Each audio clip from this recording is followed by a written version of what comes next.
Shout out to my Somalians. Hey, all right. Blameless. Always a pleasure to have you here. Our Canadian Somalian family. Right. I love when I have my Africans up in here. That's aside from modern trends with how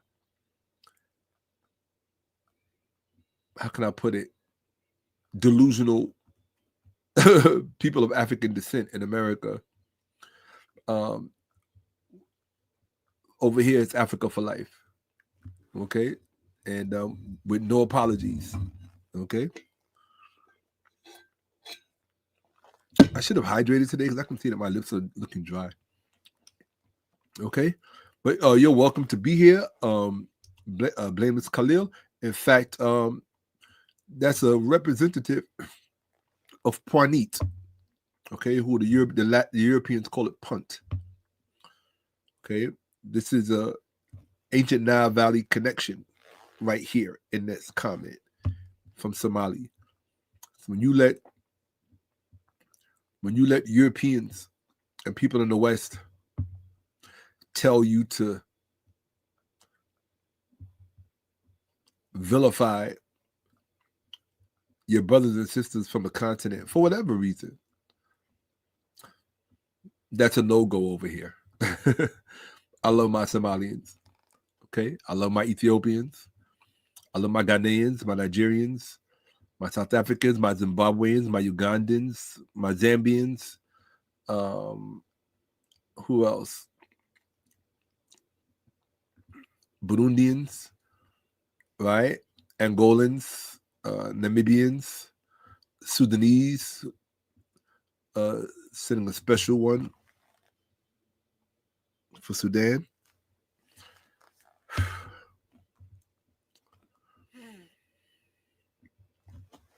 Uncle Johnson to the Sudanese people, particularly South Sudan. Okay. All right. My father's home. That's what's up. Absolutely. Blessings of the day. 𝓖𝓉𝓏, love having you here. My Creole family. I have a lot of Creoles in my family. Whole lot.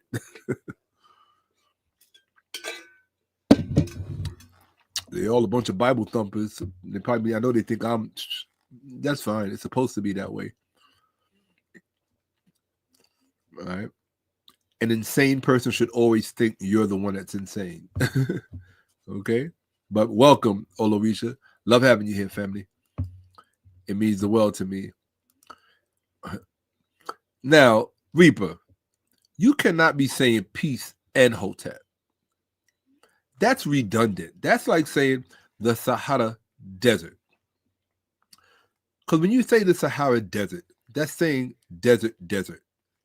And when you say peace and Hotep, you're saying peace and peace. So I'm just giving you a hard time, Reaper. Welcome, family. But what I said is true, but welcome. Okay. And that Hotep is very much welcomed over here. Even though I know Europeans and others have taught Black people how to ridicule and deride their own history and culture, particularly their classical culture. And we're talking about Kemet Nile Valley culture. We've been taught over the past decade to make the term Hotep, which is a sacred term. You would never see an Arab making jokes about Assalamu alaikum, right? You most likely would. It's very rare that you would hear Christians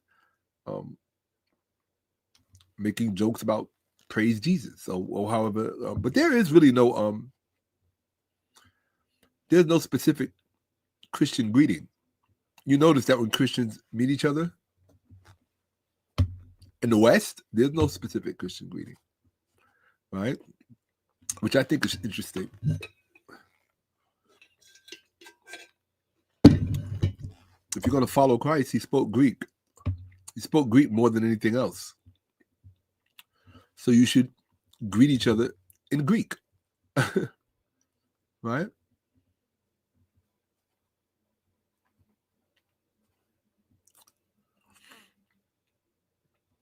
Well, there's a reason why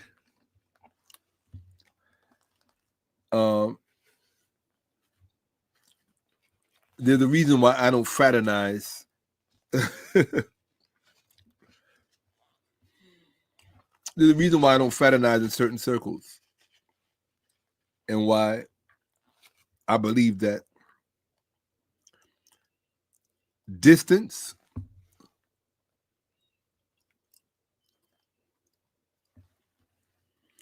I believe that a thing should stand on its own merit. People are entitled to their perspective and to their opinions. Everybody has one. I'm not too big into opinions. I have my own opinions about things, but I usually try to keep my opinions about, put it like this, if facts are available about any given topic, you should just stay on the facts. And stick as close to the facts as you possibly can throughout the discourse, whether it be personal, professional, private, whatever. It's just a cultural thing. The problem with many ecosystems, so to speak, is that they're more vested in their own opinion about the facts. So they're long on opinions and rather wanting on facts, right? So as far as this specific question, I really can't speak for someone else. So why do scholars like Ankh keep disrespecting the elders and discrediting their knowledge with cheap jabs as just a hater? Well, I would say this, and I think I'm entitled to my own perspective, and you could feel free to speak derisively about myself. I don't have any problem with it because I try not to speak about people here. But I would just say this, and I'm going to take this off the screen when I say it, because I don't want anyone to say that I was speaking about them specifically. I would be very careful about who you refer to as a scholar. Everybody that's pointing to something in the book is not a scholar. Okay? Everybody that's pointing to something in a magazine or a journal is not a scholar. Part of the problem with our ecosystem is And I think this is what does it for me. I was asking myself this question earlier. What really separates,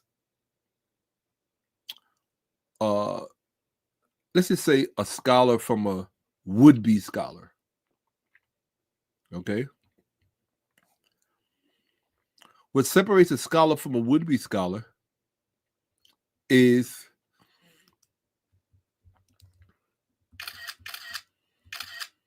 I just needed some screenshots of that. What separates a scholar from a would-be scholar is that, and you'll always find this, shout out to my people from Milwaukee, you're going to find people from all over the world in here this evening. Take my word for it, right?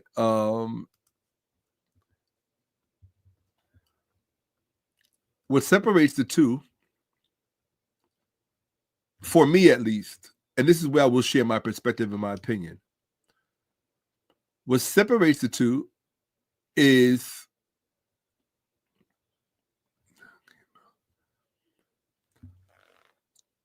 the relationship between the person and the facts. The relationship between the person and the scholarship. That's what's usually going to produce the outcome, right? I'll give you an example, because I actually thought about this earlier today. I'll give you a perfect example. Separate platform, huh? Okay, yeah, right. You said that before. Rushan. Okay. That's what I'm talking about. Post on the same channel with the knowledge. That's what's up. Okay. But I still have to know, right? Learn to burn, baby. Learn to burn. Okay. I love that when people express peace to the chat. What's good, Derek? Because it's so much respect in that. And peace to you, Derek. I appreciate you very much so, right? Thank you, family. Dua'u ka'abet. So I follow physicists, okay? 3 physicists in particularly. That would be that would be Dr.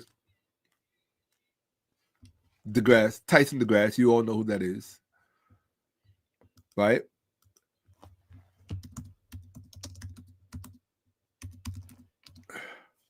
Yes. Okay. I always say his name backwards. Neil deGrasse Tyson. I always say Tyson DeGrasse. I follow his. Somebody was like, you follow him, you don't know the man's name. It's not that I don't know his name. It's just that really where my mind is right now is I'm a little bit, how can I put this? Maybe if I say it out loud, I'll feel better. I'm a little ticked off because I got started so late and I really wanted to come on earlier, like 8 o'clock. Like just try it a little earlier. But the way my days always go, even when I try to come on at like 8 p.m. or 7 p.m., just earlier in the day, I find myself busy doing something. And so I don't really get to press go live until like right before midnight. And it just keeps happening to me. And I don't mean to make that statement in such a weak way because I don't like weak terminology or weak language. But it just has me a bit down in the mouth. That's all. Hopefully I'll feel better as we go. And perhaps as more people come in and I see that people are here with me and that the time is really incidental, then I'll probably feel better, right? But so I'm a little bit distracted by that. But in any event, trying to think beyond it. In any event, Dr. Neil deGrasse Tyson. There are 2 other physicists that I also follow. Dr. Lawrence Krauss and Dr. Lawrence Krauss, who was just recently, unfortunately, who's been in the news for unfortunate things that I won't mention. But I also follow Dr. Brian Greene, who's known primarily for his Elegant Universe documentary, which I love and I highly recommend it. I don't know if it's outdated yet. I don't think it is, but it may be. You never know. If you want to know who, let me see.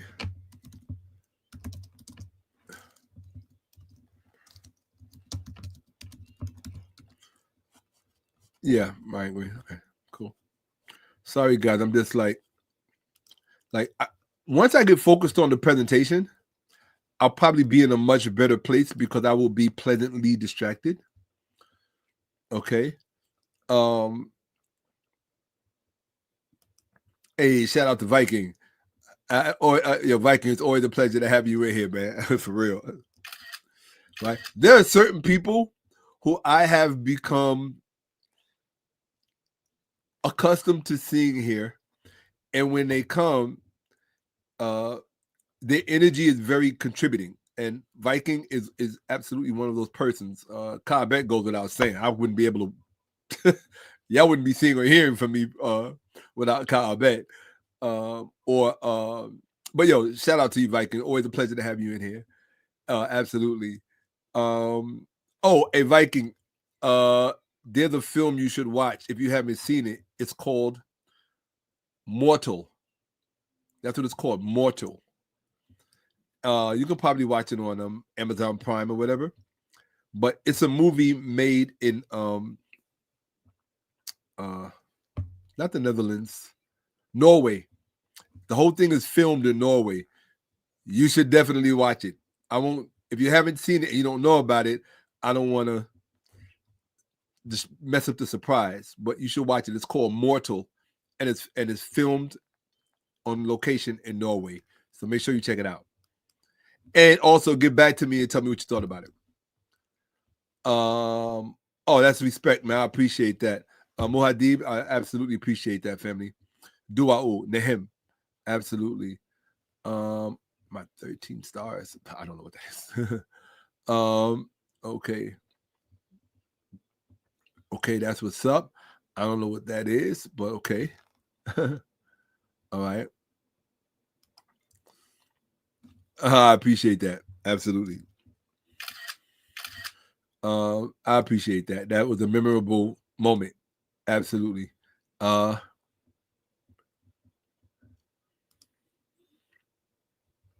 Okay, well, hit me up. I actually have a line that there's a whole lot of things going on.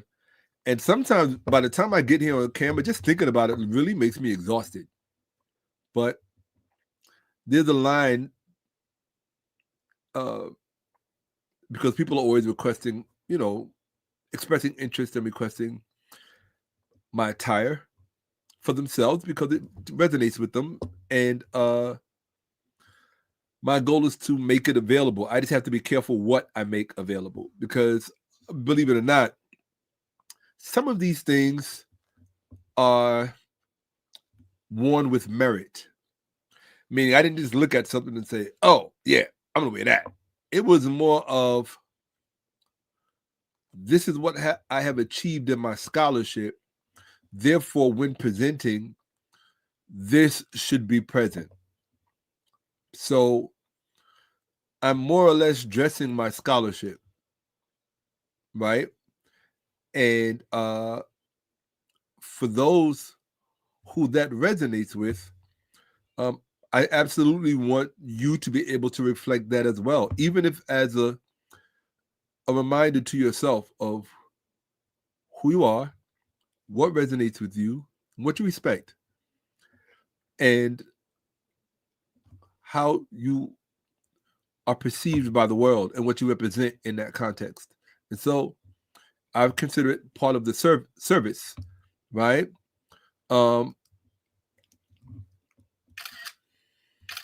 I consider it part of the service, which is to furnish you with whatever it is that helps you to do that to help you secure a higher level of doing that, right? That's all.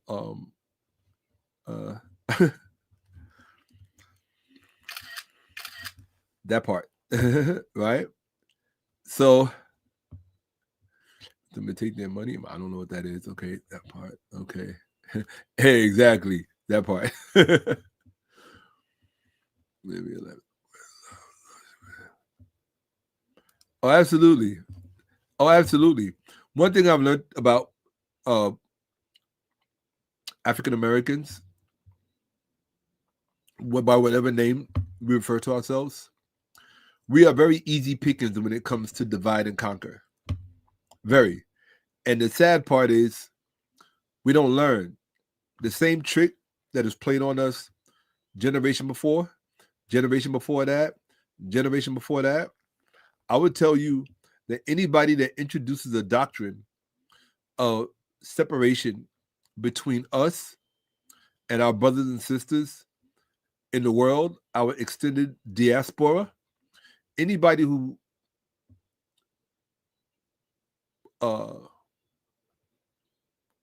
pushes an illegitimate doctrine of separation, I consider them an agent, period. And if they don't like it, I'm good with the hands. I don't shy away from that. I live for that. In fact, now y'all really don't want to know that part of me, but yeah, I wake up in the morning for that. I ain't got no problem with that.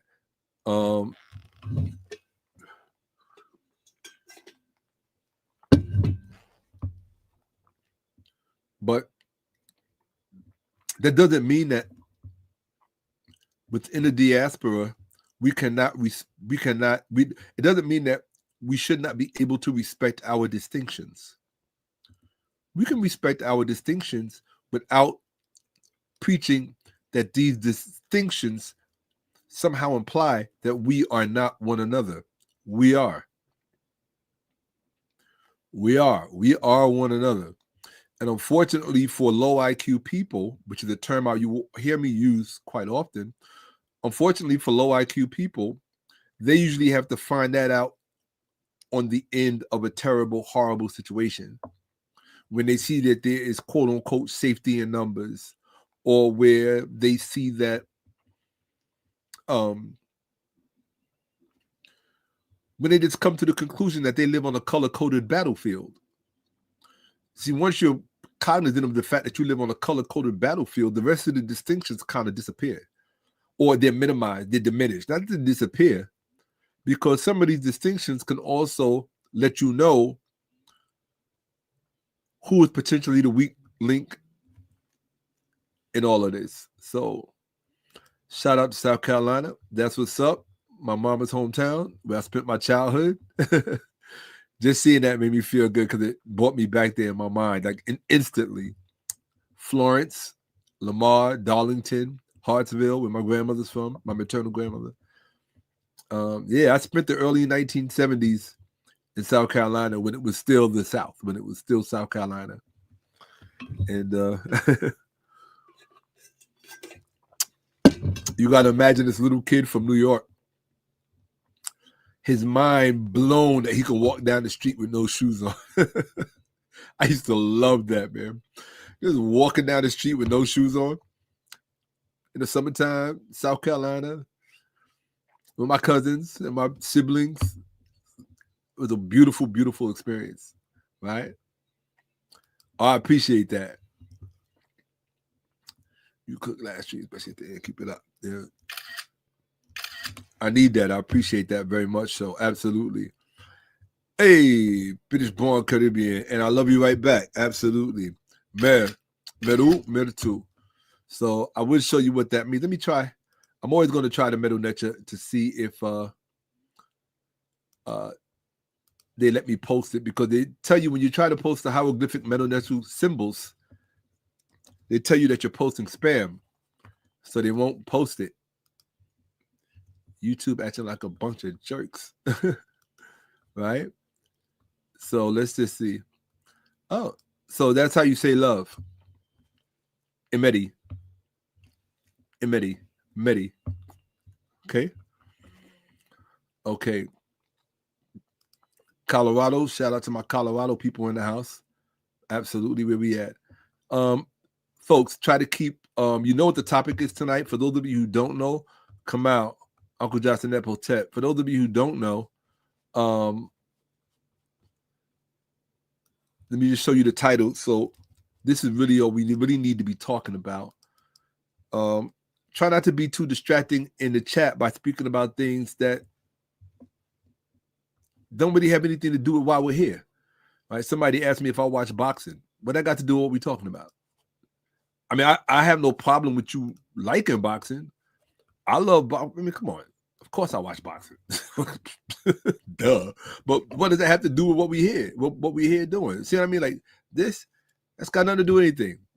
Millen Films. Now, the fact that you do film, that might give us something to talk about because I'm always looking to work with people who do film. So you need to be in my description, getting my contacts and hitting me up, and don't be asking me about no boxing unless you're going to help me orchestrate a fight scene for something we're filming. Okay, that's different. That's the difference. Okay, you got to be. Come on, you got to be focused. People stay focused.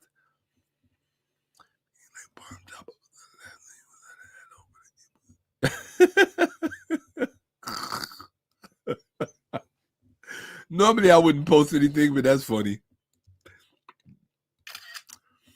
That's funny.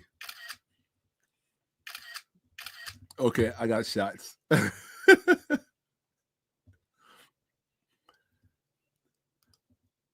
Oh, wonderful. I don't know what book it is that you got, but as long as you got something that's good, that's what's up. 𝓈𝔥𓄿𓅓, that name, I can't even put it on the screen. Thank you. Every time I see that, you got to understand the way that I think. I think very pictorially. And so the moment you say something to me, which is why I've had to learn to control my temper throughout the years, just in life in general. If you say something to me, what you say to me, I will, a visual, because I think semiotically.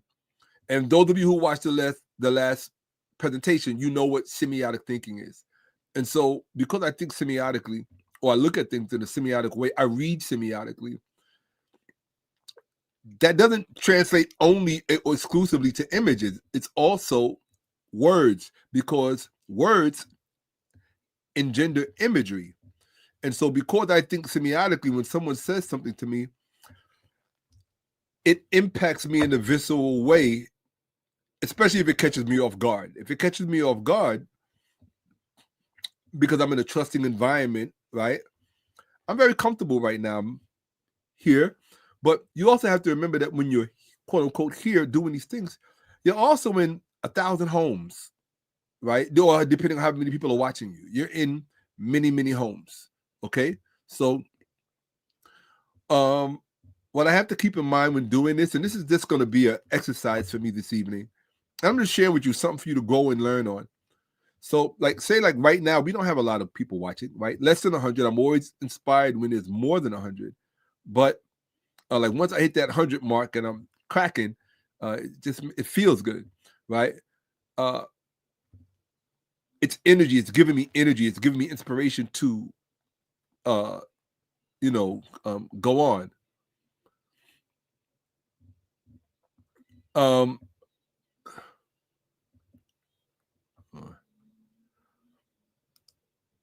All right. Shout out to East London. Shout out to my people in East London. Won't give you a shout out there.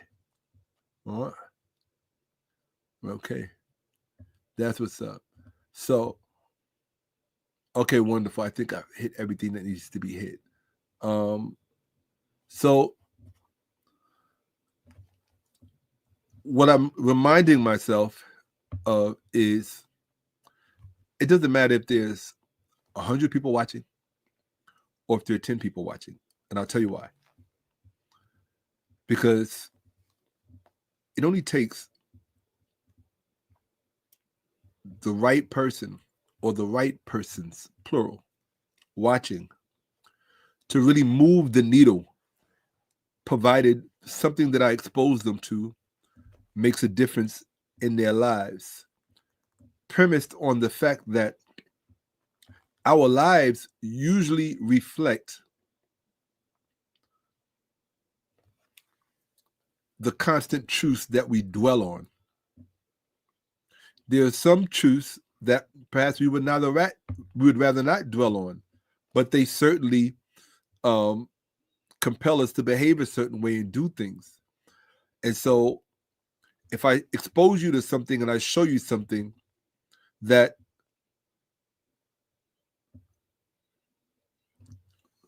constructively reconstructs your perception of the world and your perception of yourself and your relationship to it, then I did my job successfully. And I'm all about, in case you don't know, my motivation is very simple. It's the restoration of Black people to their former selves when they were in their right minds, prior to being contaminated by the current ecosystem, which now pretty much permeates the planet, particularly the West and West-influenced environments. Let me give you a perfect example. I'm going to say this and then I'm going to start the presentation. What really blows my mind as of late, so at some point, if you're watching this in the future, it's very easy to see when this was published. It's going to say February 2026. But what I'm going to show you this evening, and what I show you in all my presentations, the value of what I show you is not premised on the date that I show you. What I'm showing you this evening was priceless before I showed you. It's going to be priceless after I show you. But even more so because it will become a part of you if you're paying attention. But what recently has come to my attention, which I find to be, I really don't know what to make of it other than I'm a little bit, for lack of a better word, disappointed, right? I find it to be utterly mind-blowing because it's very telling. I find it to be utterly mind-blowing that, and I'm going to say this, and I don't really care who I offend. This is called facts over feelings for a reason. So, trigger warning and caveat, so to speak. If you are sensitive and easily offended, this is not the platform for you. If something I say offends you so much that you feel compelled to behave in a way that is not progressive or constructive towards any one of us, yourself or myself included, this platform is not for you. This is a platform for people who actually want to learn, and not only want to learn, but who want to learn from someone who is consummately responsible with respect to their scholarship, who respects your own mind enough to know that if you are giving me your time, then that means the quality of the information that you are being presented should in and of itself say thank you for giving me your time and your attention and your resources that you share with me vis-a-vis Cash App, which is my grade, right? That my grade tells me if I passed or failed.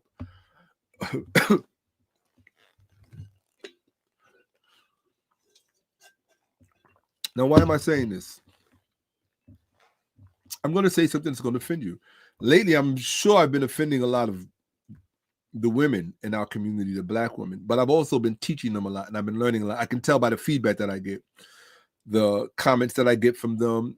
And this is not a slight towards the men who watch or the males who watch, but the feedback that I get from the females has a special value to me, because when you're teaching someone and you're saying things about them that are not flattering, but these things must be said in order for them to grow, the fact that they can be generous of spirit enough to accept what you're saying without resentment or animosity or any toxicity, to me, that's a big deal. It's a big deal because it wasn't a wasted jewel. It wasn't wasted communication. It landed somewhere on fertile ground. So what you have to remember, and this is what you have to remember about knowledge and information, right? Especially when it's scholarly information, if it's good stuff, right? The premium stuff, the kind of stuff that I teach at my level. If you want to know what my level is, just go back and watch a few of the last presentations. I've shown data on what my level of teaching is, and I have more of that coming too. I have some things that are coming that I already know that your minds are not wired for, but I don't let that stop me from teaching you anyway, because your minds won't ever be wired for it unless you're exposed to it. And this society in which we live in, it made sure that you, as a person of African descent, it ensured that there is much that your mind was not exposed to. In my restoration project, shout out to Baba Asa Hilliard, Yutef Asa Hilliard, Seba Asa Hilliard, shout out to him, because the whole restoration project. Also, shout out to our brother, I'm going to say name incorrectly, Kidiak, Seba Tony Browder, Anthony Browder. One of the things that I do know, let me just say this right now. Most scholars in the Kemetic community probably don't like me. Most people in the Kemetic community don't like me. But what I have discovered through the years is that likability has its what's the word I'm looking for? Attributes, its positive attributes. But depending on your own value system, it doesn't really measure very high when it comes to me, to moving the needle. I'm more concerned with moving the needle than I am with being liked. Most people who you like very much don't move the needle, not in any meaningful way in real life, with respect to real life things. Perhaps maybe a motivation, sure. Maybe even an inspiration, sure. There's certain scenes from the Dark Knight Rises, or one of those films, right, with Christian Bale, whatever. Some of those scenes are very inspirational. There are some scenes in Terminator, Genesis, right, that are very inspirational. So I watched it. I can take inspiration from almost anywhere and anything, right? I can get inspiration from a David Goggins video. Shout out to the brother. He's changed so many lives. God bless him.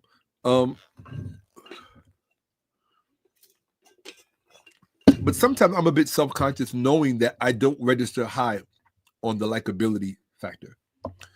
And I've learned to be very okay with that and very comfortable with that. There are people in this world that are just not going to like you no matter what you say and no matter what you do. So that's my position in life. And I was kind of bringing that up when I was talking about Will Smith in the last presentation, when I said, Will Smith has never really given the black community a reason to turn on him the way that they did. And that should really make you wonder. But it gives rise to the truth, I think, of what Jay-Z said, which is, I forget the correct saying, how to say it. You either live long enough to something, or become the villain. I forget what the other part of it is, right? Let's see if I can find it. Let's see.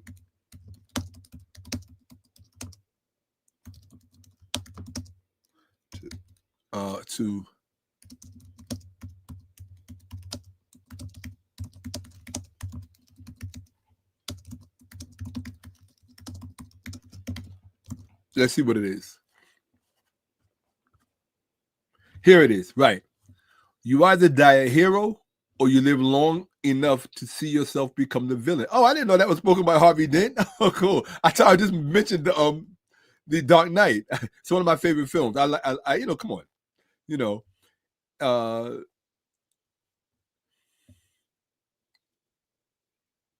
I grew up on you know who we all grew up on, right?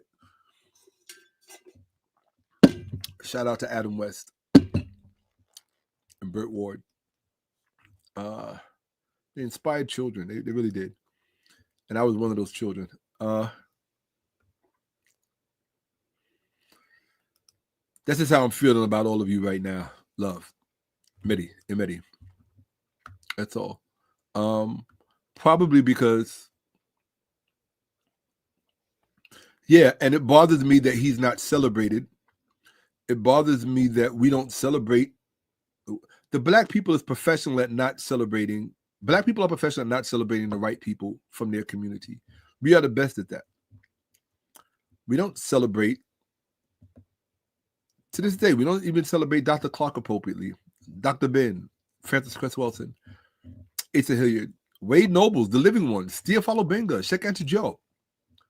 These people are not celebrated in the way that they should be. And I know that I have a delineated lane before me that I have to perform on, which kind of circumscribes some of the things that I'm able to address in a meaningful way.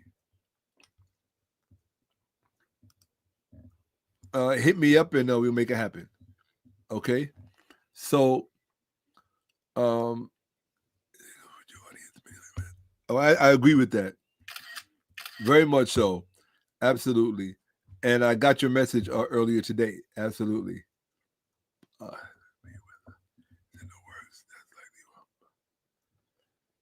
That means nothing to me. See this right here? That means nothing. None of those people are doing anything for Black people. None of those people are doing anything to move the needle for Black people. Why would I care? And I think you are taught to care about things that don't matter. It doesn't matter. It's not going to change the reading level of Black children.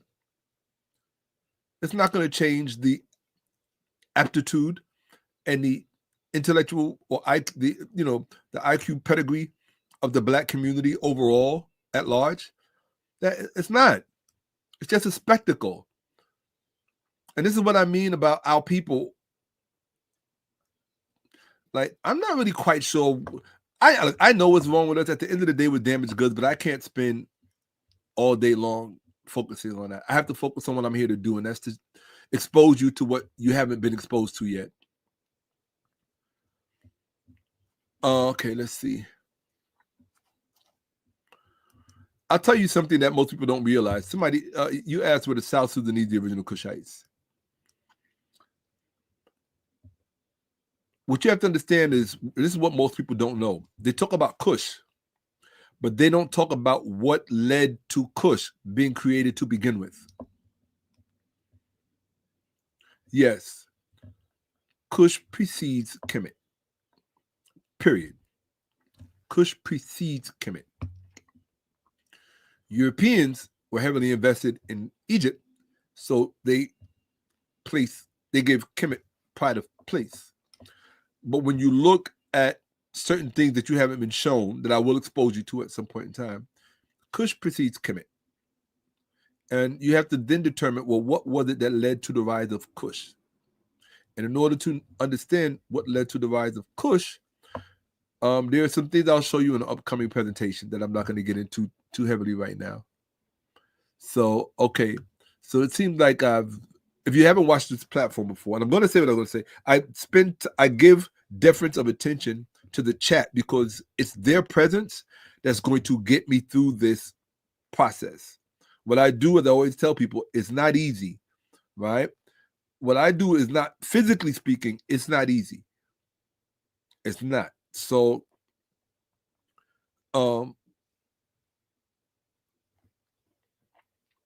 their presence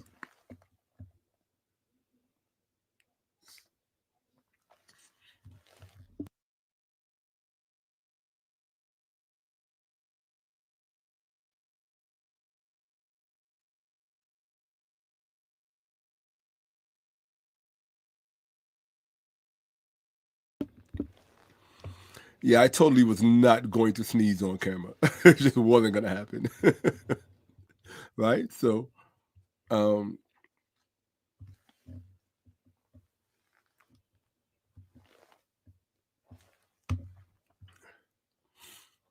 well, at some point, you're going to have to deal with them. And this is the conversation that Black people in America are going to have. Those Blacks in America who are in their right mind, right? Happy birthday to the ancestor. Absolutely.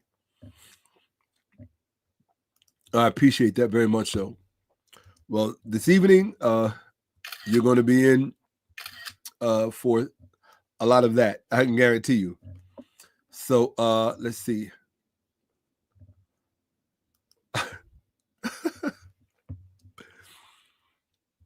You do not know how I want to answer that. I'll be right back.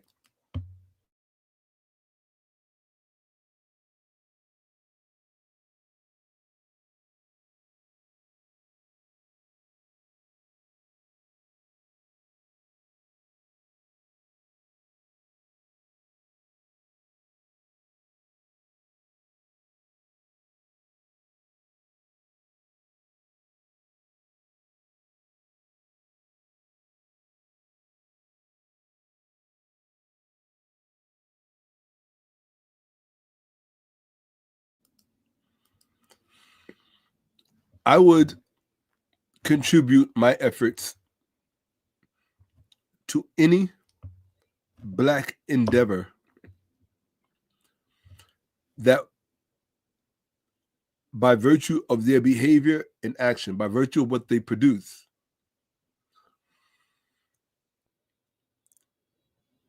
informs me and instructs me that they should be taken seriously. If your behavior and your actions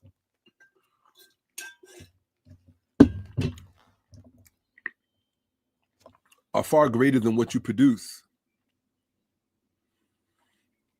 particularly in a comparable context, right? If there's something to compare it to, and you're failing by comparison, and you're looking really bad by comparison, then the very state of affairs that present themselves would dissuade me from doing so. If by virtue of your behavior and what you produce far articulating what's going on than just your narrative, sure, absolutely. But again, you first have the task of getting me, someone like myself, someone who can teach at my level. You're going to have the task of getting me to take you seriously. So a better question to ask, if you were going to ask me about our brother, would be, do I take him seriously? That would be a better question. Absolutely. I agree. Thank you, our ancestor, for your voice. And I will leave that there.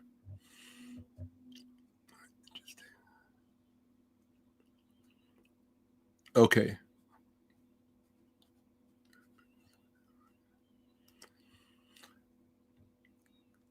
Well, here's the problem. Most people are too stupid to have that conversation accurately. They think that the same people who are there today are the same people who have always been there. If people don't take into consideration ancient migrations, and it's all over the continent, if they don't factor in ancient migrations, displaced populations, and things of that nature, I don't even engage them in a discussion, because the discussion is beyond their capacity to contribute anything meaningful to it or even understand anything. So, the reality of it is that there really is a dearth of intelligence in the Black community. And that's just period. I mean, there's a dearth of intelligence in the white community. There's a dearth of intelligence. Don't let stereotypes fool you. There's a dearth of intelligence in the Asian community as well. No one has cornered the market on stupidity. It's just that the relationship to stupidity is expressed differently among the demographics, the different races and ethnic groups and so on and so on. But I will say this, and this is what I was going to say before, and then I'm going to start the presentation, and that is, let me give you a little telltale sign that Black people in the West, particularly the women, have made very little progress since slavery. I'm going to show you what I'm talking about. Valentine's Day, so-called Valentine's Day, just passed. The amount of Black women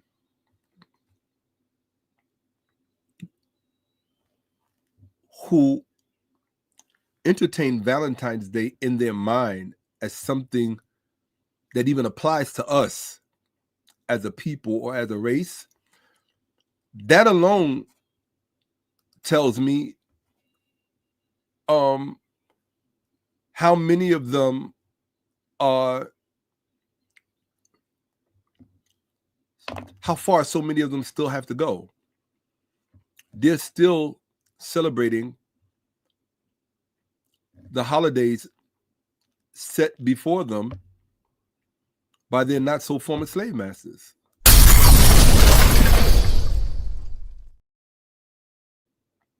And then again, it comes back to once more, the first task in any meaningful relationship is first getting someone to take you seriously. I heard a black woman say that she would not date a guy who doesn't celebrate holidays because he's a killjoy or something like that.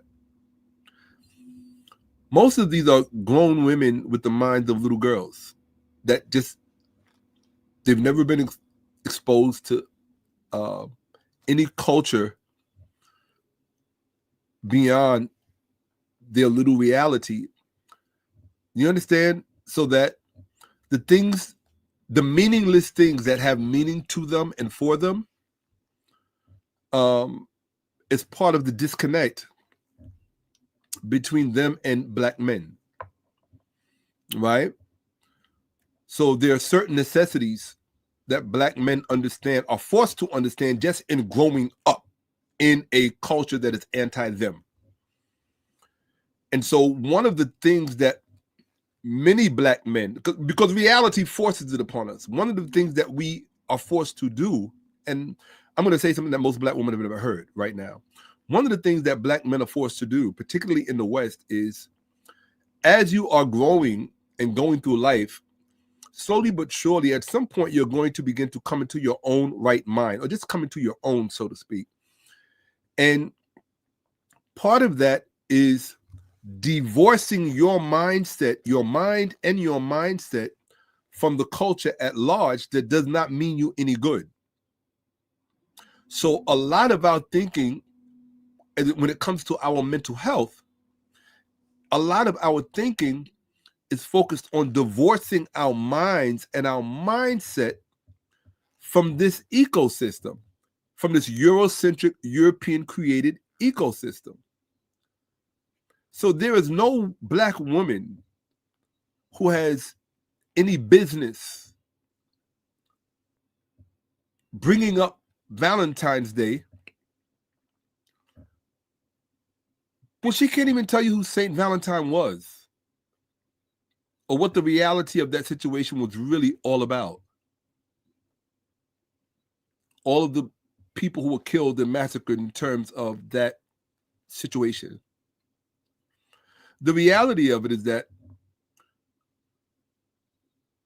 I'm just going to say the average. So I'm not talking about the above average black woman.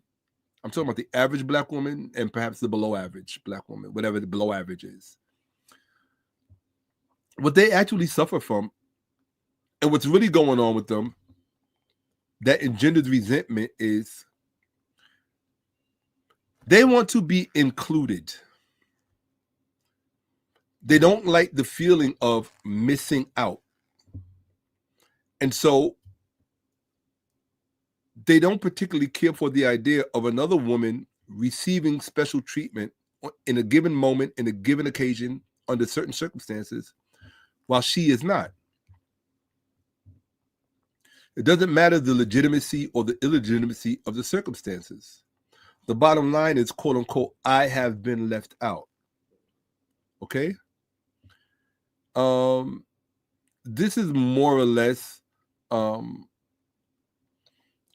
of it is human nature.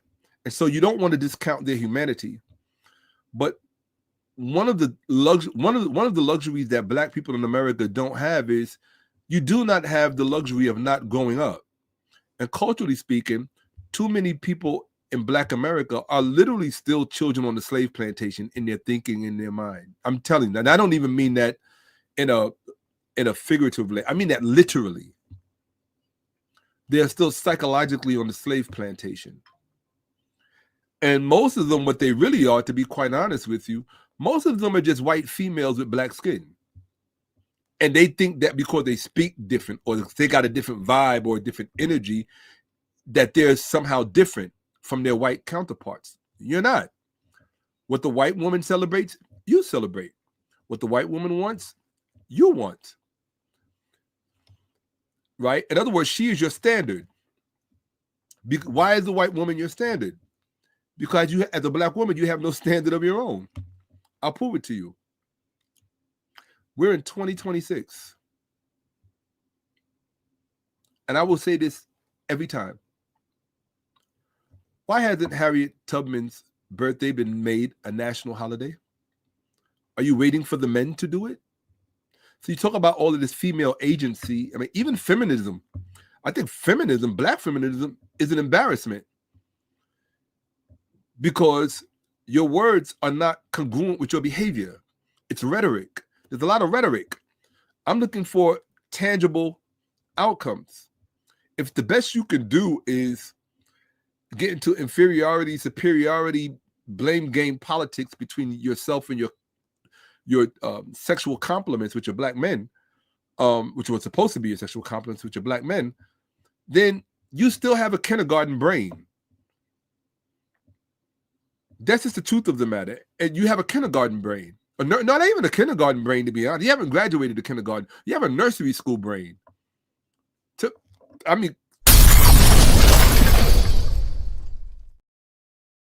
That's just the truth of the matter. Like Valentine's Day, like what is Valentine's Day? And they have this new thing called Galentine's Day. It's a sad commentary. It's an embarrassment of black women who have nothing of their own. You don't have your own culture. You don't have your own language. You can't even think in another language. No, African Americans, the women, they can't even conceptualize in another language linguistically. Think about it in terms of chronological mode, right? Now, don't get me wrong, this is not all, because as of late, I've encountered some black women intellectually on social media, mostly on Instagram, though, I think, who really, really impressed me. Like, I was really surprised to even know that they were there. It's like a little ecosystem. Most of them are into quantum mechanics, physics, and things of that nature. And I love how they extrapolate. Because to me, these are black women who have truly stepped into their own, whether through some personal evolution or because of the ecosystem that produced them. But what you have to remember is that most of us, and this is why I say black people have to learn how to love each other broken. Most of us come out of an ecosystem that is broken. So now when I see black women talking about Valentine's Day and other stupid things that really have nothing to do with anything moving the needle within black evolution, when I see that, I don't despise them or hate them or even look down my nose at them. I just realize I have to love them where they are. That's it. Because I also realized that this Valentine holiday, I was wondering why certain females who kind of, if you understand the ecosystem and the way things work in sexual politics, certain people kind of float around your territory, so to speak, right? They might drop a phone call every now and then. They might send an email every now and then. They might send a text every now and then. These are people who stay in just close enough distance to you, just in case your success powers through the roof, right? Because you're the closest thing that they may have to arriving at a certain status at some point in time, okay? And so what I begin to realize this holiday is that I could tell without saying it that there were certain people that were looking for some type of Valentine sentiment from myself, which tells me Your elevator don't go to the top and there's nobody home upstairs at all. Do I look like someone that observes European holidays or gives stock to things that white people celebrate? Do I come off that way? Do I give that vibe? Why would you even think I wouldn't? I mean, that's, to me, that's strange. It's very strange, right? And so you have to remember that the majority of our people are coming out of, when I say, what do they call, they call it, there's a term for it.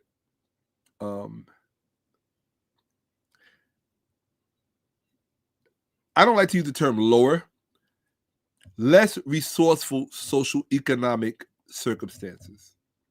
Most of our people in America and in the West in general are raised and grown up in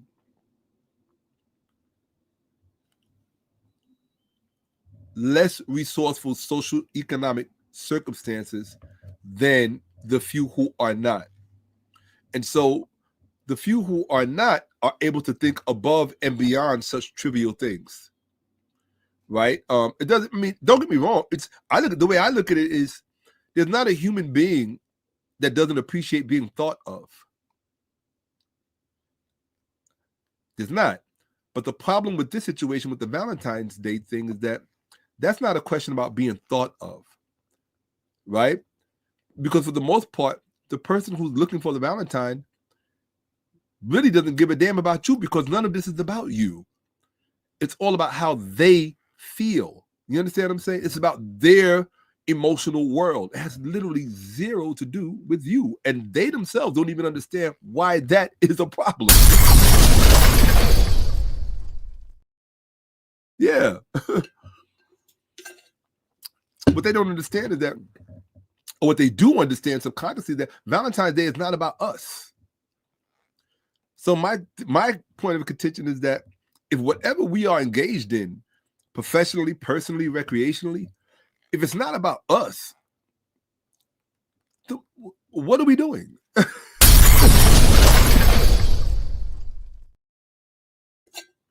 Like I said, most Black men spend a very healthy amount of time, particularly from their early 20s headed towards 25, because when you become 25, you become fully an adult.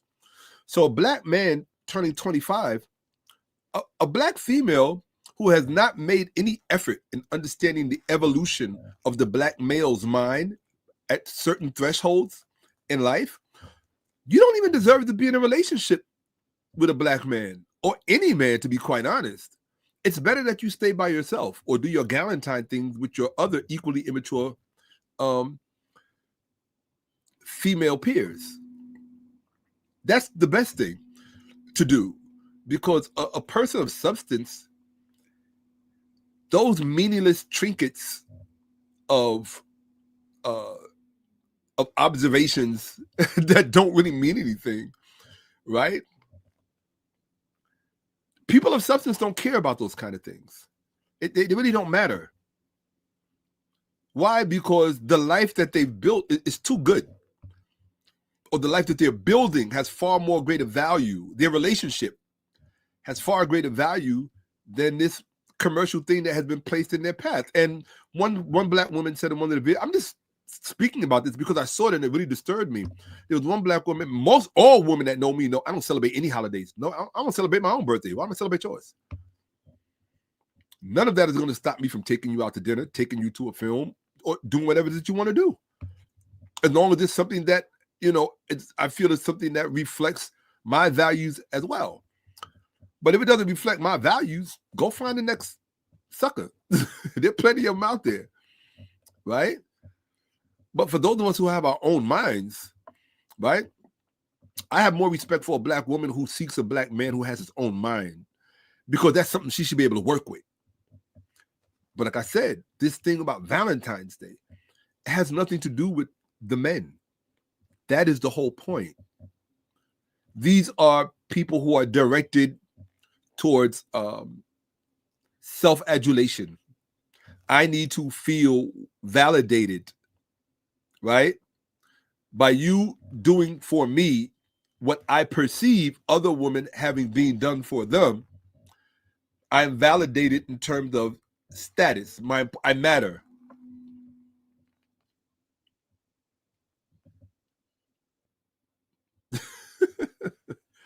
It's more of that low IQ stuff. And I guarantee you this much. These are all the same females that you'll find in the black church. The same ones I talk about in the black church, the school to prison pipeline. These are just low IQ people. Doesn't mean I don't love them. Doesn't mean I don't. I respect them too. You think because I call somebody low IQ that I don't respect them? No, I'm telling you, you know me, I'm data driven. If the data says that this is the average IQ of such and such and such and such, I'm going with the data. Now, if that offends you, what does somebody say? When you can't attack the facts, you attack the person presenting them. And that's true. It's very true. You can't attack the facts, so you attack the person presenting them. I don't care. Right? It's like the old school thing. What did the dudes used to do back in the day? They would let the sucker dude buy the girl Valentine's dinner, all of that stuff, spend money, buy her jewelry, whatever. And then once she got everything she wanted, she would be back with the dude she really wanted to do with, the dude that was laying it down. And you know what I'm talking about. Come on. These are the sexual politics that go on between adults. So I just think it's a sad commentary that black women in 2026 find it acceptable to even observe a holiday like Valentine's Day.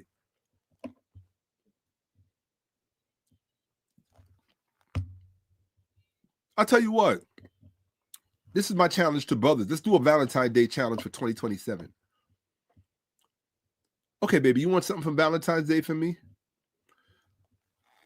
I need a 10-page essay on who St. Valentine was and what that was all about. But that's not going to happen. You know why? They can't write. As somebody that taught high school and basically educating our new young adults, every last one of us should be scared. These kids cannot read. They cannot write. There is no type of comprehension skills, no type of critical thinking. They cannot do anything on their own. They expect everything to be given to them. So in my class, we did everything to be given to them. Where's my Valentine's gift? It's no thinking. No thinking. Imagine if instead of chocolate or candy, what if he came home and said, baby, I took this certain amount of money and I invested in these stocks. That's your Valentine's Day gift. She'd still be pissed off because it doesn't reflect what the other women have. So a nickname that you should call women, just call them the others. Why? Because they're always looking at what other people have. I was thinking about this earlier because I couldn't believe the video that I saw. It blew my mind of these black women who were really, really down and out about Valentine's Day. One of the best ways to describe these types, and this is not all black women. One of the best, it's the majority, but it's not all. One of the best ways to describe them, just call them the Joneses. Just call them the Joneses. Everything about them is about keeping up with the Joneses. They're driving that kind of car. Why are we driving this kind of car? They live in that kind of house. Why are we live in this kind of house? Everything with them is superficial, what they see on the outside. That's it. I call it menu brain. They're always looking at the menu. Oh, take me to this kind of restaurant. Take me to this kind of restaurant. You never bother to ask, what kind of oil is that food cooked in? Are they using seed oil that's going to mess you up? Right? Are they using trans fatty acids? Those things don't mean anything to these people. They're insane. Genetically modified food gives you genetically modified brains. I don't care how big the butt, and even sorry. With all these BBLs, even that's becoming unattractive. So I'm like, give me a skinny, natural looking chick. I'm good. Or even a fat out of shape one. I don't care. As long as it's natural, that's all I care about. You know? Don't, yeah. These people are strange, man. Anyway, yeah, there's just very little thinking that goes on. Oh, now this right here, That's rare. To find that in the black community, you find that one. And that's why I always say,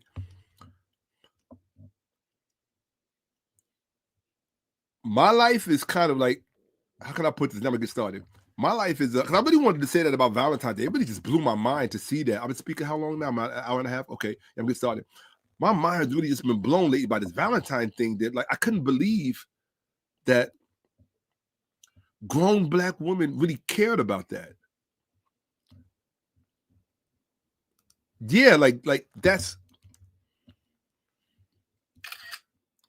to me, that's strange. Right? It's very strange. What if Jeff Bezos didn't buy his woman anything for Valentine's Day?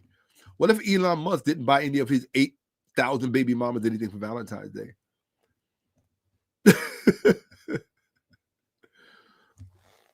Psychological, people. Very, very psychological. That's all it is. And there's only one community that benefits from all of these holidays. I hate to sound stereotypical, but come on. Right? I mean, it doesn't have to be that way anymore, but traditionally speaking, there has always been only one demographic that really benefited from all of these holidays, even when they themselves didn't celebrate these holidays. So it's not you know what it's a holiday for? All of these holidays combined pay for the holidays of the people who don't even celebrate these holidays. You know what I should have had on deck for that one?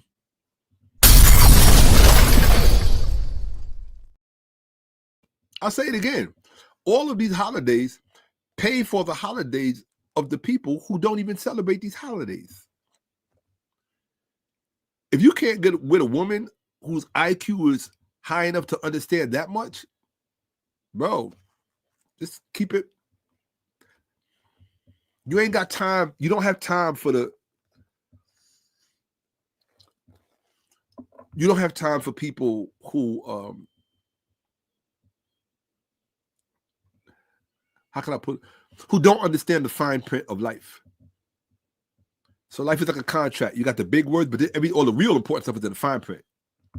That's why even with scholarship, I always live in the footnotes and the bibliography. I don't just read what's on the page. I want to go to the footnotes and the footnotes, the bibliography, and the index. That's where all of the power is, right? That's where all of the knowledge is. That's all source-based stuff. But when you got people going through life who don't even understand the fine print in a contract, why would you waste your time? Let it be somebody else's unfortunate mistake. It doesn't have to be yours. And you don't have to judge them harshly either. Understand that this is their social economic reality and just, hope better for them. Hope that perhaps one day they evolve into someone who really understands the meaning of life, right? What is the point of relationships if you don't understand the meaning of life? If you don't understand the meaning of life, you ain't going to understand the meaning of a relationship. It's kind of connected, Yeah. So I love them no less. Don't get me wrong. I tell people all the time, there's nothing you could do to stop me from loving black women, even with their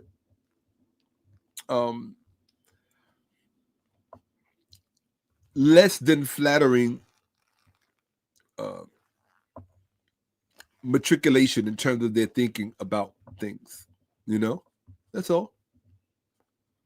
Yeah, it's amazing to me. I'm not gonna lie. I probably shouldn't have even had mentioned it in this presentation because I want them to stick around and actually learn. I don't want them to make black women feel like I'm here to beat up on them. That I'm not. I promise you that I'm not, because I love me some black women, especially black women with their natural hair. Oh my God, that is the one aphrodisiac that can distract me for an entire day. I saw a girl in the supermarket the other day, cashier. And I was just looking at her hair. It was just the natural hair of a black woman. She had it up in a bun, which I love. And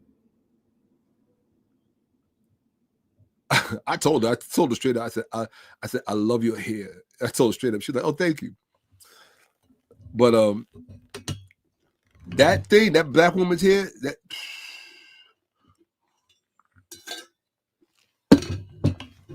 don't cut it.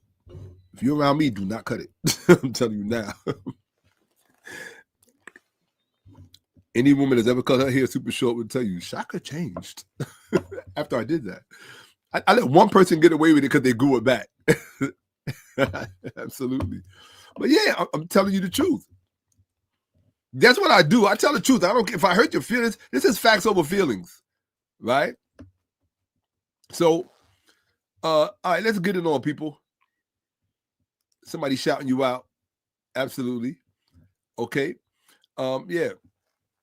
I don't have time to worry about whose feelings I hurt and who don't. What demographic you belong to, what your sex is, what your preference is, what your financial status is.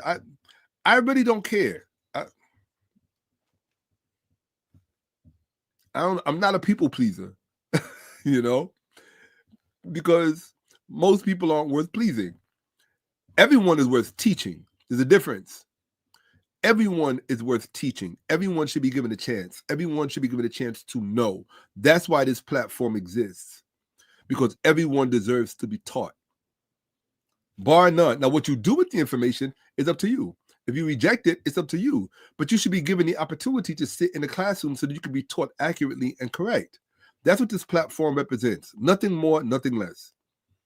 Nothing more, nothing less. Okay? So let's get started.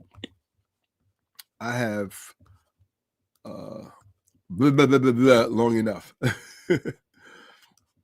Okay. So let's talk about why we're here very briefly. This is why we're here, for those of you who didn't see part 1. Okay,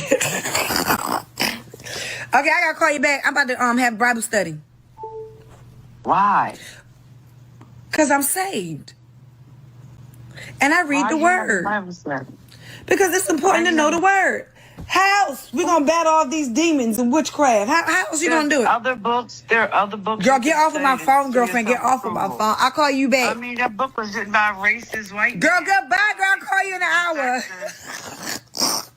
Y'all, let me get off the phone. She be on the shame. Now, why would the Shade Room put Tony Braxton on blast for saying that the Bible was written by racist white men? I'll tell you why.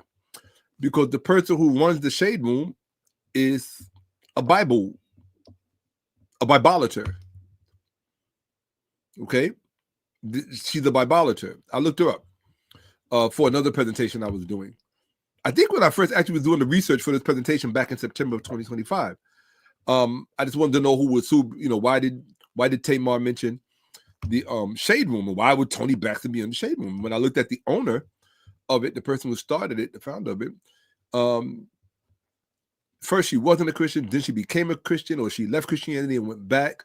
And so you'll find these ecosystems, whether it's Housewives of Atlanta, anywhere you find these ecosystems of these, don't take this the wrong way, I call them below average Black women, right? And that's probably a bad term, so I'm gonna have to come up with a better term. But it's what I'm working with right now, right? But so when you encounter these ecosystems of below average Black women, they're all affiliated with the Black church. They're all affiliated with that Bible Belt Southern upbringing. Atlanta housewives. That is the mecca of Black church, Black Jesus, new birth. I think, Pastor Jamal Bryan and this deacon and this apostle and Eddie Long and all of these Black people in the South who are still immersed in and inundated in this psychobabble, this religious psychobabble that they have no education about. And when you take something as intimate as religion, because religion is purely a psychological thing, when you take something as psychological as religion is, and you encounter a group who is traditionally uneducated about the very thing that it is that they claim means the most to them, you have a very volatile dichotomy there. All right, you have a problem on your hands. In other words, you got somebody who can't think their way out of a bag. They have a nice wardrobe. They have a walk-in closet, all of the expensive shoes. They got the trips to Dubai. They got the nice car, even the nice house, and they got all of these things. But they're still stupid. I know this. I've dated wealthy people, very wealthy women, and that's no secret to people who know my life. I've known wealthy women who were so low IQ that I had to just keep reminding myself of how beautiful and gorgeous they were to stay there, because I'm a man. And I just had to ignore the fact that this person is stupid. And I already knew. See, here's the thing about stupid people, especially if you have a modicum of real education backing you. You kind of have it's kind of, without knowing the details, you could kind of foreshadow or foresee their trajectory to a degree, to an extent, to an appreciable extent. You already know early on, when is the drag going to begin in their lives? Why? Because the drag is a reflection of, it's a reflection of the stupidity that they can only outrun but so long. I think I hear somebody asking me for that. It is. That's what it is. It's a reflection of the stupidity, that stupidity that is present.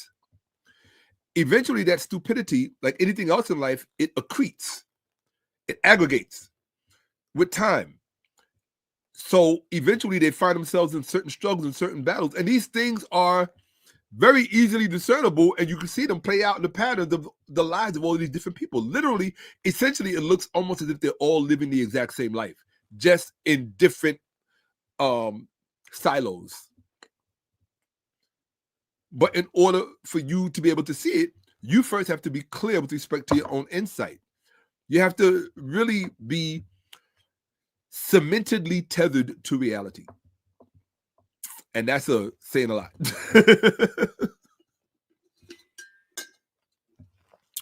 As was said in ancient Kemet, 𝓈𝓔𝓐. You have to have a healthy relationship with 𝓈𝓔𝓐. 𝓈𝓔𝓐 has to be in you. But 𝓈𝓔𝓐 is, so you have to cultivate that in you. 𝓈𝓔𝓐 meaning that which is, that truth, reality. Okay? So let's do it. Why are we doing this? Let me show you something. Let me show you this. I've never done this before. I'm going to do this, and then we're going to get started. You're going to love this, what I'm about to do. Okay. For those of you who are here to learn, you're going to love what I'm about to do. Let me just bring it up. And by the way, I love you all. I don't care if that bothers you. Too bad. That's why I do this. Okay, so here we go.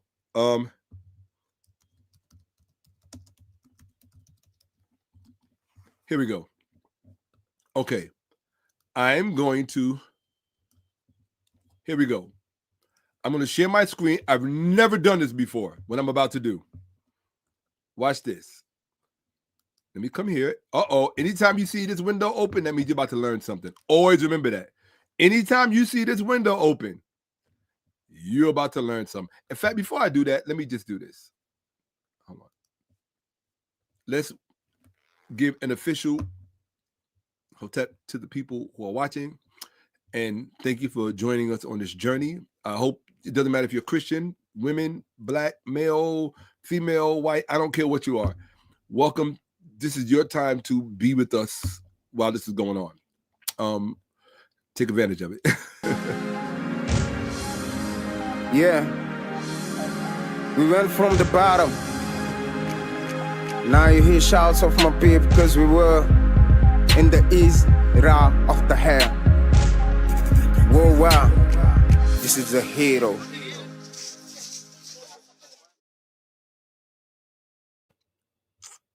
Hey. So recognize where you at. Okay, welcome to Facts Over Feelings. I am the curator of the platform, Shakka-Ahmose. I'm also the headmaster for the next few hours that we're here. My presentations usually go anywhere between 6 to 8 hours. Why? Because I realized, I asked myself, why am I lecturing so long? Because I hate it, to be quite honest. I have to, the way that I teach, it's like a conversation. when the conversation is done, then the teaching is done. Why would I stop mid-conversation? And some people would say, oh, to bring them back, to leave them on a cliffhanger, always leave them wanting more. Leaving you wanting more is not a problem, but you should only be left wanting more of what you was given was worth wanting more of. And in order for it to be worth wanting more of, you need to be brought into the kind of conversations that you've never really, or rarely, if ever, have the distinction and privilege of being a part of. That's what this platform is about. And so because I grew up in a university setting because of my mother, right? At a very young age, my mother was attending Hunter College in New York, their health and sciences facilities. She was getting one of her degrees, one of her numerous degrees. And so my younger sister and I have older siblings as well, but my younger sister and I, we grew up in that setting. My mother would often drag us to school. So we were just always in lecture halls, always. So my whole life, really from childhood, was just always very long lectures, 3 hours, 4 hours, sometimes 5 hours, right? So that's just what I'm accustomed to. Most of the lectures that I still listen to, whenever I listen to them, from the one that taught me, these are like, that's back when we used to have cassettes. And remember, they used to have the long cassettes, 120 minutes. One lecture would take up 3 of these tapes. So it's the culture that produced me. And what it taught me, you have to understand why, because I grew up in an environment of very serious scholars. And most people today have a fast food brain. So a fast food brain wants it right now. Give it to me now. I ain't got time. Attention span, this big and all. No, this is not for you. You wouldn't be able to retain anything that I was showing you anyway. You'd be off to look at the next stupid thing because that's what you do. So this platform is for people who really place great value on learning. That's it.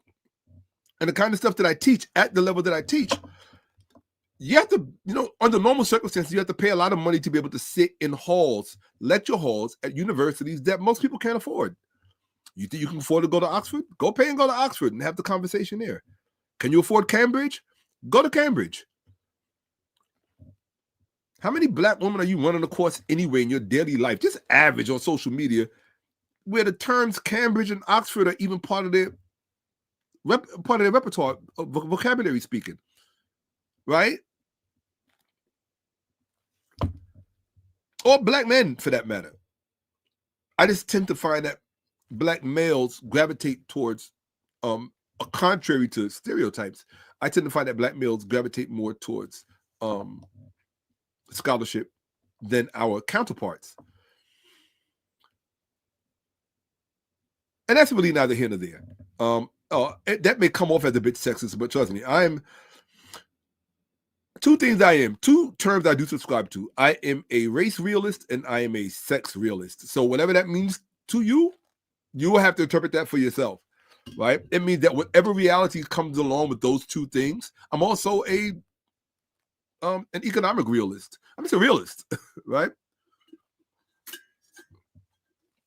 So I just said all of that to say that. And one of my other pet peeves about black people is, even when I had to pick a category, when I'm going live, it says pick a category that you want to put this in. It gives me the option of education, or entertainment, or other things. I always pick entertainment. You know why? Because I know black people love to be entertained. They ain't looking for education. Black people ain't looking for education. That should have been a bomb. Right? Black people aren't looking for education. They're looking to be entertained. So that's why I put it in entertainment. So that said, let's see here. This is really important. Let's just say this before we get started, right? Here we go. Thanks so much for watching Shakka-Ahmose. Absolutely. We thank you. Okay. That is T.C. Sashat Atkinson's, or really, that's T.C. 𝓈𝔥 Atkinson. She about that. Okay. She really about that. So there are things that you're going to see on this platform, and I guarantee you will not see anywhere else. And even if you were to see it someplace else, guaranteed the commentary would not be the same. It wouldn't be the same level. So I mean, it's so sad when you look at even right now, what are the number one topics in Black social media right now? Just put it in the chat, because I don't want people to think I'm bullying people or picking on people. Look in the chat. Everybody put in the chat. Let's do an exercise together. Oh, I told you after I said I was going to do this. So let me do this first, what I'm going to show you. We're all going to do this together so you can understand why I do what I do. And then I want you to put in the chat, what is the number one topic in Black social media right now? Okay, so let's do this first. I'm going to show you something. Okay, share my screen. We're going to the learning window. So anytime I go in here, this is the equivalent of going into the temple. Okay, when I'm in this window, we're going to call this from now on, we're going to call this the temple window. All right, or better yet, what's the term? I have to get the correct term. For in the Pa'ank, the house of life, the school. Okay, so hold that. But hold that thought. So let's look at this, people. We're gonna go to Google. Let's type this in. Let's see.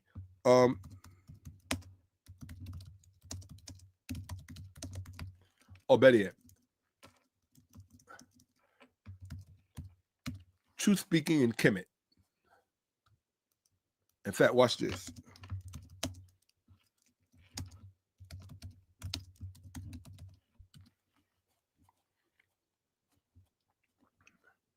Okay.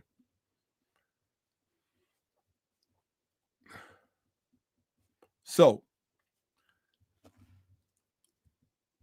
let's look at this. In the context of ancient Egypt, known to its inhabitants as Kemet or Kimi, meaning the Black land. That's incorrect. It means the Black realm. Truth speaking was not merely a social virtue, but a fundamental cosmic requirement known as Mayat. Okay? All right. So all the rest of that stuff there is incorrect, so we won't talk about it. But this is what I wanted to put in here. Watch this. I'm going to show you what I'm going to put in here. Okay. Now I'm going to show you, I'm going to read to you what I put in here. The Egyptians possessed conceptions of truth, justice, and righteousness. According to these, the life everlasting in heaven, in the kingdom of Osiris, could only be attained by those who had lived righteous lives upon earth. How many of us are concerned with living a righteous life on earth? And who had been declared to be speaker of the truth in the judgment hall of Osiris. Now look at the next sentence. The Egyptians set truth speaking. I'll say it again. The Egyptians set truth speaking above all other virtues. This, by the way, is where philosophy comes from. Because what is philosophy other than an attempt to speak truthfully about abstract concepts? And perhaps the tangible as well. The Egyptians said truth speaking above all other virtues. Do you know what all other virtues means? That means that there is no greater virtue than speaking the truth. And in the great judgment which took place in the hall of Osiris, the man or woman who had spoken the truth on earth had victory. They triumphed. That's from Osiris and the Egyptian Resurrection, the preface, page 11. By Wallace Budge, keeper of the Egyptian and Syrian antiquities at the British Museum. Now, let's see. I thought it would give me more.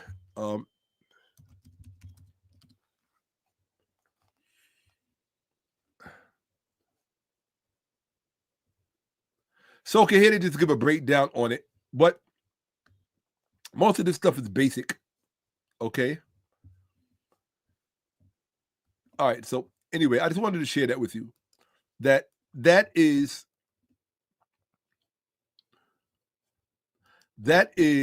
oh, here it is. Okay. So that is why we do what we do over here, because truth is the apex of our axiology. Okay? If you have something else that is the apex of your axiology, you might not like this channel. Okay?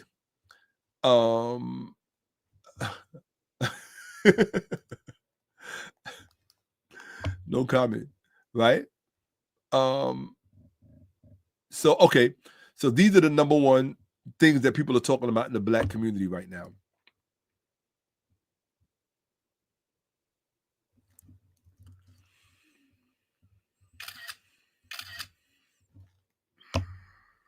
That's what occupies the attention of Black social media right now. I don't know what Nexus is. I guess, let me see what Nexus is. I'm like T.C. Atkinson. I don't know what Nexus.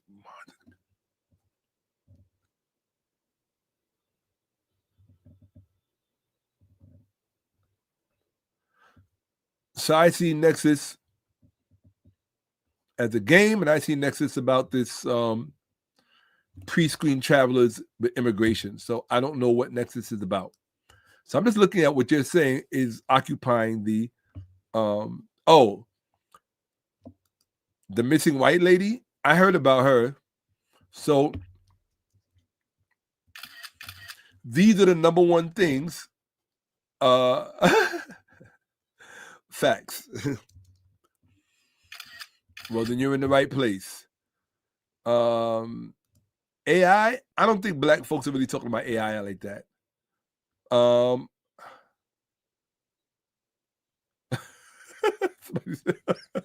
I assume they're discussing beauty techniques. I have no clue. All right. So here's the thing. Only top 3?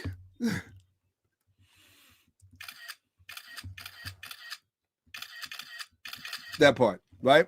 I appreciate that. That means a lot to me, Boone. I appreciate that.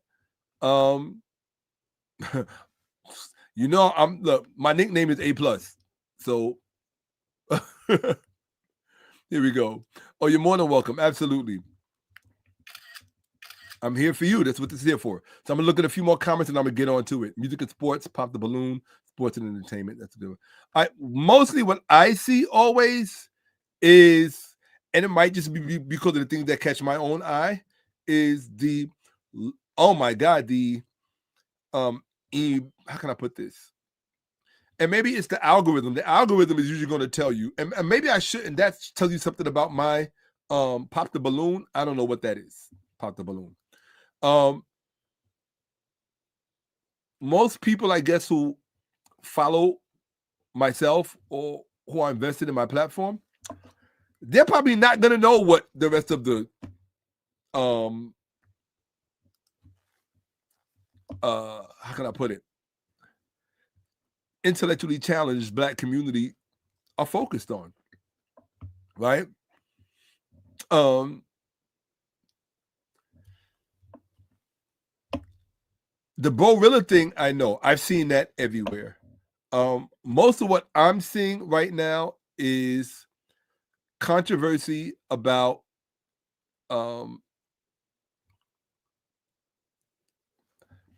a school that was supposed to have been open a long time ago, but is still not open. A Black school that was supposed to have been opened a long time ago, but is still not open.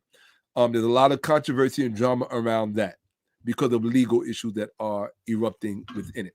The Bro-Rilla thing, I also saw. Your mirror screen is the nexus of dimensions. Okay.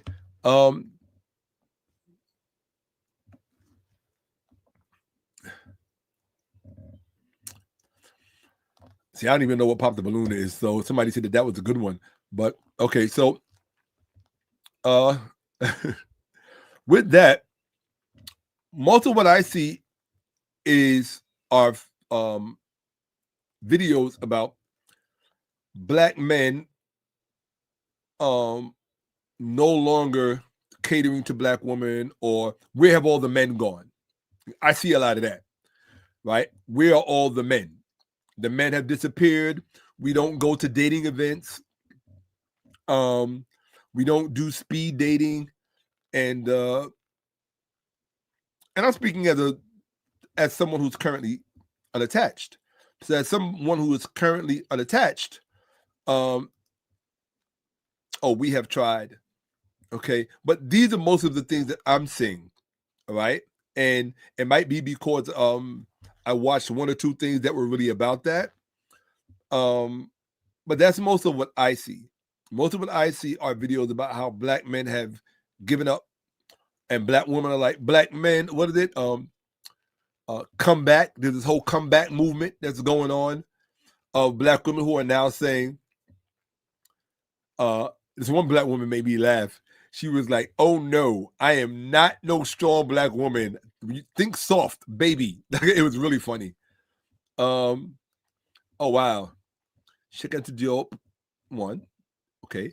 A tie between John Henry Clark, 𝓈𝉔𓄿𓅓𓏭𓀢𓀁, Shakka-Ahmose, yeah, top 3 tracks. Wow. Wow. You know what that deserves, people. All day long. Wow. Yeah, that's a big deal. To have, for your name to be mentioned amongst those greats, that's a big deal. So,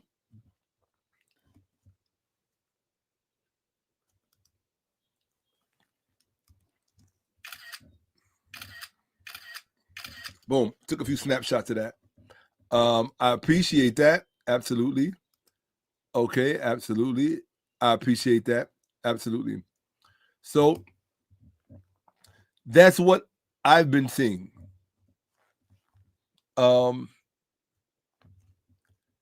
Well, you're not going to see any of that in what you're about to see right now. So let's go. Enough with everything else other than what we're here for.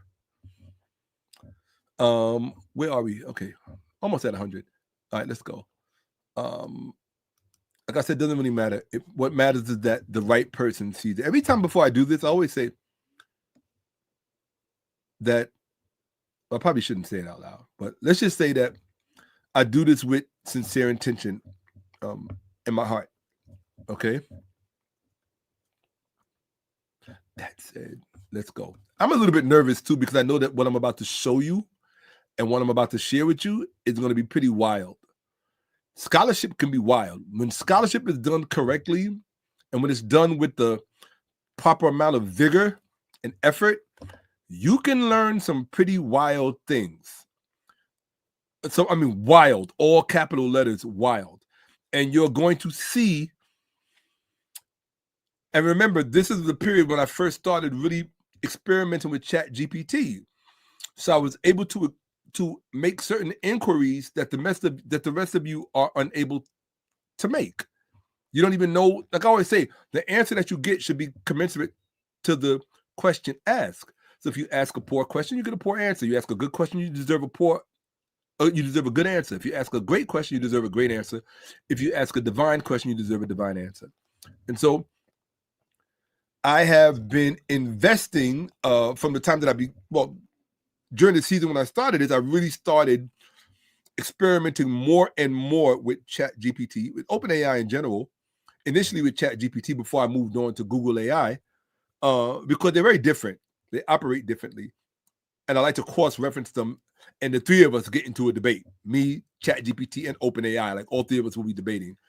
And part of it, the reason that I do that, oh, wonderful. I appreciate that very much so. That really means a lot to me. It really does. Part of the reason that I do that is because, I'm being honest with you, most human beings, and I'm telling you this, you don't have to like it or not,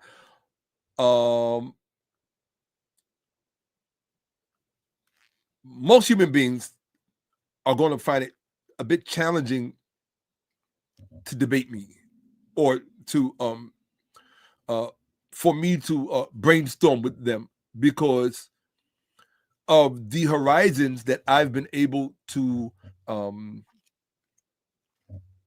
avail to myself in terms of scholarship. I've been able to swim pretty far out in the ocean of scholarship that most people don't know exist.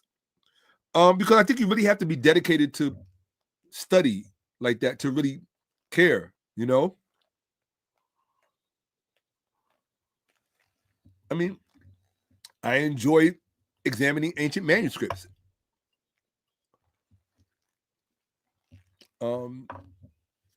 I enjoy data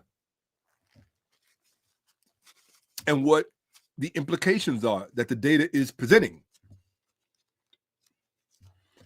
For those of you who watch me, you know I don't like no dry lips, and I don't accept excuses for that. So yeah,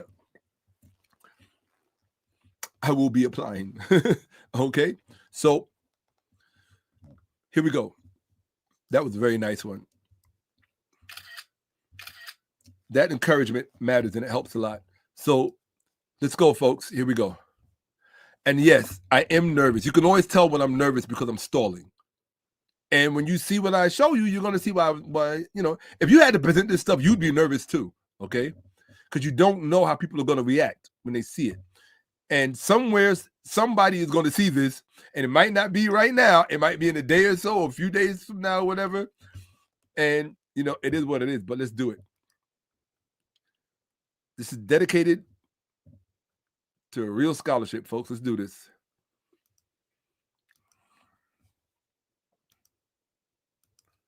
Okay. Uh-oh, you're in the learning window. All right. I'm going to get rid of that. I'm going to get rid of that. And let's do this. So this is where we ended part one. Part two. Part two ended. Right? Hold on 1 second.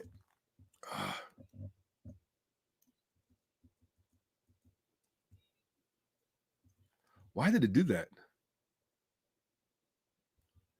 Oh, come on. All right, here we go. This is where we ended, right? And just a reminder, yes, I'm going to remind you again, why are we here, boys and girls? For this. Okay, I gotta call you back. I'm about to have Bible study. Why? Because I'm saved. And I read the word. Because it's important to know the word. How else we gonna battle all these demons and witchcraft? How else you gonna do it? There are other books. Girl, get off of my phone, girlfriend. Get off of my phone. I'll call you back. I mean, that book was written by racist white Girl, men. goodbye, girl. I'll call you in an hour. Y'all, let me get off the phone. She be on the shame. Okay, so I love that little laugh that Tamar has. She giggles. She just sounds like such a little girl. Your little kid sister. And so Tony Braxton made the statement that the Bible was written by racist white men. And the black community, particularly black women, came after her. In fact, let me show you. This was no small thing, just in case you were unaware of it. So let me show you this. Hold on 1 second. I'm going to open that up. Yes. Close this. So let me show you this. I'm going to share my screen. Come to the teacher window. Oops, my bad. And yes, I am listening to Tony Braxton. My favorite song, Pulse. My three favorite songs by Tony Braxton after getting reacquainted with her music are Pulse, Save Me, and It's You. Those are my three favorite. And then Rewind and quite a few other ones. Do It, Saturday Night. Oh my God, I love her music. Let's see. That's not why I'm doing this. It was through doing this that I rediscovered her music. I haven't listened to Tony Braxton in many years, but after she made that statement, and I decided that I was going to do a response. Here we go. So let's look at this. No, here we go. Yeah. So as you can see right here, Tamar Braxton abruptly ends her call with Sister Tony after comments about the Bible. So this is not something that Shakka-Ahmose alone was talking about. As you can see it being mentioned here. You could see it here, right? Tamar Braxton puts Tony in her place, blah, blah, blah, blah, blah, right? And no mess with Tony Braxton. I don't know what this was about, but that's not cool. Big Sis wants Tamar Braxton. Don't mess with Tony Braxton. Okay, no. Anyway, so as you can see, a lot of people were talking about it, and it was all over. It was all over. It was all over Instagram. It was all over TikTok. And I mean, this thing was all over YouTube and Facebook. So I was surprised that the only people who gave real commentary on it, the only people who gave really commentary on it, were, of course, the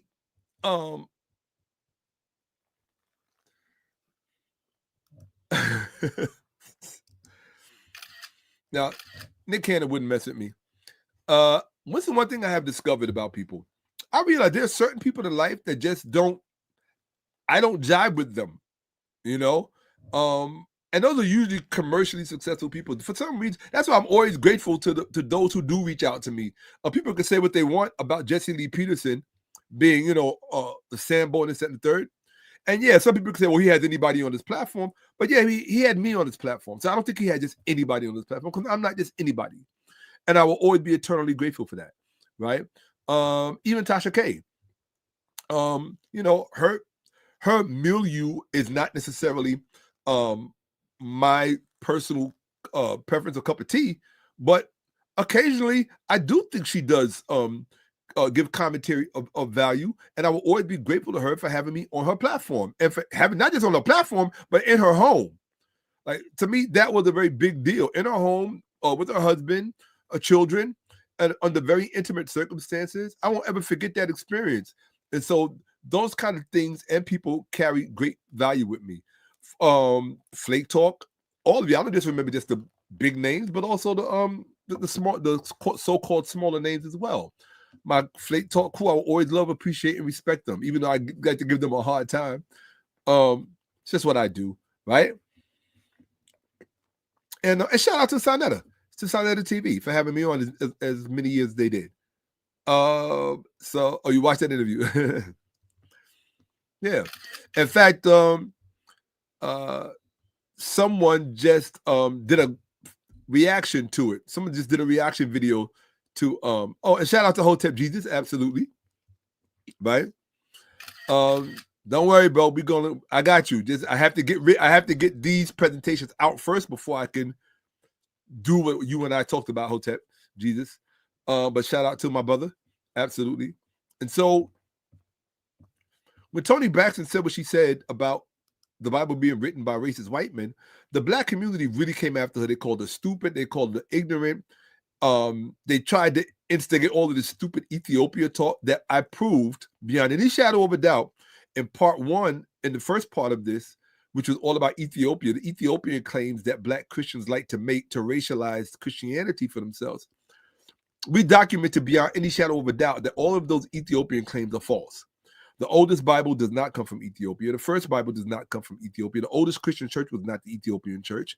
And all these other stupid things that black Christians say because they have no education. They are historically illiterate. Historically illiterate. Illiterate. And the answers don't change. They remain the same because the facts are the facts. Okay? Truth is truth, and the facts have the last word. Not me, not you, not anyone else, but the facts. But if you don't have a relationship to the facts, and you don't have a command of the facts, and you cannot make recourse to the facts at the click of a button, then you're probably not in the right. You don't need to be in a discourse where you're doing this, which is teaching. You don't need to be doing that. All you have are emotional feelings. And like I always tell people, like I have to explain to people all the time, history does not care about your feelings. Data does not care about your feelings. Facts, historical facts don't care about your emotions. And I honestly believe that this is why so many black women are so horrible at history. Because when you have a desire for something to be true, that desire can preclude you from availing yourself to the actual facts that are available. What I say first is, and this is the truth of the matter, I mean, think about it. This would be true. This would be true. This would be true for men, right? If men were led by their emotions and not pragmatism, they would be horrible historians. But there is a reason why, even within the education system, look at it like this. I'll prove it to you right now. Watch this. I'm going to show you something. Why men excel more or more proficiently at history than women do. And I'm going to show you. Watch. Just let the numbers speak for themselves. Okay? Watch. Share my screen. Pay attention. Okay. Let's see. The public school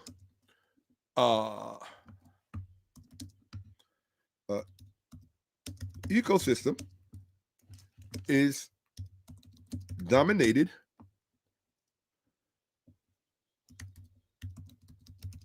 predominantly by, I know it's kind of redundant to say it like that, by female teachers. Okay? Okay? So, or better yet, I could have just did this.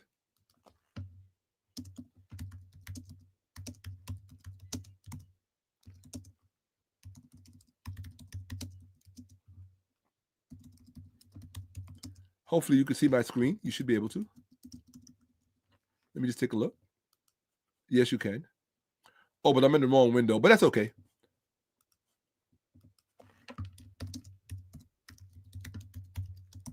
Here we go. There we go.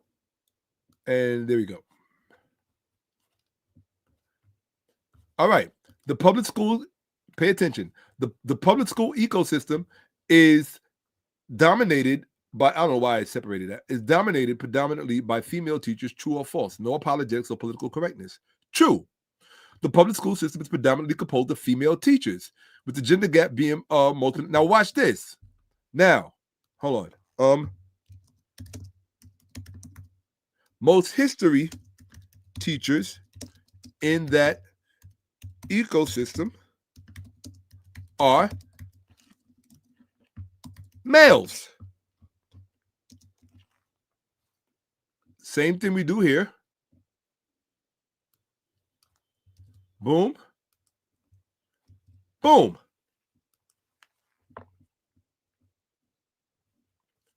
Look at this. Most history teachers in an ecosystem that is dominated by females are males. Think about it. That alone should tell you something. Here you have an ecosystem, an institutional ecosystem that is dominated by females. Then if females are as acclimated to historical processes in terms of thinking, then they should dominate in terms of being history teachers. But they don't.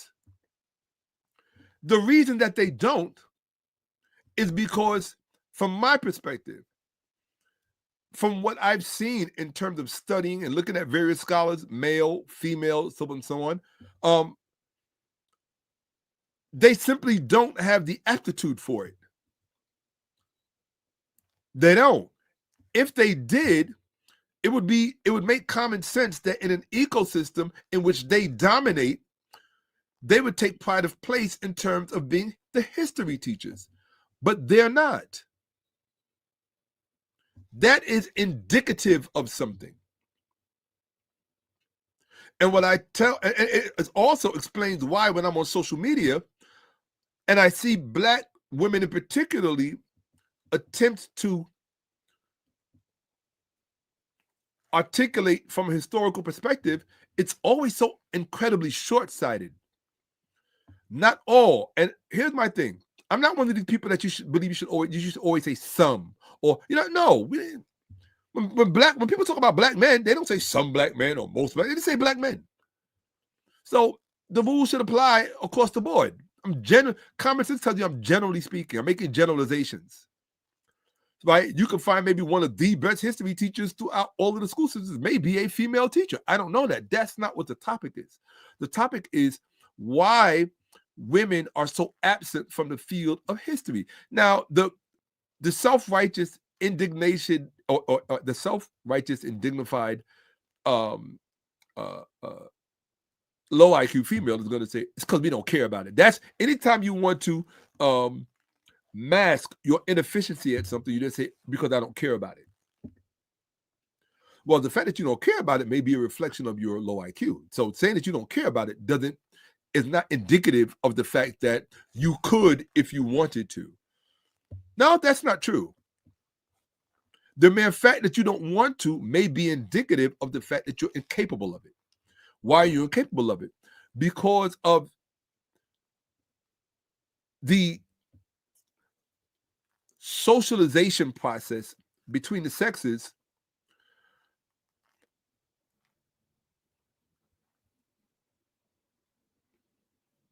cultivating one demographic to overinvest in emotions where that investment does not translate to certain fields. Do you understand what I'm saying to you? And this is very important. It's very, very important. It's very important. And one of the things that I find amazing about that is so many Black women are actually very good at math. So many Black women are actually, which also explains why which also kind of makes me wonder why so many Black women are bad with money. Because some of the most brilliant mathematicians, I have a former ex-girlfriend who was mentioned before, so in some big controversy. She was brilliant at math. I used to love to watch her at the board solving math problems that I couldn't even solve, right? So it blows my mind because history is very mathematical. Yes, it has a subjective aspect to it. And you have to pardon the condition of my teeth when I'm teaching. I'm sipping on dark cocoa, so they tend to discolor my teeth, right? I prize the pearly whites. So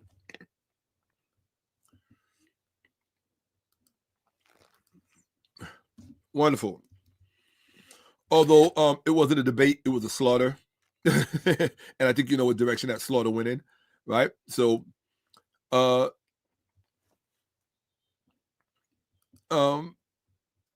tell me what it is that you didn't know. You said this is incredible. I didn't know this. Well, tell me what it is that you didn't know so I can know what it is that you find to be incredible.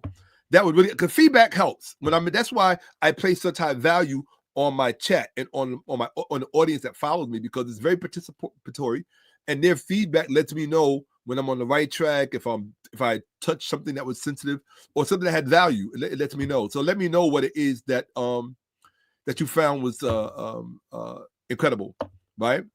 So yeah. So I want you to just consider this. Just think about this for a minute. Here you have an ecosystem that is dominated by females, but when it comes to history, they're absent. That should tell you something, right? That should scream something to you, because history requires a certain cognitive disposition, very pragmatic, very divorced from emotions. And that alone in and of itself is going to disqualify a lot of women, because history doesn't care about your feelings. So where it's unflattering, you have to accept that this is an unflattering aspect of history about us, about you, perhaps about your sex, perhaps about your demographic, my sex, my demographic, right? So I would rather get the unflattering data so I know what our weak points are so that we can fix them and overcome them, hopefully and preferably together. Okay? So I just wanted to share that with you. So let's get back to the Black community trying to really just drag, and they didn't try to, they dragged Toni Braxton because of her statement, which, as we are learning and discovering, particularly since the last presentation that I gave, we're learning that what she said was true, that the Bible was indeed written by racist white men. What we're doing now at this point is we are going through some of the most probable Bibles that were being referenced specifically in terms of Tamar and her Bible study. So what we did in the last presentation, we're not shy, right? What we did in the last presentation was we went through all of the different, we went through these three Bibles: the King James Version, the American Standard Version, and the New American Standard Bible. These are all three Bibles that are prevalent in Black churches today, right? And we're going to have a conversation too about the Church of God in Jesus Christ, I think it's called. We really need to have a discussion about this church. It's the largest Black church in the world, and someone who comes out of that ecosystem is very involved in the programming of the Black community that is destroying our communities. And we need to talk about it. I keep telling Black people that your number one enemy is the Black church, primarily because of the kind of people it produces, right? So I care about fixing it. If you don't, this platform is not for you. And so we looked at it.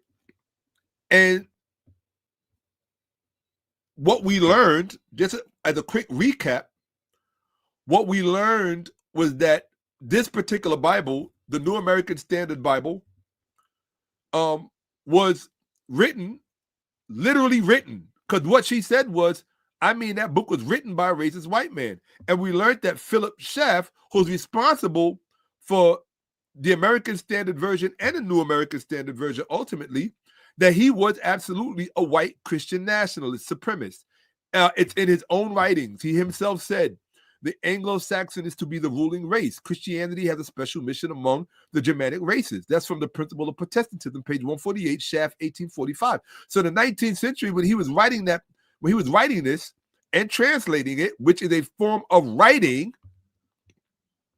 we also discerned that the translators are given the appellation of writers. So you can't say they didn't write it, they translated it, because that means you don't know what translation means and you're uneducated. And so these are many of the dumb rationales that you often hear Black women make, particularly on social media when they're trying to defend the Bible. They literally make comments that it's almost as if collectively they all have a first grade education when it comes to biblical history. Collectively. I didn't say as individuals. I'm saying collectively. And the Black men really aren't much different. You can see in their answers that they apply a little bit more effort. But the Black females are absolutely atrocious when it comes to the history of the Bible. It's almost as if they never made it out of kindergarten. And that, to me, is a sad commentary in 2026. Like, what have you been doing since the 19th century? When you had an opportunity to really turn all of this stuff on its ear, turn it right side up so that we could get our act together. And it turns you're too concerned with Valentine's Day and other, I don't know, what's his name? The football player that Cardi B is splitting away from. I don't know. It's just the things that occupy the minds of Black women are just, it leaves me dumbfounded. And it explains why, when it comes to things of historical nature, they literally qualify as stupid. You can't call it anything else. And if it offends you, then study harder. Do the work. Black men are judged by what they produce. If you can't produce, prepare to be judged by the fact that you can't produce. When it comes to things of a historical nature, historical discourse and dialogue, if you can't produce, prepare to be judged. Or do the smart thing, play it safe, which is what many of you do, is shut up and don't say anything at all. So we prove beyond a shadow of a doubt that the American Standard Version of the Bible, or let's just see what it says, Philip Schaff was not simply a participant. He was the principal architect of the American Revision Committee. Schaff's writings explicitly promote an Anglo-Saxon racial theology. Okay, the American Standard Version, this quote is not a footnote. The Anglo-Saxon is to be the ruling race. Christianity has a special mission among the Germanic races. That's not a footnote. It is the organizing logic behind his leadership of the translation project, which means when they were putting these Bibles together, they explicitly had white supremacy at the heart of their thinking. So when Toni Braxton said that book was written by a racist white man, she was 129% correct. You have to accept this. The ASV was created under the direct influence and leadership of a documented white supremacist ideologue. The translation committee he organized, the scholars he selected, and the linguistic priorities he enforced were all shaped by his view of Christianity as the civilizing arm of Anglo-Germanic destiny. That is not conjecture, it is a structural fact of the ASV's genesis. Okay, the New American Standard Bible, the NASB, like the American Standard Version, ASV, and King James Version, KJV, can be placed within the same category of written by racist white men when applying the criteria of racialized authorship and institutional context. All three were translated, edited, and published under leadership comprised almost entirely of white male Protestant scholars working within Euro-American or Anglo-Imperial theological institutions that historically upheld doctrines aligned with racial hierarchy. This is not Shakka-Ahmose. My name is not ChatGPT. Okay? The NASB was produced by the Lockman Foundation. So now you're at the New American Standard Version, right? With trustees drawn from racially segregated U.S. Protestant churches. So these things were born in segregation. All right? Blacks not allowed here. Blacks not allowed in the interpretation and translation of this book. Okay? The A, or the putting together and structure of it. Because you have to understand, through semiotic thinking, through semiotic reading and things of that nature, there are things hidden in these texts that you cannot even see that are standing out. It's in the text. Most of it is subtextual. All right, and because it's subtextual, the subtextual world is a very large world. And if you are not trained in it, it's invisible to you. Okay? It's like, say you've never been in an airplane, a jetliner, and I sit you in a cockpit and all you see is a bunch of gauges with numbers and you don't know what anything is for. Everything is in plain sight, but if you don't know what it means, it's just a bunch of numbers. You can't fly the plane. And the same thing is true about the Bible, about epigraphy in general. If you don't understand the construct of early text and what goes into each iteration of it, then you shouldn't be speaking about it because you don't know what you're talking about. Okay? The ASV 1901 was developed by an American Revision Committee whose members were exclusively white men from mainline Protestant denominations, many of whom defended colonial missions in Africa and Asia.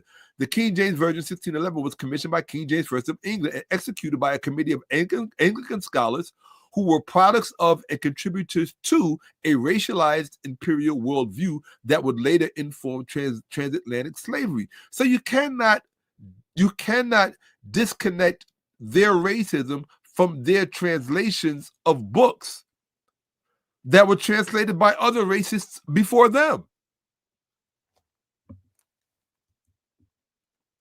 Here we go, right? Okay, we read all of this before.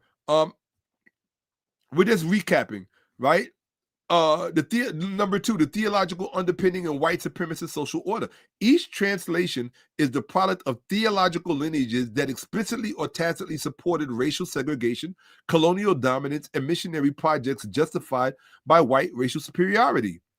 The New American Standard Bible translators worked during the Civil Rights era, yet had no African-American scholars on the translation team, despite biblical scholarship among Black theologians being well established. Howard Thurman, Kane Hope-Felder.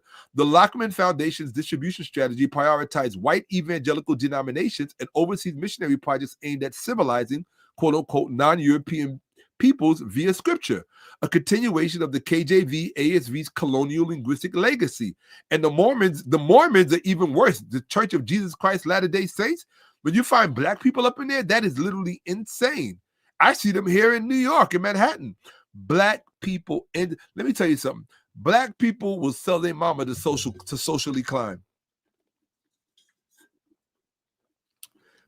And the only thing worse than selling your mama is selling your soul. And the worst part about black people, they don't even sell it, so they just give their soul away. Well, I want to be a part of what you got going on, because socially this puts me in a certain social orbit, which means basically you're a social Christian. You're not a, you're not a religious Christian. You're a social Christian. You're a person who uses Christianity to socially climb. That's it. And that's most Christians, particularly in Africa and other places, okay? But also here in America as well. So it says here, hermeneutical choices reflecting Eurocentric and racialized frameworks. All three translations preserve linguistic choices that encode European, see this word encode, which means you can't see it, European cultural supremacy suppressing African and Afro-Asiatic historical claims. Terms like Kush, rendered as Ethiopia, while geographically incorrect in ancient contexts, reinforce Euro-American biblical cartography that minimizes African antiquity. Of course it does. Anybody who's historically literate knows that. The NASB's reliance on the Nestle Allen Greek text and Biblia Hebraica Stu-Stargentia, while more philologically modern, still embeds the racial biases of earlier European philology, directly inherited from KJV ASB frameworks. I always tell this to people, and I show you the sources at the end. Continuity of translation governance. The New American Standard Bible translation process was insulated from accountability to communities of color. Like the KJV and ASV, it was driven by doctrinal committees accountable only to white-led institutions, reinforcing hermeneutical monopoly that excluded non-white interpretive authority. Interpretive authority. Right? That's from Gerald O. Well, I show you the sources at the end. Justification. The New American Standard Bible is part of an unbroken genealogical chain of Bible translation projects that were authored, supervised, and disseminated by white male institutions deeply implicated in racial exclusion and colonial theology.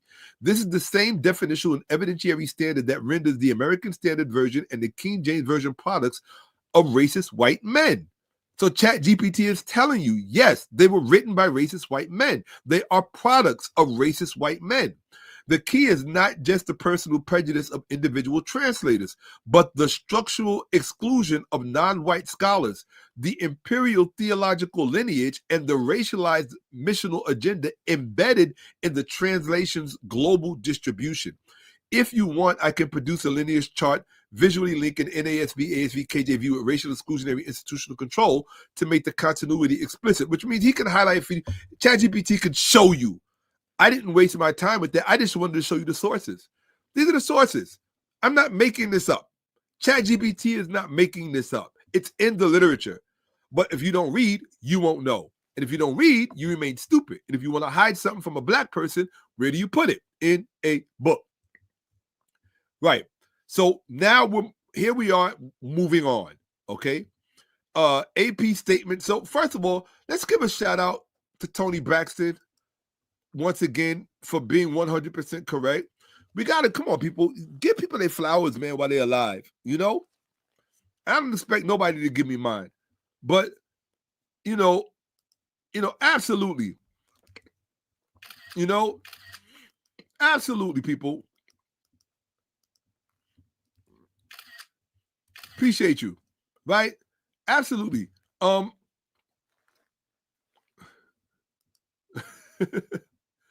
Woo, yeah, absolutely, right? So here we go. So I just wanted you to see this, right?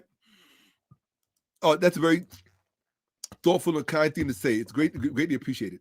So, and I genuinely mean that. So, it's certainly important that I know that that's what those who support the platform, even with their presence alone, I appreciate that. There you go. Yes, to Miss Braxton. Absolutely. Let's give Miss Braxton her flowers because she was indeed correct and she deserves the applause that so many of lower IQ and much less education than she apparently has, that they would deprive her of the applause that she earned and deserves.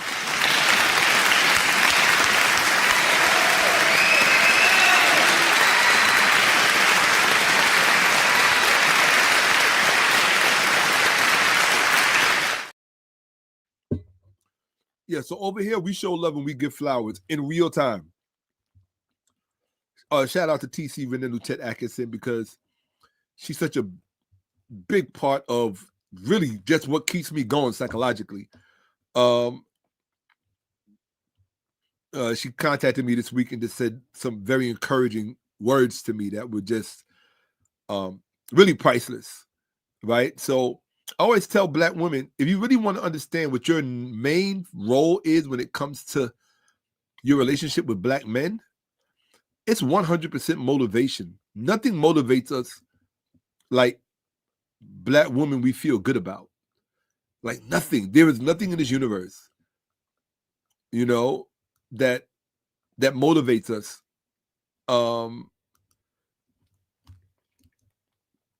Like you have this group of Black women who speak words of encouragement on social media, right? Oh, she getting her flowers. What's Tony Braxton? Tony Braxton is the sister that told the truth when she was talking to her sister. Tony Braxton is the one who said that book, talking about the Bible, was written by racist white men. And what you're going to see, as I showed you in part 1, all of the Black women across social media went after her. And many of these were older, more mature Black women who think they have education. And it's embarrassing to me when I see so many of these older women who come from my community. They've got degrees, they have big positions in corporations, they've even got PhDs.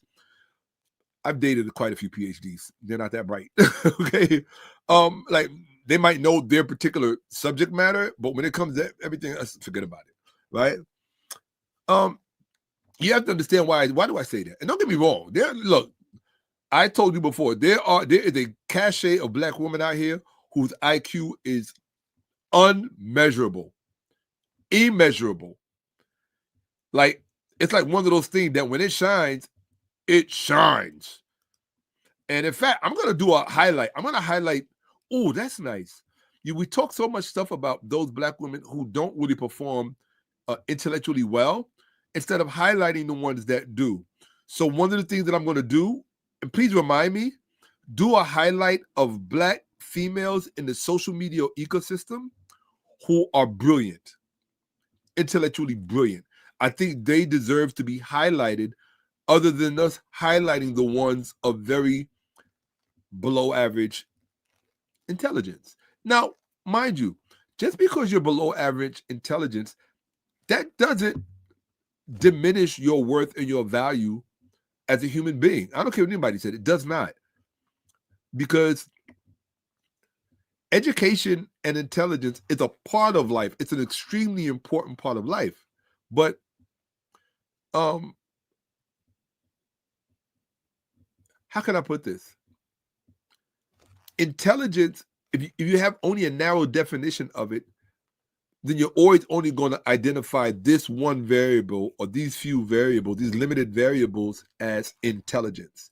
And unfortunately, what that's doing is it's really showing the limitation of your own intelligence, right? So just because I've met ghetto sisters, if you want to call them that, who, even though their vernacular is very ghetto and very socioeconomically reflective, they still have their own personal brilliance.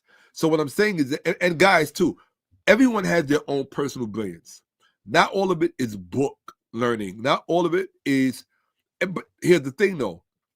Those people who don't have book learning should not disparage book learning, because it's just another kind of intelligence. It's what makes book intelligence, what gives it its value, is that it's a distillation of that aspect of intelligence which was worth preserving. That's why books have such great value. You understand? And yes, that matters. Okay? It matters that you know that. So it was Tony. Okay, absolutely. So let's get back to the presentation. So now we're moving on. We recapped part 1 or part 2. We're in the teaching window. We're in the per onc window, which is the classroom. Share screen. I'm sorry. Here we go. All right. I don't know. Sometimes I click the wrong button without meaning to. So let's do this, people. So now we've moved on. Okay. So we looked at the sources.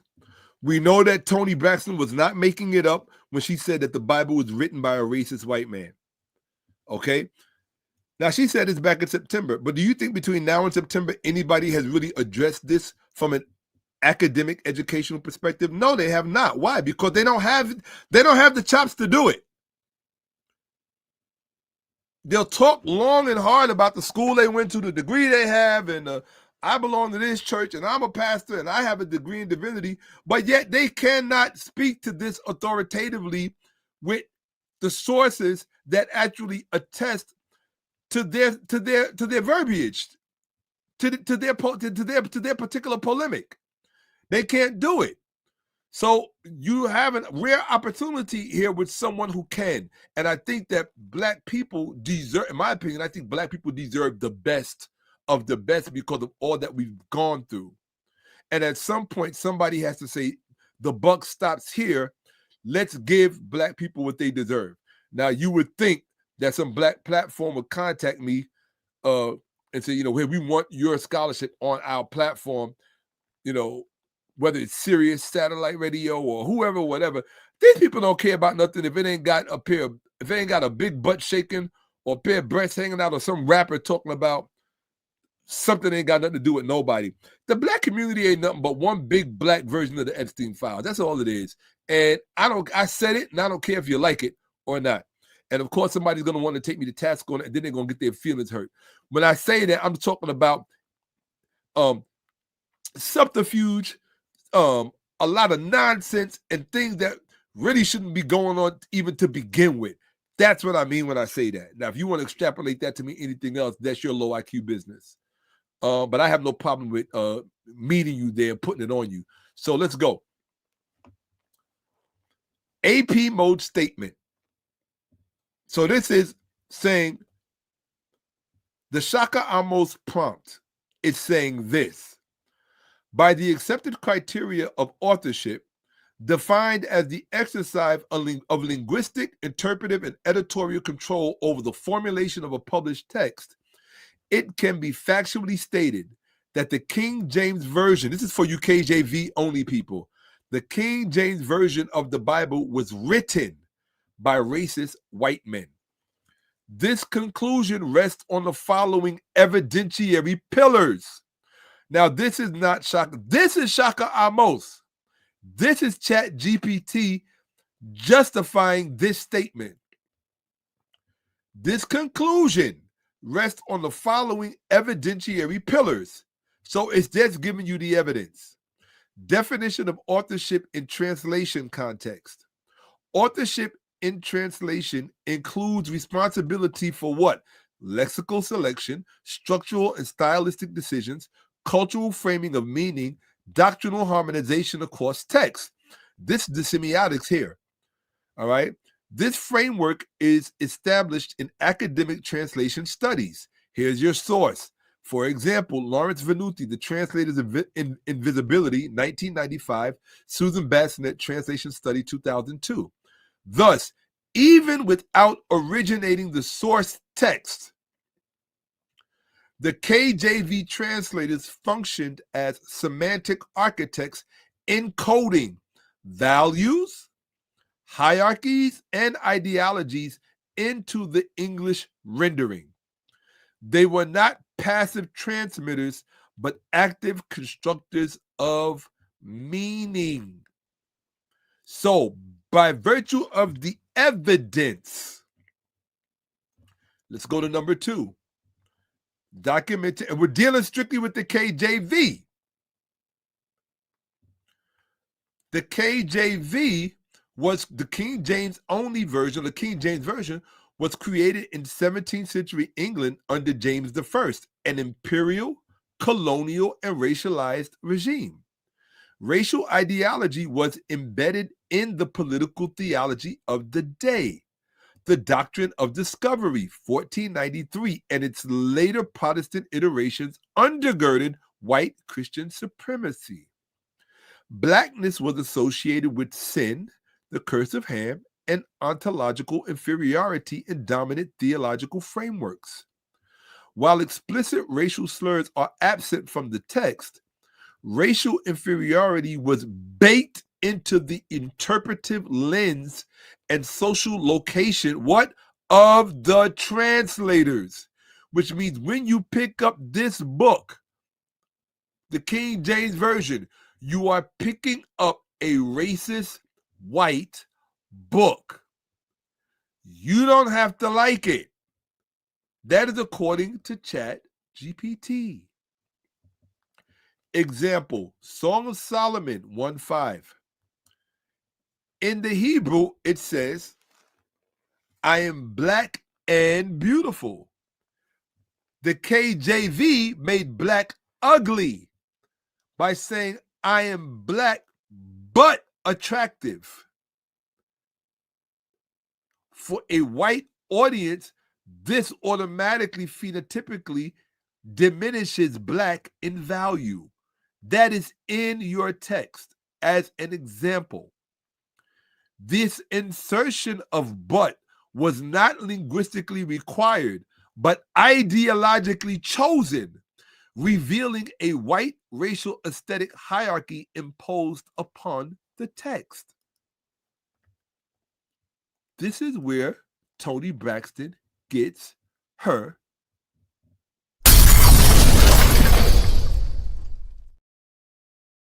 flowers. Okay? Toni Braxton was correct when she said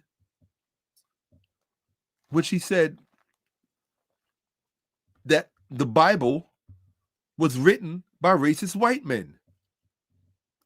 Okay? It's important.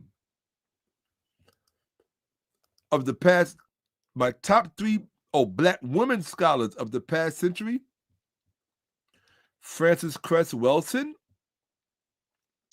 and I have to get back to you on the other 2. But Frances Cress Welsing for sure. I have to get back to you on the other 2.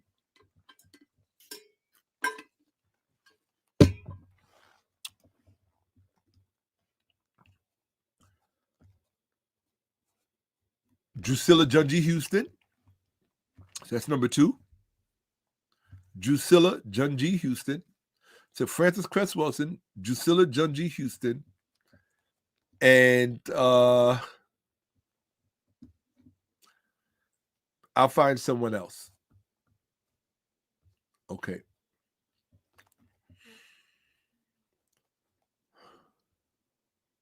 Now you got me thinking. Maybe Beatrice Lumpkin. You have to look her up. Okay. So let's get back to the presentation. So Toni Braxton was correct, all right, when she said that the Bible was written by racist white men.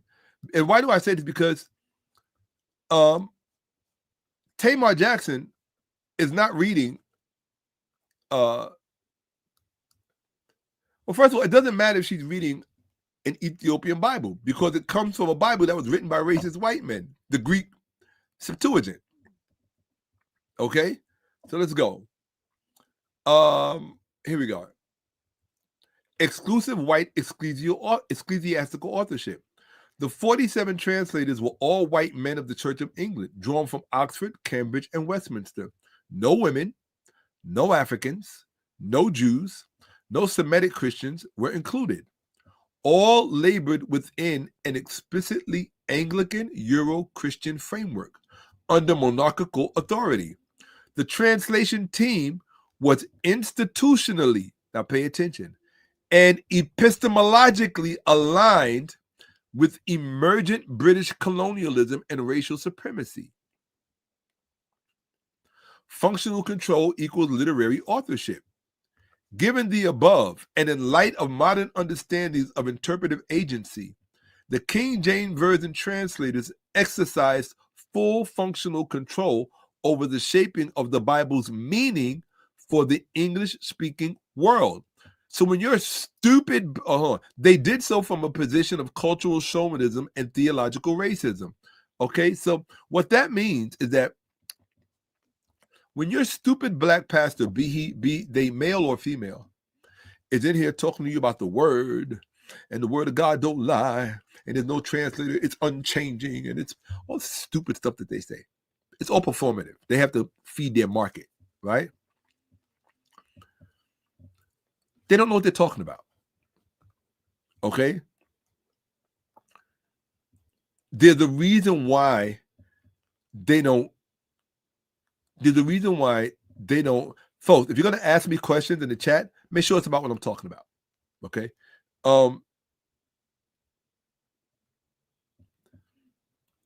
The bottom line is that I'm going to tell you, black pastors are stupid. Geno Jenkins, Jamal Bryant, you name them. I don't really know many of them, so I always say the same names over and over again.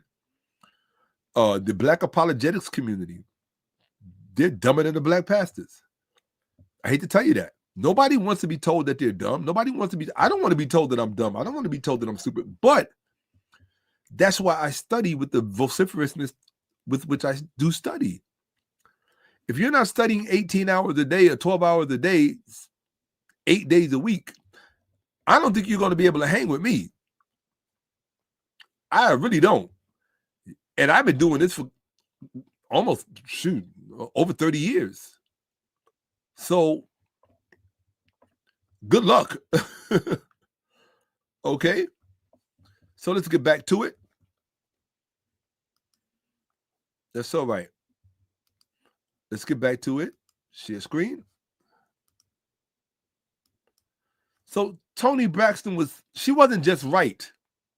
I want you to think about how right she was. And for her to be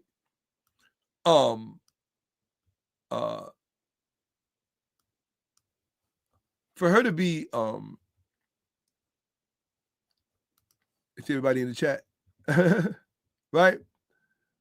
For her to be here, see they up in here, y'all. See that? I want y'all to see this for those of you who don't know. Right. They up in here. They in this chat.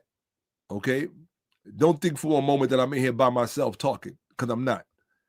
There are people here who are learning, who want to learn, and who are determined to learn. And those are the people who I have respect for. And I don't do this for fast food brains. Okay? So let's continue. Final statement. This is Chat GPT. Everybody in the Chat GPT, in the chat. Hold on one second. Everybody in the chat, I have one question for you, and you got to put the answer in the chat. Is my name Chat GPT?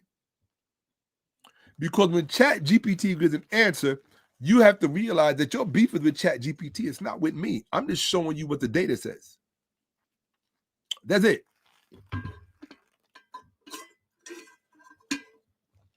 Chat GPT is responding within the context of the data.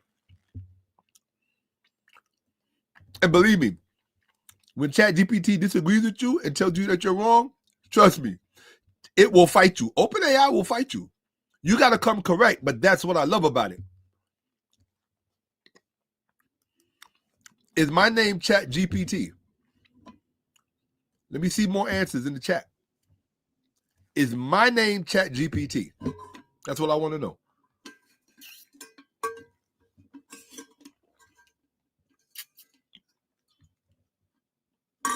When that cayenne pepper hit the back of my throat.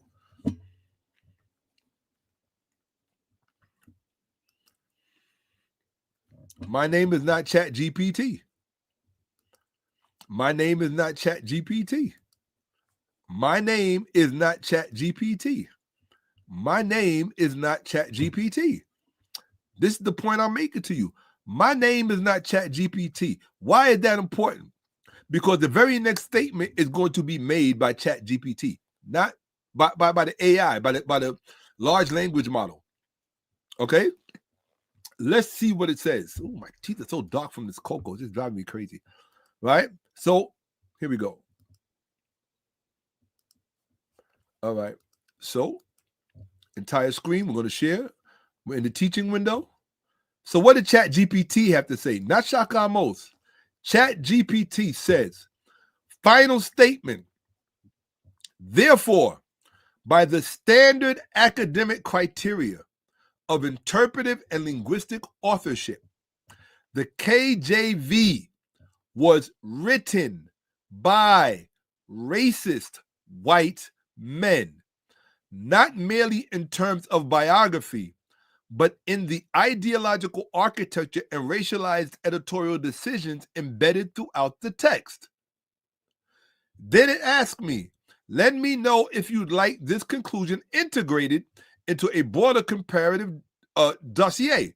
The American Standard Version, the New International Version, the 70, which is the Septuagint, the Ethiopic, etc.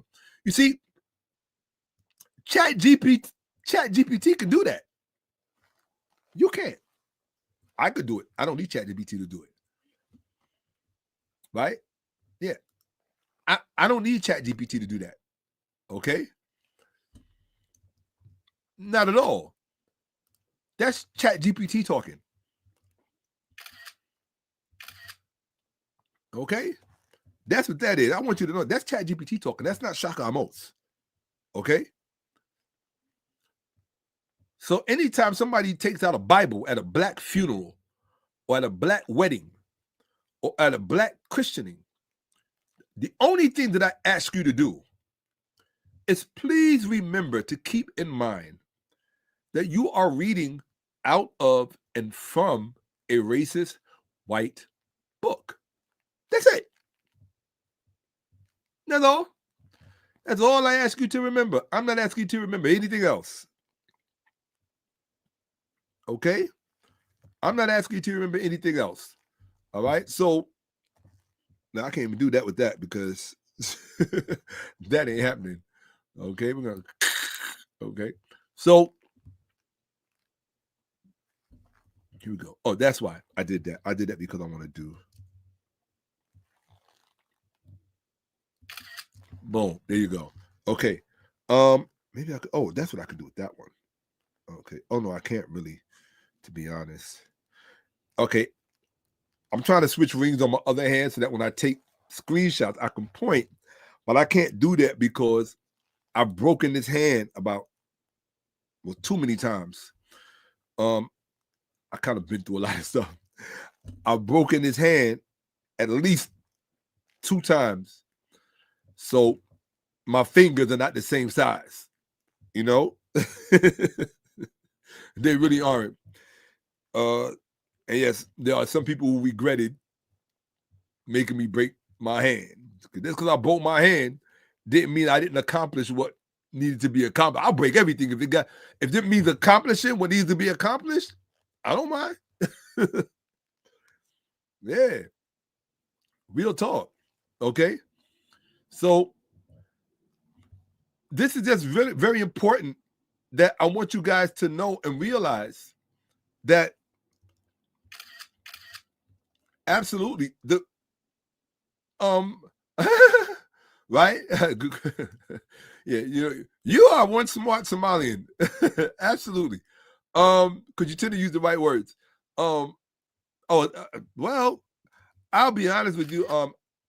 I think I'm better than ChatGPT, but I think I'm better than large language models because I find myself often having to teach the large language model just so it can, because if it doesn't know, it can only in fact, when you see how these large language models works, how these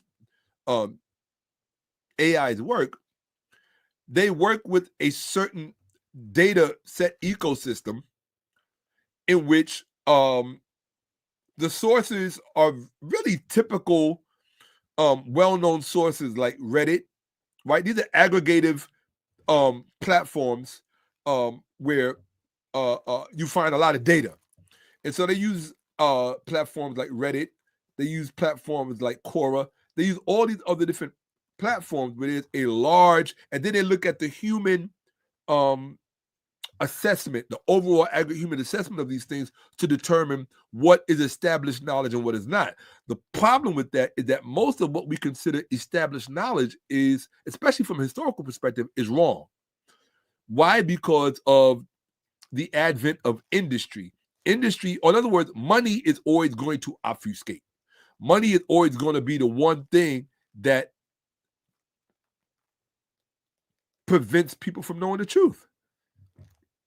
Why? Because in the eyes of money, which is another way of saying in the eyes of human greed and power, in the eyes of money, money comes first. All right? In terms of human greed and power, money comes first, not truth.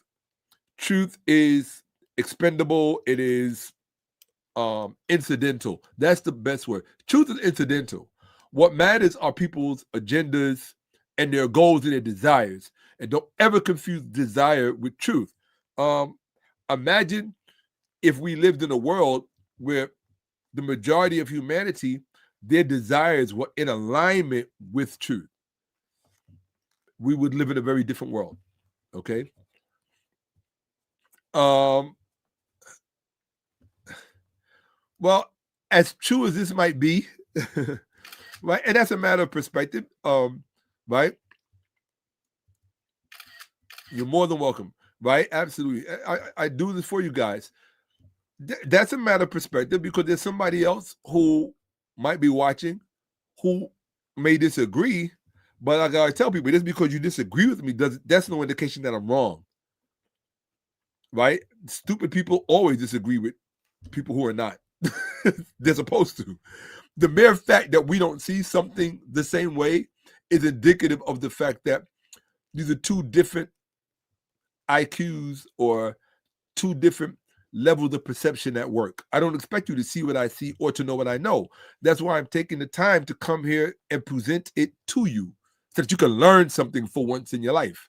Okay? So let's get back to the presentation. I'm not here to blah, blah, blah, blah, blah, blah. Okay. You know what? Something happens to me sometimes when I'm teaching, and it's one of the things that I love about teaching. Sometimes I get an overwhelming sense of, and I don't know any other word to describe it other than love. And so I express it, I articulate it, and I speak to it, right? I guess gratitude. I feel grateful.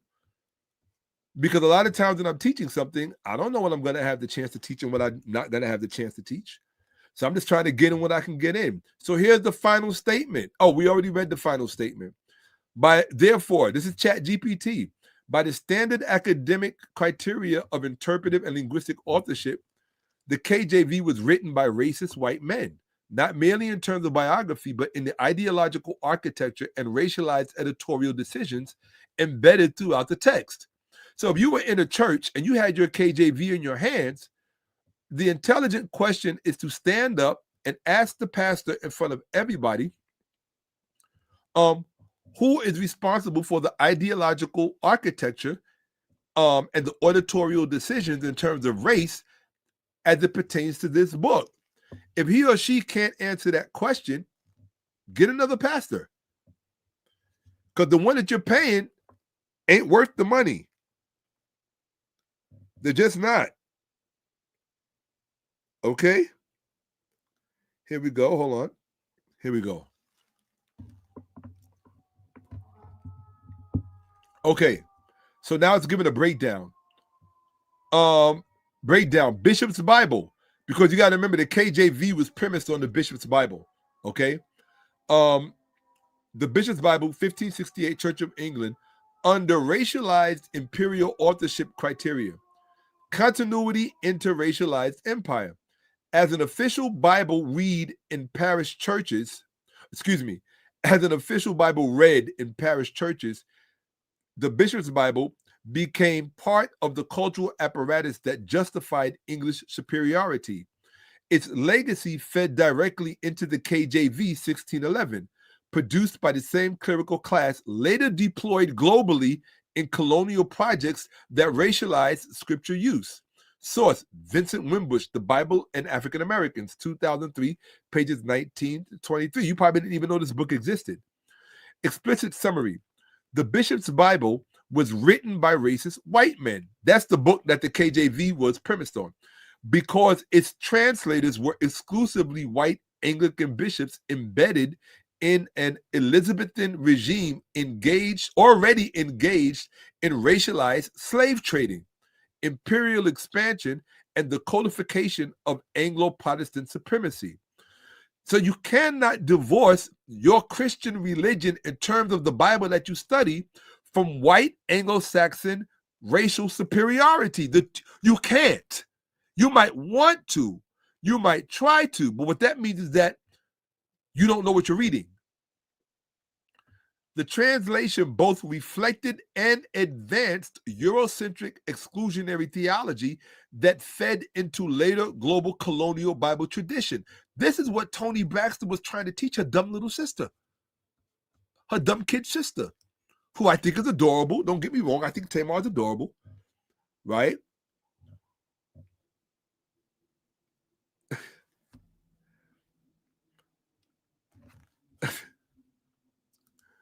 Right? So what ChatGPT is telling you is that even the book that the Bible, the King James Version, which I have probably somewhere over here, it's up on my bookshelf. The King James Version of the Bible was premised on the Bishop's Bible, which itself was it was a book written by racist white men. This is not a personal attack on white people. It's not.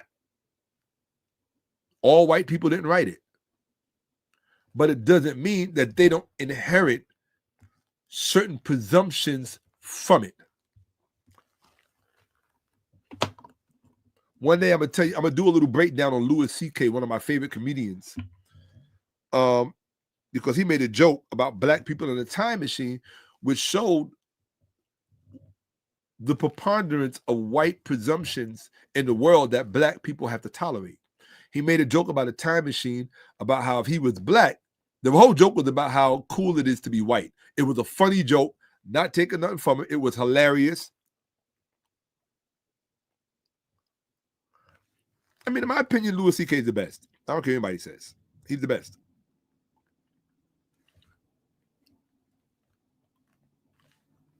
As me, that's my opinion.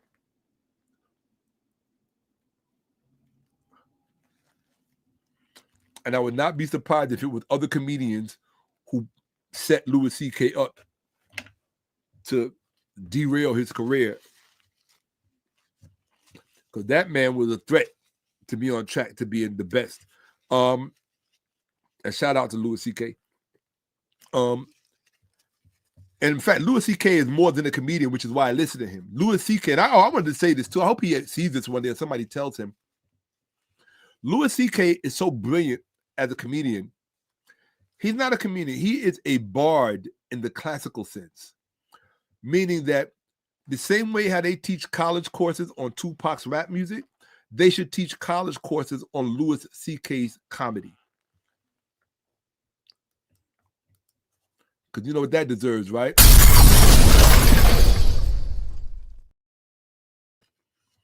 They should teach college courses on Louis C.K.'s comedy.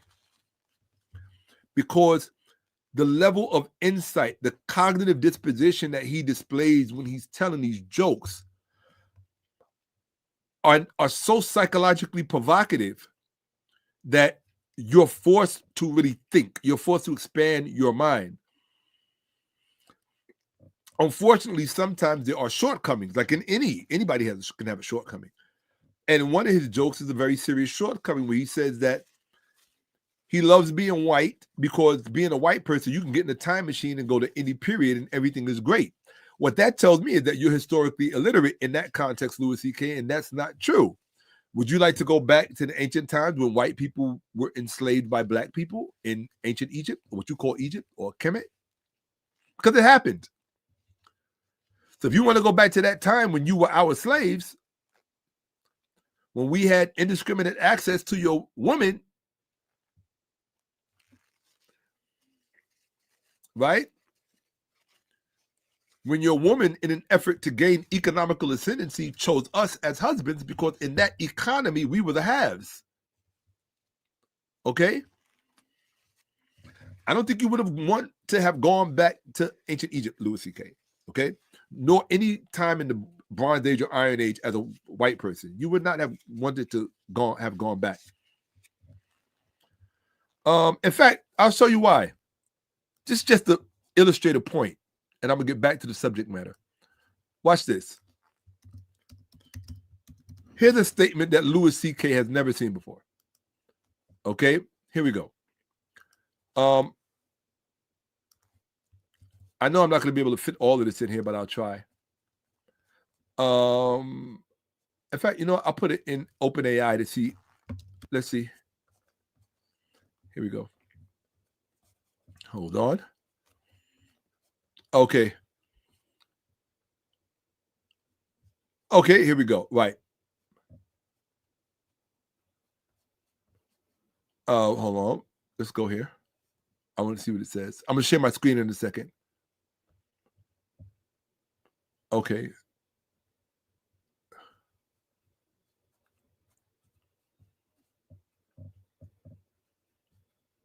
Okay. Well, here's what he said. Let me show you what he said.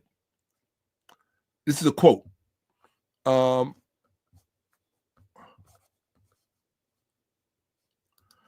Louis C.K., I hope you see this one day. Okay, this is just to give you an idea. So you talk about you want to get in a time machine and you think that everything was great for white people for all time. Well, let's look at this. This is from The Bankruptcy of Christian Supernaturalism, published in 1927, right? This is out of the University of California, this particular text, the Hattie Trust Academic Research Libraries, University of California. For the first 2,000 or 3,000 years of civilization, there was not a civilized white man on earth. Read that again. For the first 2,000 or 3,000 years of civilization, there was not a civilized white man on earth. Civilization was founded and developed by the swarthy races of Egypt, Mesopotamia, and Syria. That means dark, okay? And the white race remained so barbaric that in those days, an Egyptian or a Babylonian priest would have said that the riffraff of white tribes a few hundred miles to the north of their civilization were hopelessly incapable of acquiring knowledge requisite to progress. In other words, the ancient reputation of white people is that they were intellectually challenged. They were stupid. They were low IQ as a race. Aristotle said the same thing. I'll show it to you. Let me see. Here we go. Let's see. Do I have it here? Hold on.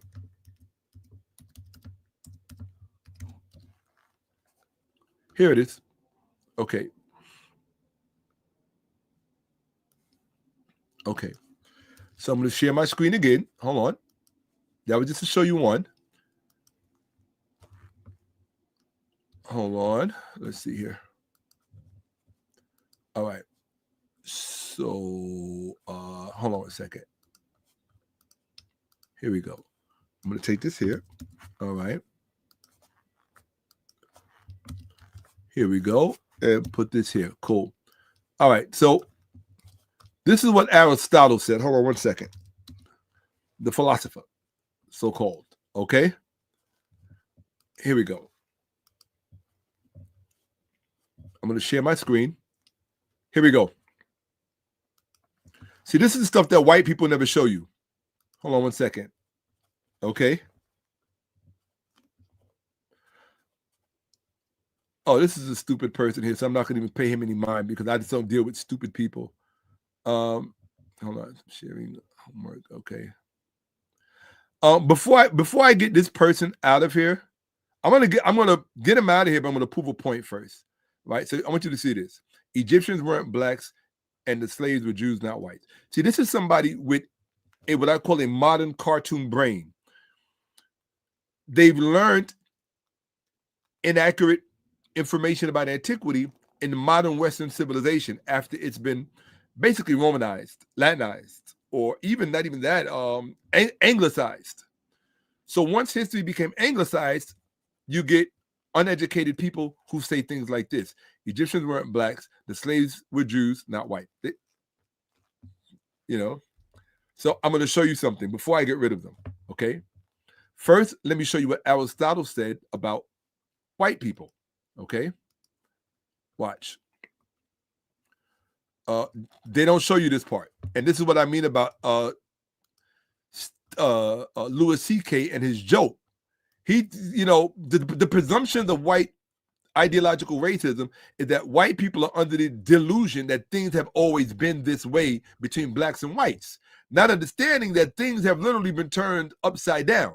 Okay, so this is what Aristotle said. Okay, the races that live in cold regions and those of Europe, meaning white people, are full of courage and passion, but look what he said, but somewhat lacking in skill and what? Brain power. In other words, they're stupid. That's what Aristotle said. That's from Politics, Book 7, 7, the Penguin Classics. That's from the Sinclair translation, page 269. You can get it on Amazon. In Book 7, Chapter 7 of his works, Politics, Aristotle presents a theory of environmental determinism, suggesting that climate influences the character and intellect of different populations. He categorizes people from cold regions, Europe, as courageous but lacking in technical skill and political organization. No, he did not. Yeah. While those from Asia are described as intelligent and skilled but lacking in spirit. See how they, in the modern parlance, they lied? They exchanged brain power for political organization. Aristotle said nothing about political organization. He said somewhat in skill and brain power. Now watch this.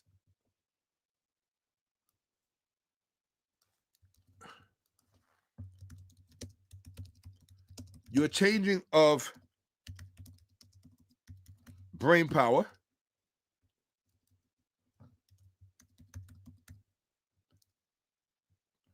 hold on. Here we go. You're changing Aristotle's brain power assessment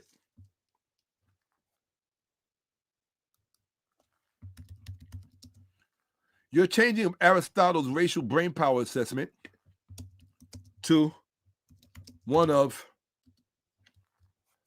oh shoot, hold on, sorry. Forget that part. Hold on. You're changing Aristotle's racial brain power assessment to one of political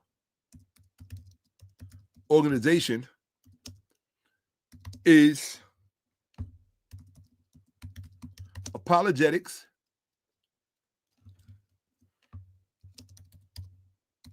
revisionism,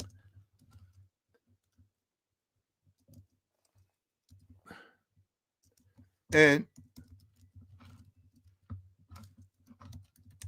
political correctness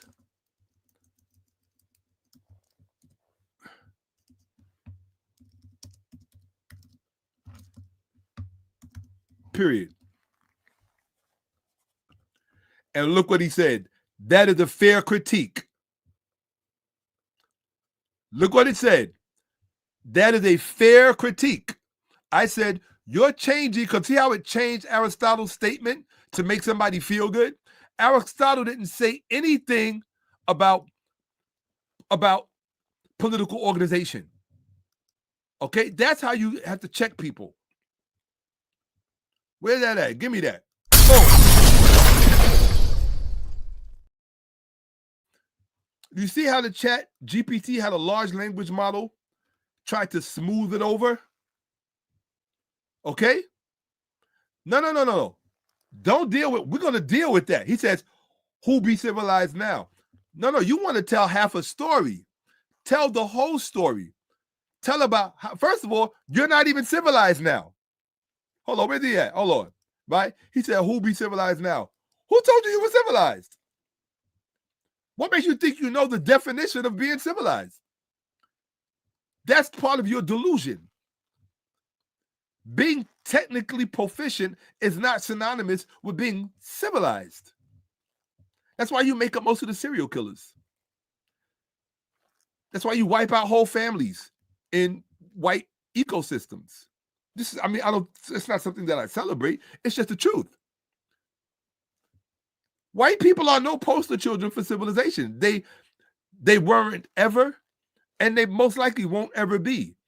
If anything, they've always been the poster children for the destruction of civilizations. This is what white people have been historically known for. This is a historical truth.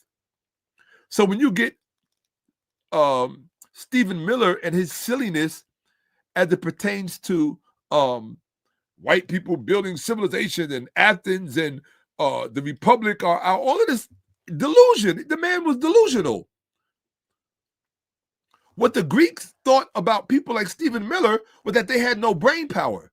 It's in their writing. It is literally in the writing. So let's look at what ChatGPT said when I corrected it. I highlighted it.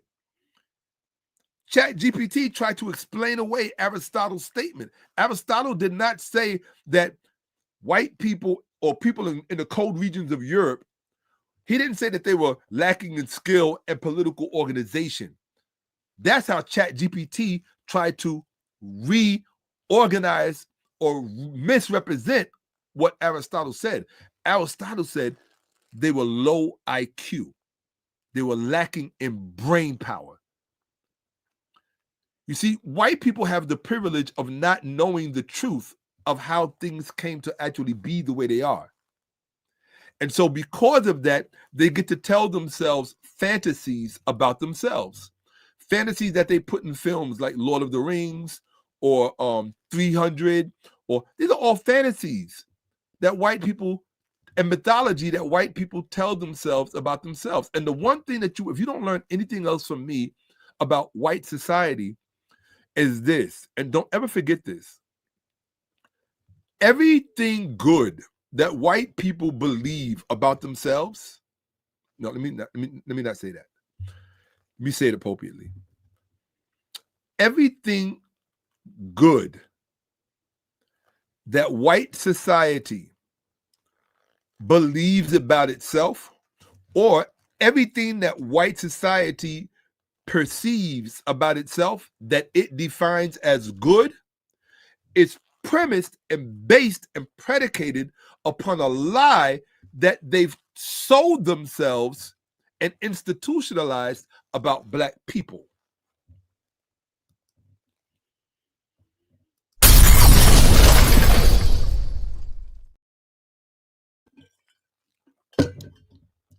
This is the truth. And rather than Black people invest time in turning this situation right side up, they would rather talk about Brorilla, a Black school that was supposed to open 1 million times and still hasn't opened. And whatever, Black relationships that aren't, how are Black relationships going to improve when half of that demographic, which are Black women, make up the majority of the constituency of Black churches that are anti-intellectual, that destroy the minds of your young Black male children because of the mother's relationship to the church? Didn't you see the first presentation I gave? The Black church to school to prison pipeline. All of these presentations that I'm giving are connected. They're designed to help Black people make progress and to actually move the needle. Because if I don't give it to you, if I don't teach it to you, you're never going to see it. You're not going to know. Because Black people think reading is a joke. Black people think literature is a joke. Black people think everything else is important other than what's in the books.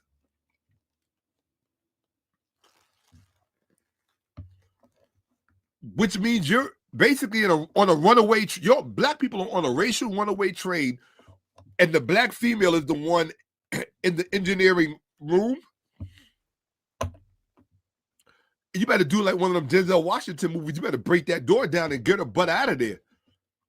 Because the person who's in charge of this racial runaway train is more preoccupied with Valentine's Day than she is with fixing our problems on a societal level.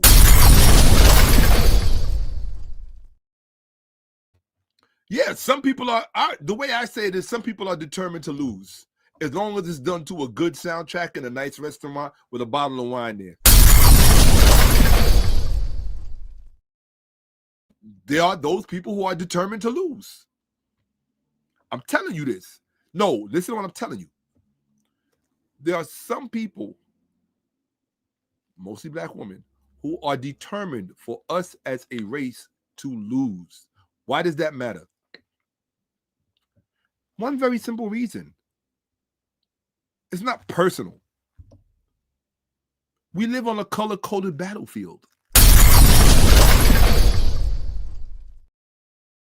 If you live on a color-coded battlefield, then as the book says, race matters. And you can't say race matters and divorce the racial topic from an intellectual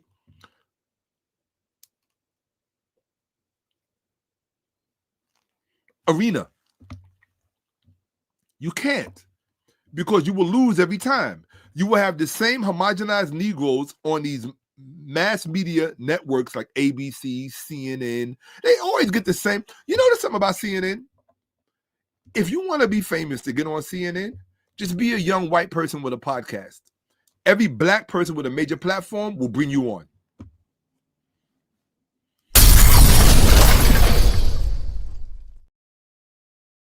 Look at Obama. Every time I turn on some young white person's podcast, Obama's sitting there.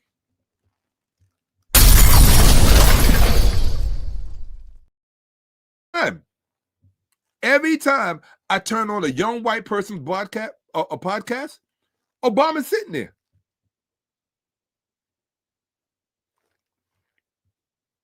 All these young black people with podcasts, and Obama can't find his way there.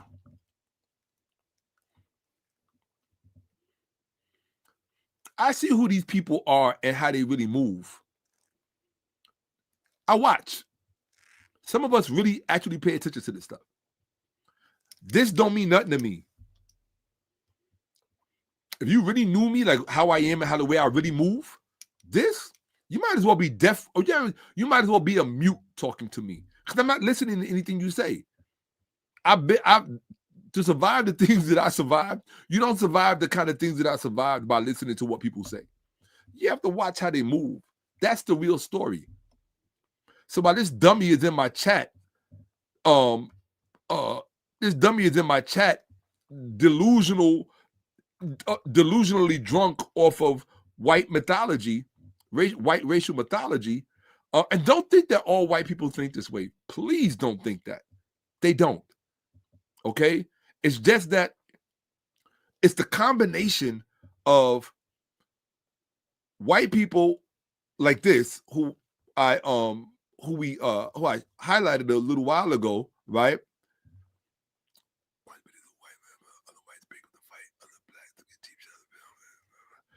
This person, there's no intelligence in their thinking, in their commentary, and it's not his fault. You know, I kind of feel bad when I encounter ignorant white people like this. Here's the thing. I don't expect them to have an IQ any higher than the low IQ black people I meet. They're all stupid. It don't matter what color you are in America. I hate to tell you this. It don't matter what color you are in America. You're stupid. Some are more stupid than others, but you're still stupid. Why? Because education was not ever really prioritized in our culture. It just really wasn't. Education was marginalized for the very few who could really afford it. And there's a legacy that we all live because of that. I was blessed enough to be able to transcend that, and I try to come here to you and show you, look, everything that you think, which is one way, it's an illusion. I'm trying to show you the truth, right? So I don't care if I don't care if you're black. I don't care if you're white. You're welcome to be here. If you're a Christian, if you're Muslim, if you're Jewish, if you're Hebrew Israelite, whatever you are welcome to be here. I don't care what your sexuality, sexual preference, I don't care what it is. You're welcome to be here, because whatever I can do to help put your mind on the right track, that's what I'm here to do. That's it. For every person that I impact in a positive way, guess what? Guess what? I want you to hear something. For every person that I impact in a constructive way or get them to rethink what they thought was true, that is potentially a powerful person that someone else will at some point encounter. I might not be there to get my flowers. I might not be there to take credit for putting that person on the right track, but it doesn't mean that that person won't have the positive, powerful, constructive experience that they may have with that person because that person was exposed to myself. And you know what that means when I take my time to go look. That's what that means. And so that's why I don't mind having people in my comment section who disagree with me, right? Well, I mean, he's got to be, well, I don't know if he's familiar or not. He's got to be familiar with something. That's why he's here. How else would he know to even be here? You don't find me by accident, okay? Okay, you don't find me by accident. He said, watch videos of white fights and black fights. But that's why you're stupid, because you're watching the wrong things. You want to watch videos of, look what he said. I'm going to show you something right now. Watch this. Watch videos. He calls himself 𝓈𝓔��ℎ𝓿𝓿, which is a play on words, a pun, right? He probably is one. Watch videos of white fights and black fights. Other whites break up the fight. Other blacks get in cheap shots or film with their phone while hollering. Okay? That's his perception of the world. Okay? Now I'm going to show you my perception of the world. I want you to keep what he said in mind. Okay? Keep what he said in mind. Now, that's the kind of stuff he's watching. What you need to be watching instead of stuff like this.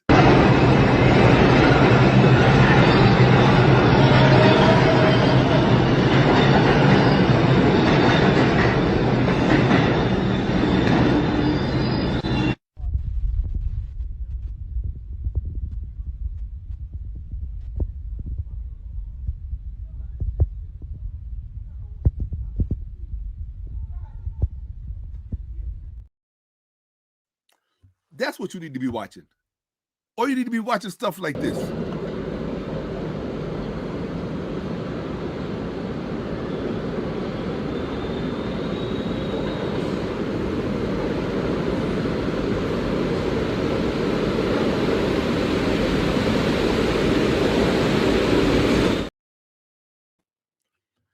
Now, that second one you saw, now both of those men are heroes. Oh, and by the way, both of these men deserve this.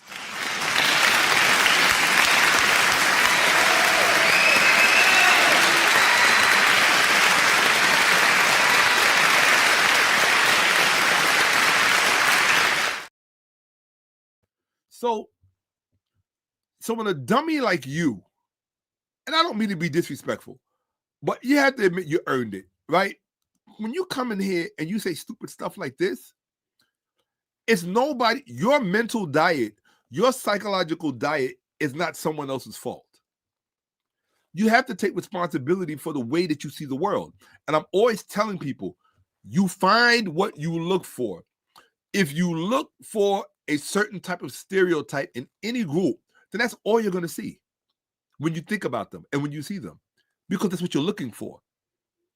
Old women used to always tell their daughters, do not go looking through your husband's things. Why? Because if you want to preserve your marriage, always remember, whatever you're looking for, that's what you are going to find. That's wisdom. That's all. That's just wisdom.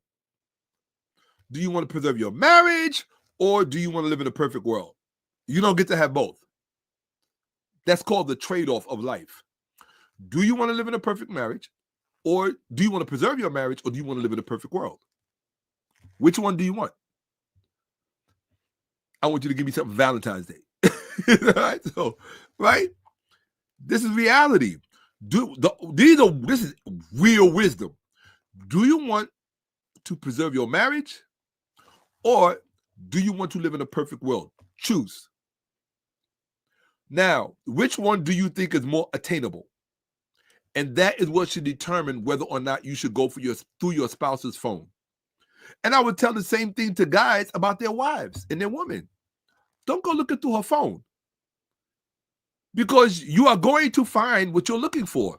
You're going to find a guy in there whose interest she may entertain as a supplement to your own. What I tell men is, you live on planet Earth. Romance does not preclude reality. You are always in competition with the next person. Always. So if you decide to fall off, right? And always remember, this is not necessarily a constant. Because you know how they say time reveals all things? Once you're in a relationship long enough, things tend to balance out, and then people begin to really realize what the valuable things in their lives are.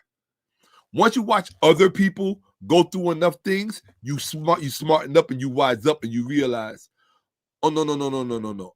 I'm not throwing my relationship away based on some kindergarten, first grade stuff like this. No. What, to find yourself in a market where you now join the rest of the terminally depressed? People who will not find another relationship for maybe another 10, 20, 30 years and going to do a lot of lonely sleeping. And they're going to have nobody there to hold their hand when they're in the hospital or in the emergency room, and nobody to pick them up, and nobody to go see them with, nobody, because you didn't buy me enough for Valentine's Day. It's a bunch of stupid stuff. But whatever, but I mean, hopefully he'll change his name and get a more respectable name for his platform. It's a trolling platform, but so anyway, I just showed you that because hold on, there was one last thing he said. He said the Egyptians weren't black. So let's just, a picture's worth 1,000 words, right? So let's just do this. Here we go. We go into memes.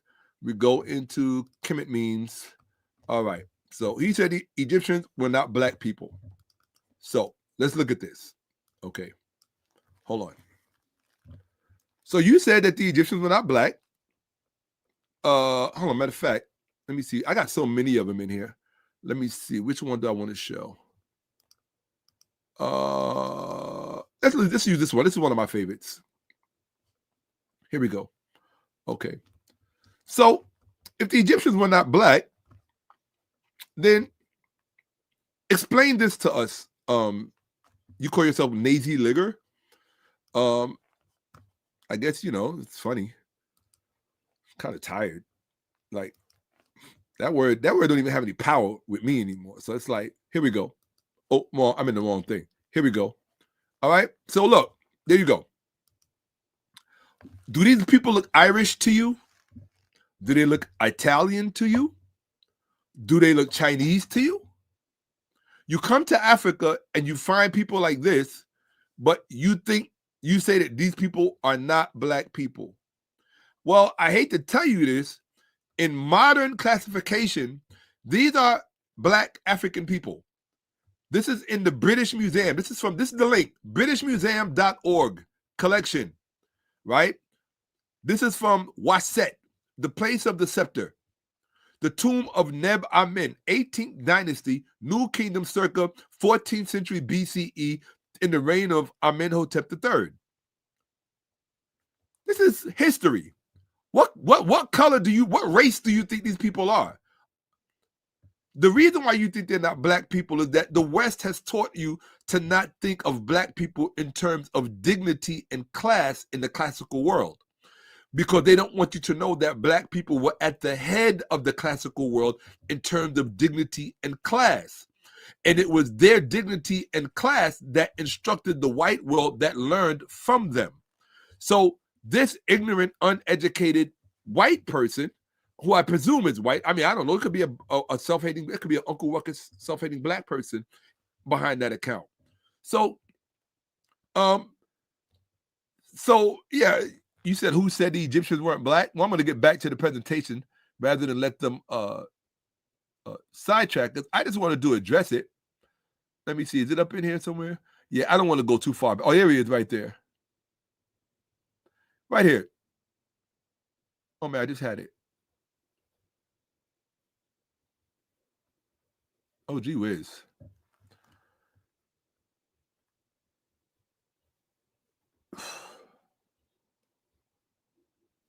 Said it right here.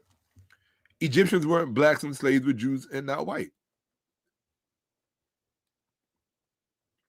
Well, guess you were wrong. Of course you were wrong. I mean, you're uneducated, so I expect you to be wrong. What did Aristotle say about white people?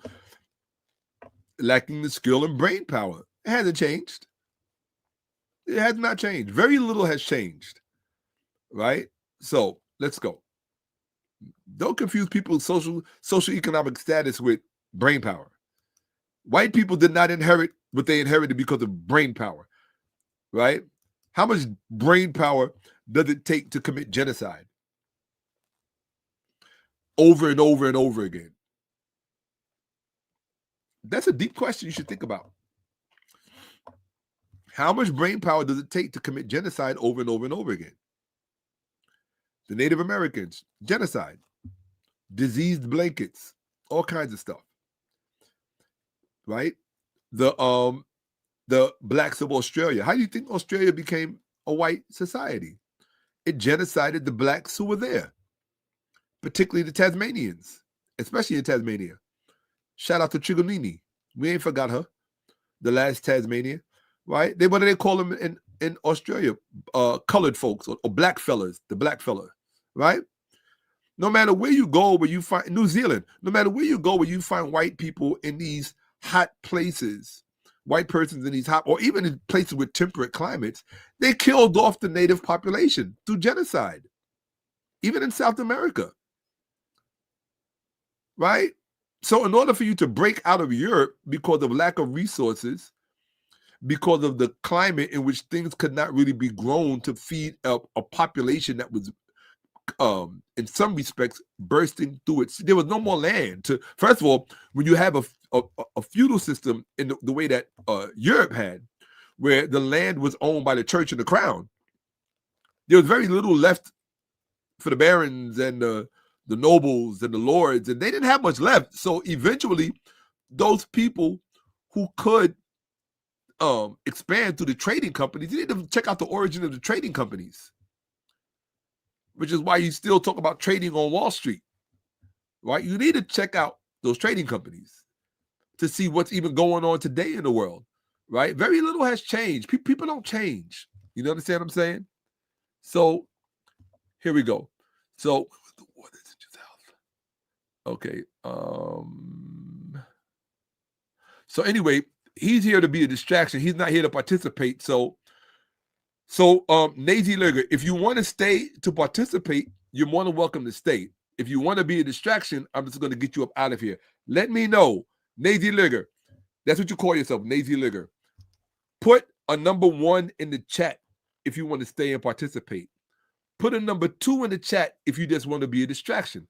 Let me know so I can make my decision on whether or not if I want to keep you here with everyone else to participate. And you got literally a few seconds. If you don't answer within a few seconds, I'm just going to get you up out of here. Number 1, if you want to participate, 𝓈𝔔�𝓏, you can hear me and see me.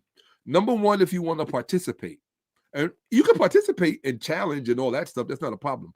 But number 2, if you want to, okay, so you just answered your question. You don't want to participate. Cool. Goodbye. Bang. Problem solved. So now we could get on with the platform. Okay, people. So back to the presentation. Tony Braxton and her being correct on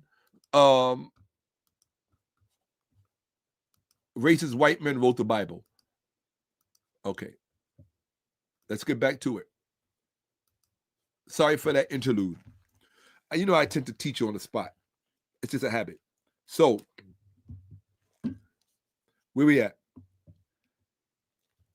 So, the explicit summary. This is ChatGPT, not Shakka-Ahmose.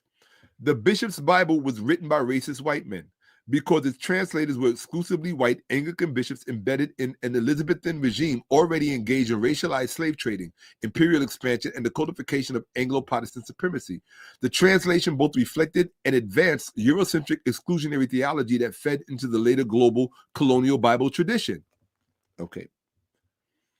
Breakdown. And here we go. So, the New American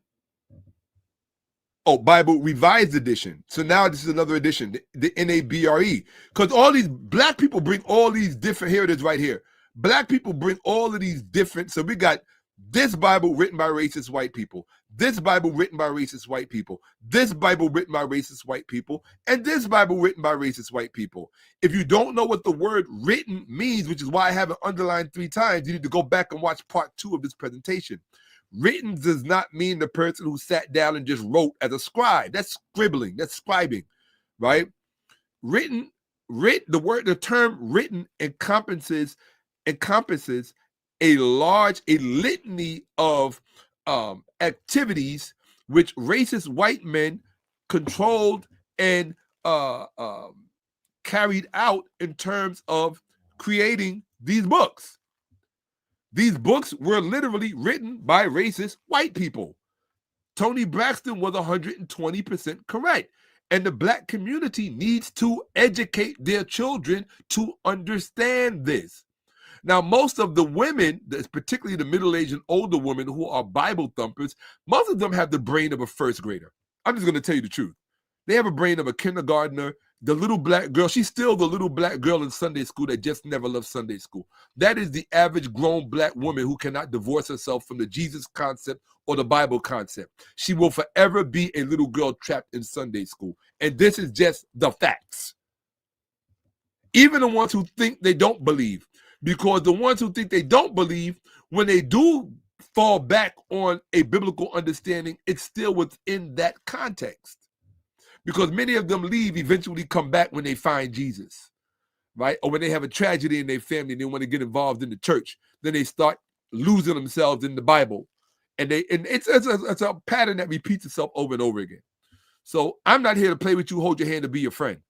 I'm here to just tell you the truth, okay? So let's look at this.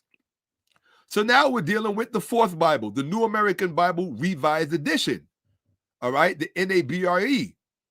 Under racialized imperial authorship criteria, production context, institutional denominational. The NR or the NABRE, right, was produced under the United States Conference of Catholic Bishops, an overwhelmingly white male clerical body 20th, 21st century in America.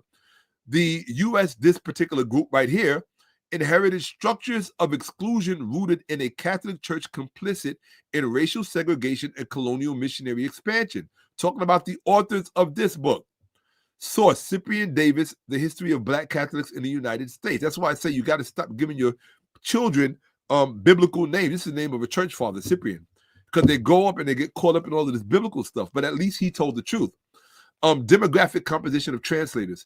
Translation work. So you can get all of this information about who actually wrote these books, but you don't find any black scholars showing you or telling you none of this. Did Henry Louis Gates Jr. with his white wife and white children, did he show you this? Did Cornel West with his non-black wife, did he show you this? With his white brothers and sisters, did he show you this? What black scholars are showing you taking these Bibles and turning them inside out and showing you where they actually came from? What what agencies produced them and what went into the production of them. Manuscript selection, hermeneutical interpretation, theological construct. Or they're not showing you these things. They're not telling you who was responsible for these things. You don't even bother to have these conversations because people like 𝓈𝓔𓓿𓏿𓅀 are right about you. Intellectually lazy. Oh, I'm supposed to dress it up? I'm not dressing it up, and I'm not making excuses for black people. They're intellectually lazy. Black people are intellectually lazy. Period.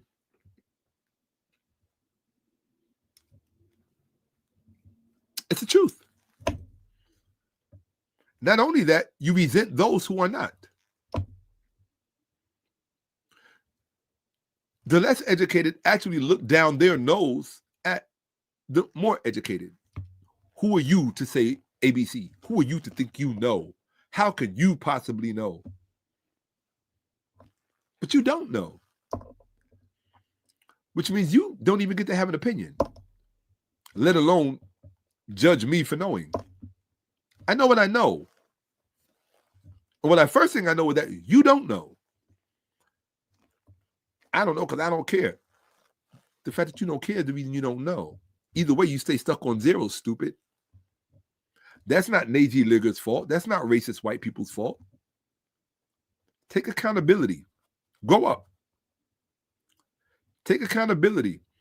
You think I'm just here to dump on white folks? No, white people are easy game. Because I know their history better than they do. Way better than they do. Or like way, way better than they do. I know their history. They're easy game. It's self-righteous indignation amongst black people, and particularly from the black church or foundational black Americans. They're the worst ones. And when I mean the worst, I mean by far the worst. By far. Because you don't have to take any responsibility and accountability for your condition. Just keep blaming white people. White people literally put the truth in the books and show you where knowledge came from, where the Bible came from. They're literally screaming at the top of their lungs. Truth, facts, real history, everything. Black people, they'd rather listen to Snoop Dogg. They'd rather listen to Cardi B. They'd rather listen to Shade Room or the Shay Shay Club or whatever his name is. That's black people. They want to listen to Floyd Mayweather brag about his money. You bragging about some money that I can't spend? And that's supposed to keep my attention? Exploitative people look for stupid people, and black people will volunteer tons of them.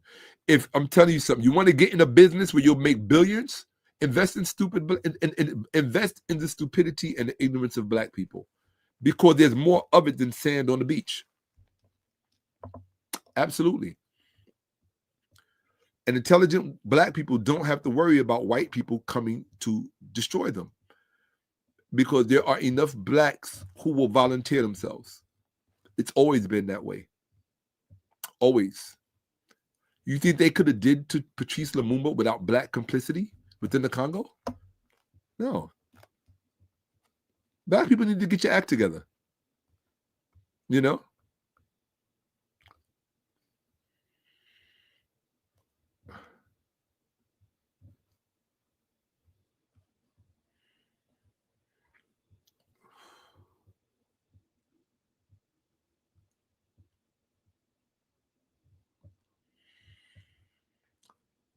So,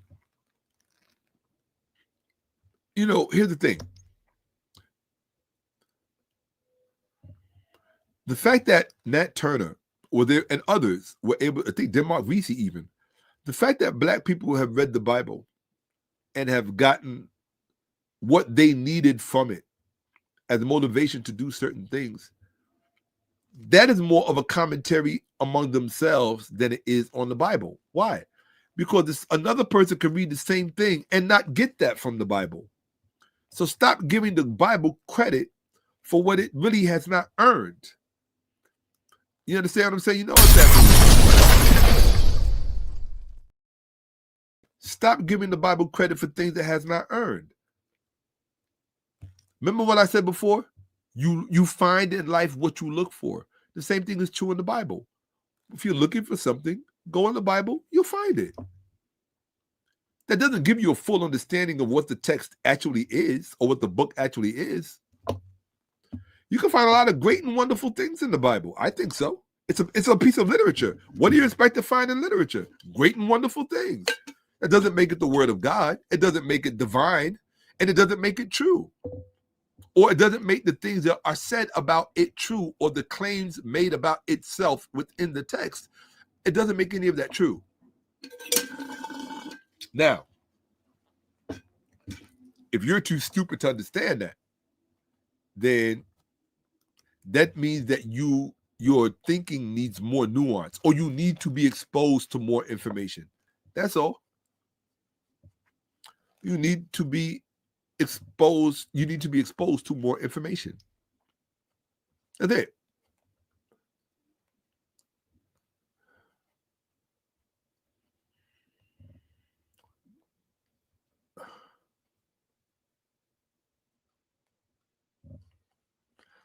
No, I didn't see Ali's explication on it. Oh,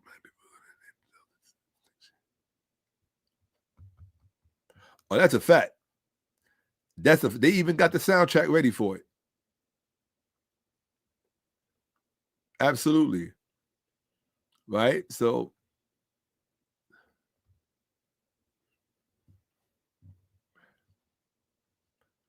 fact, he's one of my heroes. I ain't gonna even lie. In fact, he dunked on me in front of my son because we went to his place of employment. We went to a physics lecture. My son, myself, and a very dear white family member of mine who actually dragged us to the physics lecture. Shout out to Simon, or Big Si as I call him. Shout out to Big Si. And I was introducing my son to Neil deGrasse Tyson, to Dr. Tyson. Man, Dr. Tyson dumped on me in front of my son, man. It was just so embarrassing. I was just like, oh, man, like, come on, bro. I mean, he was joking around, and you know who else did the same thing to me?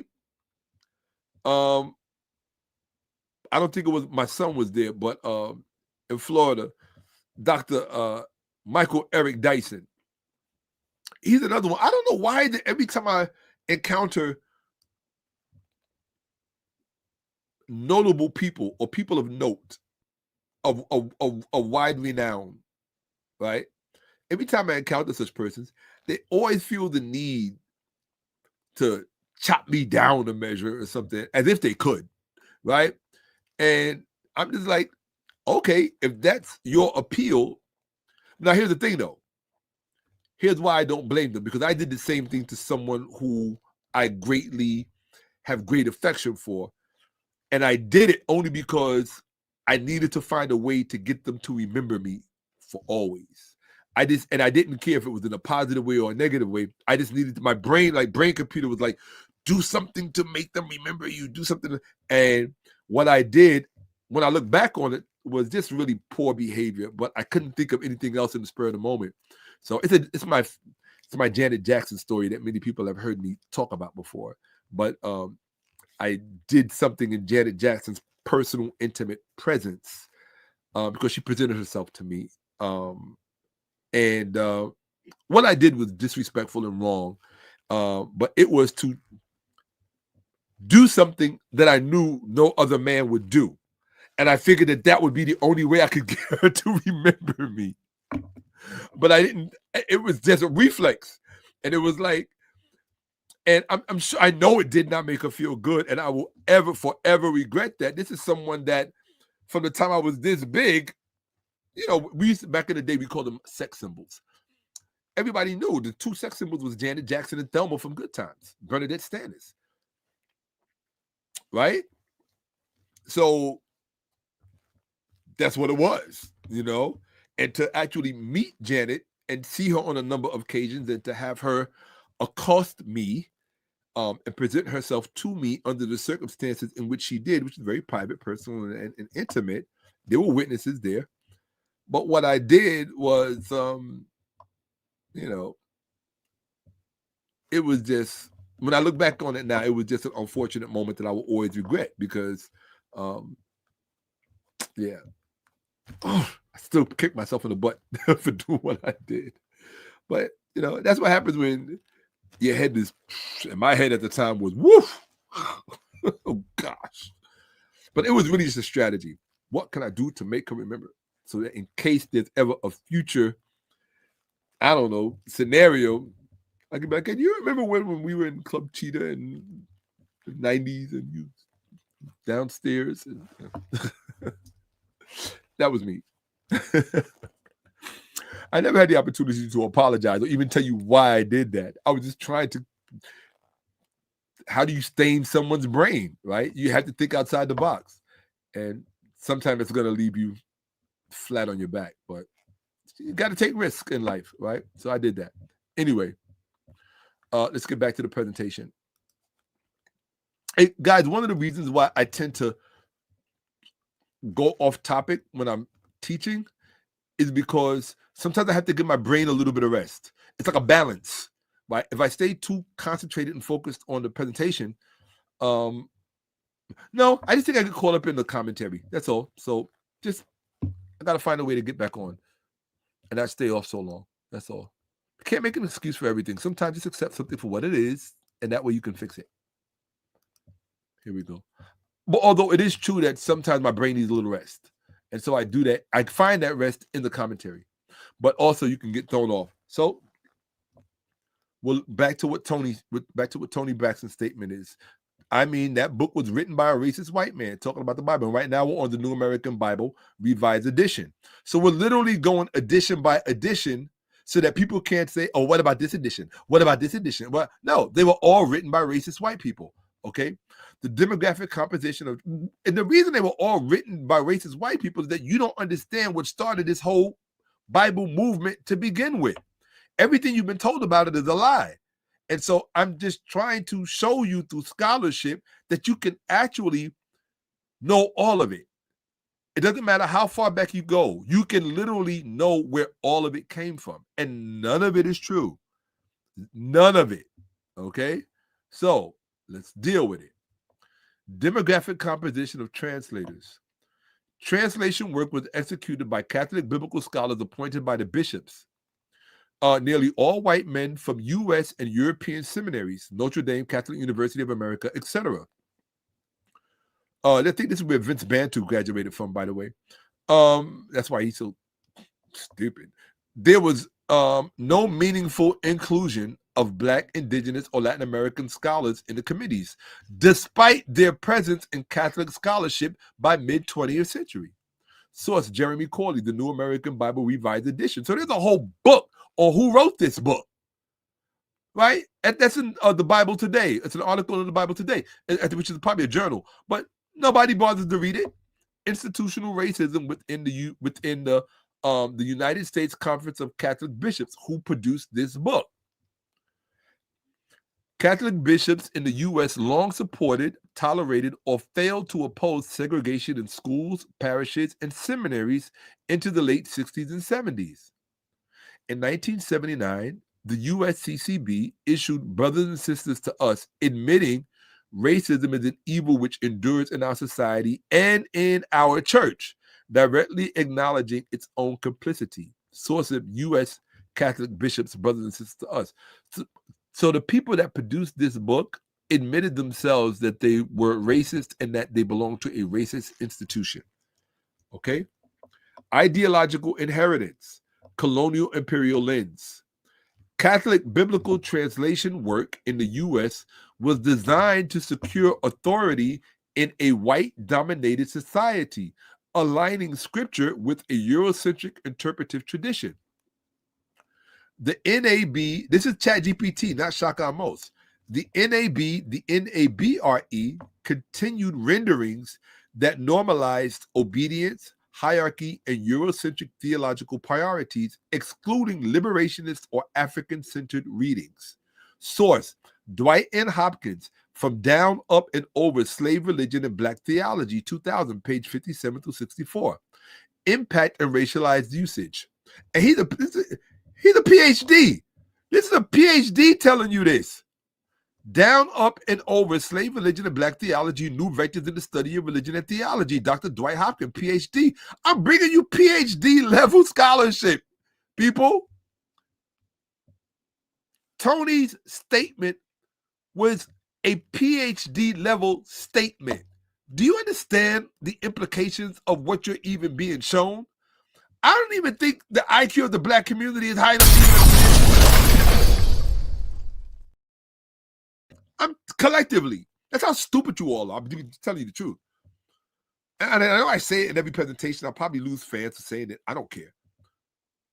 Tony Braxton's statement that the Bible was written by racist white men was a PhD level statement. Are you going to give her flowers? Or does some white man from somewhere got to come along and give her flowers? I'm not going to move forward until everybody in the comments gives Tony her flowers right now. I just showed you the sources that attested to what she said. She's a smarty pants. Honestly, I think that was an adorable statement. I find Tony to be adorable. But, oh, no question, Janet is definitely a gem. And one of my former backup singers who I consider a very, very, what I call an acquaintance of integrity, Joseph Harris, because we have a real friendship. He actually manages Janet Jackson's record label. And he's just somebody who's an unforgettable person once you get to know him and you meet him. He's somebody who I just really greatly admire and respect because I saw his trajectory and the choices he made in the music industry. So it makes perfect sense why he would manage Janet Jackson's record label. If he's still there, he probably still is. At least at last year, I know he still was, right? So, it was an unforgettable experience. Can you imagine? Yes, it was. Imagine meeting someone you've daydreamed about since you were a kid, and she presents herself to you like, this moment is yours. What are you going to do with it? And to use street parlance, I effed it off. But I had, do you know how many times? Look, I'm not going to lie to you. I replay that scenario over and over in my head at least once a week. Because had I went right instead of going left, my instinct told me to go left from a player's perspective. Because, I was a player. And everybody knew it. It was, it wasn't a secret. Had I went right instead, and the reason that I regret it, here's the reason that I regret it. I say time reveals all things. Over the years, or most things, right? Hopefully not all things, right? To maybe all things. Maybe it's better as all things. But over the years, as I got to see Janet express herself in different environments about different topics, it really became prevalent upon myself, if you will, that she was really genuinely a genuine and authentic, nice person, because she didn't have to do that. The way she presented herself to me like that, she didn't have to do that. She could have played the star role. And this is, I got to say this. This is why sometimes a lot of people don't understand. In certain situations, I side with the celebrity. Why? Because people will do certain things to you just because you're a celebrity.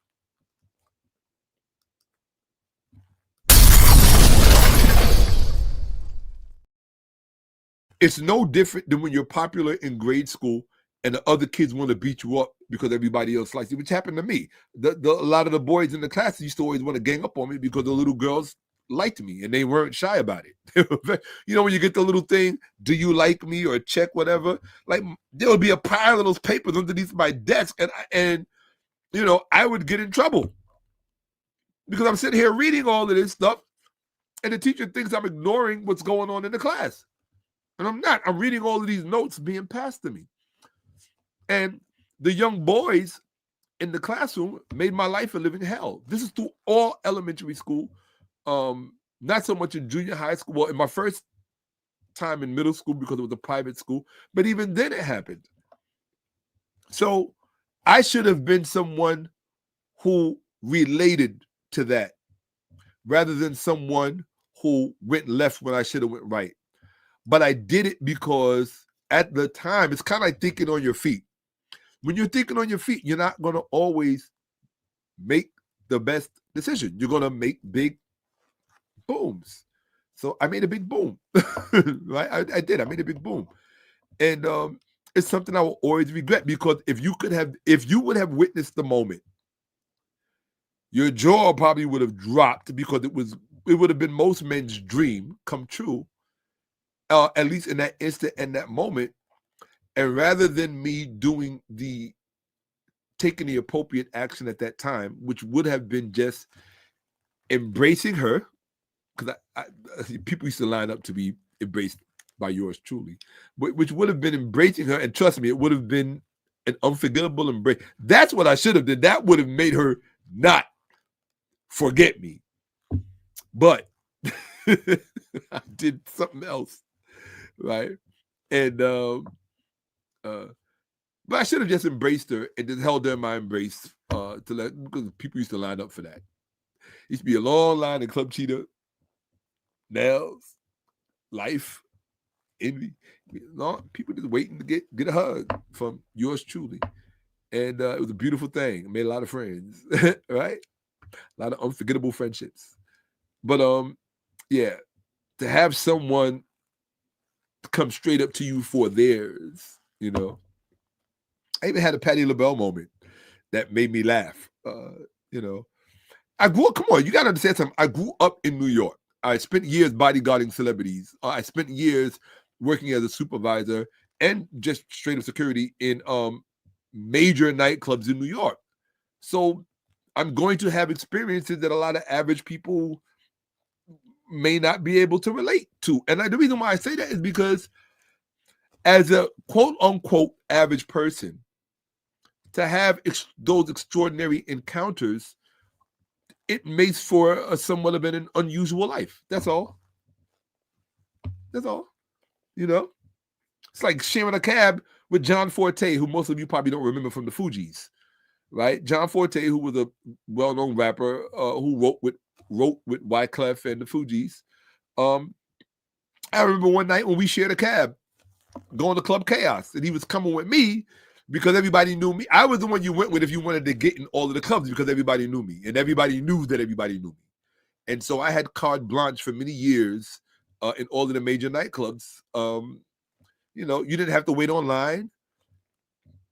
And not everybody who did what I did could do this. This was just a personal thing. I was very popular. People had love for me and great respect. And so when I showed up, even to this day, there's certain nightclubs I can go to. I just got to show up, and they just see my face was a get-in card in New York City for many years. I showed up in a nightclub. It didn't matter who I was with. You were getting in the nightclub. Didn't matter. You would get Nails, Envy, Nightlife. Life down on Bleecker Street in Soho. Oh no, that's not even Soho. It's before you get to Soho. It's in the West Village. It's definitely Club Cheetah and many other nightclubs. If you saw my face, if you were with me, you were getting in the club. Didn't matter how many people were there. Shakka, they with you? You in the club.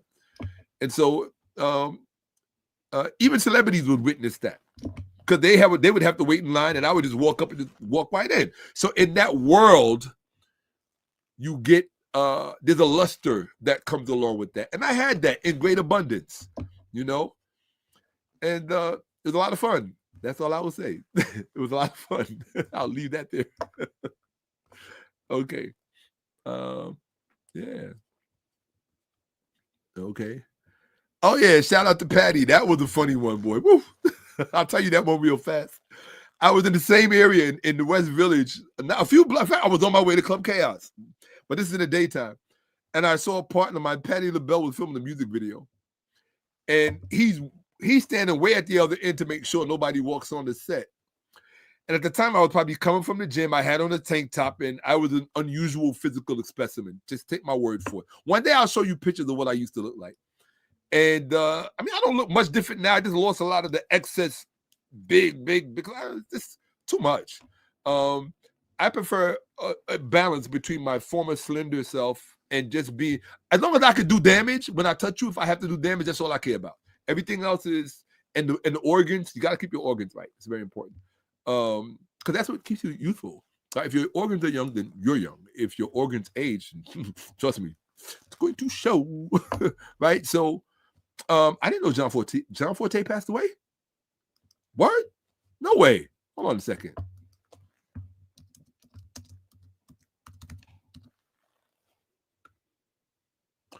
Whoa, I didn't know he passed away. Wow. Yeah, he's best known as being a member of the musical collective Refugees Camp All-Stars for his collaborations with Trying to Stay Alive. And, well, I didn't know he passed away.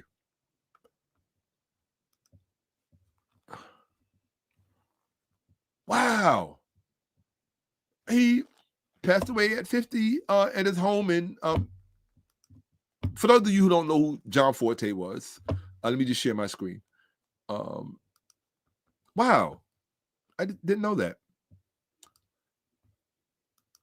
It's just a memory in my mind. I've got all kinds of memories like that. It just stands out. One night we were all just hanging out, and everybody told him, yeah, Shakka can get you into chaos. And so we were like, yo, let's go. You know, let's take a cab, and that's what we did. So this is John Forte. For those of you who don't remember him, he was one of the Fugees, all-star members. This is him right here. And he was an American rapper, record producer, best known for being a member of the musical collective, the Refugee Camp All-Stars. We're Trying to Stay Alive, Wyclef Jean, Rumble in the Jungle with the Fugees, Tribe Called Quest, Busta Rhymes. The score, he got earned a Forte Grammy Award nomination, and da-da-da-da. So yeah, his prison sentence was commuted by George W. Bush. I think he, I don't want to speak bad about the brother, but if it's a matter of just history, I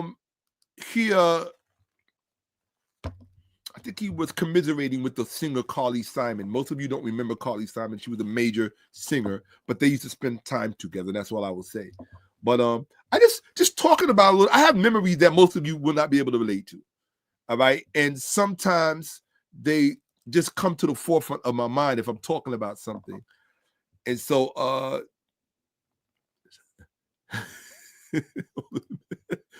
yeah, pretty much. I've never understood that. I mean, my preference has always been black, bliggity, black woman, but the kind of women that have always preferred me have usually been mixed women. So I just take the path of least resistance. So I don't like when people tell me, when they see all of the images of the kind of women that have dated me or the kind of woman that oh, well, you have a type. No, I don't have a type. Yeah, I do have a type. Who likes me? That's my type. The person who, what is it? The path of least resistance. If I have to invest so much time in getting you to see my value or believing that I could be of some value in your life, is it really worth it? Because that time I could have spent doing something else. I'm just saying. Absolutely, she deserves that. I didn't know her middle name was Michelle. Okay. I'm the one that can tell you the finest girls growing up that you will meet are always named Nicole. Always. Everybody knows that. If you're really paying attention. I used to be one of these, I was considered a connoisseur when it came to women. If her name is Nicole, 9 times out of 10, she's going to be fine.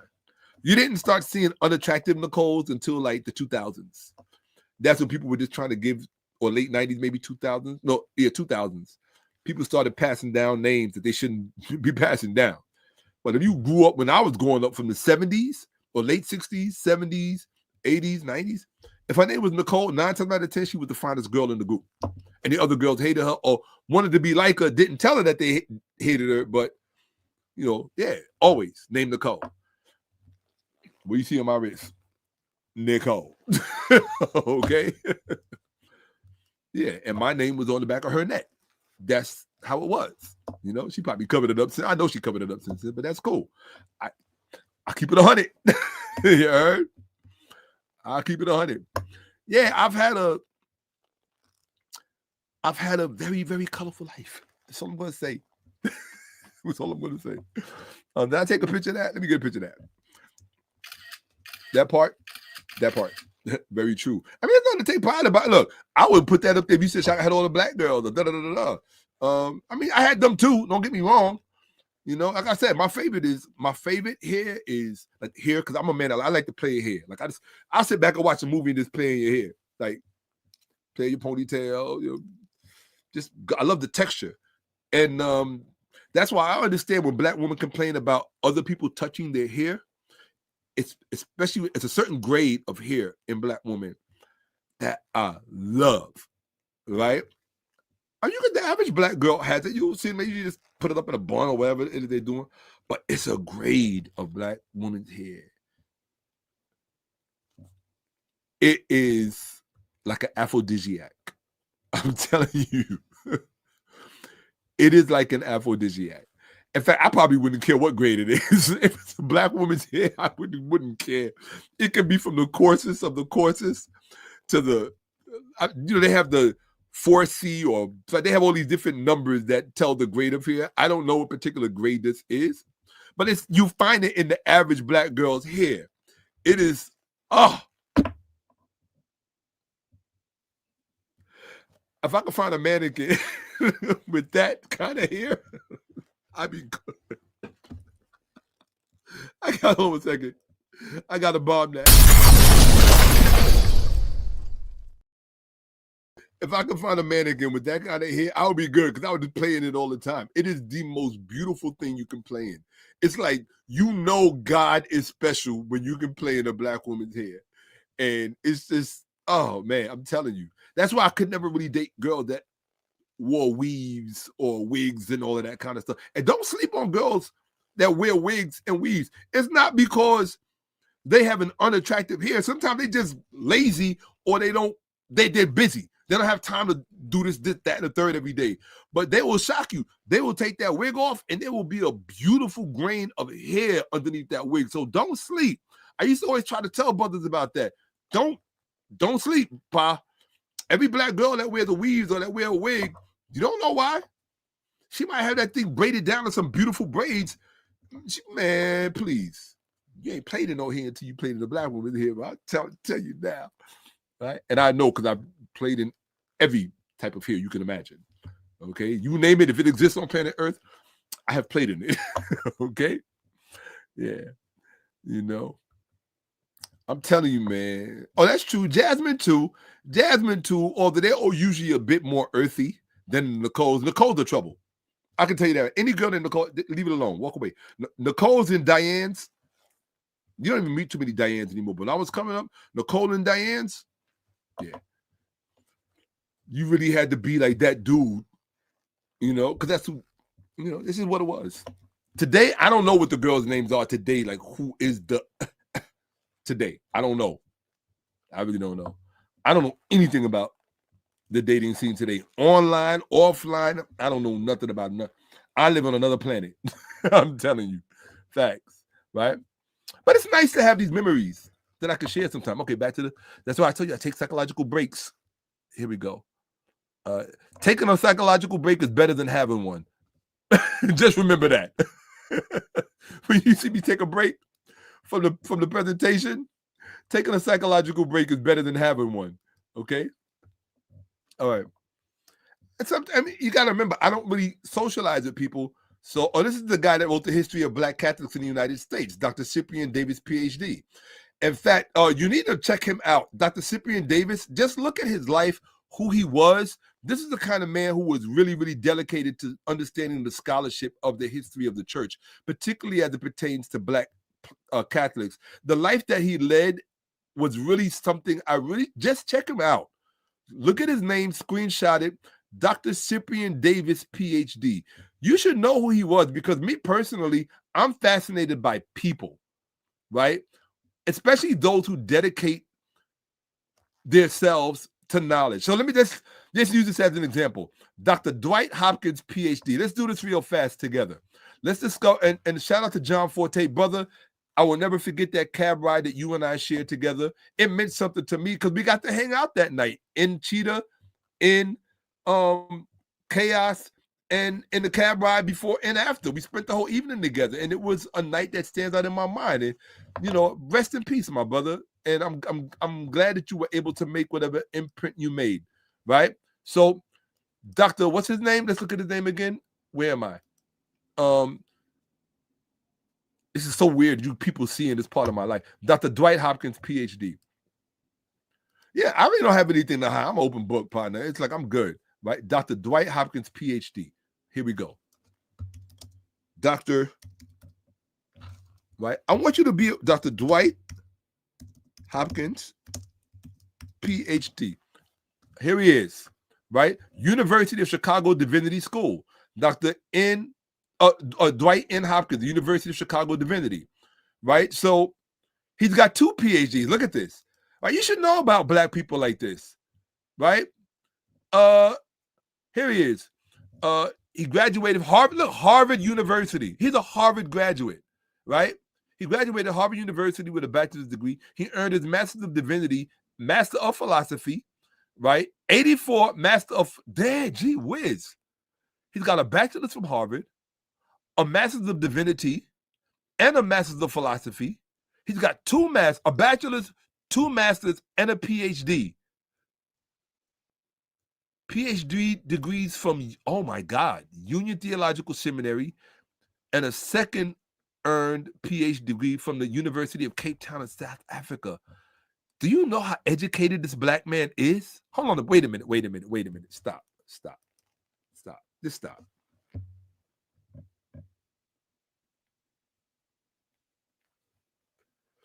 This is a black man that had a bachelor's from Harvard, 2 master's degrees, and 2 PhDs.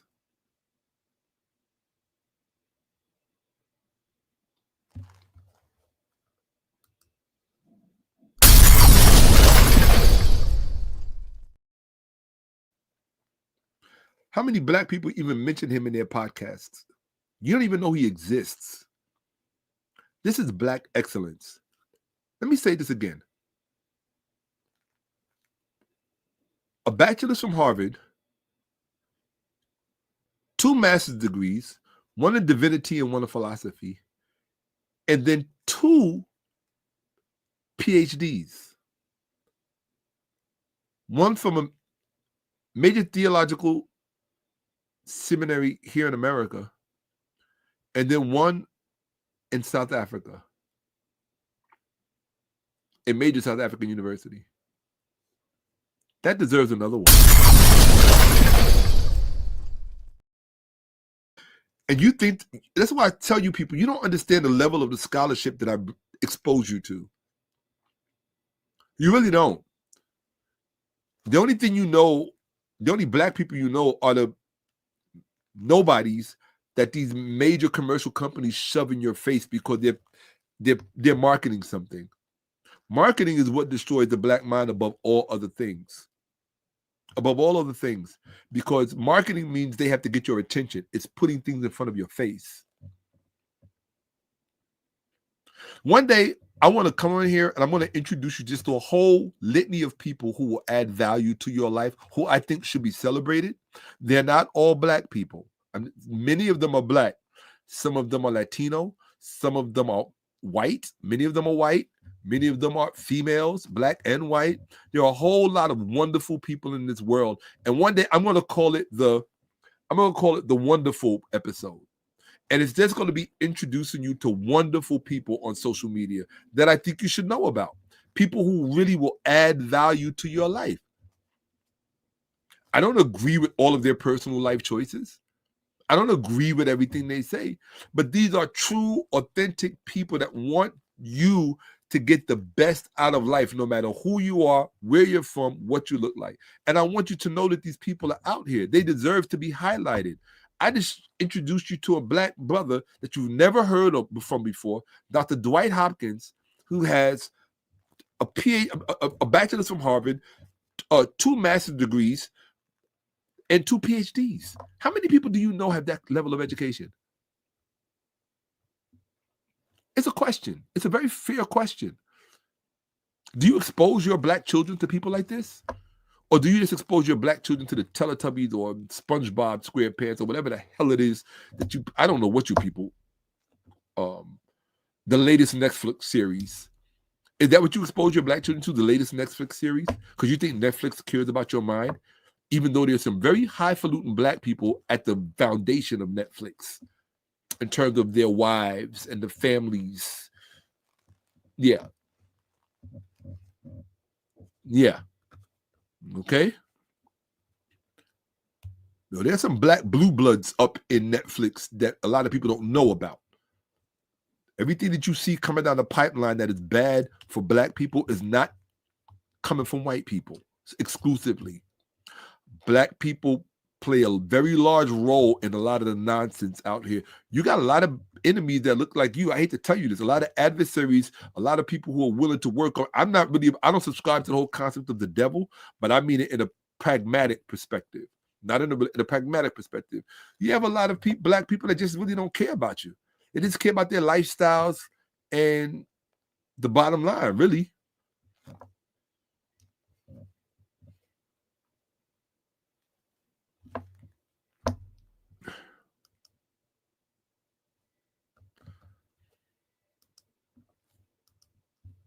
Facts.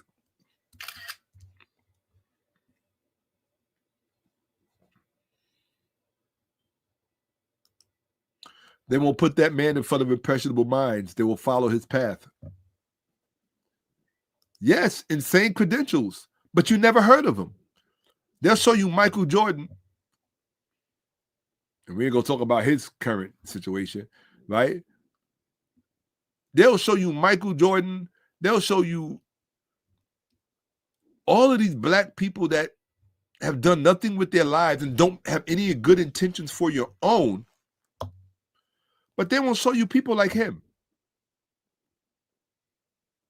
That's just, to me, I don't know. It just blows my mind that a man can dedicate himself to all of this knowledge and remain anonymous, unknown, no celebration of his efforts. It's just strange to me. It's just very, very strange. You heard? It's just very, very strange that a man with those kind of credentials could, who cares? So what? Let's talk about Bro-Rilla and Sexy Red. Nobody's. Just black people celebrate Satanism. And I don't believe in Satan. I don't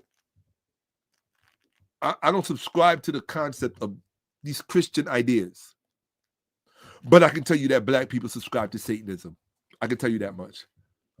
Why? Because of the amygdala. They don't understand their own brains. The amygdala is drawn to negativity because of the way it evolved in terms of survivaling. So therefore, it's drawn to negativity. It's drawn to drama. It's drawn to base human behavior. It's our brains. It would be nice if we could develop relationships that took care of our brains. Like, that would be dope. That would be super dope.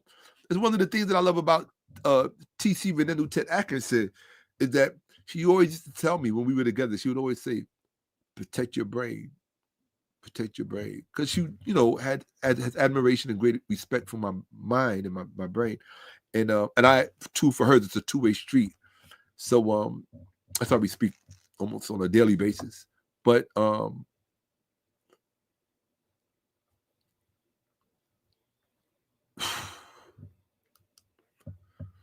and for the record, because I know there are some people out there who make the presumption that T.C. Atkinson and I went out separate ways because of some drama that unfolded. No, our parting of paths took place before that, right? It was just life callings, right? Pulling people to where they needed to go. So I just wanted to clear that up because I don't want people to think they got one over on the shot. Like, no, you couldn't impact my life like that. You're not qualified. You know, you're not qualified. And that's just because the way I look at it, evil intentions should not have that much reach to begin with.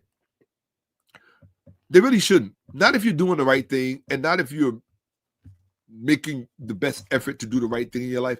Evil intentions should not ensconce you. They shouldn't. And nor should you have evil intentions toward anyone else. Like, I don't have ill intention towards people that may have gone out of their ways to make my life difficult at any given point in time. I just don't have evil intention towards them. You know? Why? Because I understand that sometimes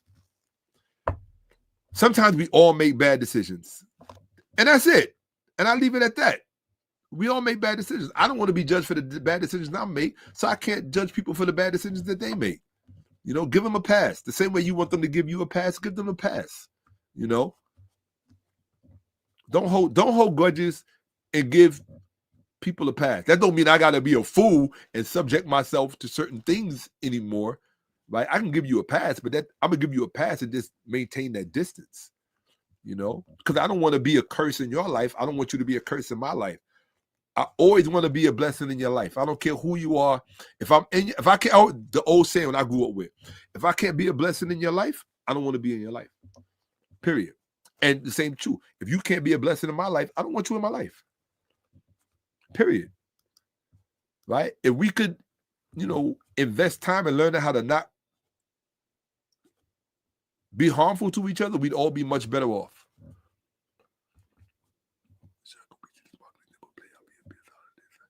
Of course, yeah, no doubt about it. Yeah, there's no doubt about it.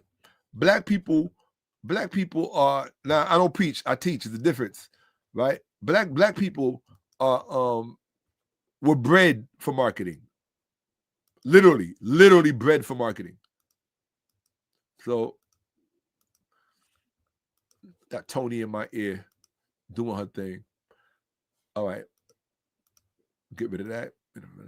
Shout out. Oh, I wanted to look at one more person that we just finished looking at so you can see the level of scholarship. What's his name? Dr. Cyprian Davis, PhD. So let's just look at the people that you're meeting, right? Dr. Cyprian Davis, PhD.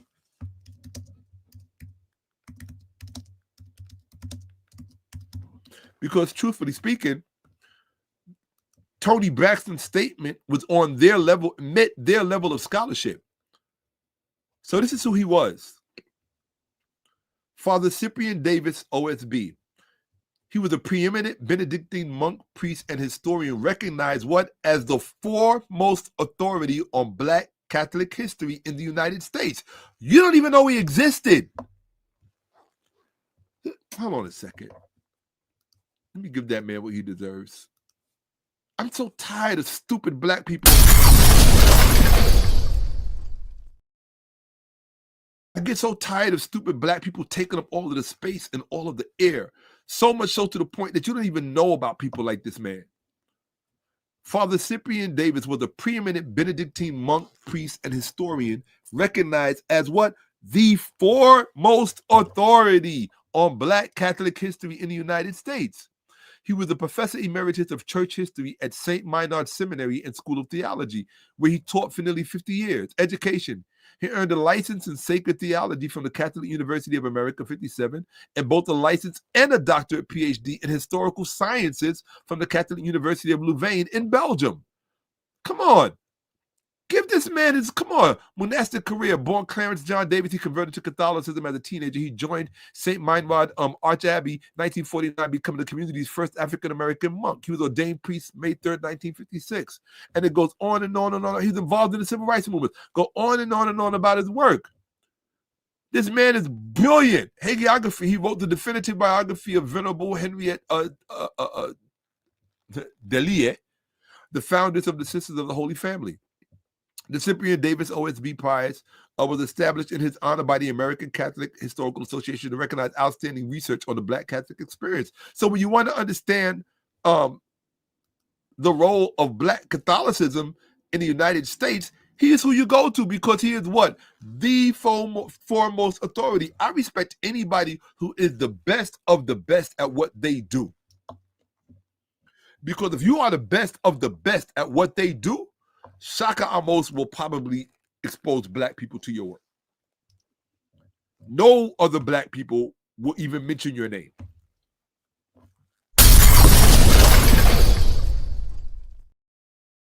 If you are the best of the best at what you do, shout out to the Pocket Watcher on social media. I'm a big fan of his. If you are the best of the best at what you do, I will probably expose black people to you because I want black people to know about you. People talk about black excellence. How do you talk about all this black excellence, but you don't even mention people who personify black excellence? How are you talking about black excellence? What is black excellence to you? All of this, let me just, because I know I'm going to start getting, I get emotional about stuff like that. Because there's no excuse for the low IQ dearth of intellectualism in the black community other than a choice. And this is what Kanye West meant, and from my perspective, and I don't even like Kanye. I'm not even a fan. I'd love to meet him and have a conversation. But until I'm like this, until the way I am, and I'm going to be straight with you, until you give me my props and give me my flowers, because I don't need you to tell me how dope I am. Do you honestly think that? Look, hold on, stop. 1 second. Let me just keep it a buck with you, all right? I don't need a white institutional backing or a record label or a Hollywood production company to have the word legend attached to my name. All you got to do is ask around. If you live in it don't matter what country you in. It don't matter just mention my name. The word legend is going to be attached to it. Probably some other things are going to be attached to it. I live in the world like everybody else. But the term legend is going to come up over and over and over again when you say the name Shakka-Ahmose. Some people don't like that about me. How dare you? Who do you think you are? Well, I put in work and I believe in black. It's one thing to believe in black excellence. It's another thing to personify it and exhibit it and use it as an example. Or you just go, blah, blah, blah, blah, blah. Right? I don't need white validation to have the word legend attached to my name. I did it without them. Period. I did it without them. So because of that, when I meet other people who have established certain milestones, if you can't give me my props and holler, then as we say, where I know you're not a real one. That's it, because real recognize real. I know you're not a real one. You know, and when I meet them in person and they tell me, oh, I've been watching you for years, I don't want to hear that. Because you never hollered. Because it happens to me all the time when I meet celebrities. Oh, I've been watching you for years, Shakka-Ahmose, I learned so much from you. I don't want to hear that. You didn't send me an email. You didn't send me a text. Yo, good work, brother. Keep up the work. Check your Cash App. I sent $5. Then you mean nothing to me. I'm just being straight with you. You are as let me put it like you are as incidental in my world as is everybody else. Period. Right? The people who matter to me are the people who are in my chat, those people who are in my Cash App to give me my grade, because that's where my grade is. When I give a presentation, my grade is in my Cash App. My Cash App tells me, did I do a good job? Did I pass? Did I fail? Right? And it's at my Cash App, for those of you who don't know, it's at the top of the YouTube chat. And it's also in the description of the video.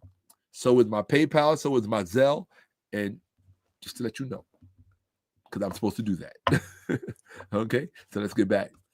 Yeah, I've been trading with them kettlebells, man. Them kettlebells, man. Oh my God, yo, them kettlebells. I got them right here. Let me see which one I got. I keep these bad boys around, baby. Let me stop playing with you. I got the big ones over there. I got the big ones the real big ones on the floor. I do that. So when I meet one of you busters and you want to play games, I'm gonna introduce you to your spine. After we get through the third and fourth rib. Okay? That's what it is. All right? Facts. So, grade my presentation on Friday. That's cool. Right? I appreciate that. Rest in power, Father Cyprian. I just love people. I love black people who really do this, who don't come to play games. I love that. In my opinion, and I'm going to say this too, I don't even think black people ever really celebrated Berry Gordy to the extent that he should be celebrated. Don't wait until he dies. Like, I hate that about black people. I do. Like, I had to sit all week long and look all of these black celebrities posting pictures on Instagram with pictures of Jesse Jackson next to them. Why did you wait till the man died and then decided to post a picture and make it a big deal?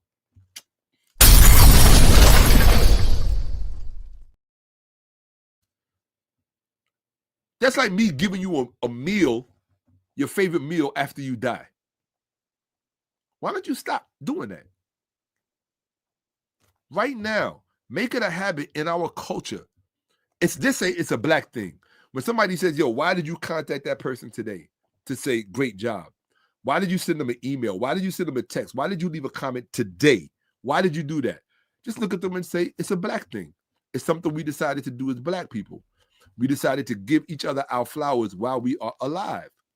Why? Because who else is supposed to give us our flowers if we don't? I don't know. I think differently in terms of the way we should move, Whatever. I don't really think I'm stupid. Stated that there's no true concept of time, sir. Okay, anyway. Let's do this. Somebody just tried to tell me, remember you said, da, da, da, da. I don't have to remember anything I said, because if I said it, it came from a truthful place. I don't have to remember what I said. It came from a truthful place. Truth ain't going nowhere. So I just wanted you to meet these people who are the sources of, and you don't want to know who this dude actually wrote the book. Hold on, let's do him. Reverend T.J. Jeremy Corley. Let's look at the sources Shaka is using to validate Tony Braxton's statement. What's his name? Reverend T.J. Jeremy Corley. Let's write that. Reverend T.J. Jeremy Corley. Let's see who he was or is. Oh, I'm not sharing my screen. I'm sorry. Yeah, I didn't want to just highlight the brothers and not highlight, because the white guys work with a source too. If you got a white guy, a white scholar telling you, yes, it's racist white men that wrote this, then I think I'm going to go with them. Okay? Reverend Dr. Jeremy Corley, also known as Reverend T.J. Jeremy Corley, is a prominent Catholic biblical scholar and director of research at St. Patrick's Pontifical University. His academic and ministerial profile includes specialization. He's an expert in scripture, specifically focusing on Old Testament wisdom literature, most notably the book of Sirach, Ecclesiasticus. Education. Corley earned his doctorate from the Catholic University of America, Washington, D.C. in 1996. Served as a lecturer in sacred scripture and authored and edited several significant works, including Ben Simmons' Friendship, blah, blah, blah, blah. Professional involvement, he's a member of the Catholic Biblical Association of America. In other words, he's a member of the people that wrote that book. Right here. He's contributed as a collaborator on the New American Bible Revised Edition. So I'm giving you the sources. My sources are the people who literally wrote the book, co-signing what Tony Braxton said, that racist white men wrote the Bible. Which version you want to pick? My sources will always outdo your sources. Always. How much money you put a G on it? We can put a G on it and televise it. You got the money, Jamal Bryant. You got the money, Geno Jenkins. You got the money, apologetics community. You got the money. Let's put 1,000 on it, put it in escrow, let a neutral party hold on to it and see who walks away with the money. I will do all of you together at the same time. My sources will always outdo you, particularly when we go to the primary sources. That's where I'm going to eat you alive. That's where I'm going to embarrass you in front of your mother, your wife, your children, your congregation, and everybody else. You will never be able to have an understanding of the primary sources that I have. You won't. I sleep, eat, and breathe them. I sleep. Let's do it with the rings. I sleep, eat, and breathe them. That bothers you? Then step to me. That's all. Step to me. Do a video. Shakka-Ahmose this, Shakka-Ahmose that. Put your money where your mouth. Put your money up. Put your money on the table. You got it. I'm with it. I'm with all the smoke. When it comes to scholarship, I'm with all the smoke. Everything else, I don't even hear you. Everything else, I don't even hear you. Now, he said it's wild that it's right in the eyes of the public. Now, I watched a video today that was deep. A guy was walking around to show you how stupid people are. He had, in one hand, he had a 10-ounce bar of silver, pure silver. And in the other hand, he had a Hershey bar. And he walked around with a camera and a microphone. And he walked up to strangers. And he was like, you could have a choice. If you had a choice, which would you pick? Which one do you want? Do you want the 10-ounce bar of silver, pure silver? Or do you want the Hershey bar, the extra size, supersized Hershey bar? Without failure, all of them chose the supersized Hershey bar. This is the intellect of the, you don't know how. One thing I've learned through scholarship has shown me how stupid people really are. Yeah. Scholarship has really shown me, and above nothing else, of how stupid people really are. And the stupid will always out. But the thing to remember about even stupid people, and this is what you have to accept about life, God lives even inside of stupid people. You have to remember that.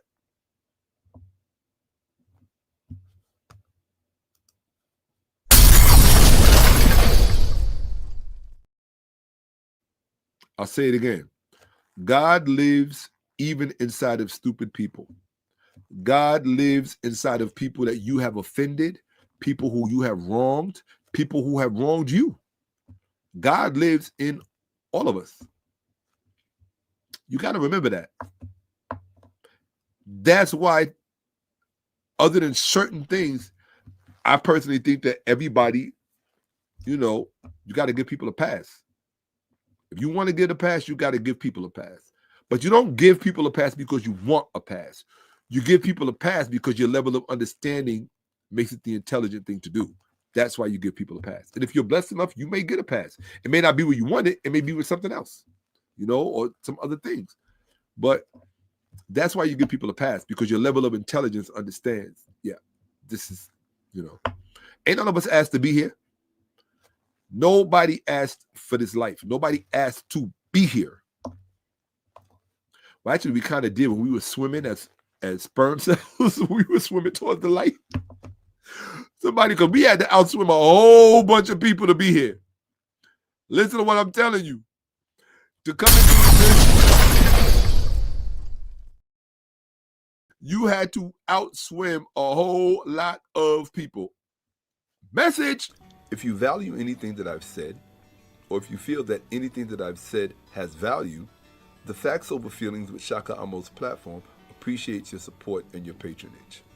There are 3 ways you can bless the platform. You can do so directly at Cash App, $Shakka-Ahmose, or at Zelle, forevershakka@gmail.com, or at PayPal, forevershakka@gmail.com. If you'd like to contribute to the ongoing production of Kemetville, a series of sacred dialogues, scenes, and scripts, a project which I currently have in production, then check the link in the description marked support for Kemetville, and it will take you right to the PayPal page set up for it. And again, from the bottom of my heart, thank you.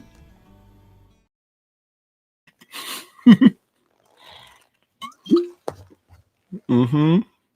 Mm-hmm.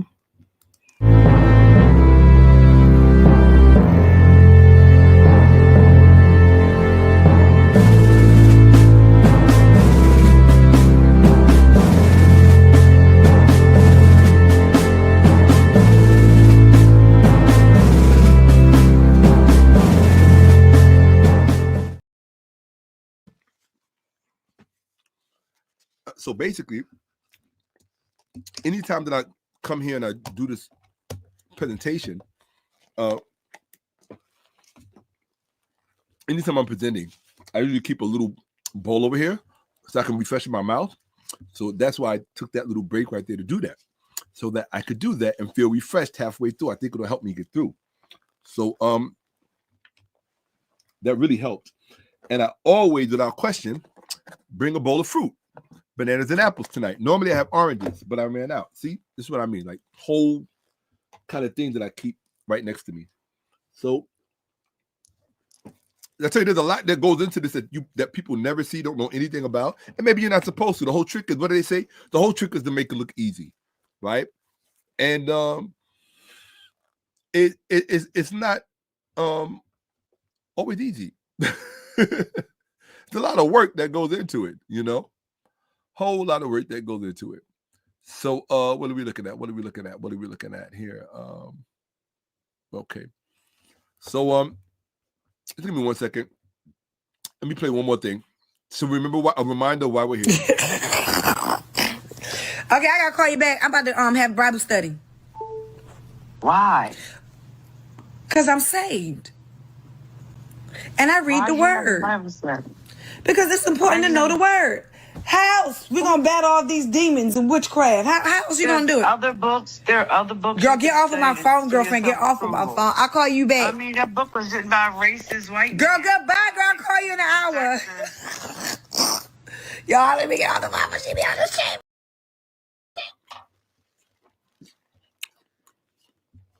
You heard it. Tony Braxton made a PhD statement in one sentence.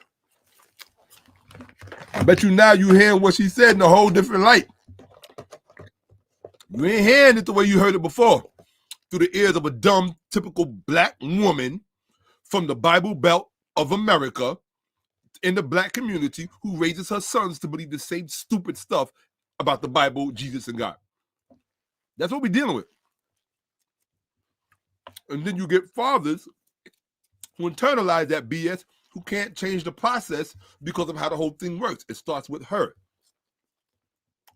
That ain't shade. You need to put me in the shade room. I like that. Chuck. I didn't use any profanity. But I meant what I said.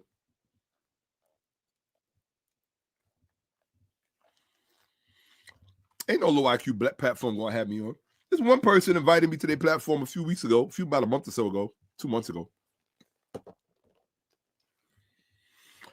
And I realized, other than maybe one person,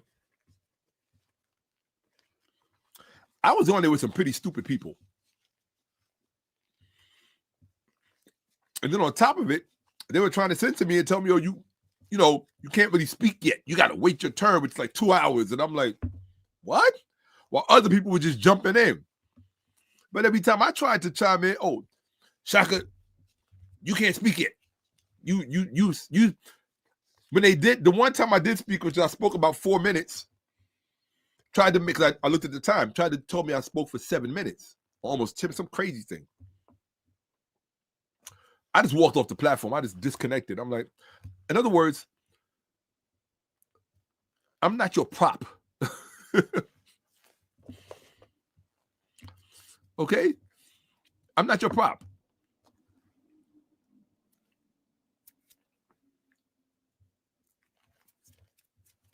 I want you to think about that. Tony Braxton made a PhD statement in one sentence. How many black women you know can do that? I'll wait. Go tell your wife to make a PhD statement in one sentence. Go ahead.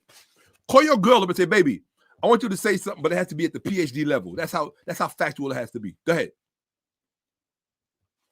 See, that's a black challenge you won't see on TikTok. That's a black challenge you won't see on Twitter or wherever the heck people, Instagram, the gram. Ain't nobody doing that. Baby, I need you, or just say, baby, Tony Braxton made a PhD sentence, or Tony Braxton made a PhD statement with one sentence. I need you to do the same thing right now. Make a PhD statement with one sentence. Go ahead, baby. See how many black women can do it. That's what I'm trying to highlight for you and show you how special this conversation was between two sisters that y'all too stupid to even take advantage of. Why do you think I put this together? Because one thing I learned about my people is the IQ is so low that if you don't actually show them what should be done and how it should be done, it won't ever exist and won't ever come into being. It won't. That's a lot on my shoulders. Because what it tells me, if I don't do it, no one will. But then what it also tells me, if I don't do it, no one will, because no one else can do it. In my personal opinion, it makes no sense that I'm the only one that can do it. I should not be the only one that can. They say it's lonely at the top. It's very true. But maybe I don't want to be alone all the time. You know what I'm saying? That's why my students mean so much to me. Even my students that are not my star students. My students, I got students who have difficulty reading and reciting out loud, who psychologically are brilliant. Brilliant. Brilliant. Like all of my students are dope. The people that book my sessions, my 30-minute sessions, which you can book if you go into the description of my whatever. Just don't book me on the weekend because it's not. Don't book me Thursday through Sunday because I'm broadcasting here. So Monday through Wednesday, you could book me then.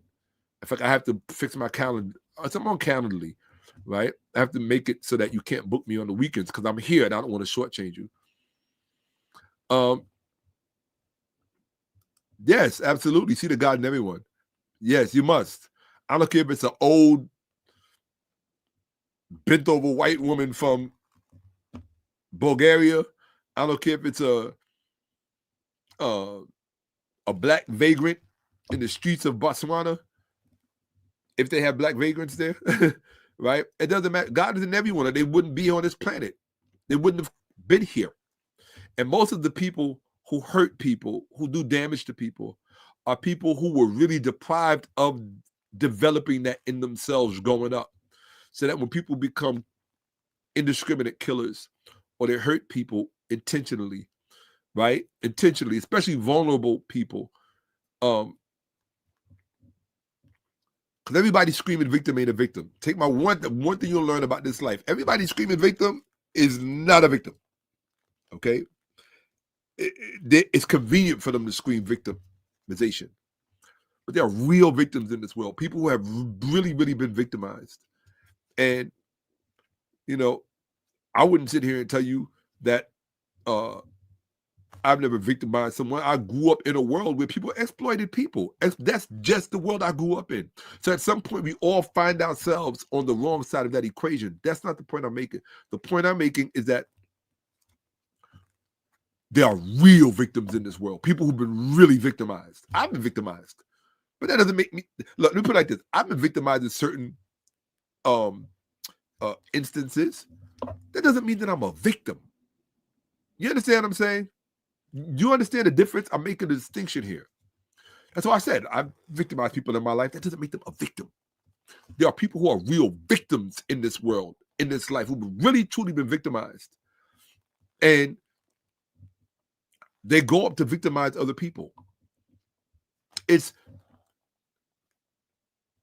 depravity or deprivation leads to depravity. It is the truest statement you will ever hear. Deprivation leads to true depravity. Yes. Absolutely.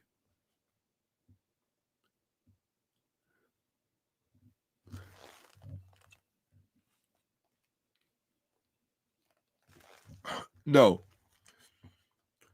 These religions have nothing to do with warfare. Don't let nobody tell you that Islam has to do with warfare, Judaism has to do with warfare, Christianity has to do with warfare. No, because you're putting the cart before the horse. All of these things are just rationales for warfare. All of these things are rationales for warfare. Why? Because those three religions that you named, you call them the world's three great religions. They're not the true religion on the planet. What causes people to go to war is the true religion on the planet. Those are not the true religions. Judaism is not the true religion. Islam is not the true religion. Christianity is not the true religion.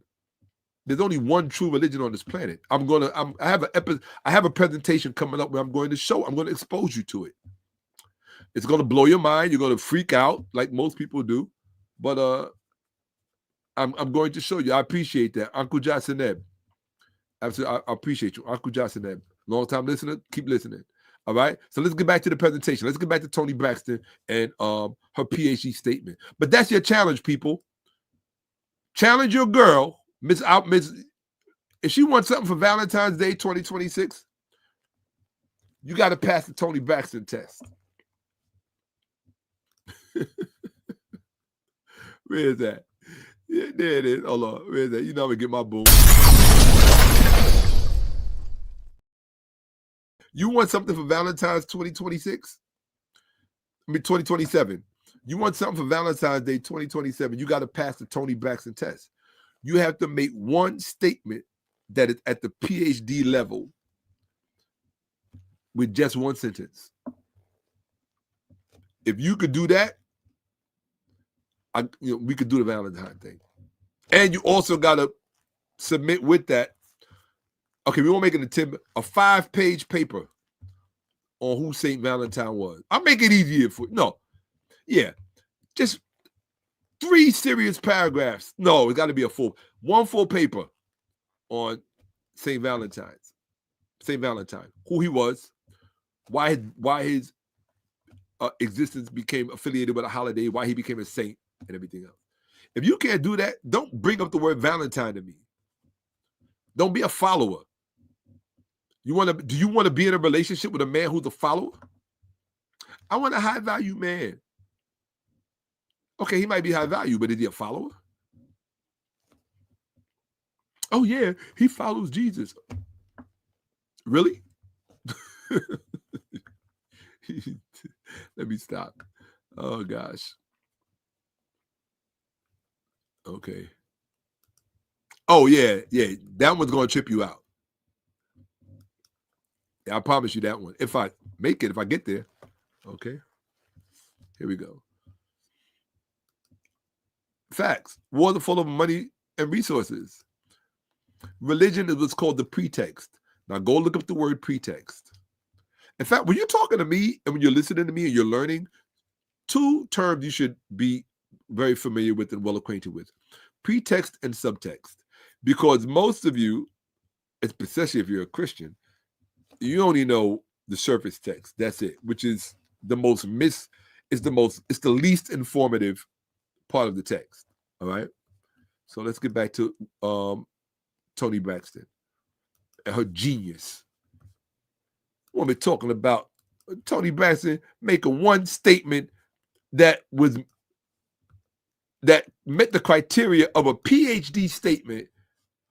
She said that book was written by a racist white man. I just showed you nothing but PhD scholarship ChatGPT introduced you to PhD scholarship that substantiated her statement. Fragment from the world's oldest Bible, found in hidden Egyptian monastery. Now stop for a second. This is from the Independent, which is a reputable paper. Academics stumbled upon previously unseen sections of the Codex Sinaiticus dating back to the 4th century. For all you liars, for all you black liars in the black community who like to say the Ethiopian Bible is the oldest Bible, do you see what this says? World's oldest Bible found hidden in what? Does that say Ethiopia, stupid? I'm just asking you, stupid. Does that say Ethiopia is stupid? Fragment from world's oldest Bible found hidden in the Bronx, found hidden in Ireland, found hidden in Colombia. Well, what does this say? I'll read it again for the dummies. World's oldest Bible found hidden in, let me help you out. Where we at? You know what I'm going for. Egyptian.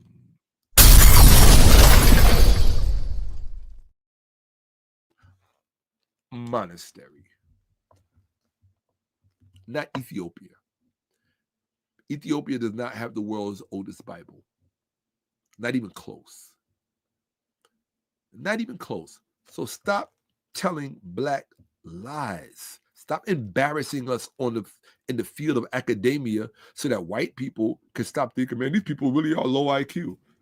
Okay, so even if it's true, shut up until you get the right information.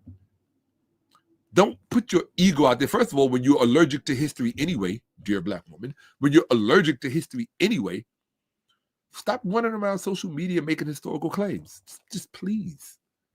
You're setting a bad example for young girls out there. Like, get some real historical acumen under your belt and then open your mouth. That's for anybody, male or female, black or white. But I hold the black woman to a higher standard because black woman is God. Okay, well, God is supposed to be inerrant, right?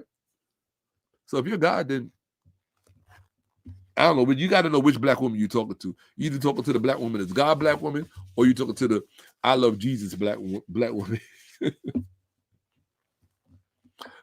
you never know, right? Because you really know black women the way I know. There's only one thing that's God in the black woman's life. That's it. Yeah. What part of this don't you understand? That's the only thing that is God in the black woman's life. Okay? So it is what it is. So, and that's not to, the dog out, because you got to remember, man, when you're the one that produces the babies and they come out of your body, you have the right to be hypersensitive to certain things of an economic nature. Sorry, a lot of guys don't like that, but that's just the truth, and that's what it is. And not only that, too, you got to think, man, being a woman is not the same as being a man. A woman really is such a precious thing that she really requires care. She really does. And so this is why I say that she really does. This is not pandering. Now, this is just being honest, all right? I can make all of the academic pot shots all night long, but I can also be honest and frank and direct. Women are a very precious thing. All you have to do, number one, why do you think we're so crazy about them? It's not just because they're squeezable, and they're very precious. Females are very precious, okay?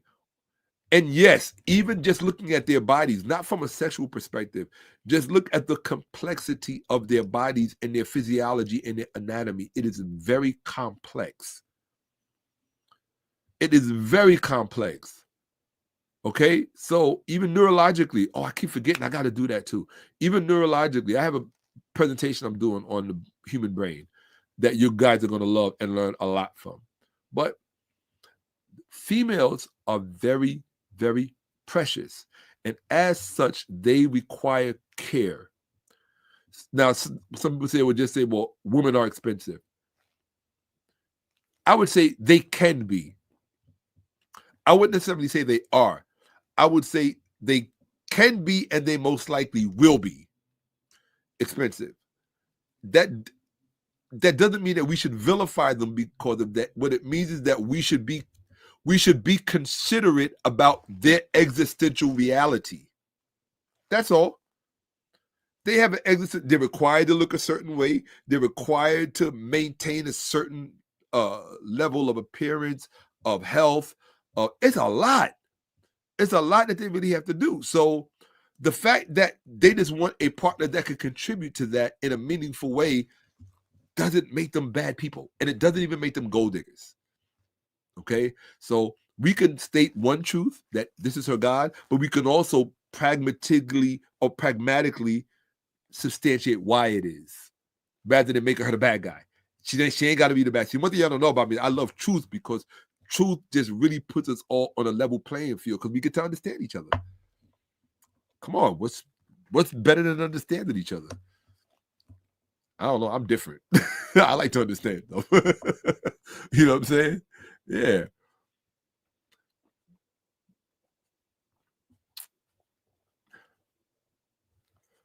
Yeah. You know, I just said what I said. That's all.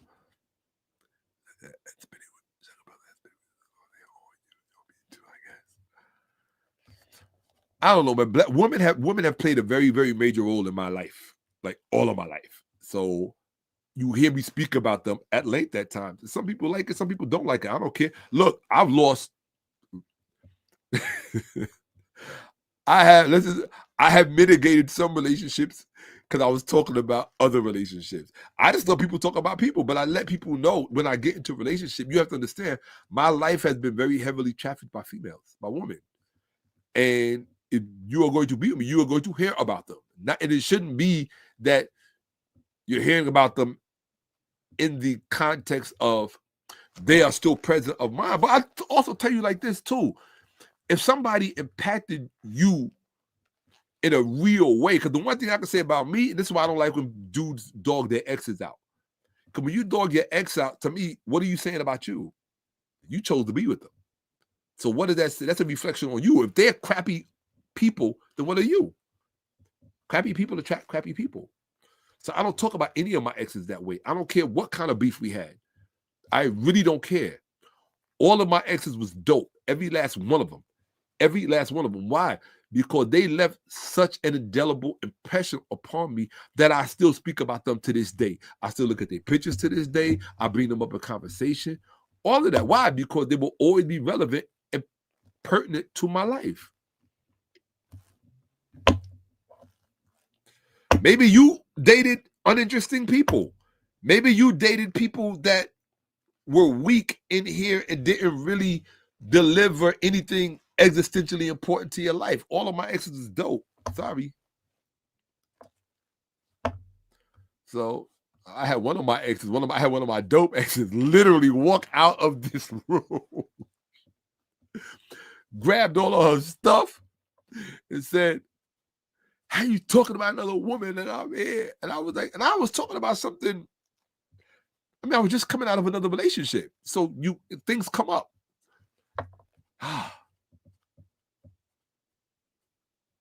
I broke up with, I came out of one relationship. This is not too long. It's like 2021. I came out of one relationship and I had another female literally try to strong arm me into a relationship. And I was shocked. I was like, you know that I'm just coming out of a 4-year relationship, 3 or 4 year relationship,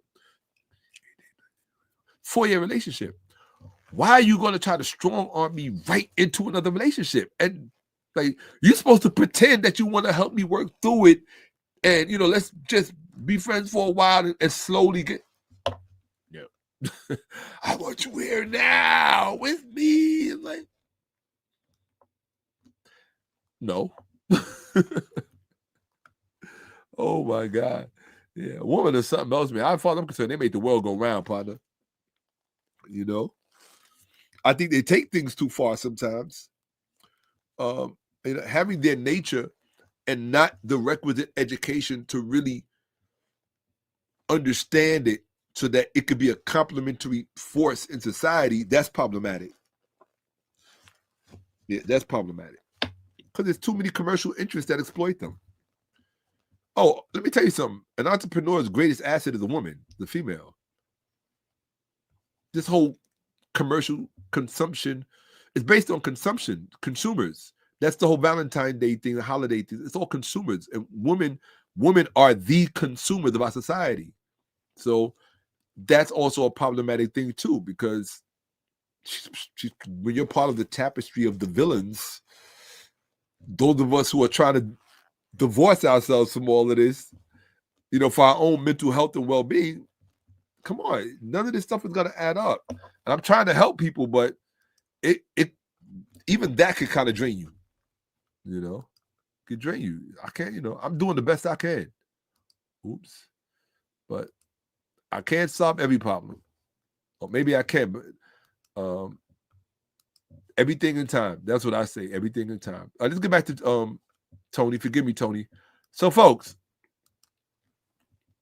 the Codex Sinaiticus, fragments from the world's oldest Bible found hidden in the Egyptian monastery. Circa, the Codex Sinaiticus, which was written some 1,600 years ago. And this was in 2009. So in 2009, right, this was 1,600 years ago, on more than 800 pages of animal skin parchment, which is called vellum, is available on a free website following a collaboration between our institutions in Germany, Russia, Egypt, and Britain, which have held different parts of the ancient book. The website, codexsinaiticus.org, will allow academics to study the Greek text, which contains phrases and variations not found in the modern Bible, as well as the minutiae of its production by analyzing the blah, blah, blah, blah, blah. So, if this is the world's oldest Bible, and it contains phrases and variations not found in the modern Bible, that alone should tell you something. I'll leave that there. That alone should tell you something. Okay? Where we at? Hold on. Okay. Uh-oh, this is me speaking. Let's see what happens. This is what I said. Now, normally, I don't share this kind of stuff with people. I don't let people know my side of the conversation because I don't like for people to know what I'm thinking. Not when it comes to scholarship, I like to catch you off guard with what I'm thinking. So, but in this instance, in order for you to understand what follows this, I had to share with you what I said. So this is what I said to ChatGPT. That's why it says Ahmose to ChatGPT. My aim is to establish that the creation of the Codex Sinaiticus, which is the world's oldest Bible, could just as easily be attributed to what modern racial classifications could and would designate as 4th century CE white or Eurasian interest agency / authorship. Because what is the goal here now? Everybody likes to say, oh, well, the ancient Bible was not written by racist white men. Well, we're going to deal with the world's oldest Bible. Forget the King James Version, which we already established, the Bishop's Bible, the NASV, the New International Version. All of those are written by racist white men. Now we got to establish the world's oldest Bible as being written by racist white men. See, you're not ready for this conversation because all you have first grade education when it comes to this stuff. Really kindergarten. You don't know anything about this stuff because you don't know anything about the ancient world. You hear anecdotes about the Bible itself, and then you run with it. Oh, this is. Did you really study this stuff? Did you study this epoch of the world? Do you really know who was involved with this? If you don't, then shut up and learn. If you've never swam out in the middle of the North Atlantic Ocean or the middle of the Pacific, or out in the true middle of the ocean, don't talk about it like you have. Don't do that. Because then you selling wolf tickets. You writing your mouth is writing a check that your rear end can't cash. Some of us really do this level of scholarship much better than the so-called scholars. Like, I do this.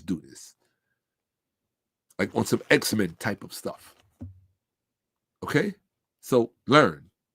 Take advantage of what you won't ever see and what no one will ever introduce you to. What you're about to see is called scholarship par excellence. Okay?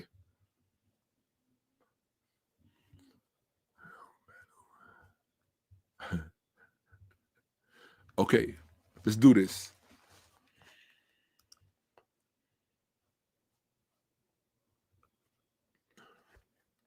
Okay, here we go.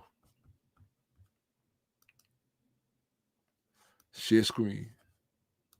Yeah, there's definitely going to be a few parts to this because my commentary, I don't know. You know why? It's because I have a thing about meaningfulness.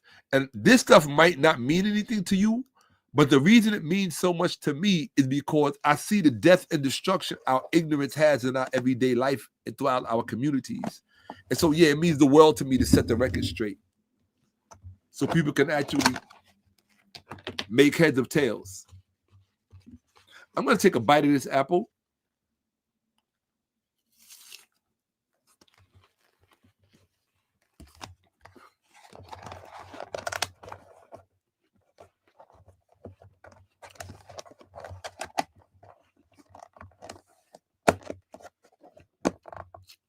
Oh my God. Okay.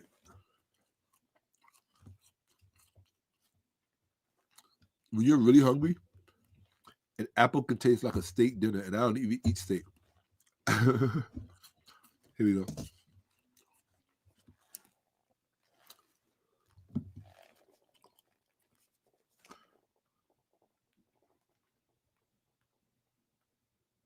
Here we go. So this is what I said to ChatGPT. My aim is to establish that the creation of the Codex Sinaiticus, the world's oldest Bible for the stupid people, could just as easily be attributed to what modern racial classifications could and would designate as 4th century white Eurasian interest agency authorship. Note, I do not find it necessary to work within narrow definitions of white as a racial or ethonymic appellation. I consider ancient whites to be inclusive of Indo-Europeans, Eurasians, so-called Northern Semitic, as well as Eastern Semitic. These groups would have appeared as non-blacks to the eyes of a contemporary black person, as they would have exhibited many of the phenotypical traits found in the myriad of modern whites today, such as generous body hair, Neanderthal DNA, pale-melanin characteristics consistent with whiteness, etc. This includes the atypical stereotype phenotype employed to denote modern North Africans, that is, the Egyptian mestizo of Syrian, Anatolian, and modern Arab descent, etc. All of these groups, to the African eye, legitimately qualify as whites, even if only politically, as they are staunchly anti-black and have always been. I feel this is a legitimate social, political, biological reality with, as history has continued to bear out, has very real life consequences. Hence, no wiggle room for political correctness. All right, let me break that down for the stupid people. Most of you don't study the ancient world at the level that I do and have. So because of that, I am aware of the fact that classifications and appellations change with time. And most people don't understand the relationship of certain people to other people. Whereas one definition would have been applied to one group at another time, that definition moves and is changed to apply to another group at another time. So when we say that racist white men, when Tony Braxton, when from now on, when Dr. Braxton said she earned her honorary PhD from me, I can confer it upon her. You can't. That's right. I said it. When Dr. Braxton said racist white men wrote the Bible, we now have to qualify her statement in terms strictly, because see, we went, I don't know if you noticed, but through explication, we went text by text, knocking out each one as legitimately attributed to being written by racist white men. You can't undo it. I know you want to, Eric Mason. I know you want to, Damon Richardson. I know you want to, Vince Bantu. And I know you want to, Adam Coleman. And I know you want to, Alfredo Valentin. I know that all of you dum-dums want to reverse what I've shown and said. Have at it. Make a video so that I can download it and show people what real scholarship looks like. I welcome you. But you can't unshow anything that I've shown. Okay? You can try to reinterpret it. You can find alternative perspectives, but just because a perspective is alternative is not synonymous with accurate. It's not synonymous with correct. It's just an alternative perspective. That's it. All right. Let's get back to validating Dr. Braxton's statement. On this channel, she is referred to as Dr. Braxton. Why? Because she made a statement, in one sentence, she made a statement that met the criteria of a PhD statement. And that is, what is that statement, people? I mean, that book was written by a racist white man. Talking about we don't celebrate black women over here. Who you think we celebrating over here right now? You dummy. Don't get mad because you wasn't the one that made the statement. You too busy worried about Valentine's presents. Tony was preoccupied with the truth. And you cannot be occupied with the truth unless it is in you. Okay? Now,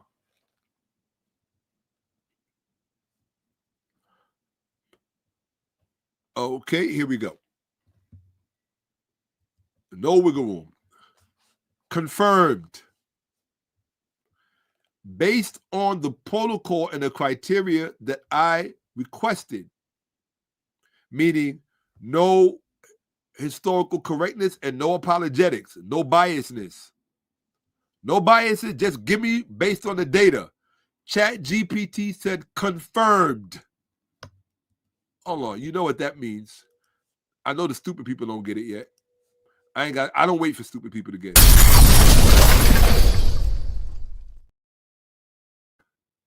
You know what confirmed means? It means that the criteria that I laid out, let me explain it to you again. This is for the slow people. This is for the dumb black folk that ain't going to understand why what I said was just justified and validated by ChatGPT. I gave ChatGPT a criteria for what met the criteria for white person in an ancient context, in antiquity, who was viably looped into that demographic based on very real historical precedents. As white people, ChatGPT said,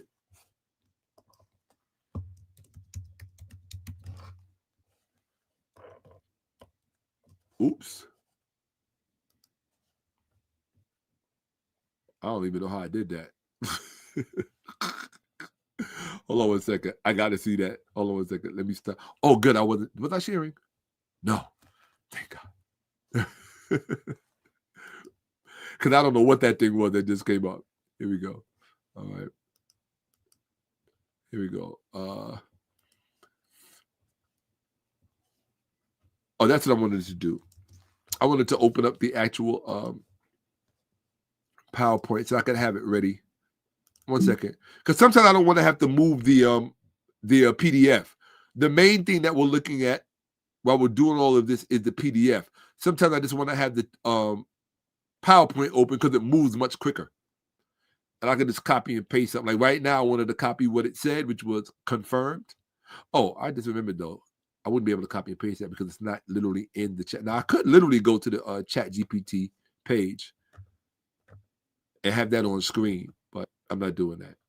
Here we go. So we're going to go here, and then we're going to go to, what are we in? Oh, racist white man wrote the Bible. Cool. Pull that up. And what page am I on? Page 58. Okay. So I'm on page 58. Here we go. Oops. Let's move that out the way. Cool. So let's go to page 58. See, I'll get to page 58 in 2 seconds. Like, whoop, whoop, quick.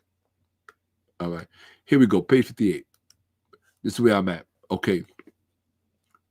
It says confirmed. All right. I just wanted to make sure that's what it said. All right.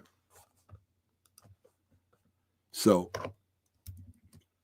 based on my criteria for the people who wrote,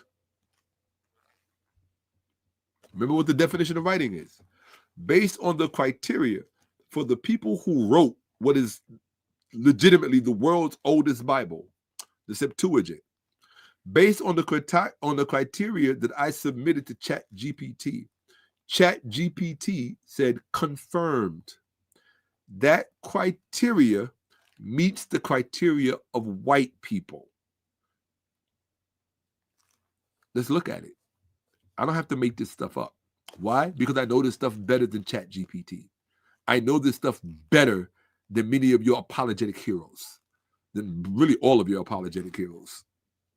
They don't understand the kind of stuff I'm engaged in. And I make sure they don't understand it. You don't understand. I purposefully study at a level that I know they can't match. I do that for a reason. You're going to learn why in one of the upcoming presentations. Here we go. Okay. Here we go. I told you, apologetics and polemics, it's an arena. It's like any other sport.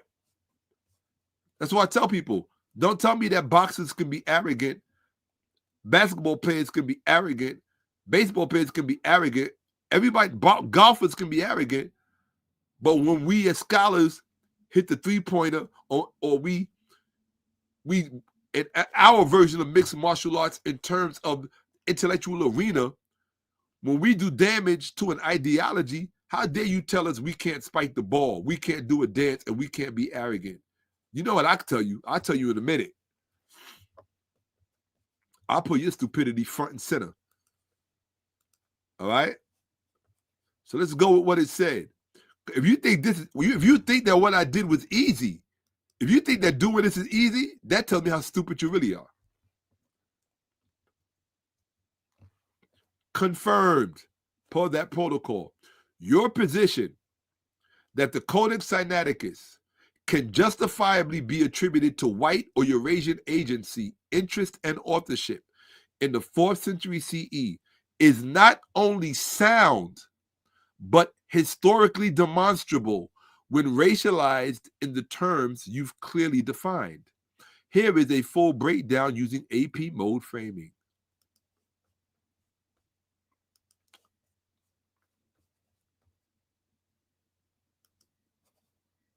It's called scholarship.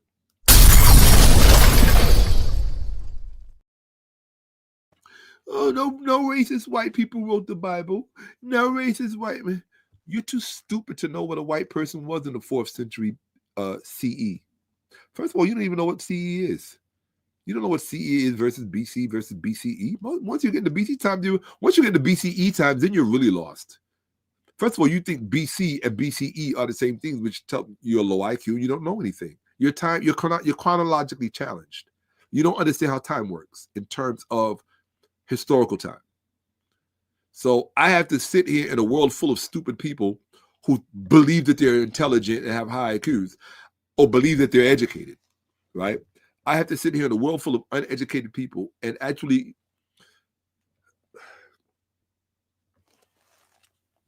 oh, Lord. I just want to make sure that you saw that. That my definition for white people has been confirmed justifiably on sound historical methodology. Not my opinion. I told you, I don't use opinion when it comes to this stuff.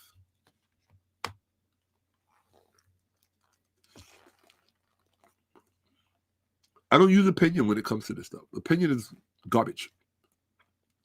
You have to have historical precedence. I know I'm being rude speaking with food in my mouth. I'm not perfect. You have to have historical precedence to validate your premise.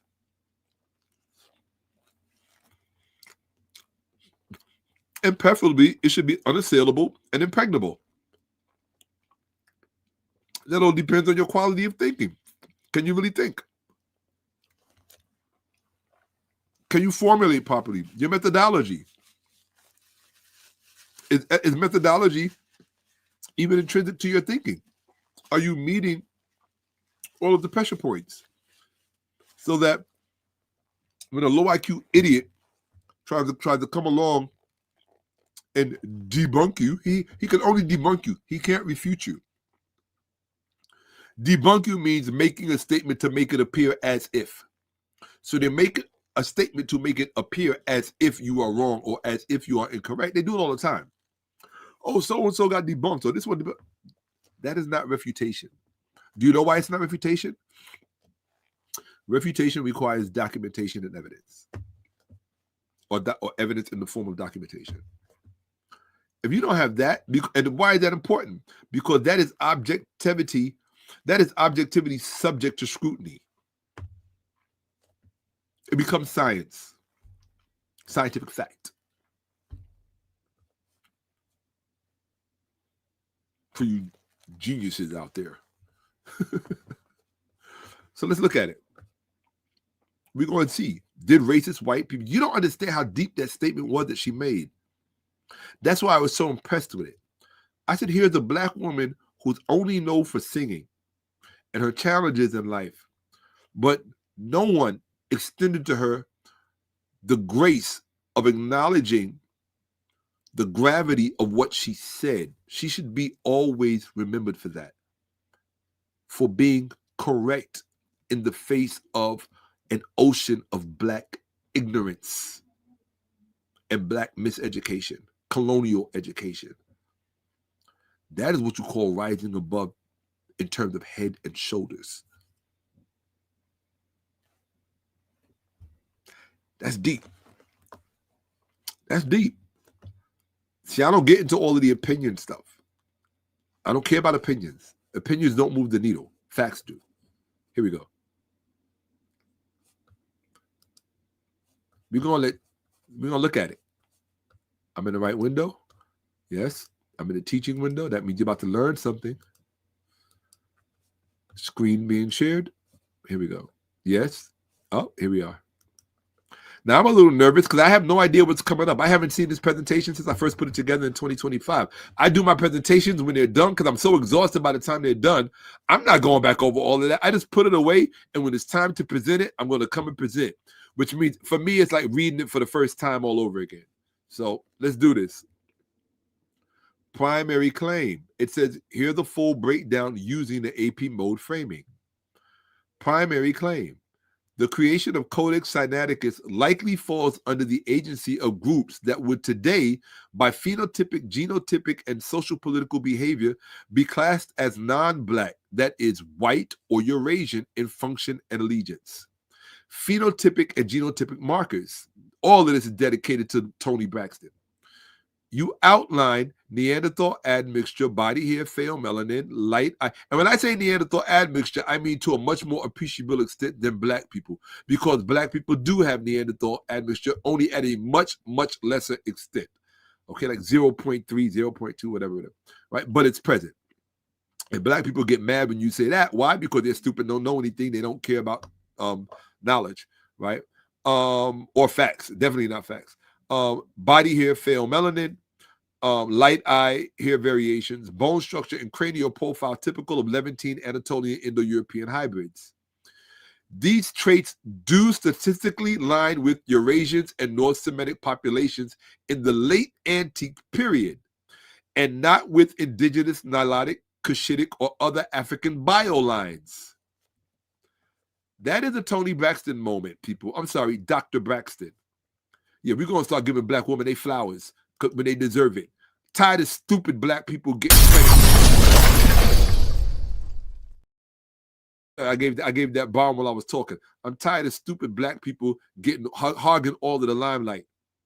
Why don't you let black people who are worthy of the limelight get their flowers? I know you hate me. I don't care. You hating me is not moving the needle in my life. Right? Dr. Braxton was more right than any of you idiots could ever begin to imagine when she said racist white men wrote the Bible. because none of you ever really cared to find out where this thing really came from.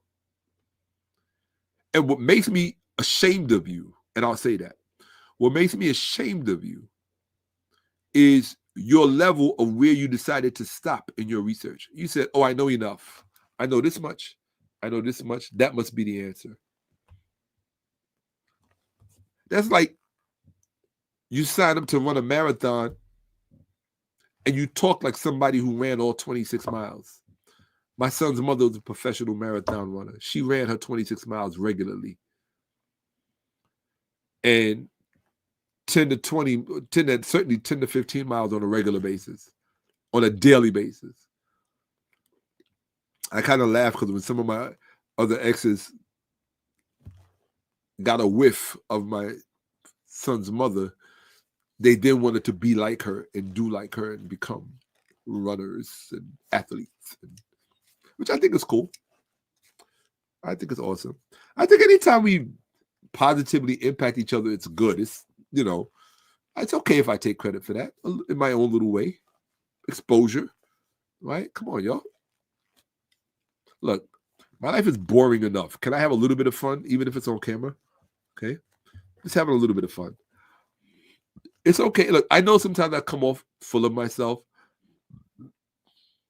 What I am is full of facts, right? But sometimes I do come off full of myself, and it's okay. I'm not taking anything from anyone. I'm not injuring anyone. I'm not trying to harm anyone. I'm just having a little bit of fun in terms of, like somebody said to me the other day in the comments, and I appreciate it. They said, talk your Shakka. And I was like, well, thank you. You know, everybody else gets to talk theirs, whether it's on a rap record or a movie or at the Grammys, or I'm not getting a Grammy. I'm not getting an Oscar. I'm not even being invited on podcasts, right? So, and when I do, it's on the wrong podcast. I don't invite me to the wrong podcast, because don't invite me to expect me to be a prop, right? Anyway, darn sure, ain't no rap. All these rappers have podcasts now. They ain't invite me on, not on one of them, because the conversation is gonna be too heady for them, right? So they want to just keep rehashing the same old stuff. So anyway, where am I at?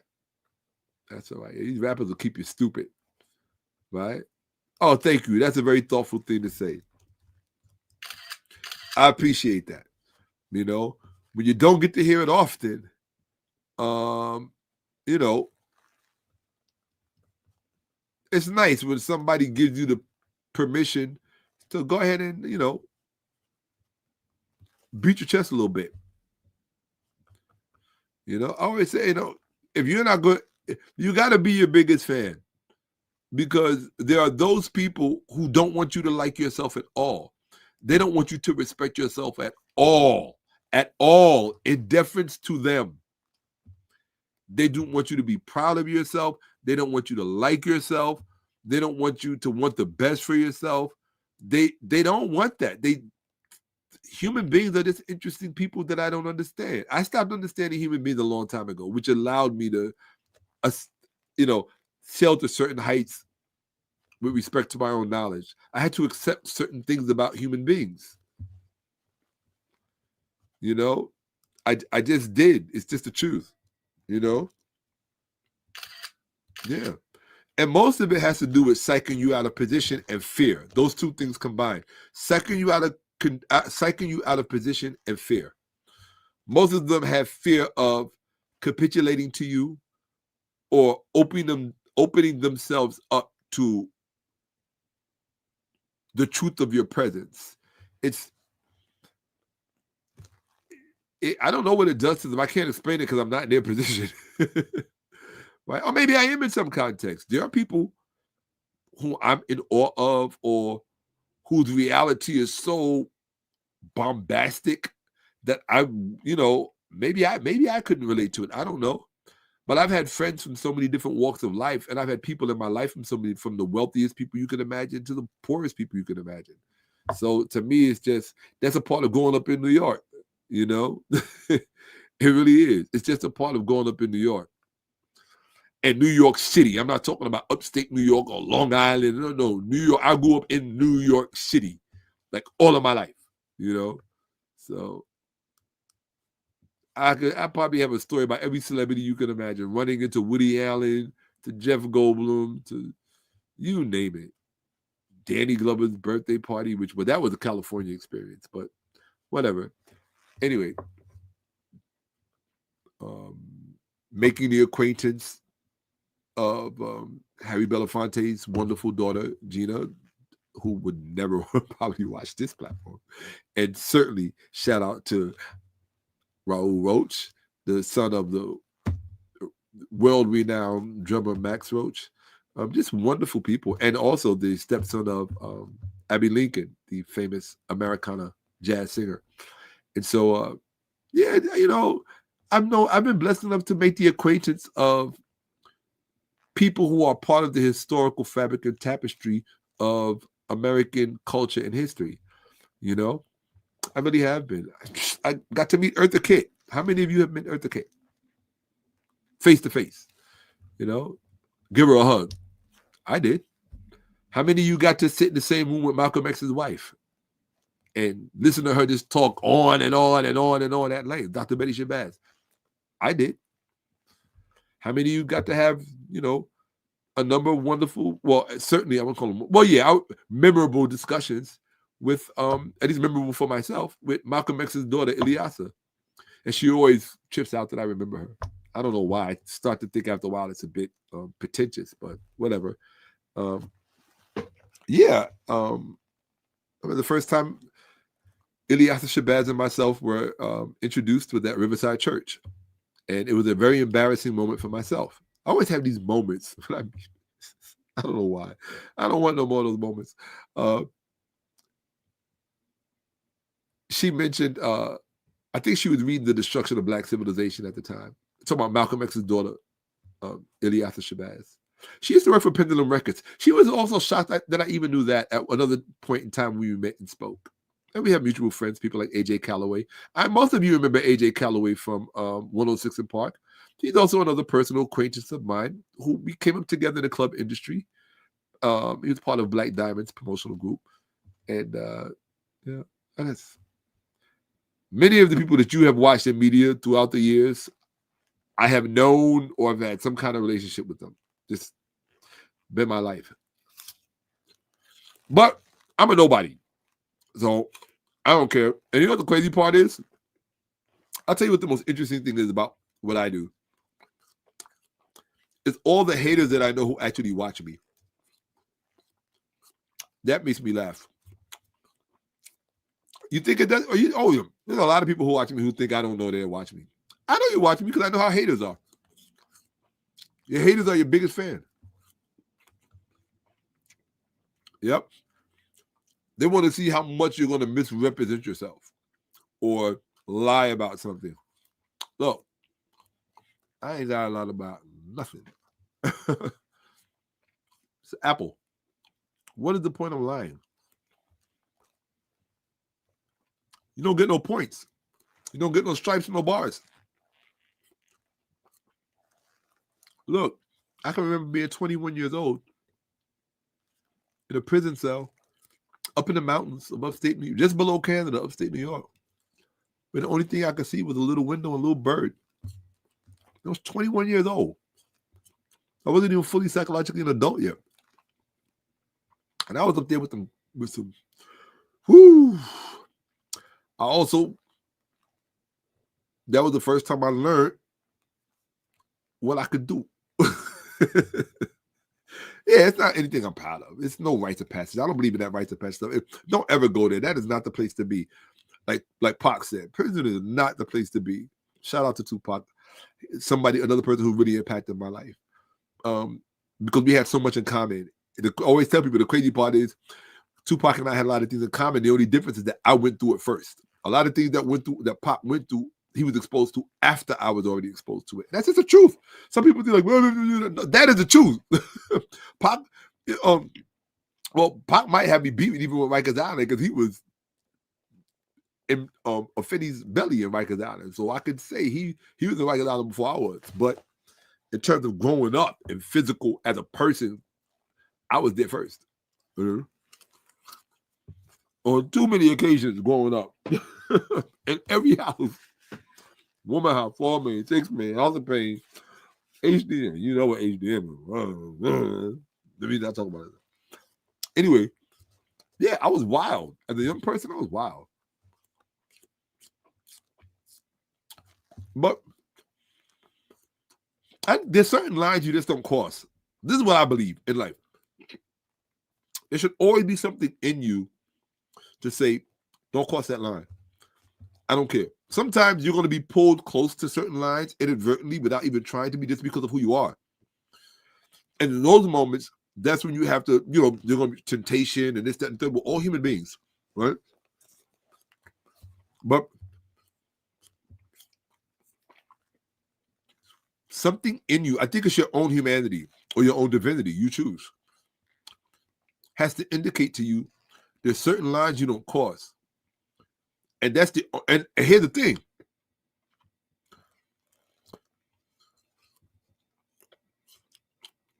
Oh, I don't remember. Well, it was Rikers on one day, Bronx House on the other day, the Tombs on another day, upstate. Well, growing up as a young black man in New York City, you was doing time, period. That's just what it was. I also hitchhiked across this country when I was 18. Literally. From New York all the way to Florida, old style. This was like towards the end of hitchhiking in America. I did that with my younger brother. We did that. Oh, God, he would love to come over here and talk about it. There's a lot of stories about it. Anyway, let me get back to this. Let me get back to Dr. Braxton. When she said that the Bible was written by racist white men, and the reason why so many people still debate it and get up in arms about it is that you never exhaust the subject matter properly, which is what we're doing. You have a 5-minute conversation, you leave a stupid comment on a stupid YouTube video, and you're going on about your business remaining as stupid as you were before she made the comment. This is black people. Hey, let's not use everything at our disposal to really determine whether or not this thing is true or not. Let's just talk. That's how black people did. Like to talk. What does she say? I mean, that book was written by racist white men. Now we're talking about the Codex Sinaiticus, the world's oldest Bible. It said confirmed. Primary claim. Okay? It's justifying it. These traits that are named here, that are of ancient white people, these traits do statistically align with Eurasian and Northern Semitic population. Anytime you see that word Eura, okay? Not true, the first people of Europe, first inhabitants of Europe were black people, okay? You're talking about Quartic wear culture and Yamnaya. The Yamnaya were not black people. The Quartic wear culture may have been. And this is where you get the introduction of the Indo-European linguistics in terms of the European population. But I'm not reading right. This is all stuff that's in my brain, right? So these traits do statistically align with Eurasian and Northern Semitic populations, but even more so, you can't get caught up in that. I'm talking about these things that would align these people with the criteria that meets them at being white people. Okay? You don't have to think that all white people have to be defined the same way, or that all people who meet the criteria of white have to meet the same criteria. It's not true. Just like all people that meet the criteria of black don't necessarily meet the same criteria, but they're still black. You don't have to like that. Liking is it's overrated. These traits do statistically align with Eurasian, Northern Semitic populations in the late antique period. And that's another thing you have to remember. We're talking about the late antique period. Most idiots don't know the difference between the periods and the epochs. We're talking about late antiquity. when the Bible was written. We're not talking about the Neolithic period, stupid. Where you talk about the Europe being populated by this color people or that color people. We're talking about late antiquity Europe. All right? What color was Europe in late antiquity? Stupid. What color was even the Middle East and North Africa in late antiquity? You think white people weren't there? Who were the Icarians?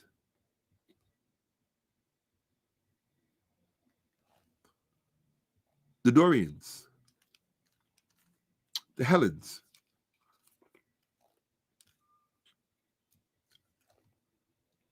and so many different people, the Shelek, descendants of the sea peoples, so many different people who came up off the Aegean, so many different peoples, many of probably who were remnants of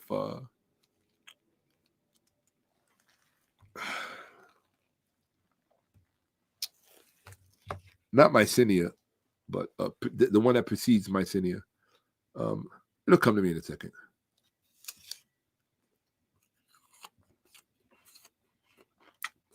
Not the Hittite. It is escaping me right now. It's the birthplace of Linear B. Let's take a look. I forget the name.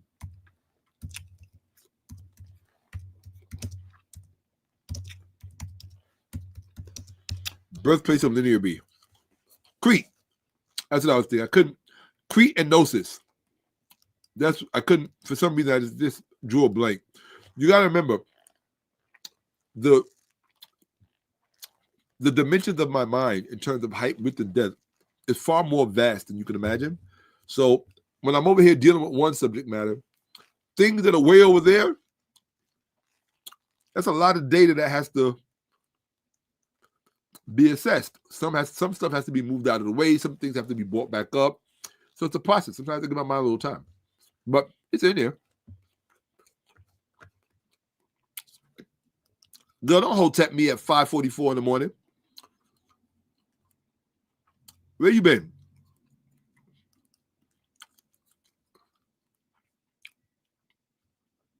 $5:44 in the morning. She hold tapping me.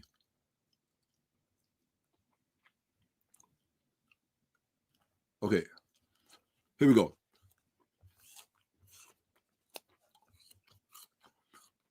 I'm listening to Tony Braxton. It's you, Dr. Braxton.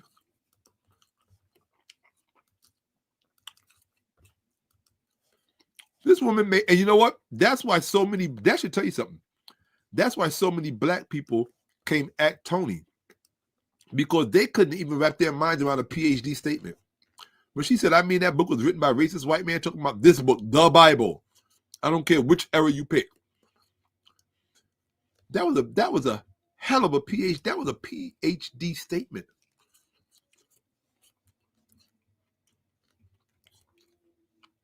Therefore, let me do this again. These traits, Neanderthal admixture, pale melanin, body hair, light eye, hair variation, bone structure, cranial profile, typical Levantine, Anatolian, Indo-European hybrids. These traits do statistically align with Eurasian and Northern Semitic populations in the late antique period, and not with indigenous Nilotic, Cushitic, and other African biolines, meaning that these are not black people that wrote this. And this is what? The world's oldest Bible. Black people did not write this. Therefore, by phenotypic clustering, the scribal class responsible for Codex Sinaiticus. This is for the stupid people. Pay attention before you say Shakka doesn't know what he's talking about. This is ChatGPT teaching you something. Therefore, by phenotypic clustering, the scribal class responsible for Codex Sinaiticus, the world's oldest Bible, would not be Black African, but part of the then rising Greco-Syro-Roman hybridized scribal elite, likely based in Caesarea Maritima, Alexandria post-Syracuse intellectual networks, Antioch Syrian corridor, Constantinople as imperial centralizing scribal power. Now, if you think that these are black people that they're describing, then you, my friend, are historically illiterate. I'm not saying that black people weren't there. We were all across the Mediterranean as second, third, fourth, fifth class citizens. And don't talk to me about Severus, don't talk to me about Septimian Severus of, Roman Empire, of Rome. Don't talk to me. I'm not talking about him. I'm talking about these societies and the societal hierarchies in terms of race. Black people were in these places, but in terms of racial hierarchy, don't play games, because you'll get your feelings hurt when I show you the evidence, the primary evidence and the documentation. These people were not your friends. Okay? Here we go. Right? You got to remember, black people had to survive and live in environments that were now racially hostile to them in a way that you were acclimated to find acceptable, as long as you could what? Get ahead, the same way things are today. Okay?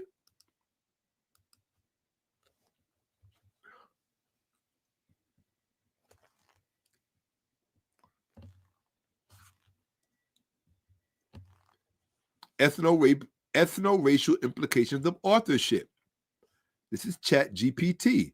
This is the stuff that all of these black Christians are not going to show you because they're stupid. Just telling you the truth. I'm not saying that as a personal attack. Like, at some point, you just have to be honest. Okay? What did Tony say? I mean, that book was written by a racist white man. Ethno-racial implications of authorship. Under the user's framing of ancient white as inclusive of Indo-European, Anatolian, Syrian, and so-called Semitic types hostile to African agency, the following conclusions are warranted. So you got to get your framing right. Most of you frame these things incorrectly. I made sure that I gave it a verifiable, viable framework with which ChatGPT could not confront me with a point of contention. I'm not stupid. I'm not going to leave myself open, right? No. I come correct. This is the definition that we're working with. This is why, justify it, validated. Here are the parallel correlations. Now that that is established as a fact and the truth, let's move forward. The likeliest scribes were Greek-speaking Christians of Eastern Roman provenance, tomato, drawn from Syrian, Cappadocian, or Alexandrian populations under Constantine's patronage. Now, who is the stupid black person in the classroom that's going to raise their hand and say that these were black people? That's all I want to know. Because I want to move my chair as far away from you as I possibly can, so your stupid don't get on me and I don't get embarrassed in front of the rest of the class. Codex was composed post-Nicaea, during the homogenization of doctrine and suppression of divergent African and Gnostic theologies. So what you have when this is being written, there is literally a racial ideological war unfolding, and it is being manifested in how these texts themselves are being established. This is from Philip Comfort, the text of the earliest New Testament Greek manuscripts, 2001, pages 126 to 134. I told you that my background is epigraphy, papyrology, which deals with early manuscripts, particularly New Testament manuscripts as well as others. So I'm well at home in talking about the Byzantine text, i.e. the majority text, different text types, Alexandrian text types, so on and so on. I'm very much at home in that world. So these dummies in apologetics, they can't, I'm too much for them. They have to go where I've already been mastered and suppressed. Okay, so I don't even bother with them anymore, to tell you the truth, because it's like it's picking on kids. I wouldn't care if you're 50 years old with a degree in apologetics or a degree in, to me, it's like picking on a kid, right? Thus, the entire material and ideological apparatus behind Codex Sinaiticus, the world's oldest Bible, was imperial, anti-Gnostic, post-African, and executed by what? Racialized non-African authors who match modern definitions of Eurasian or white. Dr. Braxton, I want to see some flowers in the chat for Dr. Braxton. You don't know people that can make one sentence to meet that level of criteria of scholarship. Everybody that puts a doctor in front of their name ain't worthy of it. Toni Braxton didn't even put a doctor in front of her name, but she made a statement that met the criteria for more scholarship than you know exists. Can you do that? Huh, dum-dum? Can you do that? In one sentence, can you make one sentence meet? Y'all don't even understand what Toni did. You really don't. I want to see flowers in the chat for Toni Braxton. Until I see those flowers in the chat, I am not moving forward. You want to leave? Go watch somebody else? Go ahead. I don't like dummies in my presence anyway. I don't know. They make the room stink.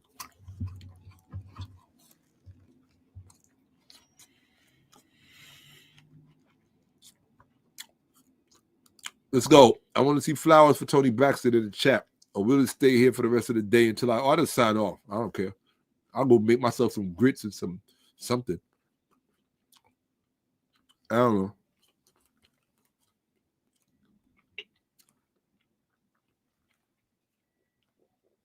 I am having grits today.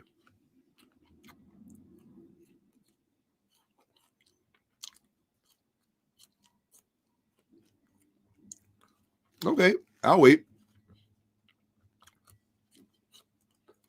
Toni Braxton deserves her flowers. If she don't get them anywhere, she gonna get them on this platform. You heard? Facts.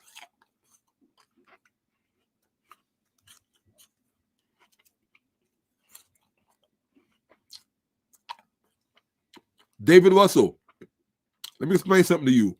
Don't come in my chat trying to teach. Only person qualified to teach on this platform is me. That's why you're watching me and I'm not watching you. You want to go give a presentation on what you're talking about? Go do it on another platform. Don't do it in my chat.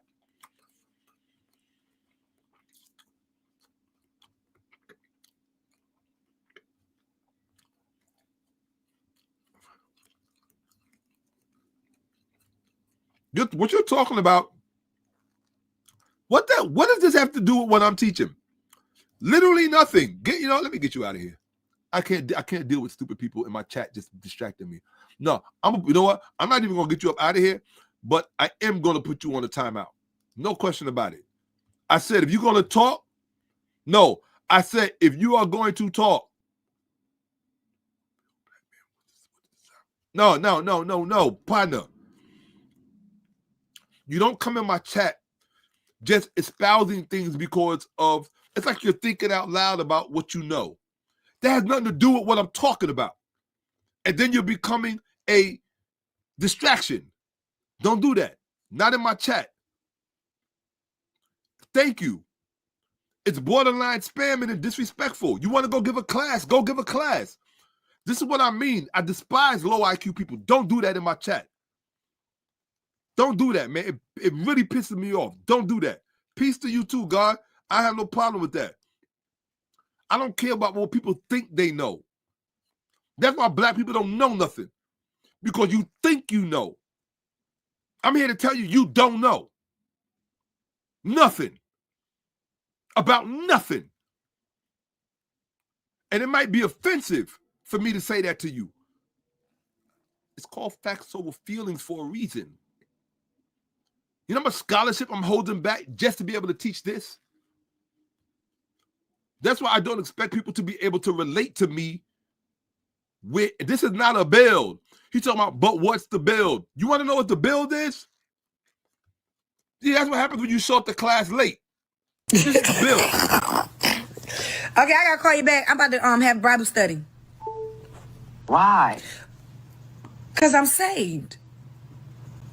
And I read the word. Because it's important to know the word. How else we gonna battle off these demons and witchcraft? How else you gonna do it? There are other books. Girl, get off of my phone, girlfriend. Get off of my phone. I'll call you back. I mean, that book was written by a racist white Girl, man. goodbye, girl. I'll call you in an hour. Y'all, let me get off the phone. She be on the shame. Now, that's the bill, Papa. Not all of this. The Greeks didn't reach China. The Greeks didn't reach India. Dude, what are you doing? You're the kind of person, if I'm driving a car, you're the kind of dude gonna reach over, grab the steering wheel, and take us all off the road.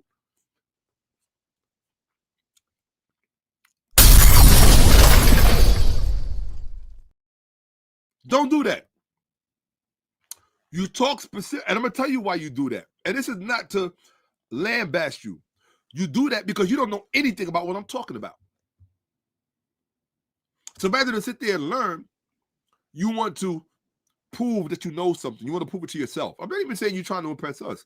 You need to feel like you know something, that you can contribute to this discourse. You cannot contribute to this discourse. My level of scholarship is such that no one can contribute to my level of discourse.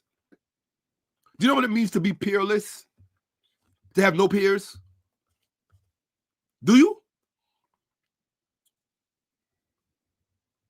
If I had peers, you'd be watching them.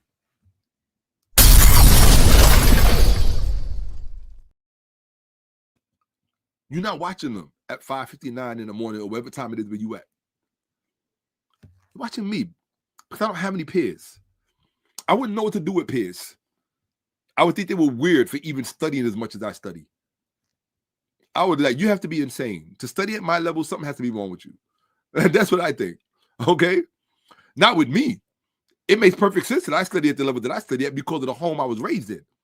But if you weren't raised in the kind of home I was raised in and the kind of society that produced me, First World, UAM, ASCAC, these are nothing but career scholars. This is the cream of the crop of African-centered scholarship. Not even, no, stop saying that, not true. Just scholarship. All of this Molefi Asante, love him to death, or love him to life, he did Black people a disservice by coining the phrase Afrocentric. It was a disservice. Yes, because what it did was it gave white people, an anti-Black white, it gave anti-Black white people, Eurocentric white people, it gave them a brand with which to latch onto that they could then turn into a pejorative, right? It's the same reason, right? It's the same reason why, man, my ribs be killing me because I be training before I even come on here. So by the time I'm sitting here for a few hours, my ribs feel like they're pulling and they're pushing. That's both sides of my ribs. So when I get over here, I'm still going to lay in the bed and massage myself for like an hour, or 45 minutes or something while I listen to a murder mystery or true crime. Let's call it true crime. Yeah. So I know you don't mean any harm, bro. Like I really know you don't mean any harm, but nah, partner. Nah, you ain't been educated. I know you think you've been educated. I've been through the 120 lessons. Dude, come on, Pa. I knew the 120 probably before you was born, dude. With all due respect. You been through the 120? Come on, man. Dude, I grew up in Harlem. Come on. Harlem World, the Audubon, the Ciphers, Peace Divine, God Allah, Pieces of... Don't even have me go there. I come in the name of peace divine, God Allah, peace is the universal, greetings by gods and earth, divine meaning the sacredness of one's culture, God meaning Goma, Omar, Duba meaning wisdom, strength, and beauty. Allah is the rightful name of the Black man, which is myself. Therefore, my being duty, I do my duty of teaching those who are savages the righteous way. Peace. God, come on, man, I still remember that. It's in my pinky and my pinky toe. Partner Clarence 13X. You can't see me, little boy. Come on, man. Nah, partner, y'all don't even understand like what's back up in here. That was like nursery school. Come on, dude. Okay, all right. We got Auburn and Elmira. All right, cool. All right. I did Auburn, I did Elmira. Absolutely. Elmira first, then Auburn. All right, that's cool. All right. I shout you out. I give you your props. You survived that, I'll give you your props, partner. Absolutely. Matter of fact, I want to screenshot that one. That ain't nothing to celebrate. I'm not celebrating these institutions that he's naming. I'm celebrating that he made it through. That's what I celebrate. You understand?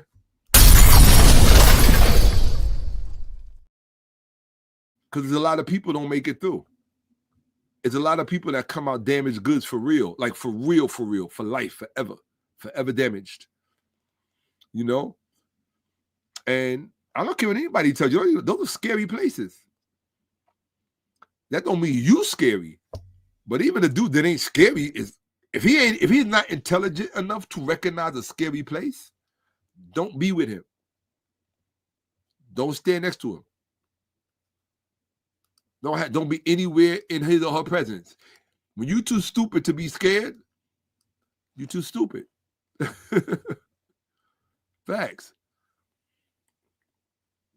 You know? Yeah, you too stupid.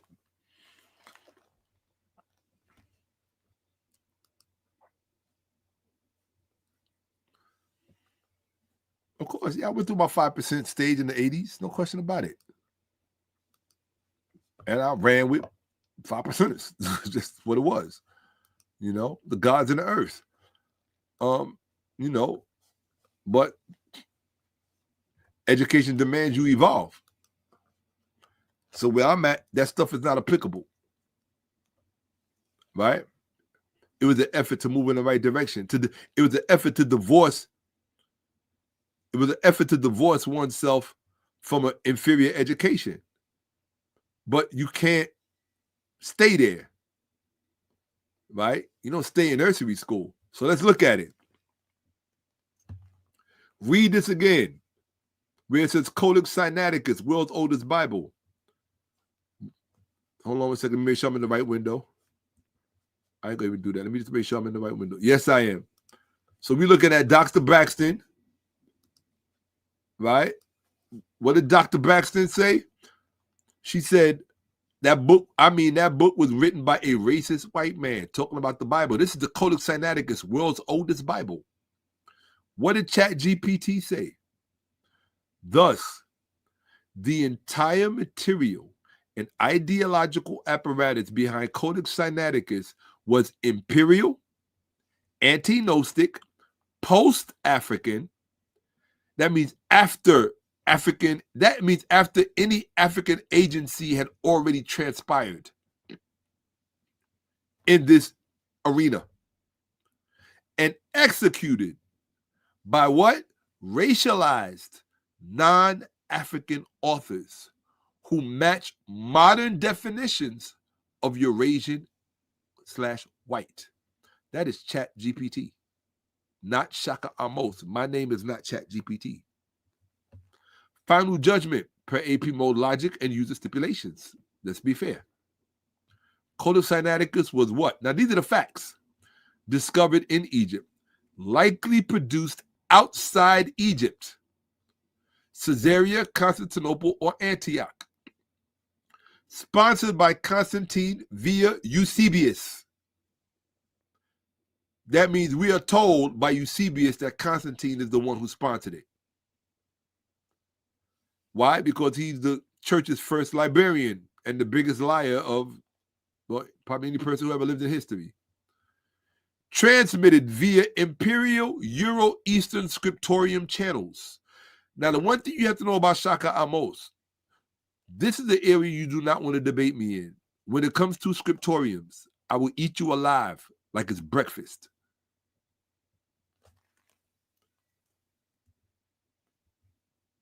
Okay?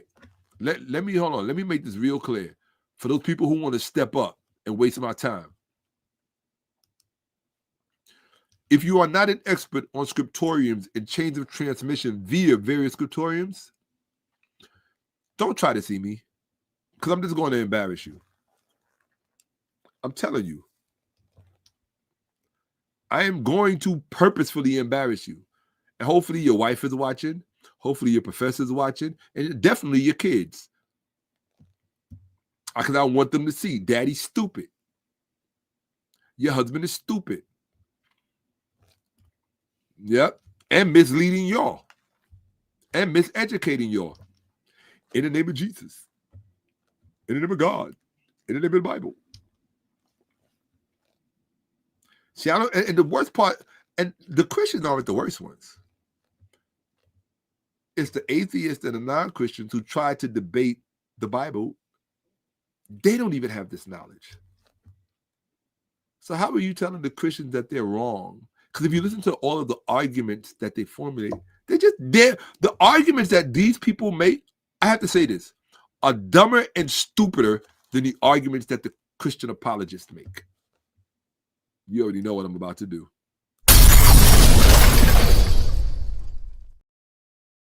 That's why, to me, this is no lie, I would defend a Christian apologist or a person, a Bible supporter. I will defend them before I defend most people who try to argue against them. Because most people who try to argue against them have arguments that are dumber than the ones that they make. It's the truth. You think I don't read? I'll be reading. I follow debates. That's what I do. I'm not just into I like to know what people think. I like to know how they think. I look at cognitive. In terms of debating, you have to understand, like, to me, debating is an arena in my world, right? I am a well-known gladiator in that arena. Some say the gladiator. That's fine. I'll accept that. I'm definitely a legend in that arena. That's a fact. Okay? That's documented. I'm a legend in that arena. But here's the thing.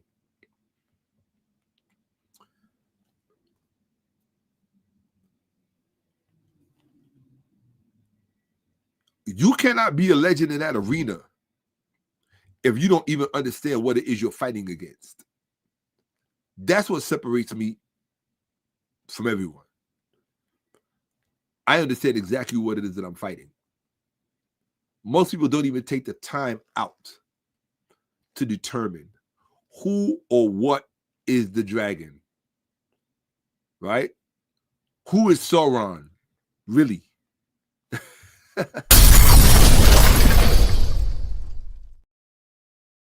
Who really is Sauron?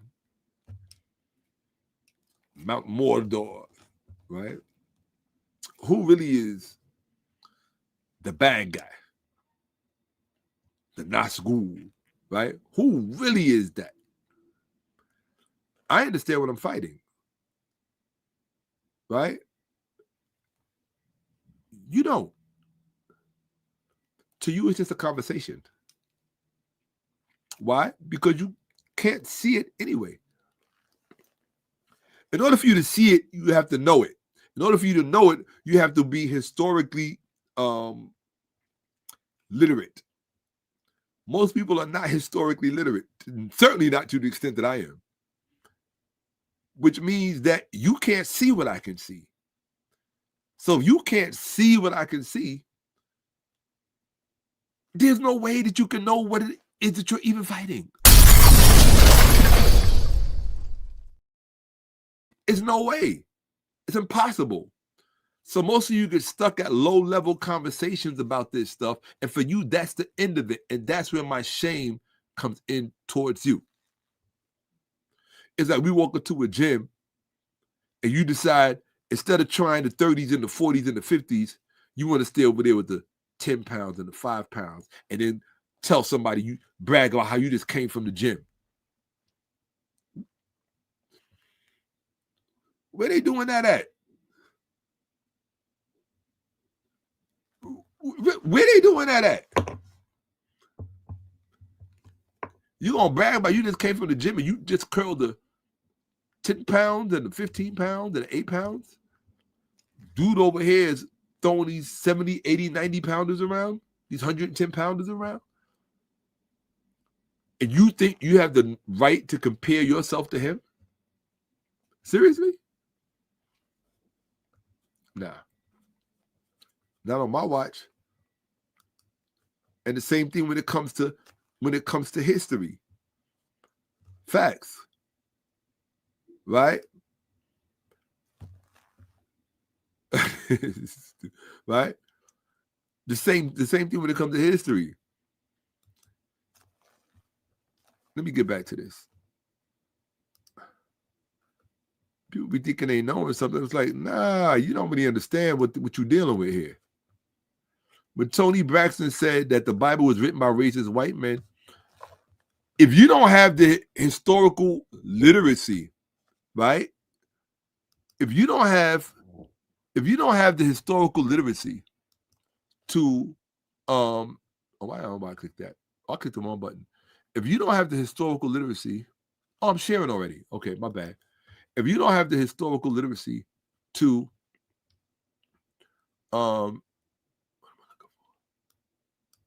here we go. So let's read this. Final judgment per AP mode logic and user stipulations. This matters because I pushed ChatGPT. What I did was I started realizing how ChatGPT works. So all of them do. You have to push them into a corner so that they can only operate strictly from the data. In other words, you have to deal with them where you force them to let the data speak for itself.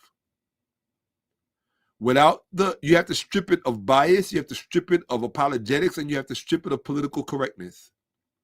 And just let the data, that's why if you notice, my conversation with it is always factual. I'll give a conclusion. Here's my conclusion. These are the facts why I came to my conclusion. Now, based on those, process, place the topic through that filter. That's why if you notice in ChatGPT's responses to me, it's always fact-based. Discovered in Egypt, likely produced outside Egypt, Caesarea, Constantinople, or Antioch, sponsored by Constantine via Eusebius, transmitted via Imperial Euro-Eastern Scriptorium channels, executed by agents bearing racialized distinction from African-originated Christianity. Okay, we'll talk about this later. Therefore, it is valid under both historical and social phenotypic definitions. This is ChatGPT, not Shakka-Ahmose.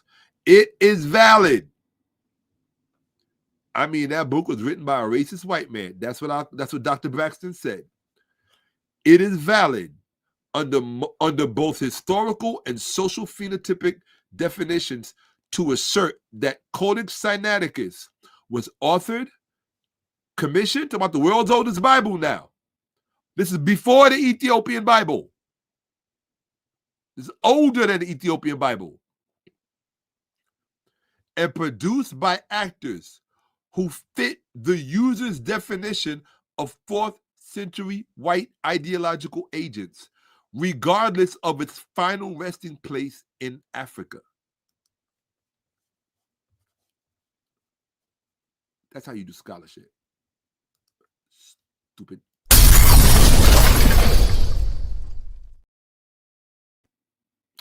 I don't play with this stuff. You could put me on any of these large language models. I'll eat them up alive. You put any AI in front of me on this topic, I will eat it up alive. It doesn't matter to me whichever one you want to choose. Now, if the AI can't mess with me, I want you to really think about this, because somebody brought this to my attention. If the AI can't mess with me on this stuff, what on God's green earth makes you think you can? Do you know how rigorous my thinking is when it comes to postulation? When I'm positing certain things in the discourse? Do you know how rigorously rooted in the primary evidence lineage my postulations alone are? Do you really understand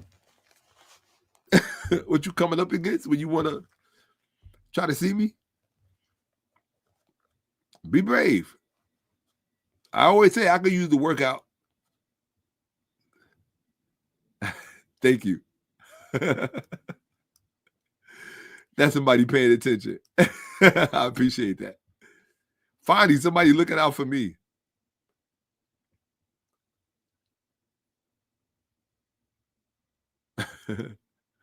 Are they really? I wouldn't even know that they are. Okay. Here we go. Thank you. I appreciate it. See, that's somebody looking out for me. Reminder, 10 hours. No more. All right. Everybody, in fact, speaking of reminders, let's do this.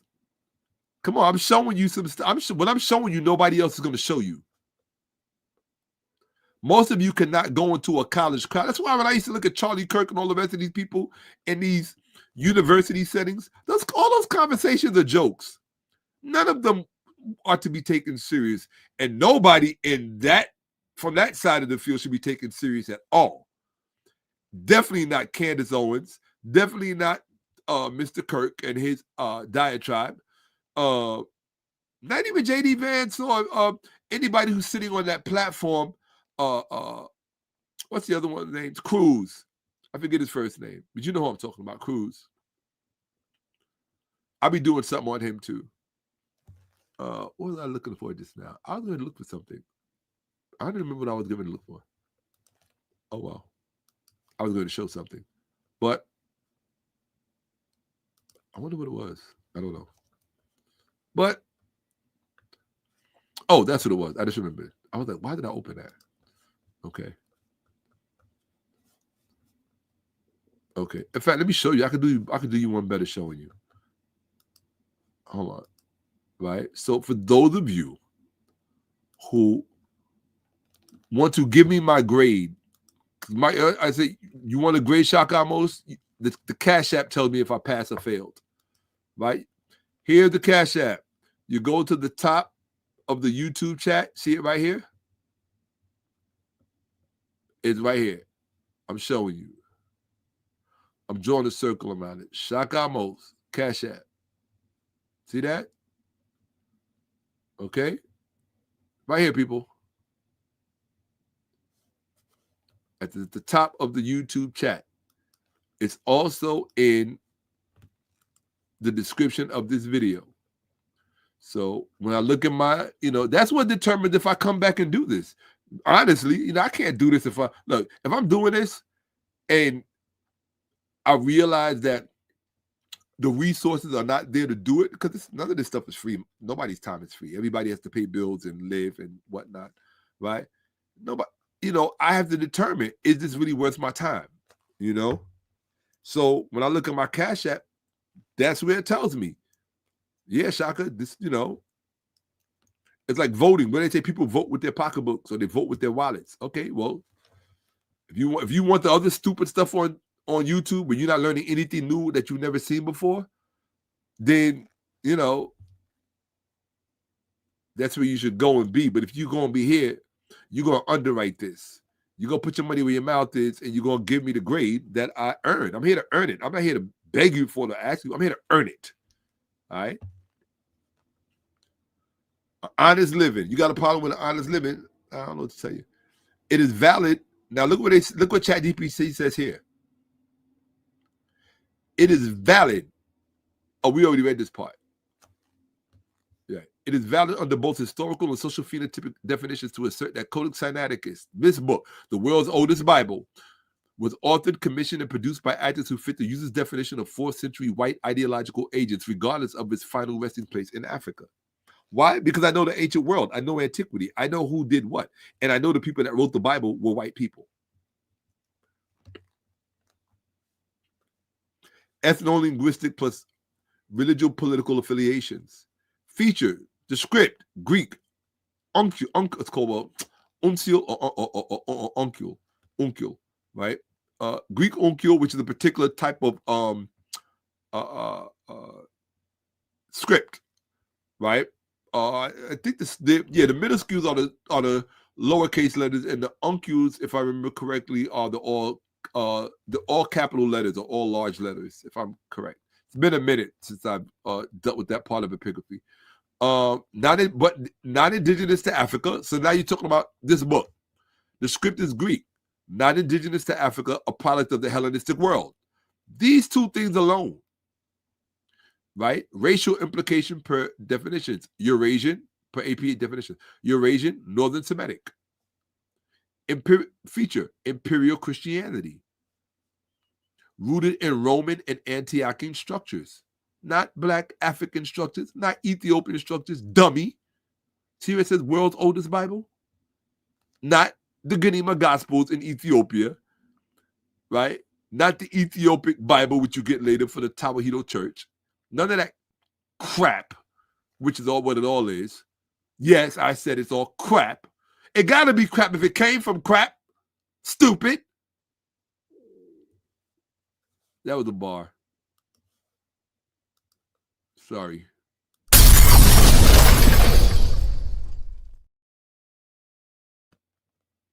I didn't even stop sharing my screen. It gotta be crap if it came from crap. Oh, the Ethiopian Bible. I'm a middle-aged Black woman from the Bible Belt of America, and I don't know anything because I'm just stupid. I just repeat what my parents. I'm just a dummy, basically. That's what you are. I'm just not supposed to tell you that.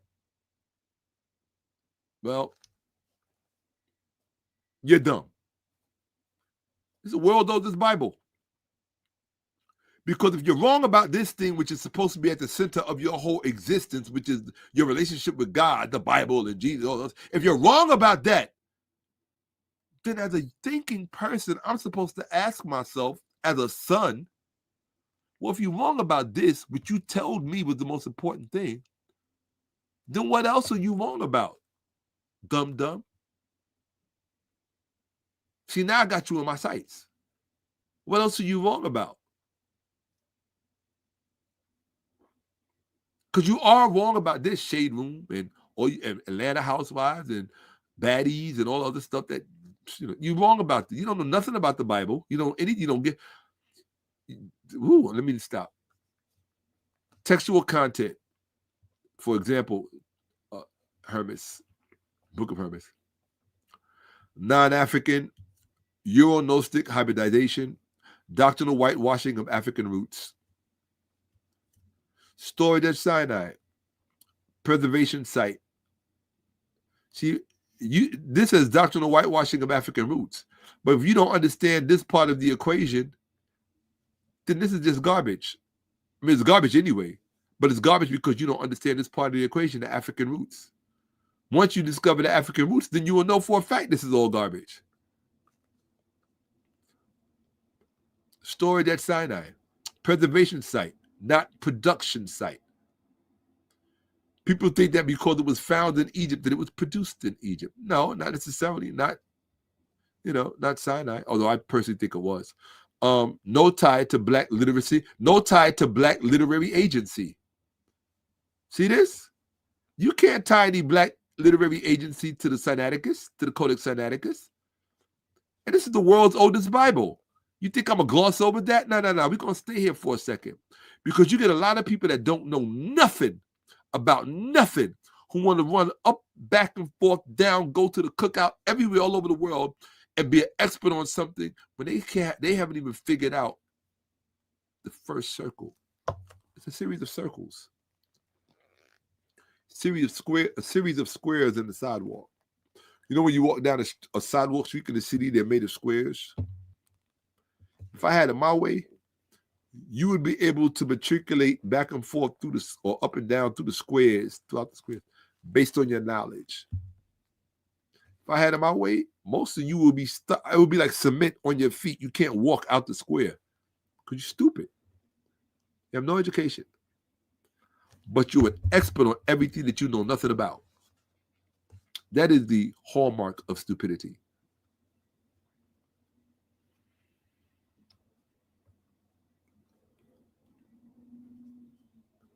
I ain't got no problem with that.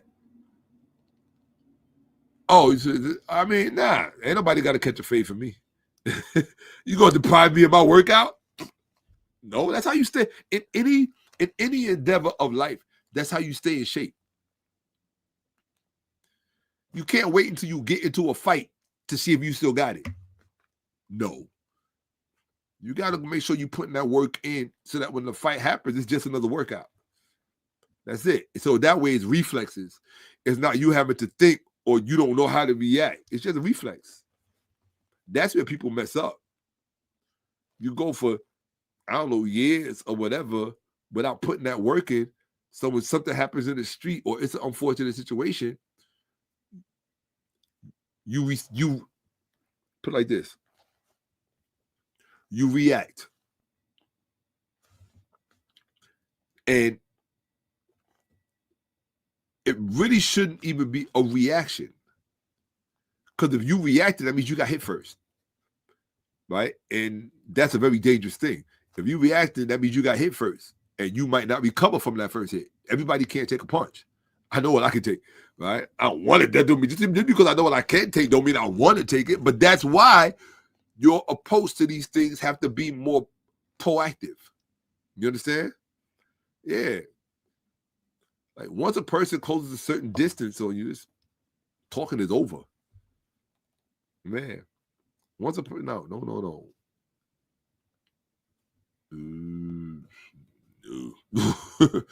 Once a certain distance is close to somebody's in too close proximity of you, I say at that point, keep it hyper super civil. That's it.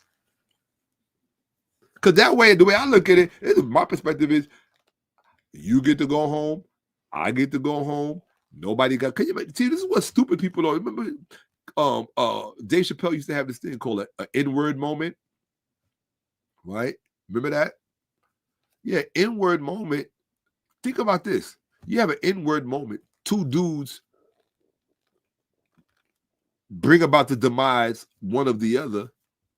So now you got how many lives destroyed? This is something that black people were never taught. They're not even taught this in grade school. Why does everybody ever put on a blackboard, demonstrate for young people what happens when a point of contention or conflict erupts in violence? Why don't they show them, even just in a diagram? This is what I mean when I say black people don't think. Why don't you just show them in a diagram how many other lives, just draw lines, how many other lives are affected by a poor choice or by reacting? Your mother has a son in jail now. Your sister no longer has a brother. She's getting pimped out or beat up on or whatever, exploited, right? Or in a cult, because you're not there to protect her or whatever. Your younger brother is selling drugs or doing drugs or whatever it is. Bottom line is you've been taken out of the picture because of a poor decision, because you couldn't control your emotions and your pride and your ego got the best of you. There have been moments in situations where I just didn't let my pride get the best of me because I know the difference between pride and false pride. Most people don't, especially women. They don't know the difference between pride and false pride. They were never taught to make the distinction. So a lot of the decisions that we make are based on false pride. He didn't give me nothing for Valentine's Day. That's your false pride. Right? Valentine's.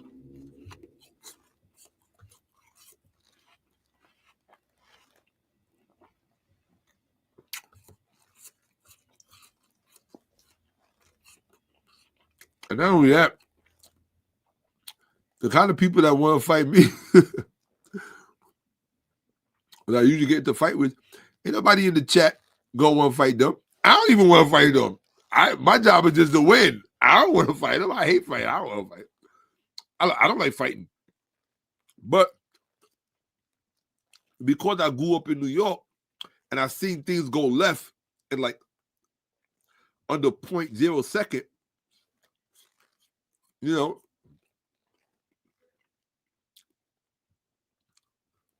have been times when, not too many times, I definitely count them on one hand, where I had to let somebody get away with something they did in terms of violation of myself because they really didn't know me like that. And I just had to give them a pass because I knew what the next step was. When you know what the next step is, you have choices to make. Like I tell people, if violence is not your business, violence is bad for business. It can mess up your money. Trust me when I tell you. That one split decision, you'd be like, all I had to do was ignore that.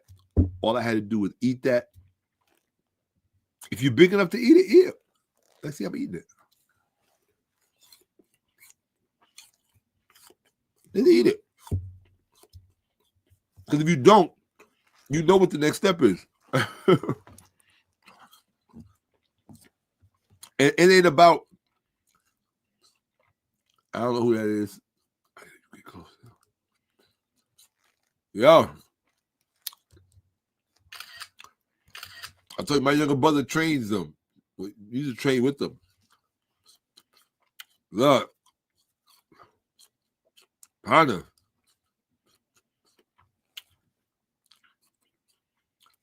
And here's the crazy part. This ain't even a marathon. This is long overdue conversation is all it is. So the next time this comes up and somebody says something stupid about the Ethiopian Bible, you let them know the Ethiopian Bible does not come before the Septuagint. The Ethiopian Bible is a product of the Septuagint manuscript tradition. The Greek. And it's out of that comes the Ethiopic, the Ge'ez, and the Syriac, the Aramaic. But the Greek is first. Period. And you should be able to reiterate back everything that you've seen. Or you tell them. And that first Bible that preceded, or that oldest Bible that preceded the Ethiopian Bible, was written by whites in late antiquity. Now, if they say that's not true, you have to say, okay, well, give me a list of criteria that makes them non-white. And let it be reflected in the documentation. If not, we don't waste our time with clowns. We mess with people that really do this. And truthfully speaking, there's nobody that really does this. Put it like this, right? There is nobody that really does this. Listen to what I'm telling you. You could believe it or not.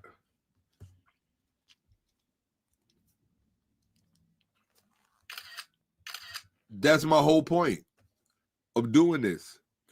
Because black people are, they're under a spell that they can't seem to break. My whole purpose and point of doing this is to break these spells. How else you going? What did she say? How are we going to battle all these demons and witchcraft? She just got it twisted on who the demons and the witchcraft is. She got it backwards. She don't realize that the Bible is the demons and the witchcraft.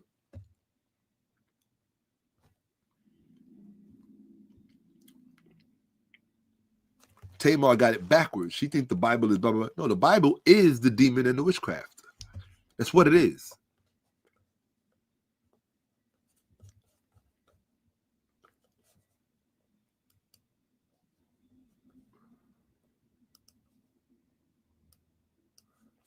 All right.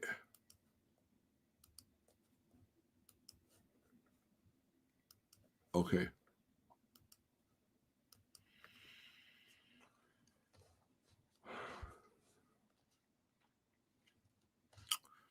Just make sure I'm in the right place. All right. I love when y'all hang out with me for these, as she calls it, Nikki calls it, these marathon sessions. They're not marathon sessions. They're long overdue discussions that should have been had a long time ago. You know why you didn't have them?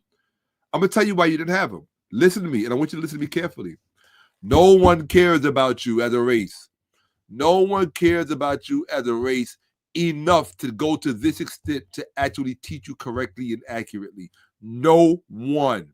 To them, your brain has no value. None. Why? Because their own has no value. They sold it out for money and to money. That's it. Did Al Sharpton show you any of this? Isn't his name Reverend Al Sharpton? Well, why didn't the good Reverend show you this stuff? Why didn't the good Reverend tell you that the Bible was written by... Why did it take Dr. Braxton to tell you and make it clear that the Bible was written by racist white men? Conclusion. This class of religious and literary production became an instrument of imperial standardization, culturally aligned with Greco-Roman worldviews, ideologically anti-ancient Egyptian, and actively silencing Egyptian temple theology. That was the whole point. That was the whole point and purpose of this. Why Hellenistic religious literature is historically untrustworthy? Because that's what this is. Hellenistic religious literature. All I did was just ask the question. This is not Shakka-Ahmose. This is ChatGPT. I said, why is Hellenistic religious literature historically unworthy? Or why Hellenistic literature is historically untrustworthy? And this is ChatGPT's answer. Syncretism over documentation. Hellenistic texts fused Egyptian. Now you got to understand what this is. For those of you who want to know what the Bible is, now you're starting to get to the essence of it. Hellenistic text, which is what this is, fused Egyptian, Babylonian, Persian, and Greek motifs into hybrid myths.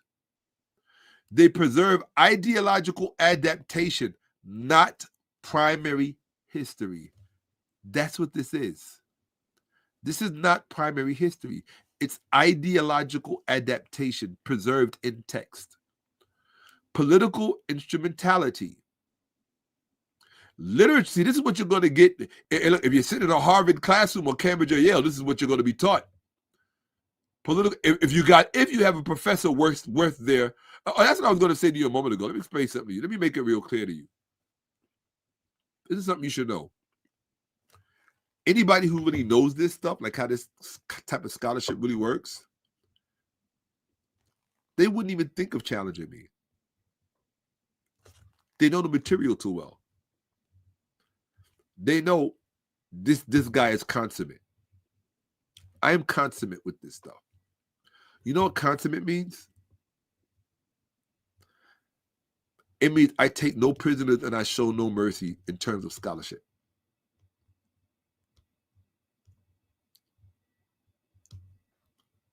Period. That's a compliment. That right there, that's a really big. That one, I don't care what you say. You ain't got to like it. You ain't got to not like it. But I'm going to dedicate something to you just for expressing that sentiment to me, right? I always appreciate that because he was my Gemini brother. And not only that, what most people don't realize is the residence that I reside in, Tupac's mother made it possible. You don't know that part of the story. Tupac's mother made where I reside possible. And I'm reminded of it every day because his first cousins own the residence right next to mine. Yes, the people who manage Ludacris, Disturbing the Peace record label, that's Tupac's first cousins. They also used to manage, or probably still manage, Brand Nubian and others. I'm not naming any names. I'm just saying these are my neighbors who I have great respect for and appreciation for actually miss running into them. In fact, I will say this.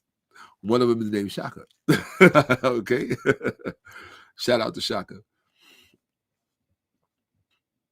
I ran into Maria Davis a few months back. That's what just reminded me of all of that. Right? And then anybody who follows hip hop,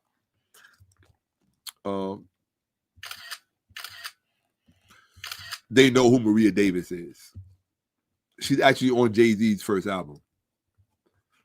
The Doubt, something, the No Doubt, or whatever the name of it is. I don't know what it is. I wasn't really a Jay-Z fan like that. Doesn't mean I don't like some of his stuff. I'm just, I think Jay-Z is a phenomenal rapper.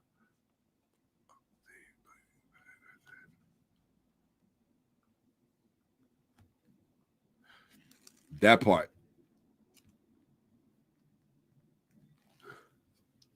Facts. That's the insidious part. You say devious, that's the insidious part.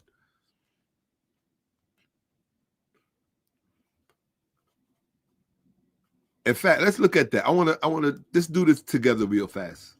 So we can really I like to know what I'm talking about. Right? I don't want to guess. I like to know what I'm talking about. We're gonna ask AI a question together. Pay attention, class. What is the distinction to be made between devious and insidious?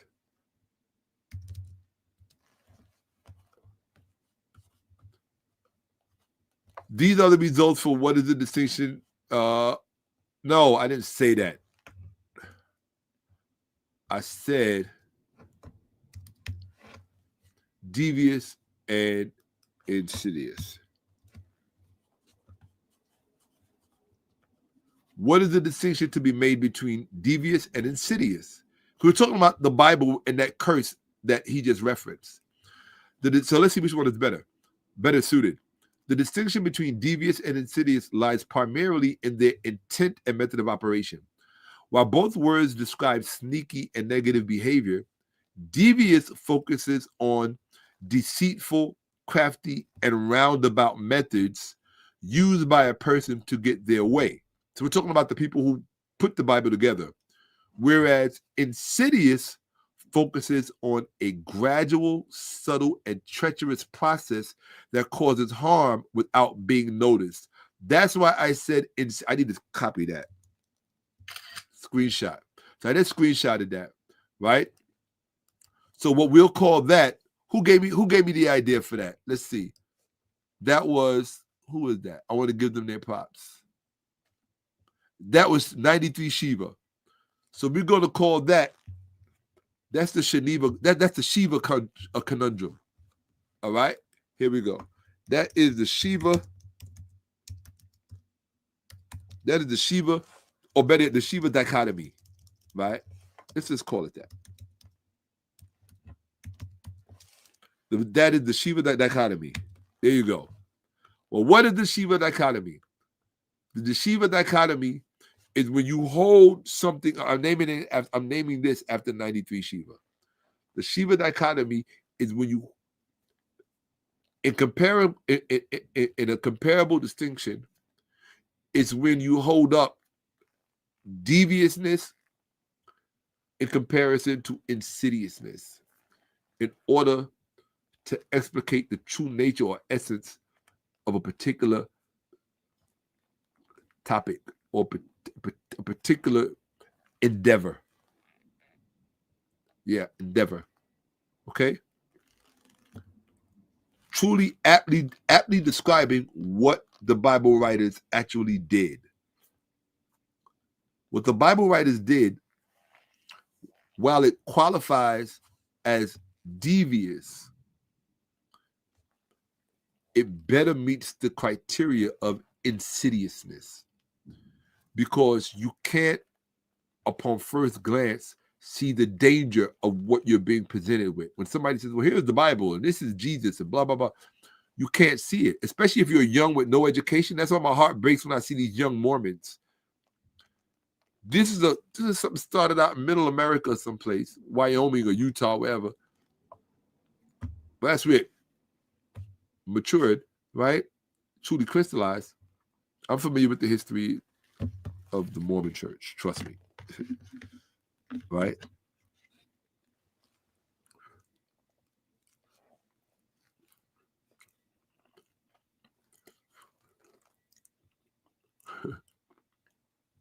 He said I remind him of Tupac. You got to hear some of the songs that I have coming from my collection. It's going to freak you out. Remember you said that. Who was that? Say you remind me of Pop. Hold on. Let me see if I can find that again. Probably not, but I'll I got copies of it. I took pictures of it. Oh, that was Tassetti X.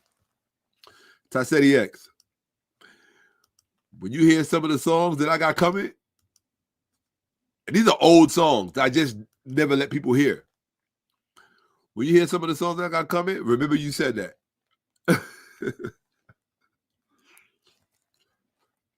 I've had Pac's own people contact me and be like, yo, that cannot be you. I'm like, that's me. Yeah. You'll hear. So it's not all rap. I have a lot of rap, but I also have a lot of singing stuff. This is the truth. I do both. I didn't limit myself to anything. I just did whatever I always said. When I get the track, this is what I told a lot of producers. When I get the track, I'm going to do what the track says. If the track says sing, I'm going to sing on it. If the track says rap, I'm going to rap on it. If the track says rap this way, I'm going to rap this way. If the track says rap that way, that's what I'm going to do. That way, the whole thing is organic. It's not contrived or prescribed or anything like that. It's just organic. It's, you know, what did the track say to do? What does a track like that deserve? One of my favorite songs that I wrote it, I was sitting in the Hamptons. I was living with my cousin who lives out in the Hamptons. And shout out, I love you, Deb, always. I tell you, I got Black Panthers in my family, former Black Panthers, real, that really did that, and much more, to be quite honest. I gotta call you. Wow, I just been so busy. Yeah, my mind is starting going on there. I don't even know what I was thinking of. I just thinking about my cousin just like threw me off. Sorry, guys.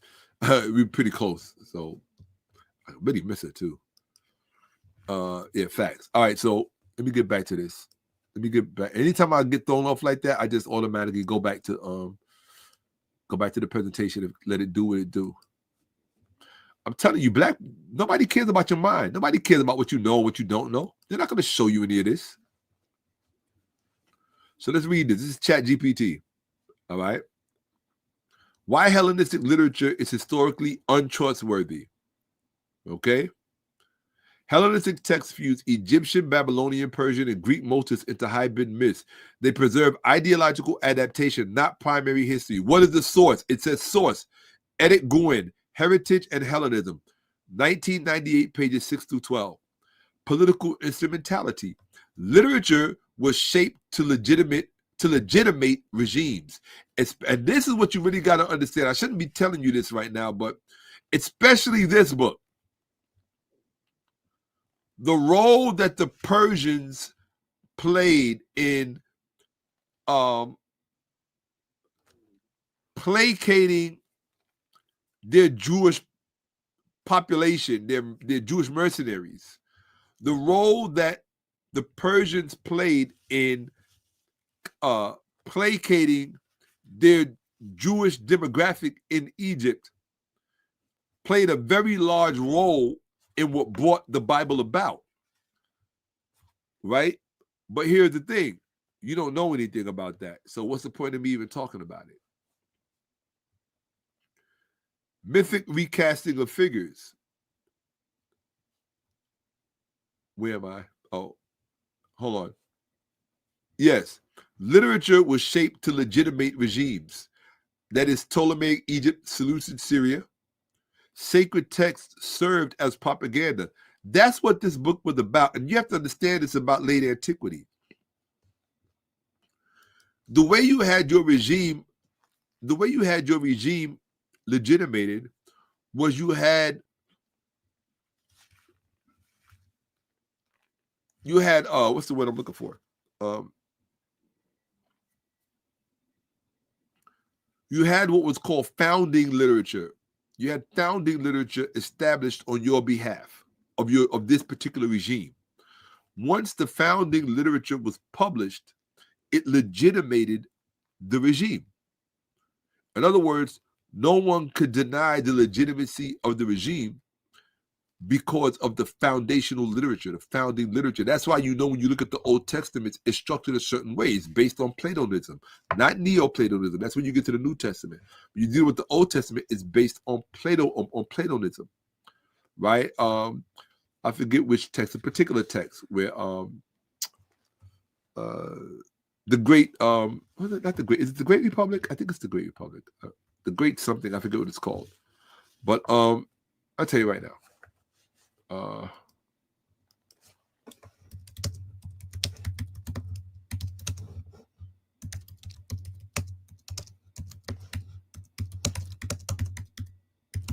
think it's the Great Society.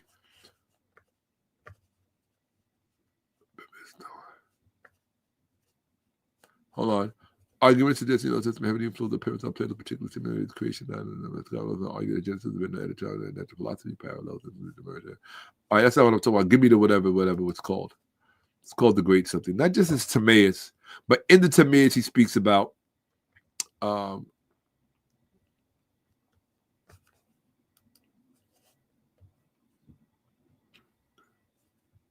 here we go. Let's see.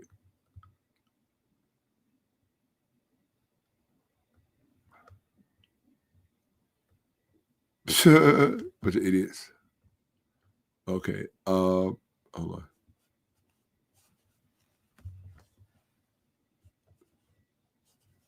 Okay.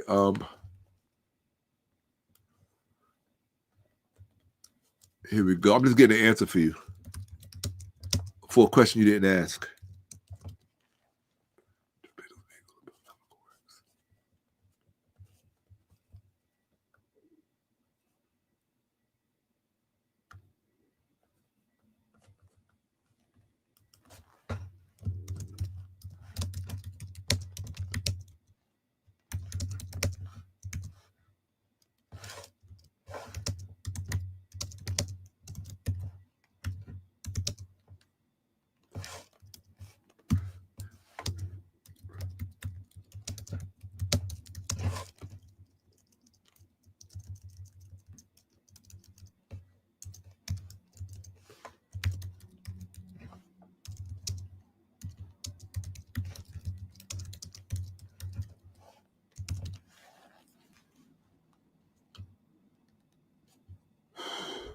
No.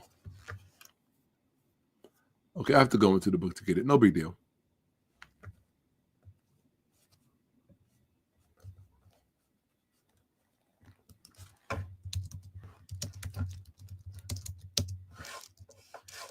So I'm sitting here arguing with AI.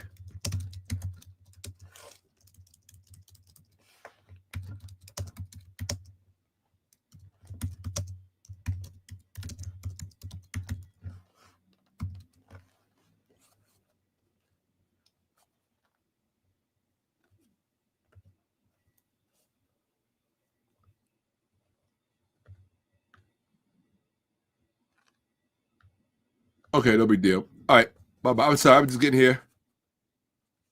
All right, sorry, guys. I just got into a little personal back and forth with AI.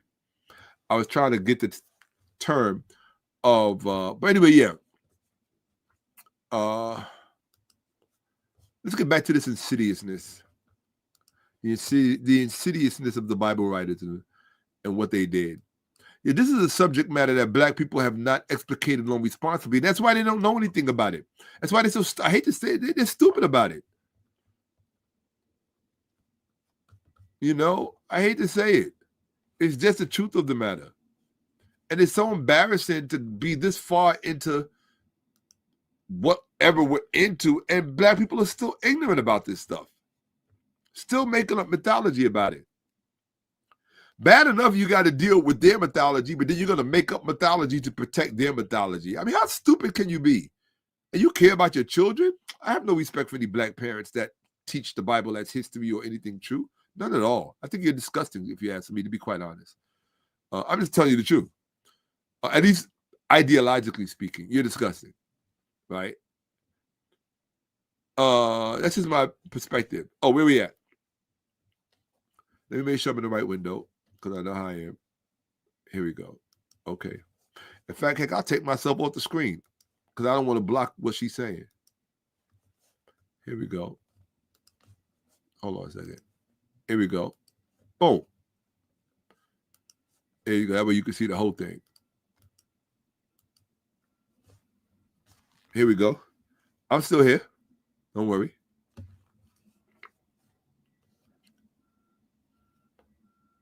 Right. Sacred text served as propaganda. That source, John H. Collins, Between Athens and Jerusalem. 2,000 pages, 3341. Mythic recasting of figures. Patriarchal founders like Abraham or Moses were rewritten in Greek heroic mold. Historicity is derivative. Did you read that part? Mythic recasting of figures. Patriarchal founders like Abraham or Moses were rewritten in Greek heroic mold. The historicity is derivative. Now, if you don't know what that means, the historicity is derivative. That means that the history that is conferred upon Moses and Abraham comes out of other literature. So you can't talk about these people like they actually existed, stupid person that you are. Source, Russell Gmerkin, Plato, Creation of the Hebrew Bible. Excellent book, highly recommended. Absence of independent corroboration. Events described, Exodus, conquest, patriarchal migrations, lack external attestation in Near Eastern or Egyptian records. And please don't bring up the 𝓈𝓔𓄿𓅓����𓀢𓀁, because I have to embarrass you with that one. Okay? Israelites and history and tradition. Summary. This is ChatGPT. Hellenistic religious literature, meaning this. Hellenistic religious literature, including the Bible, is historically untrustworthy because it functions as ideological myth-making. Dummies. Produced under political pressures, borrowing and reshaping older traditions, and unsupported by independent historical evidence. Oh, Lord. These people are really still, you can show them all the evidence in the world, it won't matter. You can show them all the documentation in the world. Still won't matter. I got to change the strap on this crowd. You start to feel it after a while. And it leaves a mark on my forehead, which I don't want, right? So I got to fix that. Hellenistic religious literature, including the Bible, is historically untrustworthy because it functions as... Okay, we read this part, right? Read all of that. Okay, let's move on to the next one. All of this means that she was right. Racist white men wrote the Bible. That's what all of this means, people.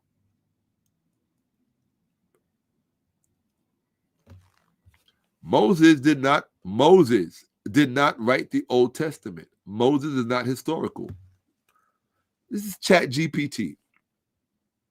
The non-historicity of Moses, Old Testament journal scholarship. Van Cedars, John, The Life of Moses, the Yahwist as Historian in Exodus Numbers, Journal of Biblical Literature, 96, number 1, 1977, 52-26, argue Moses is a composite literary figure of later Israelite tradition, not a verifiable historical person. Philip R. Davies, Moses, Hero, Leader, and Myth, Journal of the Study of the Old Testament, number 20, number 68, 1995, pages 3-26, concludes, no contemporary evidence for Moses. Story serves ideological nation founding function. I told you it's foundational literature. It's almost like, it's like creating a constitution in a temple economy. It had to be written that way. Okay? Niels Peter Lemke, The Old Testament, a Hellenistic book, Scandinavian Journal of the Old Testament, 7, number 2, 1993, pages 163, 196. This is all sourced. States Moses' narrative reflects post-exilic Hellenistic literary construction, not Bronze Age history. Okay? Liverani, Mario, you can't tell somebody who's an expert in Bronze Age history to read. This is the point I'm making. This is when you know you're dealing with stupid people, right? Where are we? Oh, this is when you know you're dealing with stupid people. This part you're not going to like if you're stupid. Only a stupid person. I want you to listen.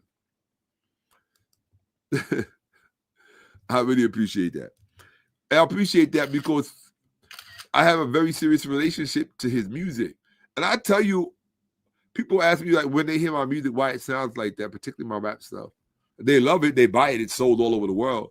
But most people thought it was pop, and it wasn't. And they often sold it as pop. And when they tried to do that in the U.S., I told them, no, I'm not with that. So I stopped rapping. I shifted over to singer because I wasn't with that. I wasn't rapping like that to try to fool people or make them think it was pop. I was rapping that way because, first of all, I thought it was the most beautiful thing I'd ever heard in terms of rap. And I had the greatest respect for it. And when they say that imitation is the highest form of flattery, my thing is, I don't have a problem with you imitating someone. But if you're going to imitate someone, I think that there should be some integrity and respect for the art form in what you're doing. Don't just imitate it for self-aggrandizing reasons, right? So when I listened to Pac's music, there were certain intonations, there was a certain spirit behind it. And if you couldn't pay homage and respect to that spirit, then leave it alone. Because then you're taking it from something organic to something else. And that's why I was always, I guess, flattered and admired the fact when people would say to me, wow, like I heard your stuff and I really felt Tupac. I felt Pac's spirit. That to me was the greatest compliment. That to me was always the greatest compliment because I know how much his music got me through stuff like life and death situations. In that whole East Coast, West Coast stuff. I told you I used to bodyguard celebrities, rappers, and all these people. I was in that environment. So I lost homies.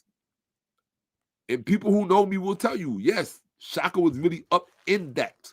I don't know. Y'all gonna see some people on my platform, that's gonna blow your mind. But a lot of them gotta kind of stay in the shadows. It is what it is. But for those people who are like me, like, I don't care. I ain't got nothing to hide. I don't fear anybody, right? I got homies that cannot do interviews on YouTube, on social media at all. Listen to what I'm telling you. Look, you cannot do what we did as long as we did it for, under the circumstances in which we did it, and not have seen certain things. We ain't supposed to be on here talking about that stuff. That's why when I see people doing that, I'm like, nah, partner. I don't care what you tell me. When you signed up for that, when you was there to protect all of that, you don't get to come out years later and say, oh, blah, blah, blah, blah. And no. If you didn't do it then, don't do it now. To me, that's just it's a protocol and it's an etiquette to everything that you do. That's how I feel about it. If it wasn't big enough for you to talk about it when you was getting money from it, then don't talk about it now. Don't throw people under the bus now because you're in the clear or because your conscience is messing with you. Because your conscience wasn't messing with you back then.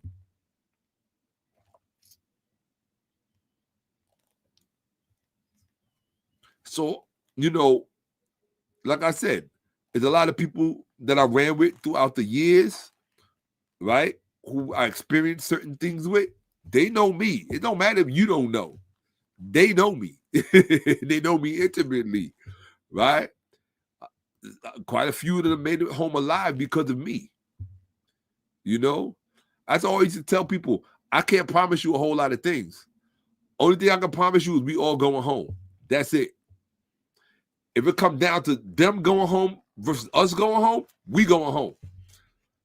Everybody going back to their families. You going back to your family, you going back to your wife, your kids, and everybody going to be able to pay their bills. That's it. I can't guarantee you these people going to make it home, especially if they're trying to keep us from making it home. If you're trying to keep us from making it home, I can guarantee you're not making it home. I can promise you everything on that. You're not making it home. Your family going to have to have some sad discussions about you. And that's real. I didn't say, well, I'm just saying. They're going to have some, I didn't use any profanity or anything like that. I'm just saying. And you know why I feel this way? I haven't always said this out loud. I always believed this, but I haven't always said it loud. I believe in the good guys. I really do. And that's a relative statement, right? Some people say, well, there's no good and there's no bad. That's not true. That's not true because there's levels of evil. There's levels. Just like there's levels of good. There's levels to everything, as 𝓈𝉔𓄿����𓏭𓀢𓀢𝓫 would say. There's levels to everything. And that includes good and evil. There's levels to these things. And so when people tell me, oh, well, everything is everything, nah, everything is not everything. Yes, we may have did this over here, but that don't mean we doing that over there. Some people have no thresholds and no boundaries, and you better know that. And you also better be able to get with them when they try to take you there. Sometimes you got to let them know, okay, then if you don't have any thresholds and boundaries, then I'm alleviated from having to have any thresholds and boundaries. I'm not obligated to have thresholds and boundaries if you have chosen to have none. That's how a psychopath will get you. The only thing, let me tell you something. I hate to say this. The only thing a psychopath respects is another psychopath. That's it. Where are we at? That's a bar.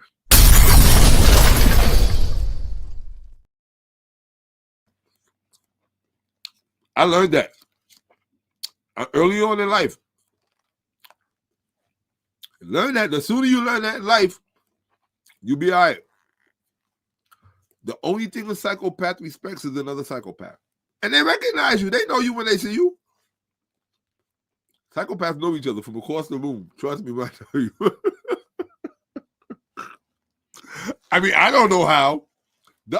I read this in a book. Okay? That's what I'm telling you. Where do you think I get all this energy from to put into all of this work? Where do you think it's coming from? Sanity? No, it keeps me sane. It's structure. You need structure in order to know what is appropriate and what is not at any given point in time. All right? So, I'm just telling you, I have a past. I have a very, very colorful. I'm going to let other people come on my platform and tell you about it. You think I'm just a scholar, or you think I'm just a recording artist? Nah, partner.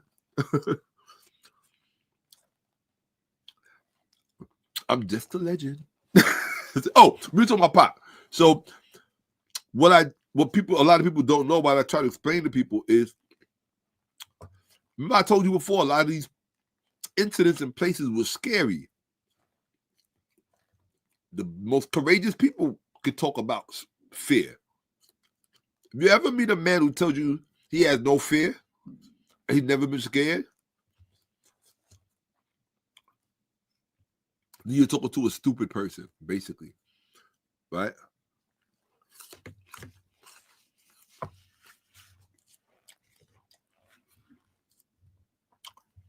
Tupac's music got me through a lot of that. Why? One very simple reason. It's going to sound weird to you because you didn't live it. I did. Right? Hold on. Let me break this down for you. Okay, here we go. Hold on. Okay. I don't know why I keep clicking that. All right. Where we at?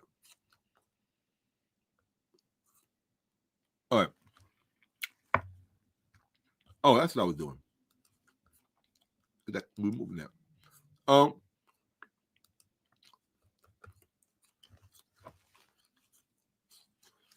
The reason Tupac's music got me through the things that it got me through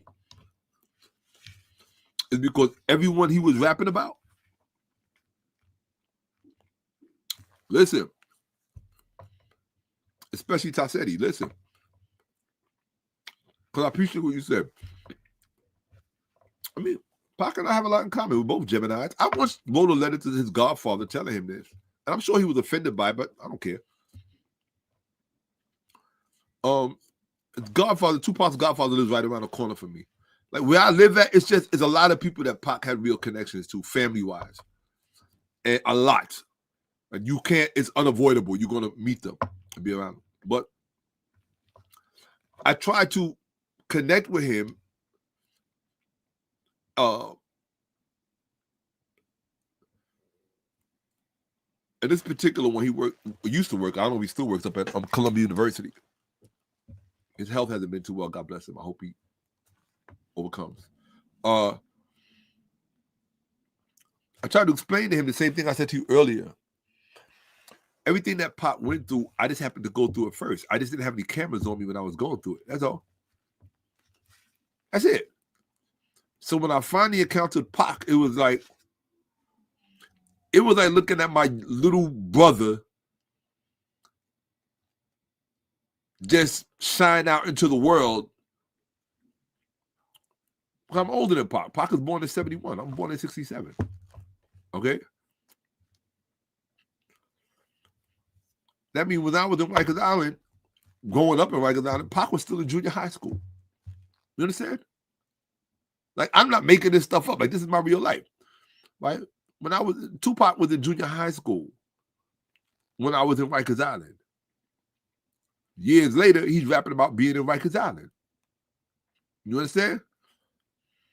I had already been in, as we call it, gladiator school. I had already been in Elmira and Comstock and places like that up in the mountains, right?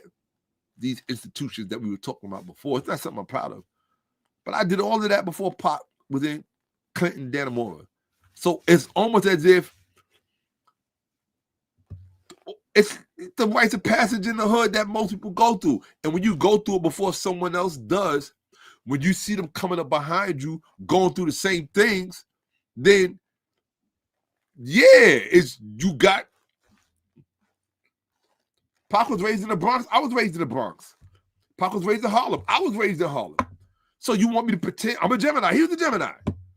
I grew up in a Black Power family. He grew up in a Black Power family. He grew up with Black Panther relatives. I grew up with Black Panther relatives. You want me to pretend that none of this stuff is true? You want me? And then I got to wear a sign saying, "Well, I'm trying to be like Tupac." No. What is so unusual about Black men who come from the same environment having things in common, or things being aligned with them? What's so unusual about that? I told you a large part of my stories have to do with crossing paths with certain people. Everybody knows that, and I say this, I'm not shy, and he could, how he feels about it, how he feels about it. I don't mean any disrespect, but everybody knows that Tupac's closest friend, like his ace boon coon, as I like to say, was Tretch from Naughty by Nature. Right? Wrong or right? Right? Put it in the chat, because I'm going to talk about it. Did Tupac have a relationship with Tretch from Naughty by Nature? Put it in the chat. I appreciate that. People will be out tripping now. But I appreciate the break. Sometimes it helps to take a break from the presentation. Right? I believe this is true. And I'm not really sure why. Right? Well, I like this. Yes, I like that. That's, you know what? I'm gonna do that, Sheba. Real talk. Oh, that's gonna be a platform all of you gonna turn into watch. Yo, trust me. Let me make sure I got this, because that means a lot to me. Because I am, look, let me put it to you like this. Yes, right? Tupac and Tretch were very close. You know Tretch from Naughty by Nature, who was married to Pepper, right? So I was introduced to Tretch because of my music. Sound like pop. Well, that's not true. In fact, Tretch and I were introduced on a number of occasions. I'm not going to talk about the first occasion because it's personal. It's personal, private. But put it in the chat. Was Tupac and Tretch tight? Were they tight? Let me see. Let's see. You can get mad at me, Tretch, for talking about this. I don't mind.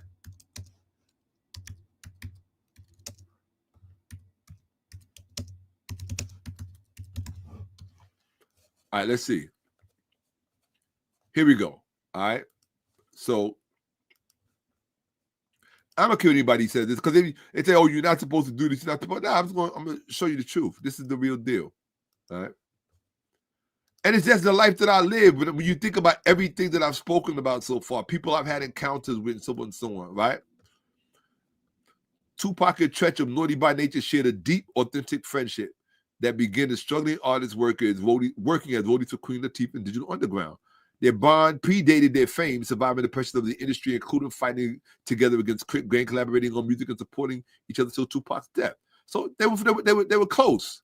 Right? And I think that that's a beautiful thing. In fact, I just think it's a beautiful thing. They was close for a reason, because in my personal opinion, And this is my personal opinion. I don't care what anybody says.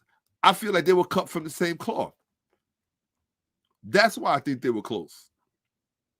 And you don't ever really hear people talk about them like that. There's a reason why they were so close. They was close because, and I've been around, well, Tretch, I was around. I was not ever around Pop. Tretch, I've hung out with, right? On more than one occasion, right? More than one occasion we spent time together. In fact, I remember because I loved Pac so much, one of my shining moments was one day Tretch called me and left me a message because we had just been introduced the night before. And he told me he was going to call me the next day. And when he called me, I was like, that motherfucker really called me. I don't use profanity. I said, that brother really called me. And I think probably for like a month, man, I was on cloud nine because and I used to run into Tretch. He wouldn't remember. I used to run into Tretch back when Naughty by Nature was owning the game because he used to come to Greenwich Village. There used to be a bike shop on 8th Street. This is how he knows if he ever sees this. Hopefully he doesn't. But if he does, he does, right? One thing I'm over at this point in my life, I'm over worrying about other people think about me telling my personal stories.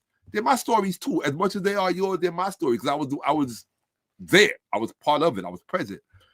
There used to be a bike shop on 8th Street in Greenwich Village. And because I was always in Greenwich Village, my father used to live in Chelsea. So I would just walk down to the village. It's basically across the street, right? My father grew up. My father and my stepmother, as it was the term we use in the West. My father and his second wife, they held a residence across the street from where the Wayans brothers grew up. So if you know the Wayans brothers, Damon Wayans, and all the rest of them, Sean and Marlon, they all grew up in Chelsea. Well, across the street, they're like these like regular residents, right? They were the projects. But across the street, you had regular homes. This is Chelsea. It's middle Manhattan, like lower Manhattan. And my father and his second wife, they held residence there. So when I would be over there, which was often, I would just go into the village and hang out. This is in the 70s, 80s. I would just go into the village and just hang out. So basically, I grew up in the village is what I'm saying. The Bronx. I grew up in Brooklyn, the Bronx, Greenwich Village, Harlem, Upper East Side, you name it. I grew up in Bed-Stuy. I'm a real New Yorker. That's probably why I talk to. Even it's so funny. It's funny when I meet people from New York. Oh, Sagittarius and Geminis. I didn't know he was. I didn't know that, but the church was a Sagittarius. But that explains everything. See, I never knew that. Sagittarius and Geminis. It's the Sagittarius that really gravitates toward the Geminis in a very major way. But Geminis hold Sagittarius in a very special place in their hearts. It's just true. Unfortunately, it's almost like a Sagittarius could do no wrong in our eyes. Even when they do the worst, like we just still love them. Sag. In fact, you know what that deserved.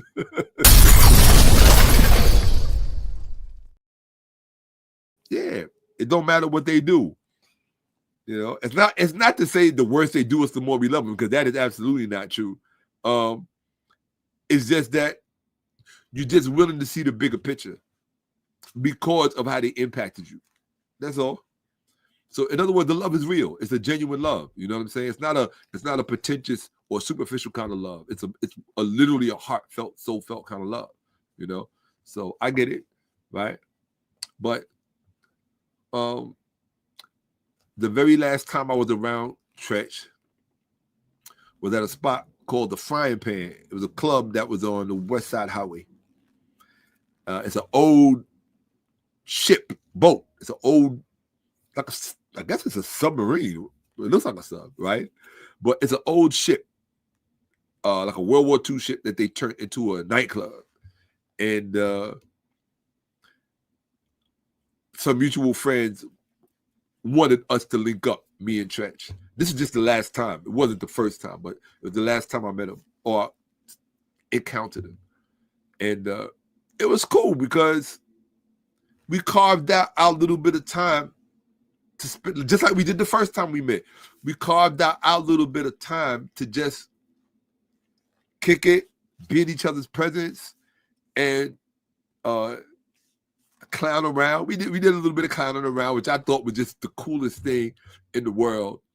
And then on top of it, I actually have a picture of Trench and I. I'm not showing you that. It's somewhere in my photo album.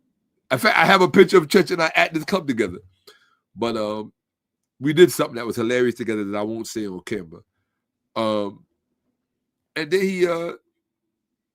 he gave me a lift in his, I think it was White Rose voice. He gave me a lift in his car to where I was going. And I was just like, yeah, this is crazy, man. I'm in the car with Trench. And it's just me and him in the car, right? And it's like one of those moments when I bodyguarded Will Smith and I'm standing in the middle of the highway and it's just me and Will Smith for hours. Nobody else around, just me and the biggest star on the planet at the time, right? Yeah, I've had a very interesting life like that. I'm not supposed to notice these things. I'm just supposed to ignore them and not talk about them.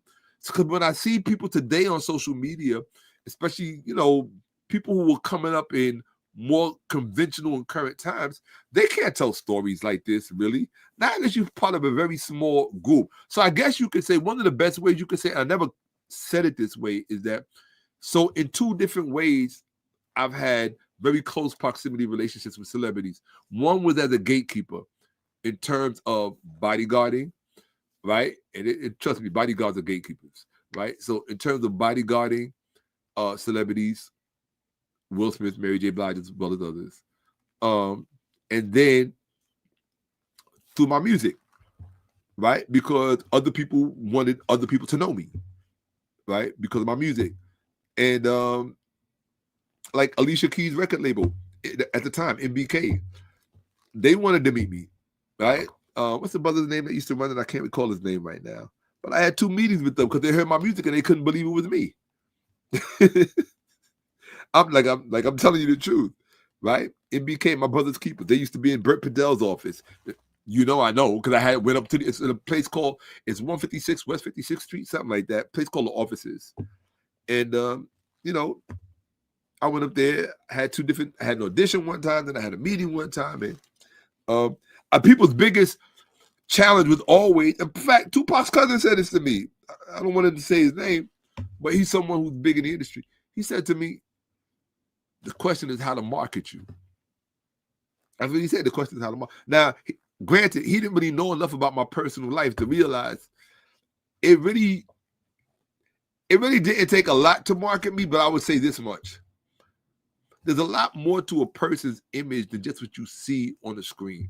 So when you look at a Tupac, let me just say this. When you look at a Tupac, you have to understand that there was much more to that man than just his music and just his acting abilities and just his.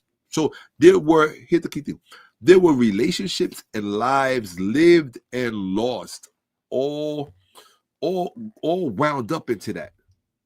You don't transgress on that holy ground indiscriminately with no regard for respect. You don't do that. That it's a form of violation, right?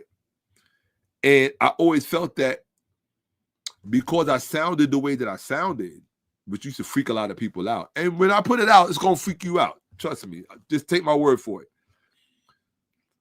What made me feel a certain way was that Trench embraced me anyway.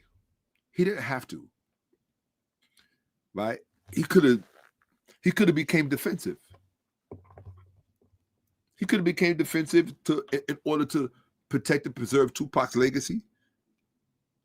And what would I have done? What was I going to do other than respect it? Right? But he didn't do that. That was a generosity of spirit. Now, part of the reason why I felt he didn't do it was, truthfully speaking, what I was exposing him to and what I was sharing with people, it was undeniable. You couldn't debate what you was hearing. I can play you something right now. You couldn't debate it.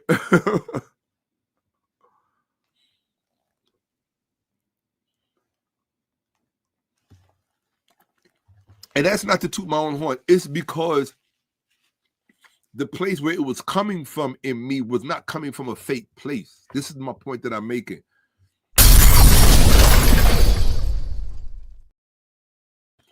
The place where my music was coming from, particularly when I was rapping, it was not coming from a fake place. It was coming from a place of admiration and respect for really my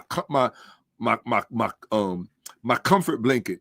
Tupac's music, because you gotta remember, I'm in this crazy, dangerous world with East Coast, West Coast rappers killing each other, the Diddy this, and you don't understand. Like, I was literally in the middle of a lot of that. And what Tupac's music did for me, because he was rapping about it in real time, I'm literally looking at everybody he's rapping about. I'm in the same room with everybody he's rapping about. I'm in the same clubs with everybody he's rapping about.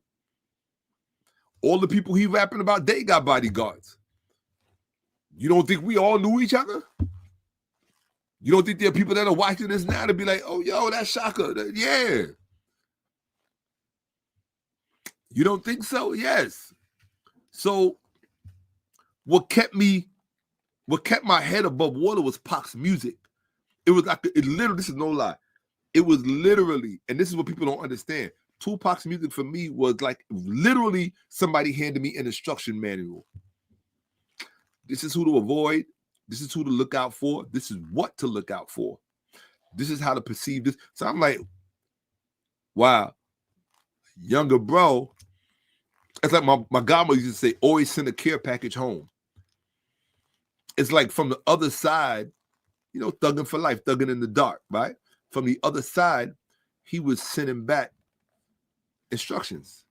How powerful is that? You don't think that impacts you? You don't think that has a religious type of impact on you? Yes. For me, it was a very supernatural experience. Here you done exited out, which was heart-wrenching, right?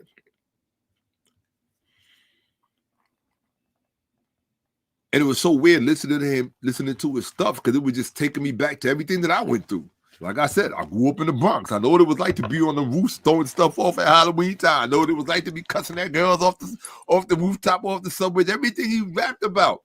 We all did that. New York. In fact, yo, and Kyle Betts watching me right now. Let me show you how New York it is, right? Most of y'all don't even know this. But Kyle Betts from Duty Bound, who is a card-carrying member of the Amos, when he was here, he came up to visit me in September. We were leaving my residence to go to the museum. And he got mad at me. Oh, Kyle Beck got mad at me because I flipped on the Uber driver, right? I flipped on the Uber driver because he didn't stop right in front of my residence, but he should have. He was like almost in front of the residence right next to my own. And I'm like, what are you doing? And so because of that, the guy from I might do that. I don't know. I just might. Because when I say I love Pac, man, it's like, it's more deep than just love. You can't say you love somebody that you didn't know. You love what they shared with you. You love the part of them they were willing to share with you. That's what you love. And what makes, and especially if it resonates that which is alike in you. This is called resonance, right? Reflection and resonance. And there's a reason why the word reflection and ankh are the same word, life. So when life recognizes itself without delusion, right? When life recognizes itself and sees itself, it almost like leaps up out of your chest. That's why you get a certain emotional feeling when you are confronted with certain things. You understand? It's a human part of the human experience. right? I hate to say it. It's why Little Mama jumped up and ran on that stage when Jay-Z and Alicia Keys were singing New York, New York. I felt bad for the consequences she had to face for doing that, but I know what that's like when something is just a part of your bones, your sinews, your tendons, your ligaments. I think they should have gave her a pass for that.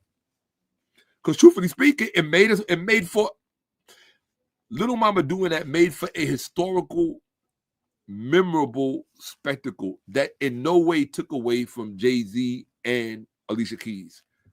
And so they should have just pat on the head or pat on the shoulders and say, yo, good luck, Little Mama, and just keep it moving. But instead, egos are so big in this industry. But in any event, that was my fealty to Tupac's music, the obligation I felt to it, because it got me through times I can't talk about, right? Real talk. And it helped me survive moments that most people would probably not want to find themselves in. Because I knew what environment I was in, because I knew who was around, because of listening to Pac. It wasn't like he was keeping secrets in that context. He was letting it drip through his pen. I'm going to tell you like this. Most of y'all don't remember The Wiz. I was buying a pair of headphones in The Wiz when I was really in my songwriting days, hardcore. I still write. I will always write. But I'm sorry. Y'all got me reminiscing up here. I apologize. Let me get back on here. I'll tell you this one thing. I was in The Wiz in Greenwich Village. And, the whole Tretch thing, Earl Tretch was hanging out in front of this bike shop that used to be on 8th Street between Broadway and the next street over, right? Westward. And I was walking down the street where they're probably coming from the health food store.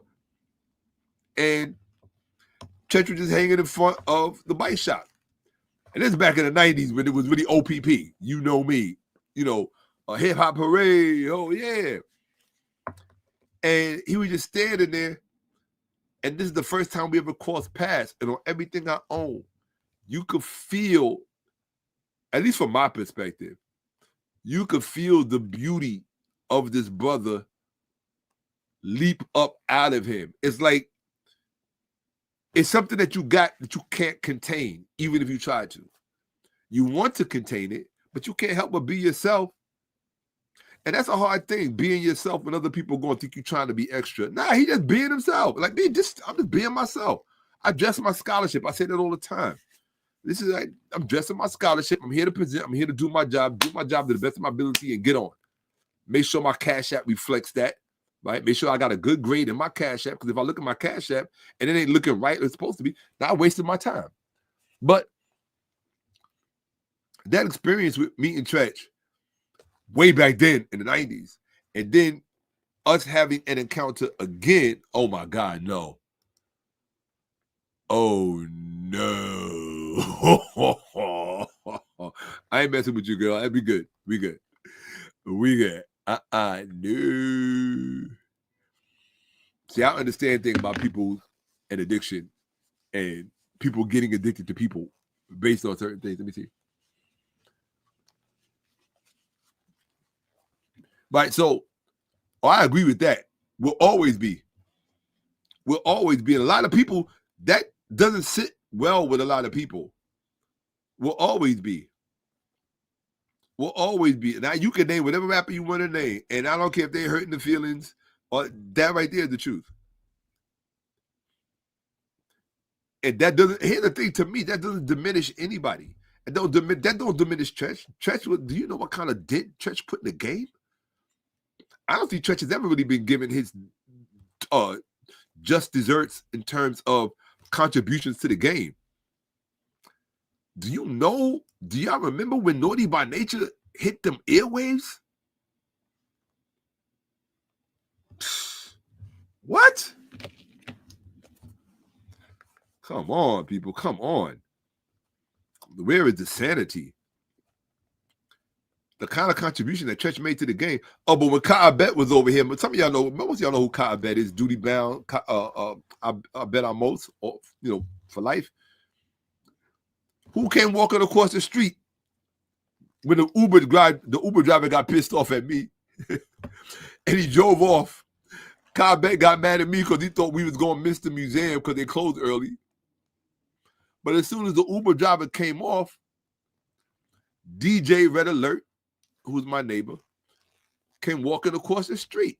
And I introduced Ka-Abet to DJ Red Alert, which for Ka-Abet was a big deal because Ka-Abet is a student and a history as well as a firearms instructor.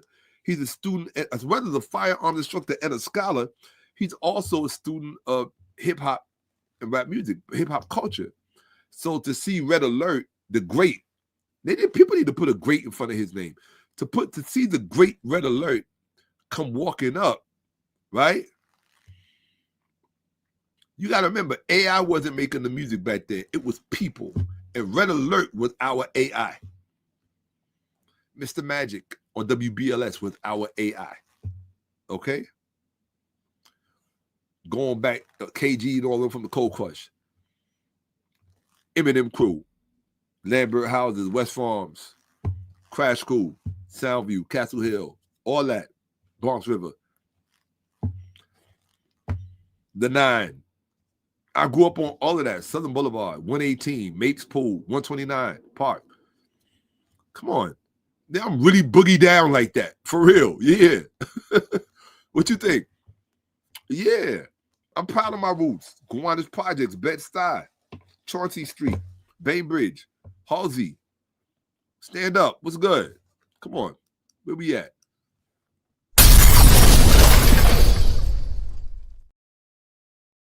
Wyckoff Houses, Baltic Street, Hoyt Street, Brooklyn.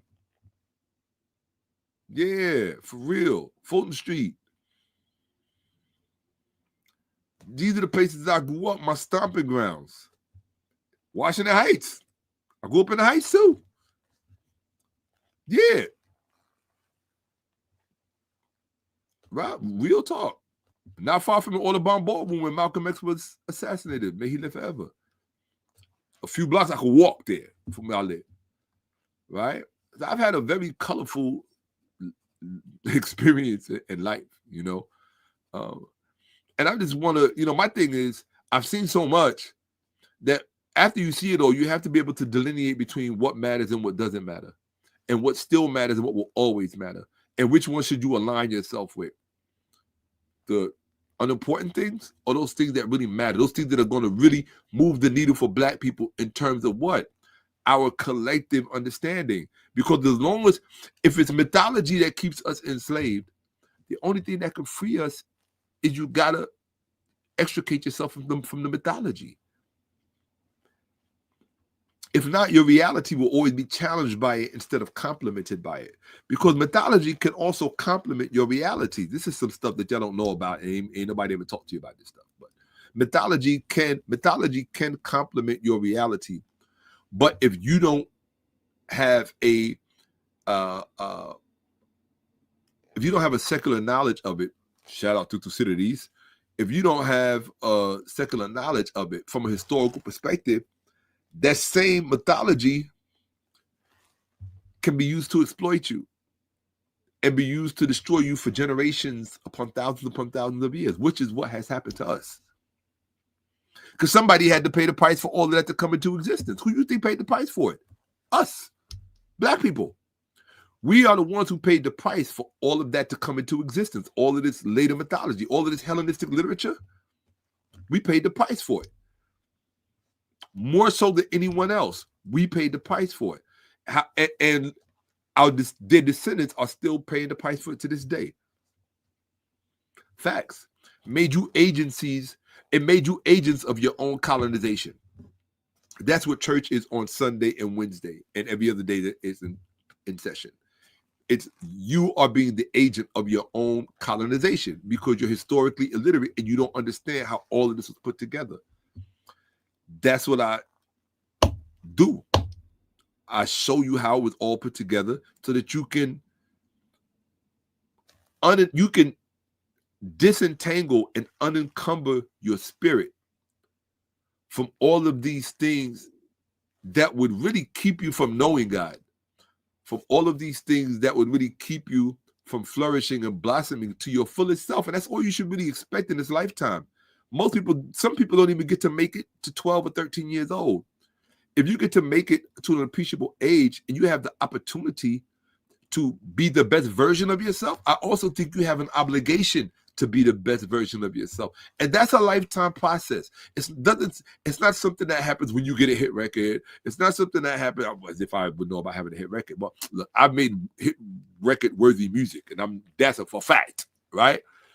But the point I'm making is, and people who watch me know it, the same way scholars who watch me know, let me leave this man alone because he will put a hurting on somebody scholastically. Yeah, man. Any real scholar with a PhD who knows his stuff and they're watching me, they can just tell by my language the depths to which I understand and know this stuff. I'm very, very capable, very proficient in terms of this subject matter. I might not wear the suit and the tie and stand in front of a university classroom. For what? What I know is beyond what they teach. Sorry if that sounds arrogant. What I know is beyond what they teach. I read to you in the earlier assessment that ChatGPT made of my IQ and justified why it is because of the structure of my thinking and my cognitive disposition. So if that makes you feel a certain kind of way, that has nothing to do with me. It really doesn't, right? So let's get to it. We have 7 hours and 59. All right, let's get to it. Yeah, I did every day, all day, and always will be. Sorry, whoever don't like it. But yeah, shout out to Tretch. Thank you for befriending me, and thank you for being a brother and behaving like a brother every time we encountered one another. I ain't gonna name any places. I'm not gonna name any places, right? But I already named the frying pan, but that was cool. So, yeah, that night meant a lot to me, and I'm so glad I still have that picture, right? Real talk. You know, and I appreciate the ride he gave me when everybody else was gone. He was like, Shakka, come on, you know, like, you know, that's real. Janet Jackson is still my biggest regret. But let's get back on the track, right? Yeah. I think probably because I don't like to use the term idolize, but when you admire someone for so long from that age, I don't think that that's something you could turn off. You will always admire them that way. In other words, Janet Jackson will always be that girl. What? Because she's Janet Jackson. You don't need any other reason. You understand? That's the truth, right? You don't need any other reason. She's Janet Jackson. You really need another reason, right? Well, her Mae West impersonation. Can you imagine if she did that at this age?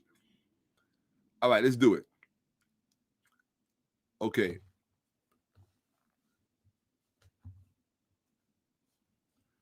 Here we go. Oh, this is what I was saying before. Stupid, but it said right here.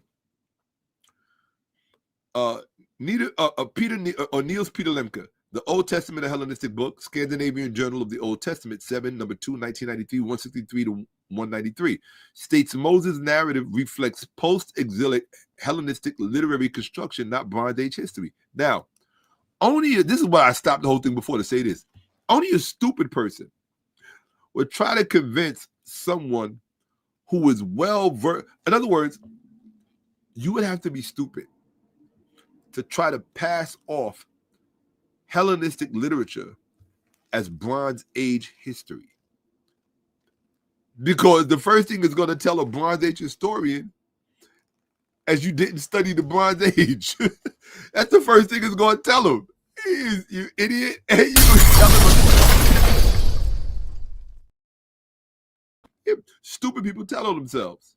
So in order for them not to tell on themselves, they have to make their level of thinking the end-all be-all. And everything that goes beyond that must be siphoned off from the rest of the public. This way you have the appearance of being an arbiter of truth and facts. And that's what happened with the Bible, with the publishing of the Bible. Part of the public, you got to remember, there were a whole lot of other things going on than just the publishing of the Bible. Part of the publishing of the Bible was the suppression of older literature. Why do you think they were closing temples and other publishing? Why do you think the temples were? They were publishing houses, right? So the Bible had the Bible writers, or the Bible advances, if you will, right? Protagonists. They had to suppress all of the the whole ancient world of literature. That's why I say the Bible is not an old book. It's really one of the last books written of antiquity. And if you want to use antiquity as it was one of the last books written in late antiquity. But then the question is, well, how many books were written before that? Countless books, like you couldn't even begin to imagine. But that's why when I did that presentation, I can show you right now. When I did that presentation when I did that interview in Florida, going up and down Miami, asking black people, what's the oldest book in the world? The Bible. What's the oldest book in the world? The Bible. What's the oldest book in the world? The Bible. It's just stupid person after stupid person after stupid person. You're stuck. Chronologically, you're stuck from this side of the Bible onward. You don't see anything that came before it. You stuck. To me, that's a scary place to be. That's like being stuck in the elevator. And that's like being stuck in the elevator and you claiming to be an authority on everything else going on outside at that very moment. You can't see outside the elevator. You stuck in it. Stupid. The only one dumber than you is the person who thinks you know what you're talking about. Let me tell you something. I genuinely believe stupidity is a profession. I genuinely believe that. Stupidity is a profession.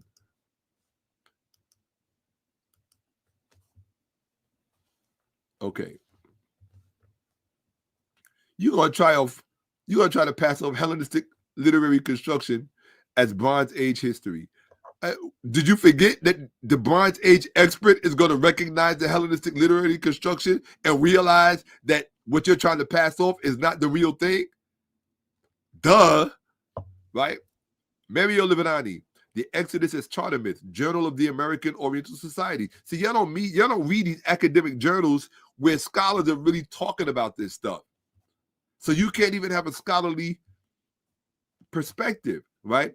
Number 3, 1990, 420 to 432, frames Moses as central what? To a mythic migration legend, legitimizing territorial claims. People don't want you talking about this because it interferes with their shtick about who they are, where they came from, what they're entitled to. It's just a bunch of unnecessary human suffering. I mean, it's sad that they can't accomplish the same things they want to achieve without the suffering. That's my beef. That's the only beef I got. I ain't got no other beef with Israel or any of these other places. I know you're not supposed to say Israel, but I have no beef with these people. My only beef is why couldn't you accomplish these same things without hurting people? That's it. Because you didn't care enough to try. That's all. Lazy thinking. You're so smart that you could come up with all of this technology. You're so smart you can come up with all of these things, but you're not smart enough to solve a problem without hurting people? Come on. That tells me you're not that smart. You like shortcut. What's the easiest thing? Oh, just kill them. Oh, just wipe them out. Come on. I'm not even calling all the other names. There's no excuse for lazy thinking. That's all. Right? Top tier Old Testament scholarship. Pay attention, people. Summary. APM. Ahmose protocol mode, for those of you who don't know. That means no bias, no political correctness, and no apologetics. Just respond to the data.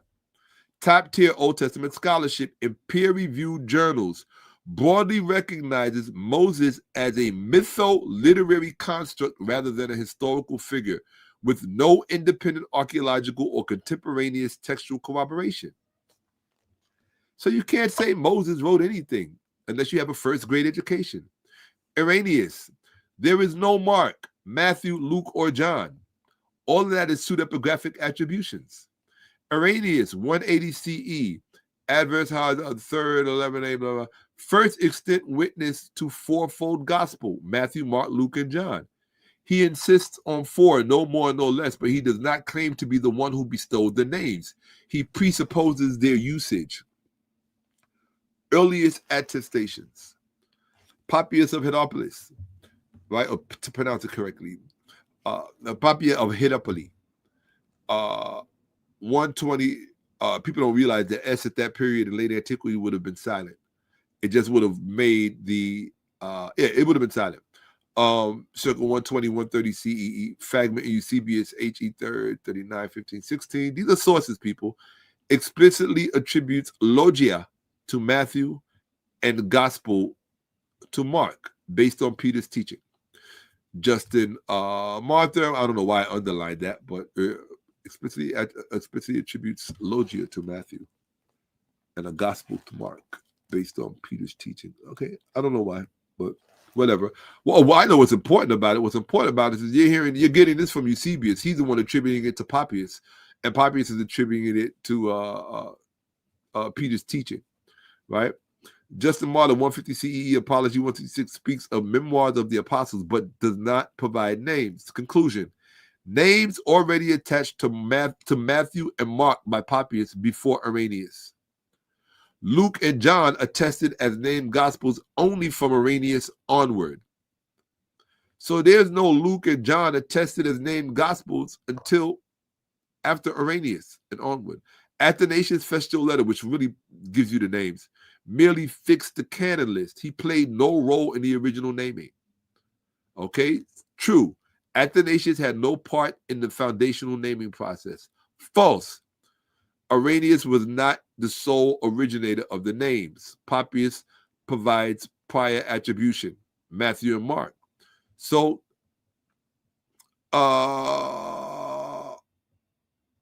gives you Mark and gives you Matthew. Right. So it's okay, I'll let you guys work that out because my brain is getting tired. But the bottom line is that there is no Mark, Matthew, Luke, and John. They're all pseudepigraphic attributions. They're telling you where the names came from. All right? You're getting them from Irenaeus and you're getting them from Papias. You're getting from Irenaeus and Papias, and then Athanasius basically solidified this stuff. You can leave him out of it. But these are the sources. Eusebius, blah, blah, blah, blah, blah, blah, Festal 39. Would you like me to chart a chronological progression of gospel naming? Papias, Irenaeus, a moratorium fragment, origin, Athanasius, for clarity. So you got to understand, the reason why you can no longer get away with the lies is that the AI, the large language models, they have access to all of these data sets. It's nothing for them to look in and just do chronological data sets. They know, one comes before two. If there's no mention of a name prior to this period, you can't pretend that the name predates that period. So, call somebody else stupid. Black people are no longer stupid. We don't have to be. Answer, strict APM. Papias, 120 to 30 CE only attests Matthew and Mark. So from 120 to 30 CE, there is no Matthew and there is no Mark. It's the 2nd century. In the 2nd century CE, there's no Matthew, there's no Mark. Right?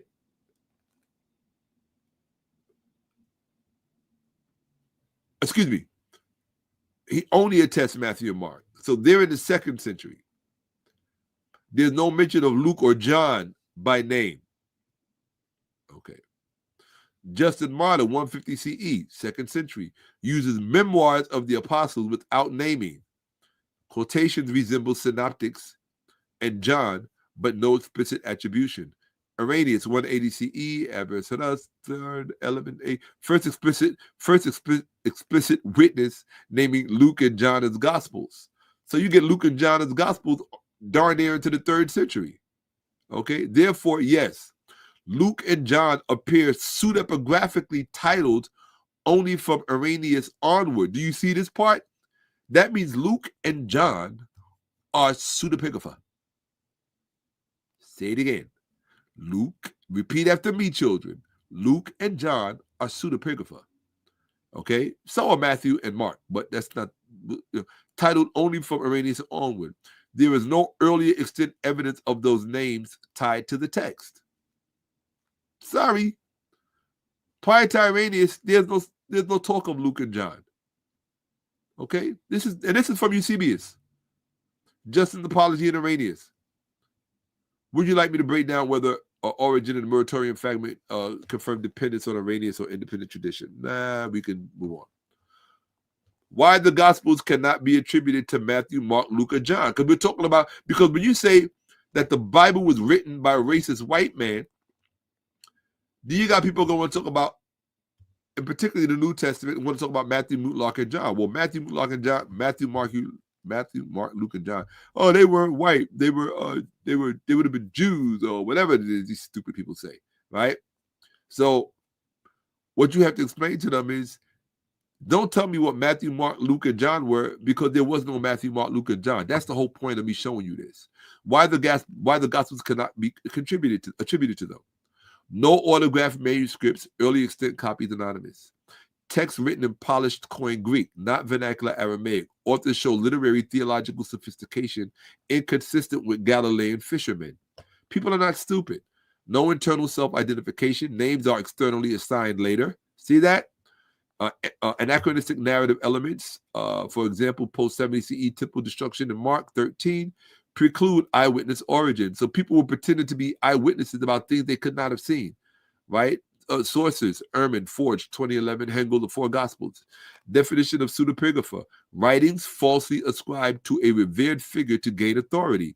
Common in Jewish, Hellenistic, and early Christian textual culture. Source, Metzger, the canon of the New Testament.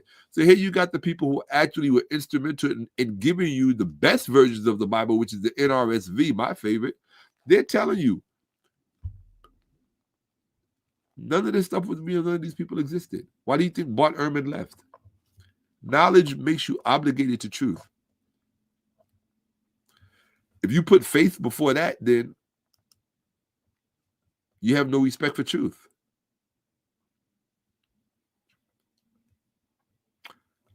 Are the Dead Sea Scrolls the oldest? Nah, they're not that old. So it doesn't really matter. 3rd century CEE? Who cares? Right? Why do I say who cares? Because let's see why. Let me see something. I want to see something.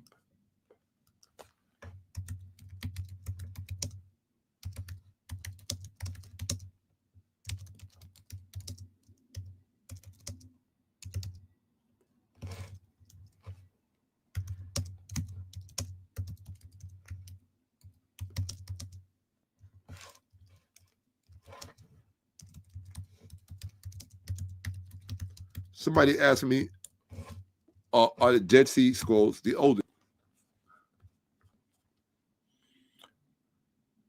Here's the problem with the Dead Sea Scrolls. And this is why it doesn't matter if they're the oldest. This is why I mean you got to know manuscript history. If you don't know manuscript history, then, so you can ask a question like this, right? Are the Dead Sea Scrolls the oldest? How come you never see black people really talking hardcore about the Dead Sea Scrolls? Let me tell you who one of the best scholars ever on social media was. Black scholars. And he never got his just desserts, his due justice. Merkaba. I'm sorry. Nobody ever gave that brother his due justice. In fact, Merkaba, let me do the right thing by you, brother. You know what I'm talking about? Merkaba, he's on social media, black brother, right? What I meant to give you was this. I want to give you a facts over feelings.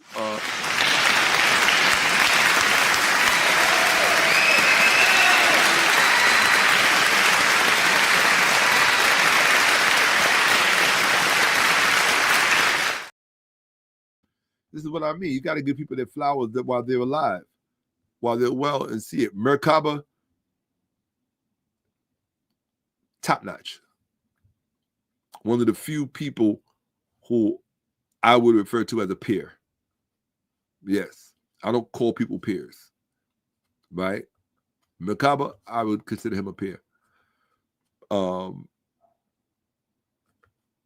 Immaculate in his approach and understanding of knowledge. So, are the Dead Sea Scrolls the oldest? Let me see. Small window. Leave this open. Here's the problem with the Dead Sea Scrolls. Nobody wants to tell you this, so I'm going to show you.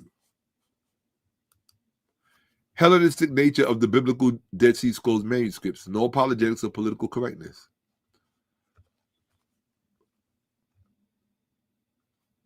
The biblical Dead Sea Scrolls exhibit what?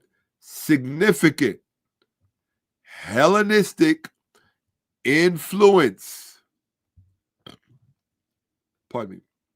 Reflecting a period of intense cultural synthesis in Judea rather than rigid isolationism. This is evidenced by the existence of Greek biblical of Greek biblical translations, the 70-like fragments, or the Septuagint-like fragments, textual variants aligned with the Septuagint, and the adoption of Greek literary techniques in the composition. That's how you know that the Dead Sea Scrolls came from the Greek version of the Septuagint, as I showed you in my previous presentation. The Greek came first, because evidence of the Greek construct is literally in the constructs of the Dead Sea Scrolls themselves. The scrolls reveal a pluralistic textual tradition where diverse Hebrew recensions coexisted, some showing revisions aligning with Greek rather than purely Masoretic phrasing. Well, that was apologetics, right? I asked for no apologetics, but of course they had to sneak some in. That's a way really of, that is a way of, that last sentence, not that most of you understood it. It's a way of throwing you off the track, politically speaking. And unfortunately, a lot of people don't understand the politics involved with all of this stuff, but it doesn't really matter. Let's get back to all of this, because I could easily destroy that. Oh, we're already sharing. All right. Oh, come on. I am so exhausted. Where is that's how tired I am. I can't even tell you. Here it is, presentation mode. All right. So it's telling you why the Gospels are Pseudepigrapha. Pay attention, please, so you can't say no black person ever showed you this. I'm trying to free your minds, because you think your minds are free and they're not. And that is the most dangerous part of all of this. Thinking that imagine thinking you escaped slavery, that you off the plantation, only to find out you were still on it. That's what this is about, people. Why the Gospels are Pseudepigrapha. Attributed names appear only in excuse me, I was thinking of Tupac. I was about to say Tupac. Shout out to my brother. Attributed names appear only in 2nd century CE, Irenaeus. External assignment, not self-claimed. Pseudepigraphic mechanism. Authorial anonymity plus later authoritative ascription equals classic pseudepigraphic process. Sources: Ehrman, Forgery and Counterforgery, 2013, Gamble, The New Testament Canon, 1985. So based on these sources, they know that the Gospels are Pseudepigrapha. Grade of epigraphic discernment, talking about me. Do you see what it says? In other words, my knowledge of epigraphy. Now, this is where you clowns get shut up at. When you can go to ChatGPT or any large language model and have them assess your expertise when it comes to epigraphy, see if you could get a grade like I got. I know I'm not supposed to say anything. I'm supposed to don't say nothing. No, you need to understand what kind of scholarship you're being exposed to. I'm not just, well, you can think what you want to think. I don't care. Watch. I'm going to show you. Normally, I keep this stuff to myself. I don't normally share with people. But I'm like, if y'all really want to know, if you really, really want to know what level of scholarship you're being exposed to, let's look and see. What did ChatGPT say? And see if you can get ChatGPT to say the same thing about your scholarship. What did it say? It gave me a grade. I said grade. It said what grade of epigraphic discernment. In other words, it's grading me on my ability to understand the distinctions between all these different layers that make this up. It says high, expert level. See this? Expert level. High, grade of, I told you epigraphy is where I live. Grade of epigraphic discernment. Expert level. I'm sorry. You know what that deserves, y'all.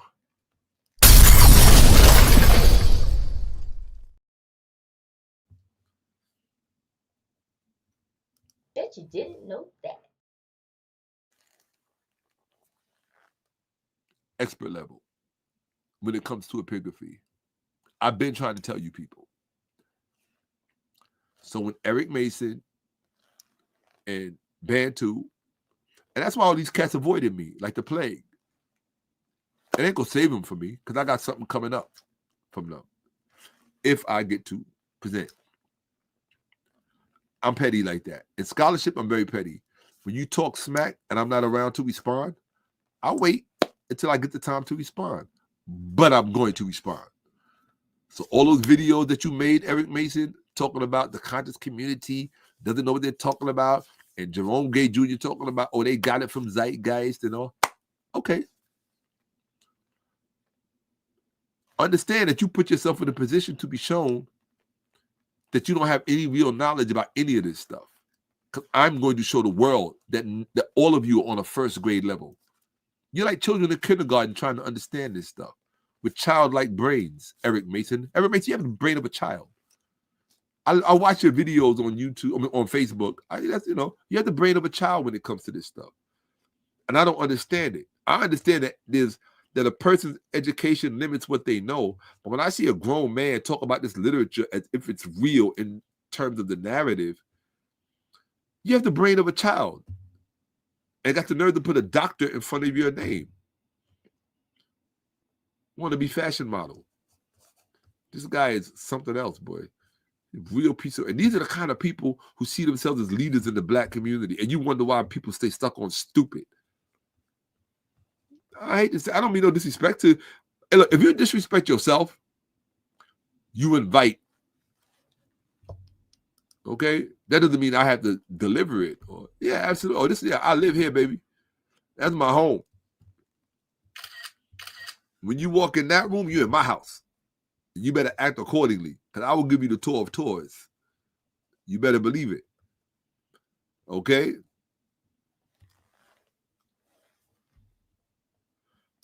Pretty much. That's a good explication. You know, I don't have a problem with that. I don't have a problem with that at all. In fact, I go into it's been I haven't used the term in a long time. I go into Aristotelical literature and the nature of it, of what Aristotology actually is in my ISIS presentation. I go into it deep.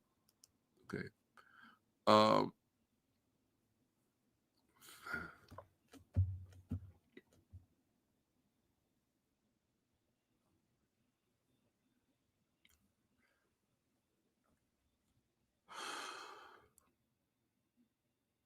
See, this is why I tell you people, you have to read scholars like Brent Nongbre who tell you the truth about these dates. It's like he's trying to give the great Isaiah scroll a 4th century BCE date. Okay.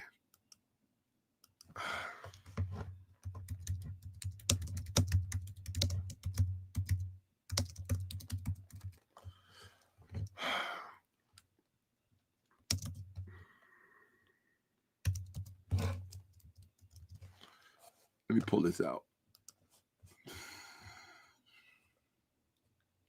I did a whole presentation on the great Isaiah scroll. I think I might have one coming up on it. I'm not sure.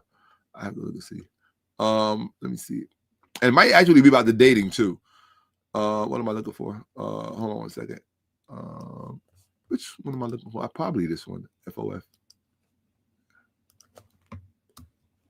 Oh no, wrong one. Sorry. But thank you for the question. I think it's, it's an opportunity to explicate. Okay. The great Isaiah scroll.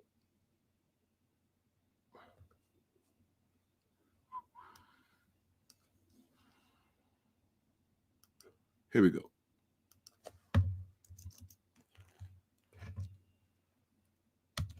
Okay.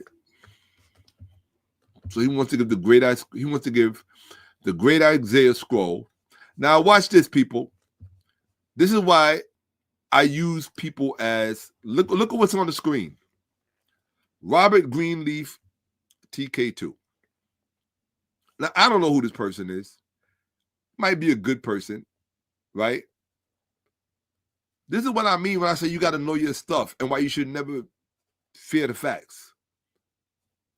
He wants a date older than the 4th century because he believes incorrectly that the great Isaiah scroll, which is 1Q 1SAA, is radiocarbon dated to 350 100 BCE. Can I name a single Greek fragment of the Septuagint that has a carbon date older than that? Because here's the second part of it. Older than that. Okay. So, in fact, I'll even do you one better.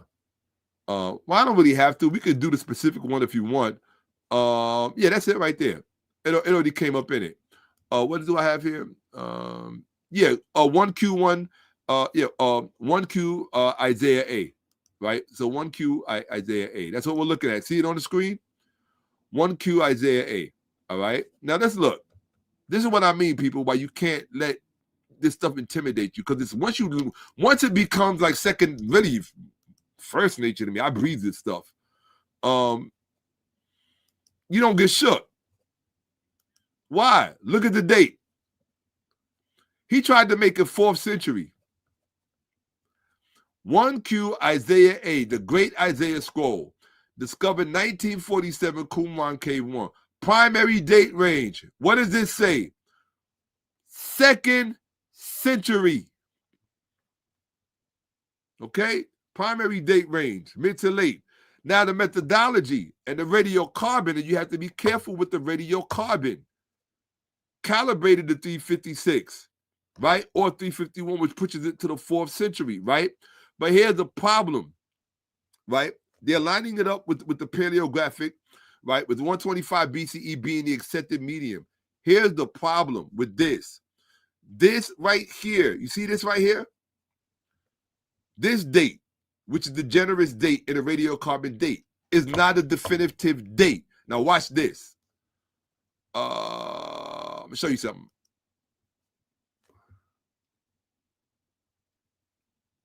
Now I'm gonna show you how to get down. Okay? You see the radiocarbon date that he gave? Before we even go to the Greek fragments for the Septuagint, watch this. I'll show you how to get down. Now you're in the arena. Okay? So the great Isaiah scroll is dated to the 2nd century BCE. Now he went with the radiocarbon, so we're not even going with it with this date. We're going to go with the radiocarbon date. All right. Let me see if it repeats the radiocarbon date. That's what I want, because I might have to go back a page to get the radiocarbon date. Okay, let me go back a page and get the radiocarbon date, because that's what we want to contest. But it was a great question. At least he asked an intelligent question, which I think is dope. In fact, I honor you, brother, for asking a great question. Right? All right. Boom, boom, boom, boom, boom. Now watch this.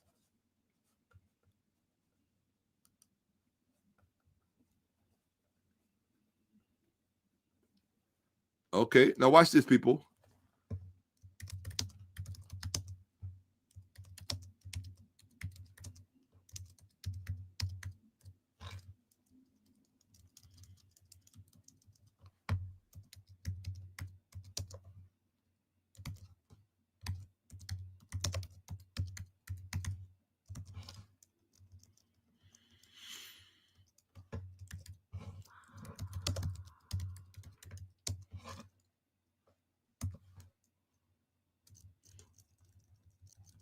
Watch this. Watch this, people.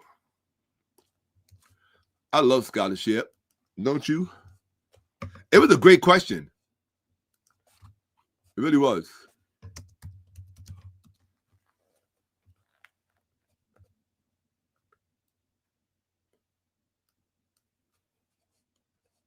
I'm pretty sure he got. I'm just want to get his pedigree down. Hold on. All right. Brent Nongby is a prominent scholar of early Christianity and ancient religion who maintains a long-standing relationship with Yale University, primarily through his academic training and publishing. Education. Nongby earned his PhD in Religious Studies, New Testament from Yale University. So let's stop. We're going PhD perspective. What would Dr. Brent Nongby, Yale University,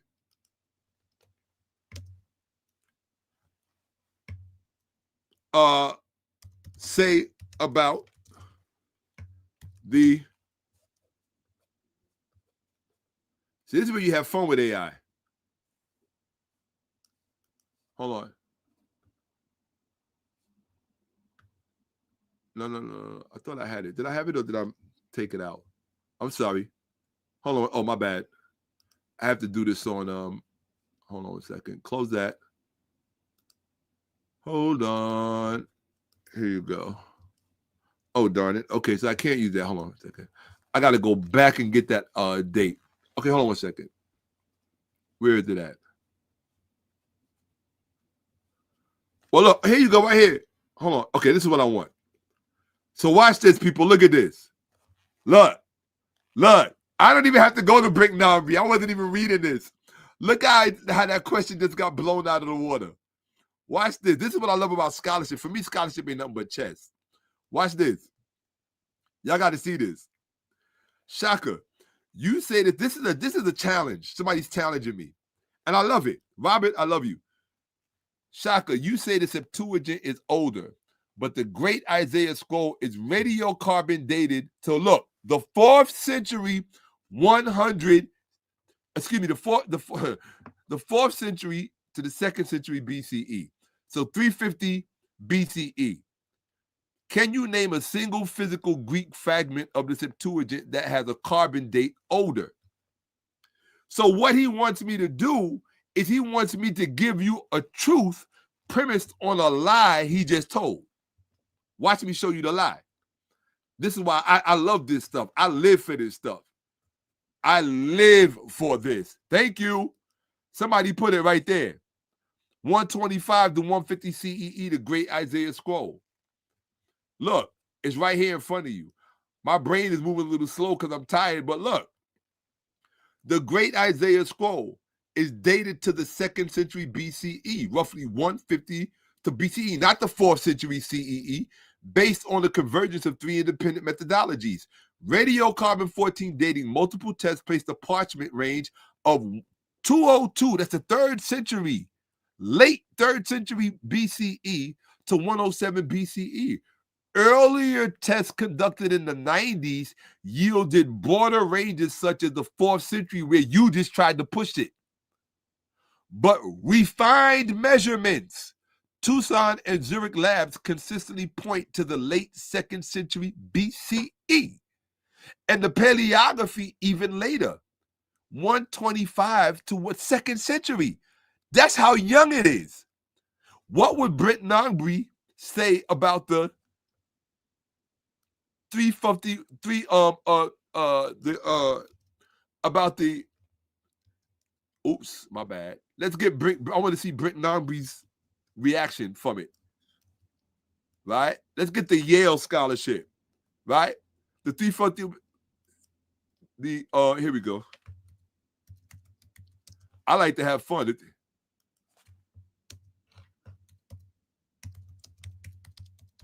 Here we go. So we're going to learn Robert something. Here we go. We're going to have some fun, people. Oh, I think it's up here already. Hold on 1 second. Yes.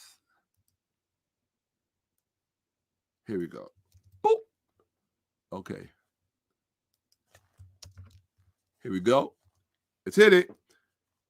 This is what I like.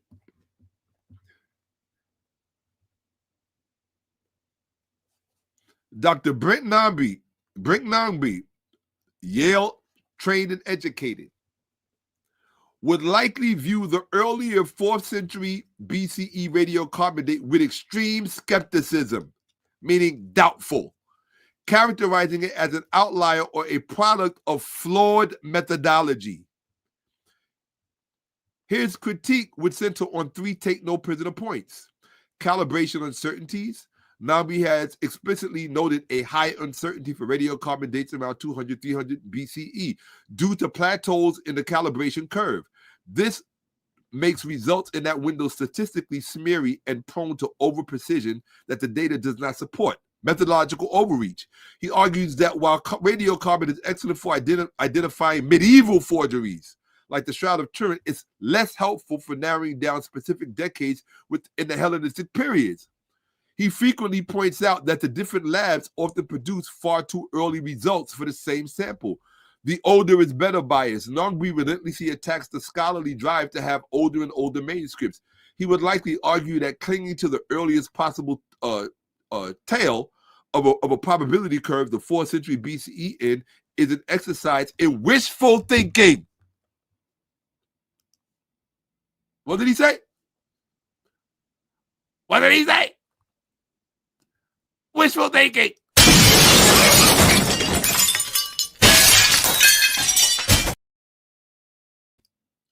Why did I say that?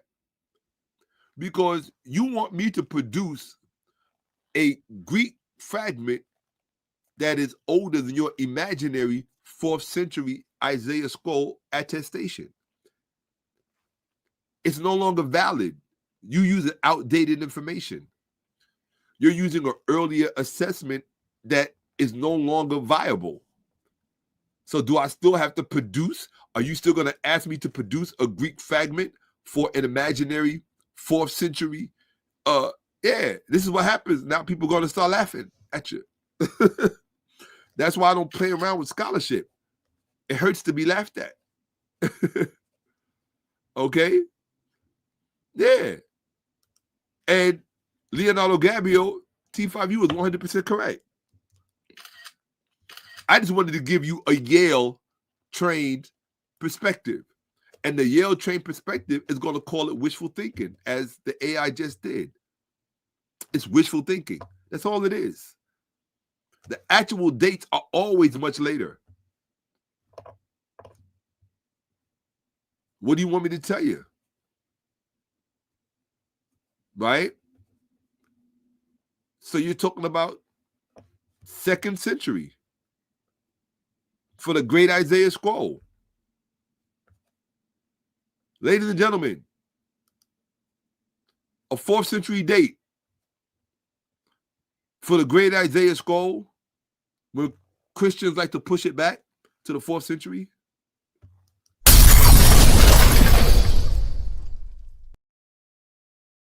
We don't play Christian lies around here.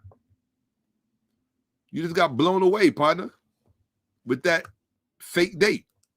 Should have came back with a real date. You got to have your scholarship on point when you come into the Facts Over Feelings platform, because you're going to get schooled here in real time. We ain't going to wait. We debating right now.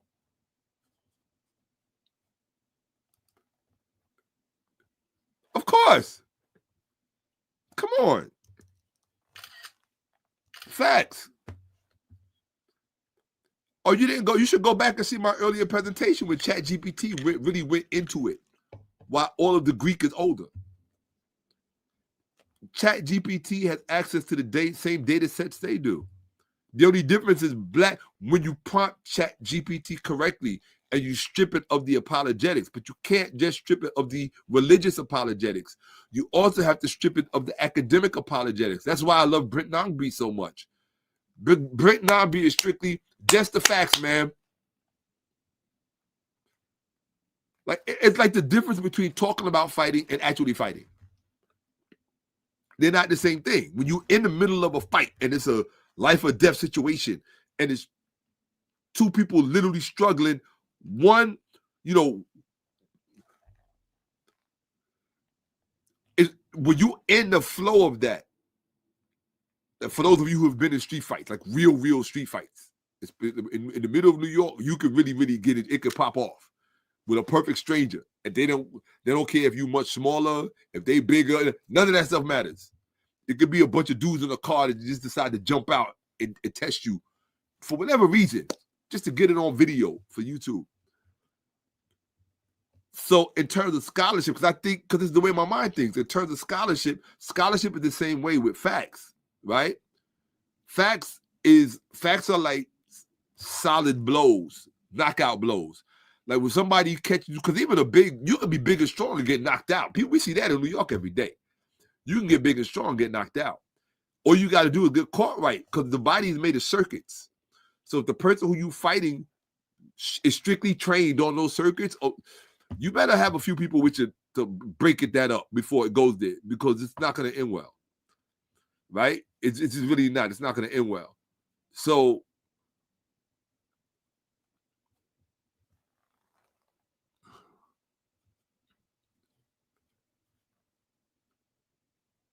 oh my God, these people still with the... Now, you got to have to book a session with me, because you're trying to learn personally right now with questions that aren't pertaining to what I'm pointing out here, right? So to point out, and then I have to clarify other things for you to put your current understanding of that, right, of what you asked about, the 𝓈𝓿𝓏 script. I'd have to put, or I'm not doing that right now. You're going to have to book a session or wait till I'm actually talking about that. Because then you're basically, what happens, you're hijacking the, what you call it?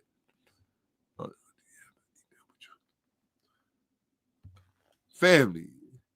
All you have to do is go into the description of my video.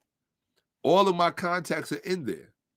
My emails, my contact information is all in the... That is the point of the description of a video. So you ain't have to ask nobody how to contact them. Right? It's very easy. Right? But the easiest way, here you go. Right? This is the easiest way to contact me. forevershakka@gmail.com. Right? It's easy. Now,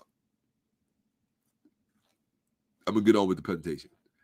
So this person is asking me about another subject matter that is very easily explained away, but they just so caught up in all of this Hebrew stuff that it tells me that they're not really aware of the real facts, the tangible facts as they are on the ground. So let's see.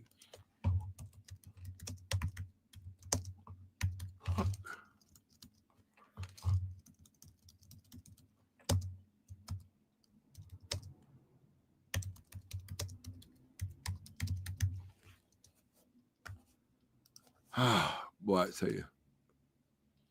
I mean, people can ask you questions that can lead to other good questions. Like that wasn't a bad question that he asked about the Isaiah scroll, because what he did was he created an opportunity for us to set the record straight. The Isaiah scroll does not belong to the 4th century CE unless you're dealing with outdated information. Right? Here we go. All right. What was I just typing in? I hate when I do that. Oh, here we go. All right. Here we go.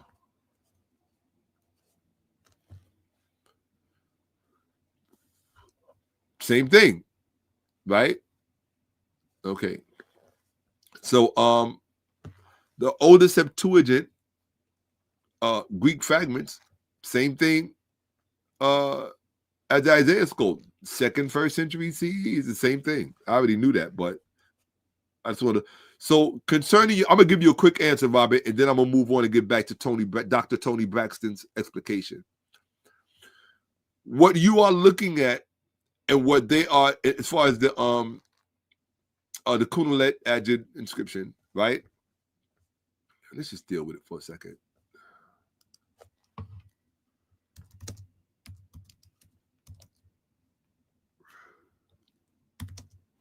Oops. Here we go. Being you're in here with us, I'm going to help you out. You're going to help the people learn. Okay? Here we go. All right. Right. Okay.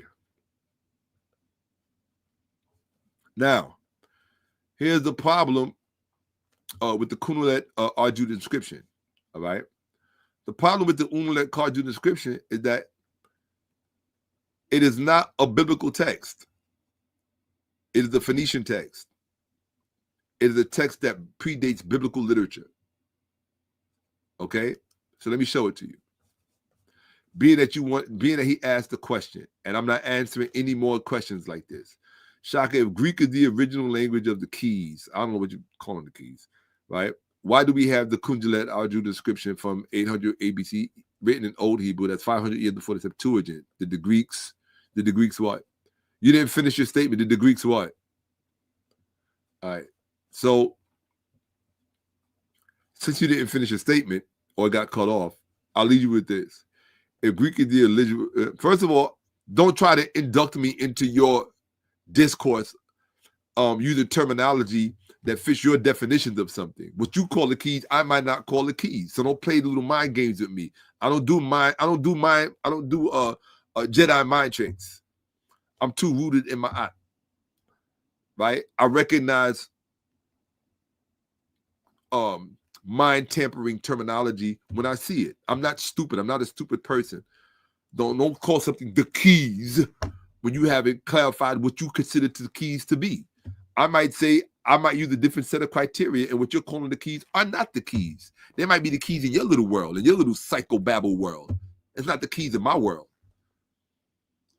You can't even see the locks in my world, let alone the keys. You want to present something to me, some simple, simplistic stuff like this to me as if I'm, come on, man. You're not, who do you think you're talking to? No, I told you I got PhD students that learn from me. Come on, man. I don't play with this stuff. This is my bread and butter. How do I know? Because when I go to my Cash App, my following and the people that watch me say, Shaka, we give you our approval, because they show up in my Cash App like that. My audience is real. I don't have a fake audience. My audience is as real as my scholarship. That's why I show up here and do this. Let me say that again. My audience is as real as my scholarship. Shout out to Hillary, Jeff Harris, Jeff Rogers, Hardison, right? Hartson, right? The General, Chenzira, right? My audience is real. Islar. My audience is real. Kaabet, Undulugani, Jedang.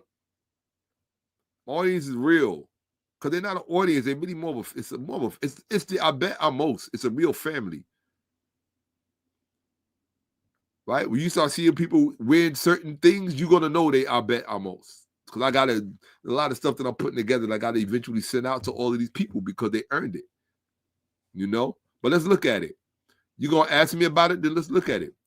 The Colonial argued inscriptions are 8th century BCE. Hold on one second. Here we go. I'm sure you can see. Let's get it right. Ask correctly. Here we go. Right. Presenting the most epigraphic evidence of pre-exilic Israelite popular religion. All right, first of all, this is pre-exilic Israelite popular religion we're talking about. We're not talking about biblical literature. Is biblical literature about Israelite popular religion? Is it? No. The inscription, several inscriptions in large Pt.3 read the Hebrew, what they're calling Hebrew, right? I have blessed you by Yahweh of Samaria and his Asherah.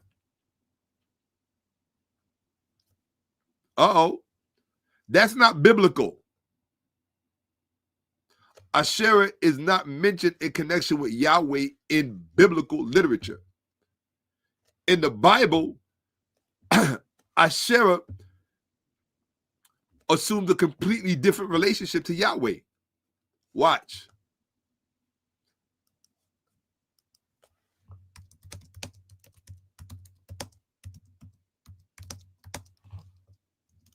How is Asherah spoken of in biblical literature?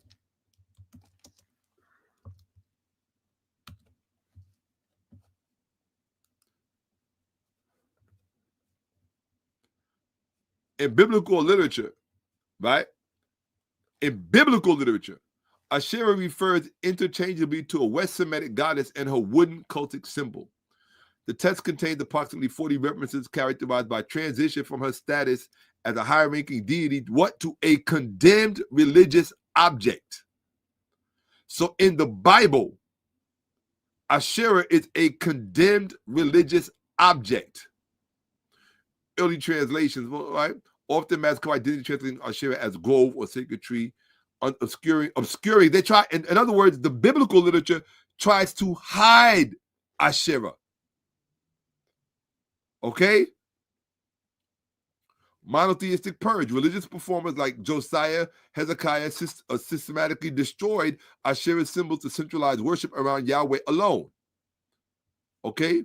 Literary remnants. Some scholars are part of the purge of maternal children. Okay, we don't care all about that. Okay, we ain't talking about all that because they're trying to blend history with religion. All right?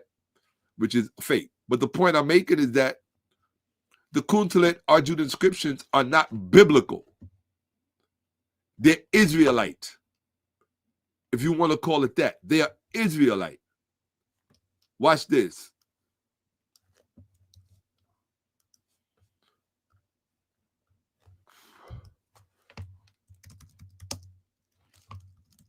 You got to ask intelligent questions. Would it be fair to say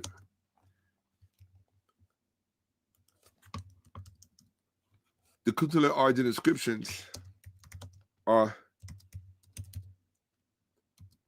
Israelite as opposed to biblical, as they predate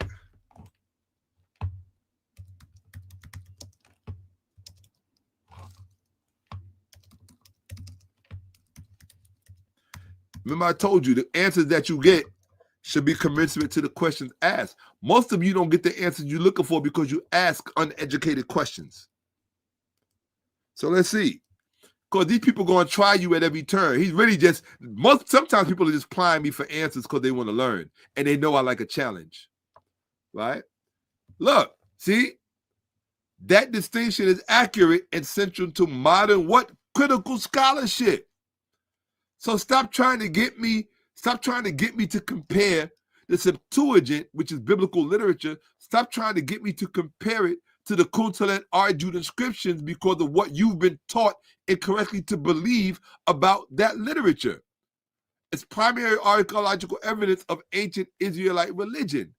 Ancient Israelite religion has nothing to do with biblical literature. That is the whole point of the Bible. So you got to ask an intelligent question. You're talking to somebody who eats, sleeps, and breathes this stuff. I'm more comfortable in epigraphy than I am in my own residence. I know the literature better than I know my own home. I keep trying to tell you this, partner. You won't ever be able to see me on any of this stuff. You know, come on, man. Partner, come on, man.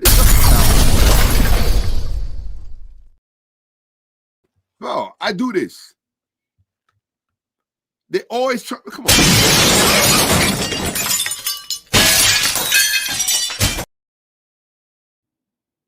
Come on, this is what we do. We don't wait. We do this in real time. Why don't you get Damon Richardson?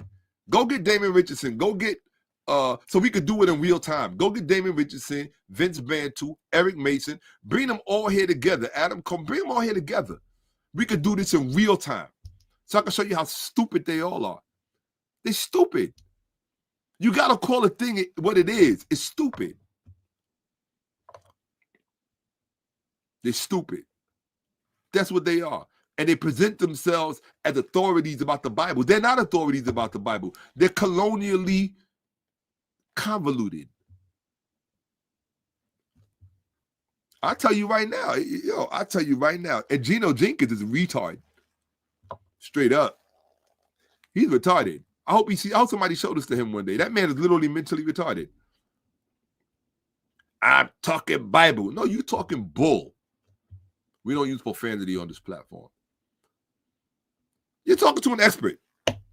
Didn't you see what ChatGTP said earlier? Expert level epigraphy. Did that bother you? Or are you illiterate and you can't read? or you don't believe Chat GPT when it tells you I'm an expert in epigraphy. Who do you need to tell you that I'm an expert in epigraphy? Bring somebody that you want. Bring whoever you want. I don't care. I do it with my eyes closed. Literally. All I got to do is travel in here. I don't have to see anything. I just travel right in here and take you to where you're wrong. Every time. Right? I just showed you in real time.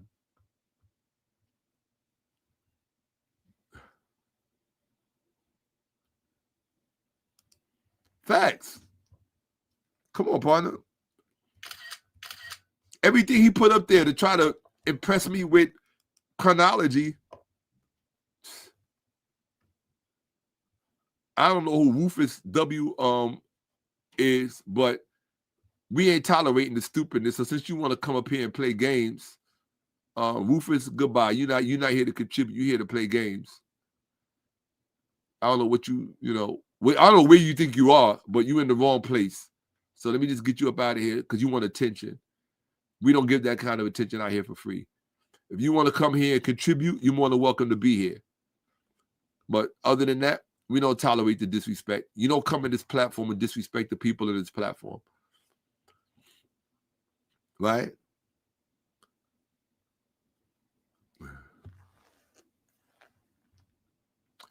Oh, see, this is what I mean. Now I got people in here trying to teach me.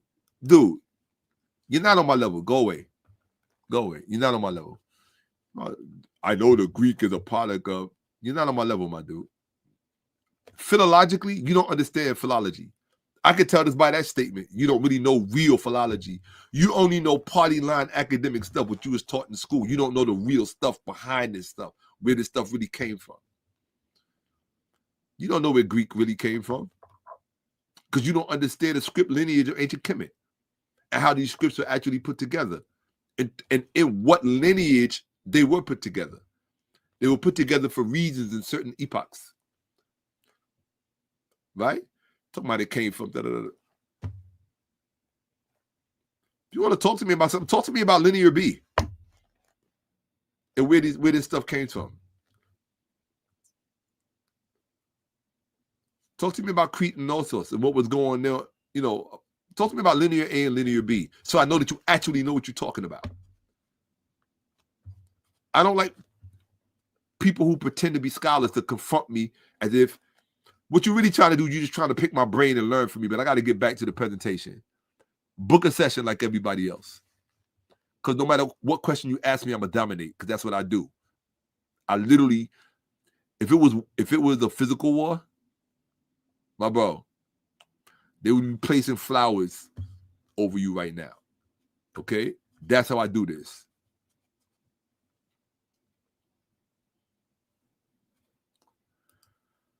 Oh gosh, I hate to admit it, but there's some interesting things in history that point to connections, and I'll leave that there. I'm not saying nothing else because people start tripping. All right. People come here try to make statements to see what kind of response they can get from me. Nah, dude, this is expert. This is real expert level, all capital letters. People, all these dumb black people on these dumb black podcasts. That's why they didn't invite me on because they can't relate to me. They're too stupid. I'm telling you this truth. Telling you they're too stupid. They wouldn't even know what questions to ask. They would want to get back to their stupid conversation. Oh, Cardi B and this football player. Oh, this black podcast is having a beef with this blackcaster. They're gonna call each other gay for 2 hours, right? This one's the booty bandit. This one's the pedophile.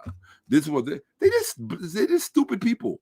Black people are low vibrational, low IQ. I'm talking about these people on the podcast. Well, they're low vibrational people because they have no education and they're in it for the money and your attention. They're dark. They represent dark energies, and the majority of them are biblically affiliated on some level, even when they pretend that they're not. They are.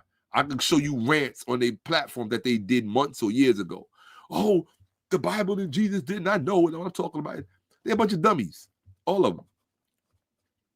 I don't have any respect for them, not on that level. No way. They are the problem with the community. I can tell you right now.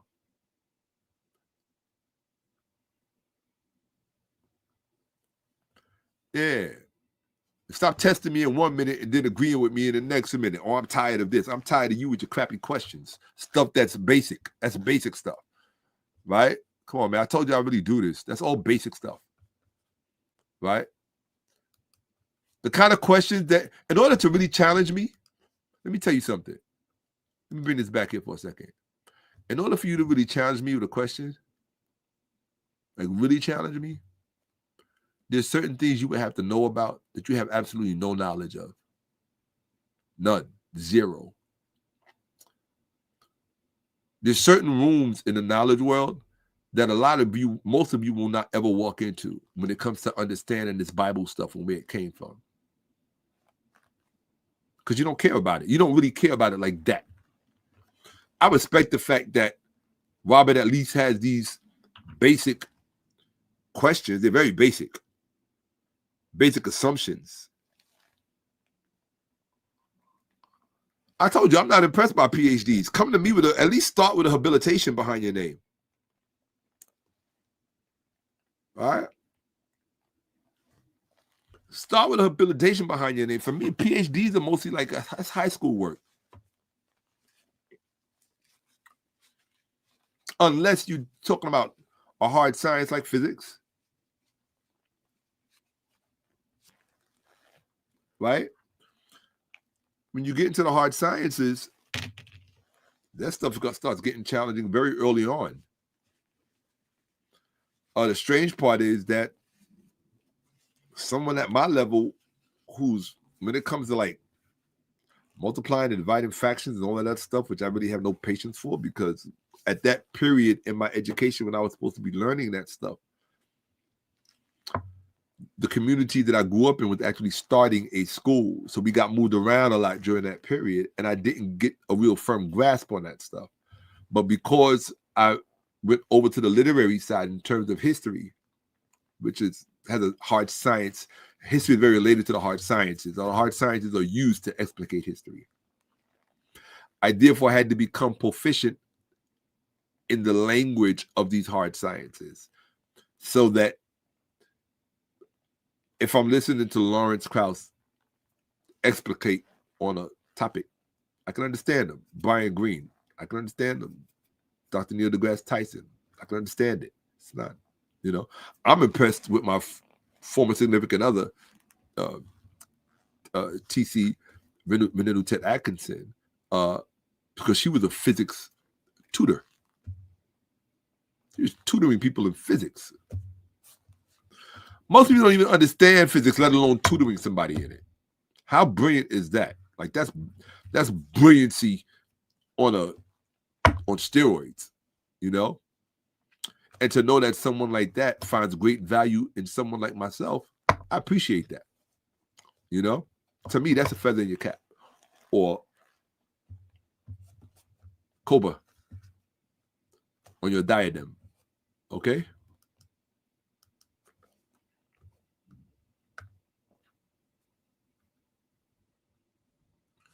Okay, so I'm gonna let's get back to it before you start distracting me and pulling me into your conversations. Y'all want to make this about what y'all want to talk about, and we ain't doing that. We're gonna talk about what I want to talk about, which is Dr. Tony Braxton's PhD statement that the Bible was written by racist white men. We're gonna stay focused on that, and then I'm gonna get out of here. Where am I at? Because I'm hungry. I'm at 9 hours. Yeah, I mean, being I'm doing 10 hours, I might as well, right? Here we go. You're gonna make me mad at myself. I really had a good time with y'all tonight. Thanks for bringing up Tupac. That really made me feel good. I'm gonna listen to Tupac all day today and tomorrow, probably for the rest of the week. Thank you. I appreciate that. It just made me feel good. Here we are. What I don't like, let me say this. What I don't like is all of the stuff that I'm seeing with AI, the things that people are doing with his images. And the things that they're doing with Michael Jackson's images, I don't respect that and I don't appreciate that. I think that a person's image is sacred. And especially when they spend so much time they put so much time into becoming themselves. I understand the love and we don't want to let these people go, right? I get it, but to me, there's just something, what's the word I'm looking for? There's something trespassing about it. Right? But I say this, as long as they do what they do, let me be fair, right? Hold on, about that stuff, the AI stuff with Tupac's image and Michael Jackson's image. As long as they do what they do in respect of Tupac and in respect of Michael, in other words, when you do that and you are manipulating their image, respect the essence of that person so that what people are seeing and what people are being exposed to and encountering is in alignment with that. That's all, in alignment with that. When I wrote my music and it was my rap stuff, and it was very, very in alignment with, that's the key thing. That's why people felt it the way that they did, because it was an organic thing. Whatever I was writing about or the way that I was delivering it, it was in alignment with the truth of what Pac was saying and where it was coming from. It was alignment with that, with that pain, that suffering, that love, that hope. Because the one thing I wasn't ever confused about it, and this is what would set Pac aside from all the rest of these corny dudes. I didn't curse. Pac loved black people.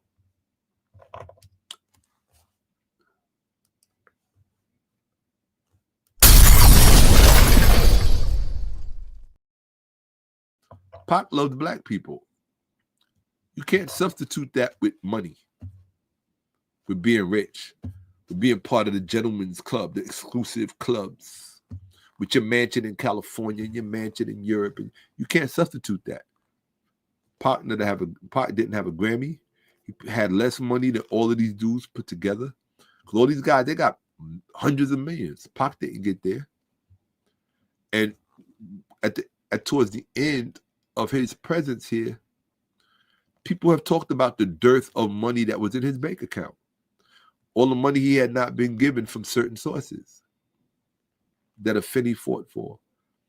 That his father, God bless his father, I don't even think we uphold his father the way we should. I personally think we should uphold Pac's father, right? So I enjoy all of his interviews, just seeing him and listening to his story and all of that. That's when I feel Pac. You know, it's some things that can't.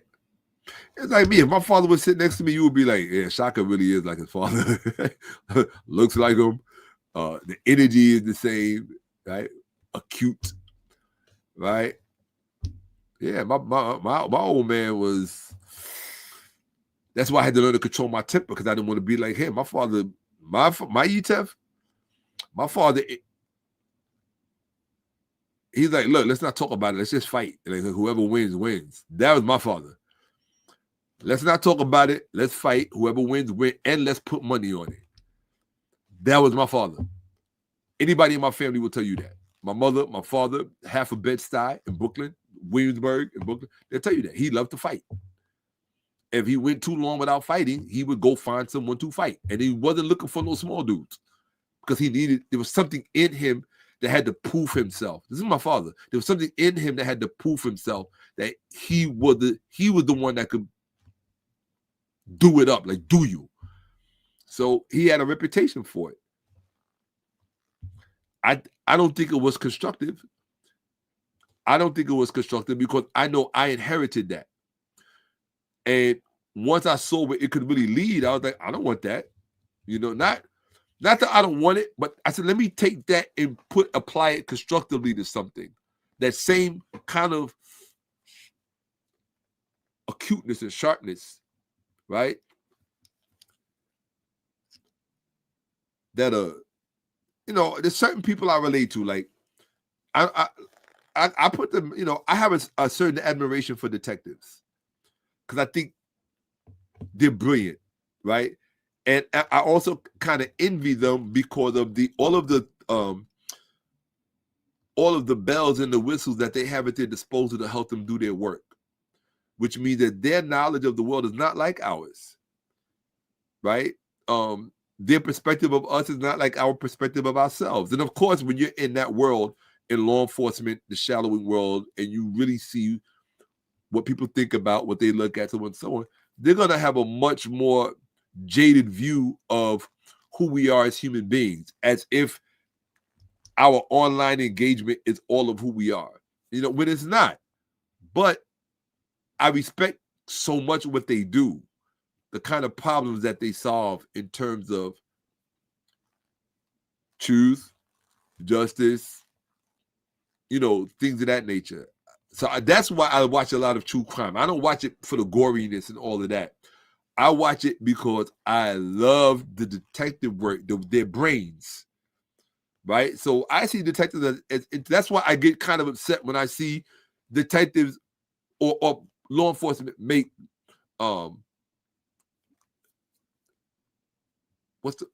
negligent decisions. Like if somebody's missing, remember that law they used to have? I think they changed it, where they used to say if you reported somebody missing, they had to be missing for 24 hours. Who came up with such a stupid law? Those 24 hours, if the first 48 hours are the most important after a crime like that has been committed, right? If those 48 hours, why would you wait 24 of those hours to make sure that a person is actually missing? Those are two contravening premises. They can't occupy the same space. So I was really glad when they changed that law to say now you don't have to be missing 24 hours in order to be labeled as missing. So shout out to law enforcement. I applaud you for that, because it means more saved lives. It means more found children. It means more found loved ones, more found relatives, right? That don't have to perish because people thought it was okay to wait. So, but when I look at things like, I love DNA parceling, like when they look at the family phylum in order to bring DNA together to find out the descendants of who. I love that stuff because it's so associated with anthropology and archaeology and all the stuff that I'm into. So I love to see deductive reasoning taking place in such a mechanized way. I don't care for when it's abused and when it's used to hurt people and when it's used, like a Palantir and all that stuff. I think that to me, those are meanies. Those are the mean people. You're a bunch of mean-spirited people because you don't want freedom. Freedom cannot exist on the planet if everyone is not free. That's the first law of freedom. And the accumulation of wealth is not ever a rationale to deprive someone else of their freedom. If you think it is, then you don't understand freedom. And if you don't understand freedom, there's a really good chance that you're probably not worthy of it, because you're going to not only abuse yours, but in misrepresenting your own freedom, you're going to abuse everyone else's. That makes sense, doesn't it? So yes, I do have a it's kind of a stupid term, love affair with law enforcement. That's why I'm addicted to true crime. I love the work that they do, the dedication that they put into investigation, and I love that stuff. Love it. And probably because I grew up on Batman. Right? Remember Super Cops? I don't even think you've ever seen that film, Super Cops. Right? That's a film from the 70s. It was kind of like French Connection. But one of the cops was called Batman. That was the only reason I watched it. I was like, oh, but yeah, it was that film, Super Cops, that really made me a fan of law enforcement. Now, like I said, if I didn't go the route that I went, which was enforcing and collection and all that other stuff, I certainly would have wanted to be I could see myself working in that. The only reason I couldn't see myself really working that confinement, though, in that ecosystem, too much at a certain level. Before you get to the detective route, you got to go through this constrictive. That's why I didn't go the university route. I don't deal with constriction well. I'm a Gemini. I'm an air sign, and air signs are claustrophobic by nature. We don't like airplanes. We don't like elevators. We don't like being in places that we can't get out of if we have to, because we don't like to rely on the low intelligence of other people. We don't want to put our well-being in the hands of other people who really aren't worthy of that. I value myself, so, but anyway, I don't know why I said all of that, but Is YouTube my main job? No, my main job is is restoring black people to their right minds. A mind clear of colonial contamination. That's my main job. Because until I accomplish that, they ain't got no relationship with God. How you gonna have a relationship with God through colonial mechanisms? Yeah, you got a relationship with a God. I ain't gonna tell you who that God is. You'll find out eventually. And it won't be after you go either. Okay? Yeah. That's my main job. My main job is restoring black people to their right mind so they could actually start raising generations of black people who belong here. In other words, black people who can be complementary to securing a real future for us. The level of black people that we have now cannot secure any kind of meaningful future for us in terms of our identity remaining intact. Because most of these people are accommodating Negroes. That's what they are. They're accommodating Negroes. They think they're black because their black experience has come through the filter of a white establishment that they worked overtime to be a part of. And if you understand the way assimilation works, in the process of assimilation, something else must always be lost. In fact, let's just see what I've never typed that in. Let's see that.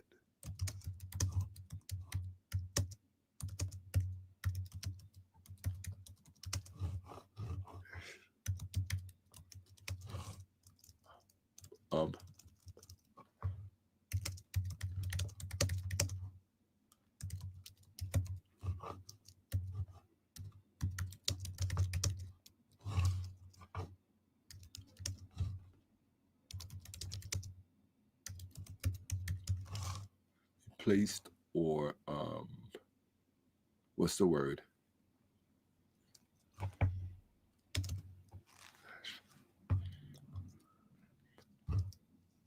Replaced.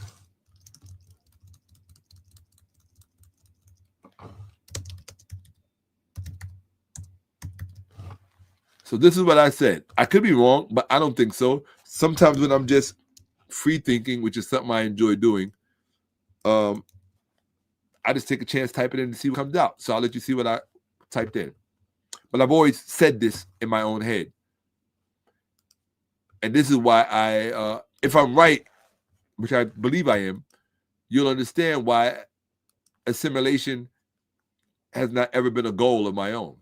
In the process of assimilation, an aspect of the original nature of the thing must be destroyed.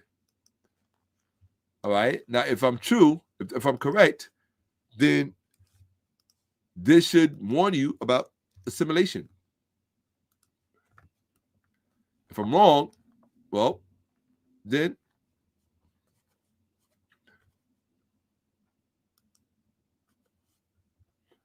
let's see.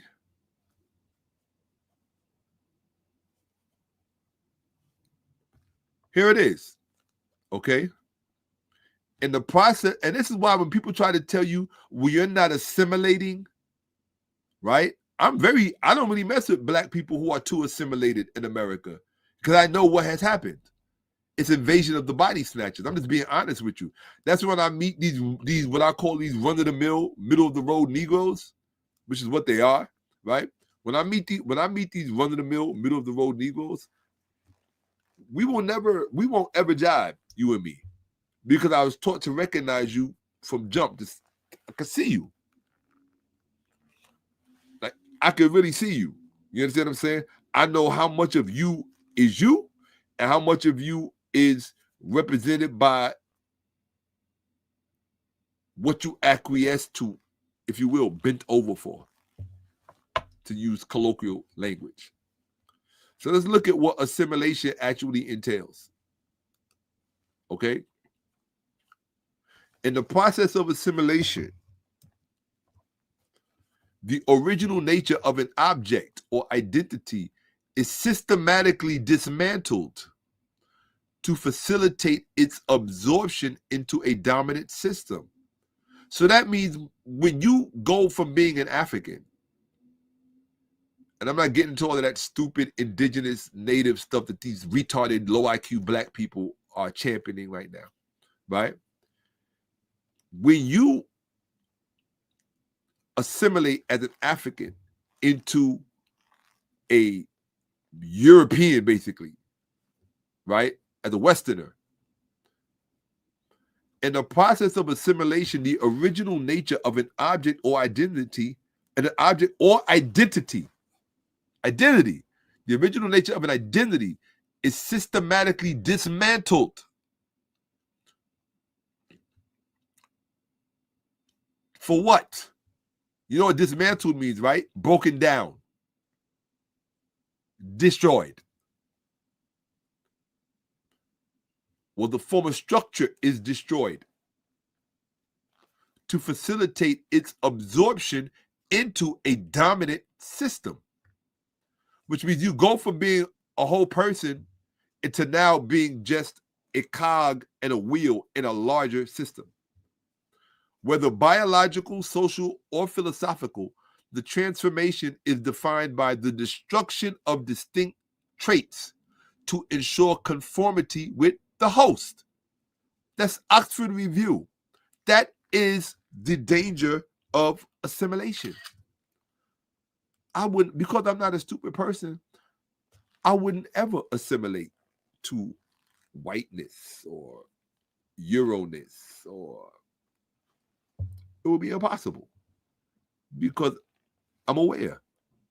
I exist. Assimilation is not an option. Assimilation is death. It's equals to death.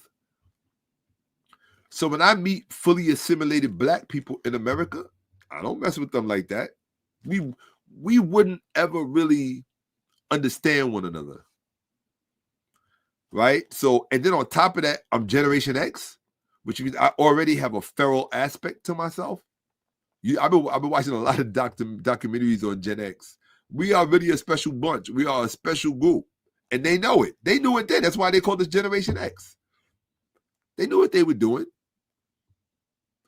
I think they did it to ensure a resiliency into the future of persons and populations, because they weren't sure what was going on in the 80s and 90s or how things were going to turn out because of the Cold War. And so because of that, I had never said this out loud, because of that, they needed to produce a specific type of population that could withstand. That's why you got all of this stuff about all this dystopian stuff really in film really got exacerbated in the 60s and the 70s, right? Not that it didn't exist prior. You had Omega Man, right, or I Am Legend, right, from I think with Vincent Price and whatnot from the 50s and whatnot. So dystopian stuff has been around for a long time, right?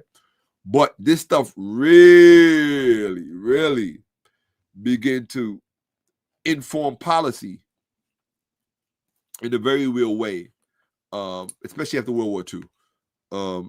So-called World War II. Even the concept of World War II, terms like World War I and World War II, those are supersessionist terms, if you will, just like Old Testament and New Testament. You know, you think World War I was the first World War? Really? Why? Because white people were involved with it, or come on. No, we've had many world wars. Yes, we've had many world wars, right? White people are not the definition of the world, okay? The world was here before they got here. Civilization was here before they got here. Before white people showed up, we were reading, writing, doing math, science, architecture, social engineering, religion, all of that stuff, philosophy, all of that stuff before they even entered the arena of civilization.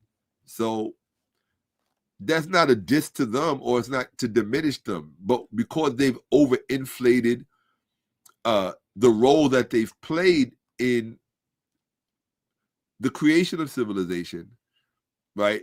In fact, they shouldn't really, white people should not be mentioned in the same sentence with the creation of civilization because they weren't around. That was the whole point of that quote that I showed at the beginning of this presentation. And if that offends you, then you're stupid. You know? I don't make excuses for stupid people, right? Yeah, I don't. Nah. I don't make excuses for stupid people. You know? Appreciate you. Okay?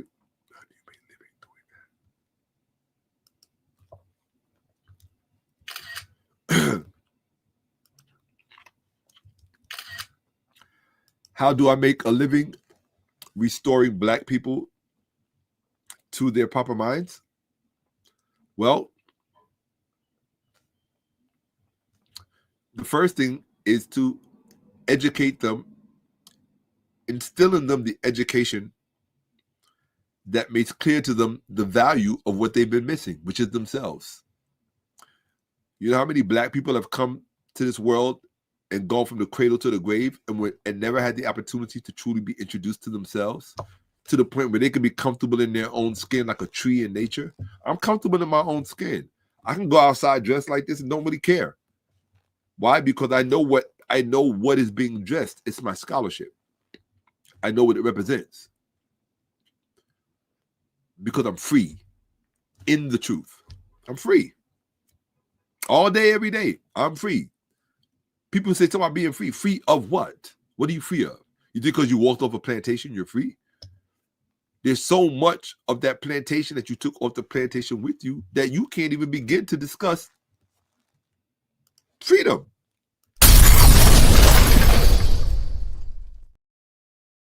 There's so much of that plantation that you took off the plantation with you that you've nurtured and held on to because it's all you've ever known and it's all you ever will know.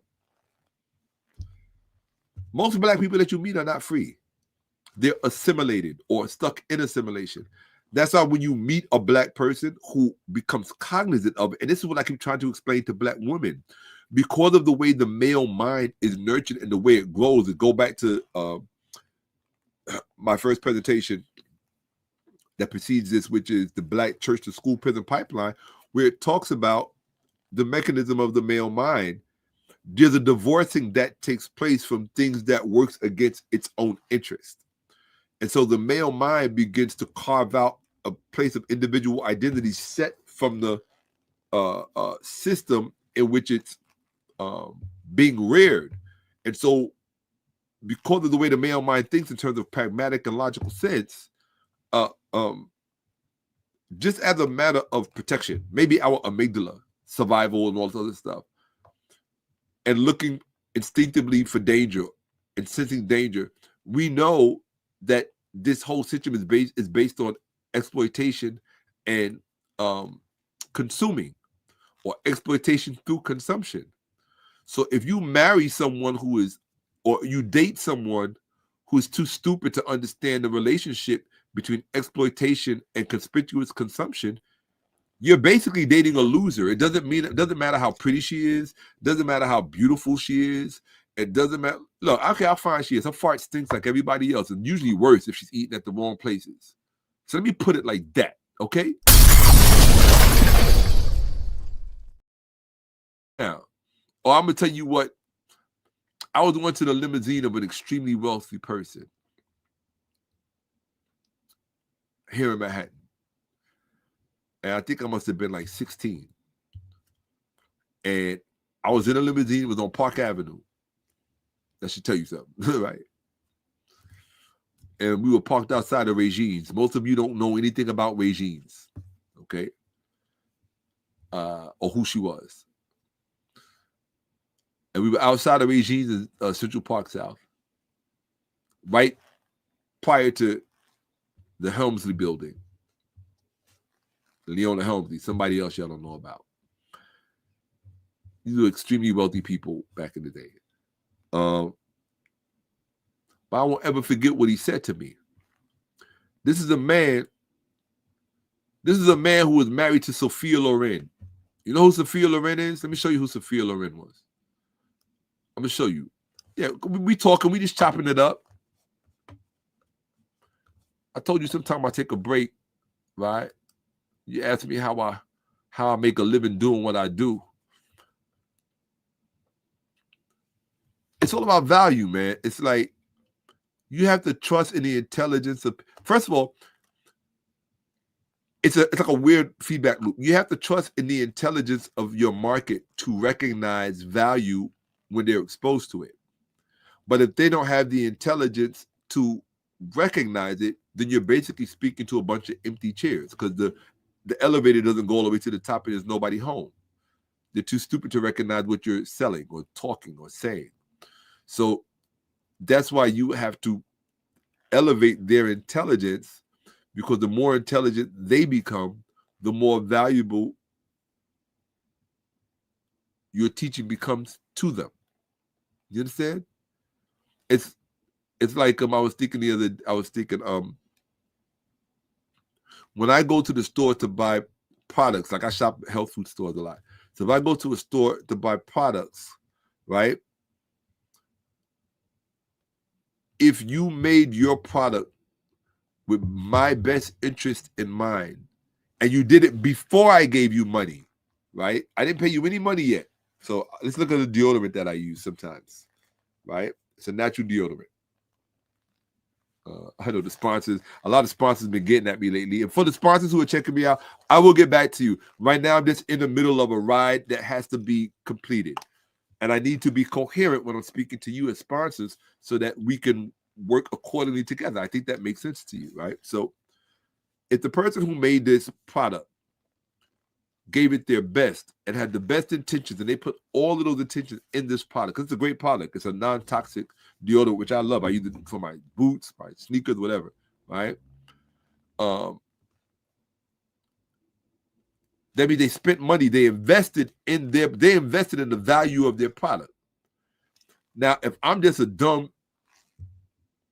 person, I want to say a dumb person from the hood, but just because I'm from the hood don't mean I'm dumb. But if I'm just an average thinking person, Joe, and I don't know the difference between deodorant with aluminum and other toxic, cancer-causing or carcinogenic things, then this will have very little value. It won't have any value to me. But if the person who makes this educates me to the point that you're by using that product over there, you're putting yourself on the road to destruction, a premature destruction. If you use this product over here, you can achieve better results, both aesthetically and health-wise, pragmatically. So this is what I'm charging for. You have to determine for you what your health means to you. If your health means to you, based on what I taught you, it becomes a win-win situation for both of us. Because you're giving me X amount of dollars in volume, because now a whole lot of people know about it, right? Which allows me to make other things. And so it's the same thing with me teaching. Once I educate you to the fact that that thinking apparatus between your ears has been exploited to a level that you don't even understand yet, and you still don't understand it. I can stand up here and teach you for a year, and I'm going 10 hours every time these days. I can stand up here and teach you for a year. It's still not enough time to teach you everything you don't know. I'm just trying to give you as much as I can. People have been trying to get it out of me for years, and they wanted me to give it on their channel, but I refuse to do it because you know when people really don't care about it, all they really care about is they tell you in a minute. What do they always like to say? Man, I support my family. Like you ain't got a family.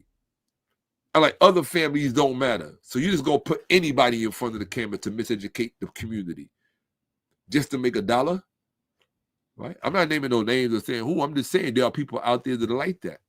I'm not like, that's not me. I'm a purist, because the level of knowledge that I have about this,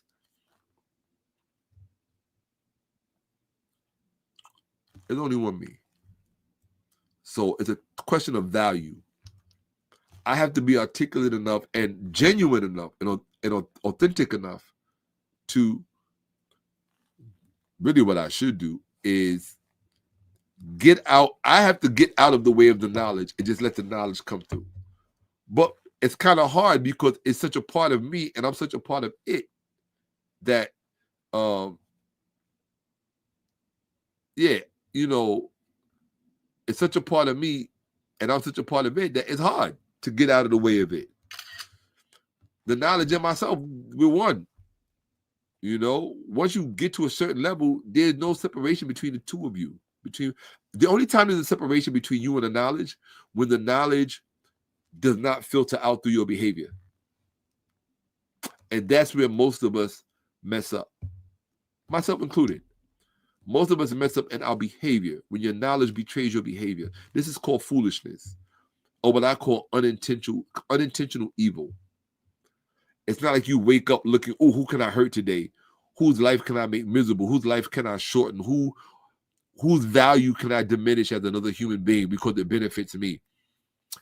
You don't wake up with those kind of questions. Sometimes it's just the human. It's the human trying to solve a problem in the most expedient way because it's easily accessible. But let me explain something to you about this, and I'm going to get back to the presentation. You're supposed to have struggle is what makes you. Without struggle, you get no muscles. Without struggle, you can't stretch properly and your body doesn't feel good. Without struggle, great food is not made. In other words, all good things come from struggle. So when you hear a girl say she don't want to be in a struggle relationship, leave her alone. Get as far away from her as you possibly can because she doesn't understand what's on the other side of that struggle.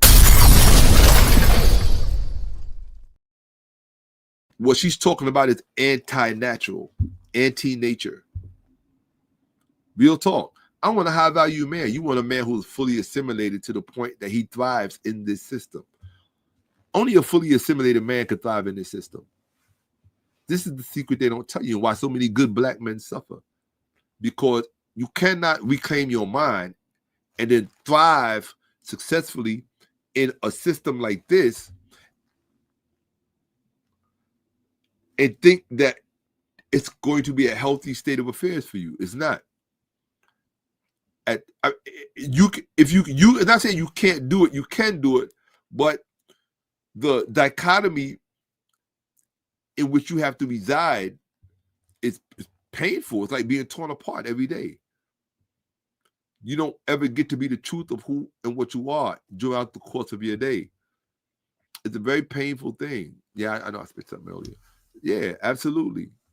You understand? So I'm saying a lot of things. Y'all got me being all existential up in here. Come on. Bro, I saw that when I was a kid. I saw that back in the early 70s. Are you kidding me? In fact, when you look at Soylent Green, you're looking at the world I grew up in. When you look at the cars, when you look at the clothing, the colors, the tapestry, all of that, I grew up in that world. Right? This is why I say a lot of people don't really understand me. They see me, they don't know what to make of me. And that's the way I like it. That's the way it should be. I didn't assimilate. Why would I assimilate? You know? Oh, you think I don't know? I already know that. I've been known that. I've been known that, partner. Silent Green was, you know what Silent Green was? Silent Green was a message. It would say, prepare. And that's sad. You know? I don't understand how these people think they're geniuses and all they can do is keep reintroducing nightmares to human people, to humanity. You know? That's all they can do. I don't know. I can't, you know, I'm not trying to figure out everything. And stupidity is the last thing I'm trying to figure out. Let me say this and then I'm out of here. And yes, there will be another part. We haven't even gotten to the good part. That's the crazy part. Y'all really don't understand the kind of work that I do. We haven't even gotten to the good part. Right? All of this stuff is just the beginning stuff to let you know how much BS the church has been running on you. Right? Okay, we saw this already. Oh, where we at? Do you remember when it said this? When it gave me a grade? Grade of epigraphic discernment. Talking about Shakka-Ahmose, me, myself. My epigraphic discernment. High, expert level. You correctly distinguish autograph absence, external attribution, pseudepigraphic mechanism, and epigraphic philological implications without reliance on apologetic presuppositions. Yeah, because apologetic presuppositions make you stupid. That's why I'm not a Kemetic apologist. I'm not a Kemetic apologist. Why would I don't try to present Kemet as if it was perfect. I'm not an apologist. So a lot of people in the Kemetic community don't like me because I don't agree with all of this superfluous. Most of these people who try to represent Kemet are hippies. They're new age hippies. Walking around with the yoga. I love yoga. That don't mean I have to pretend that what you call yoga came out of Kemet. I don't have to misrepresent the signs on the wall, the letters on the wall to facilitate a market that I can exploit. That's charlatanism to me. Yeah. You can't tell me to look at a glyph and tell me, oh, this is yoga that they're doing here. Show it to me in the text. Don't give me your interpretation of the glyph, which is subjective. Show it to me in the text, because all of those glyphs have accompanying text that tell you what the glyph is saying. So show me in a glyph where it says, because they would make some kind of allusion if these movements were what you claiming these movements are in terms of Kemetic yoga. If these movements are what you claim they are, somewhere in the text, they would be alluded to in another semantic field, because that's the way the language worked. And they would liken something in this field to that specific behavior that you're talking about. That's why I know these yoga experts in Kemet are full of crap. They don't understand what they're dealing with. They don't understand none of this stuff. They're all stupid. I tell you, nobody likes me, and I like nobody, and I'm cool with that. Because I don't like stupid people. I don't care what kind of clothes you wear. I don't care what kind of bells and whistles you put on yourself. Real recognize real. So if you don't recognize me, I understand why.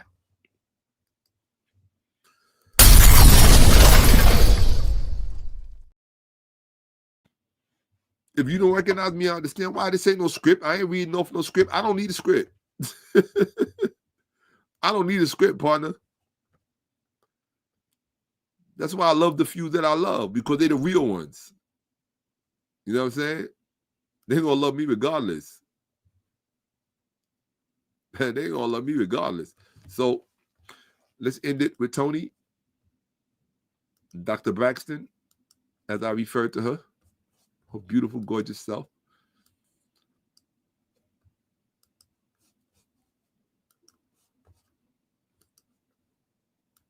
My beautiful Dr. Braxton. I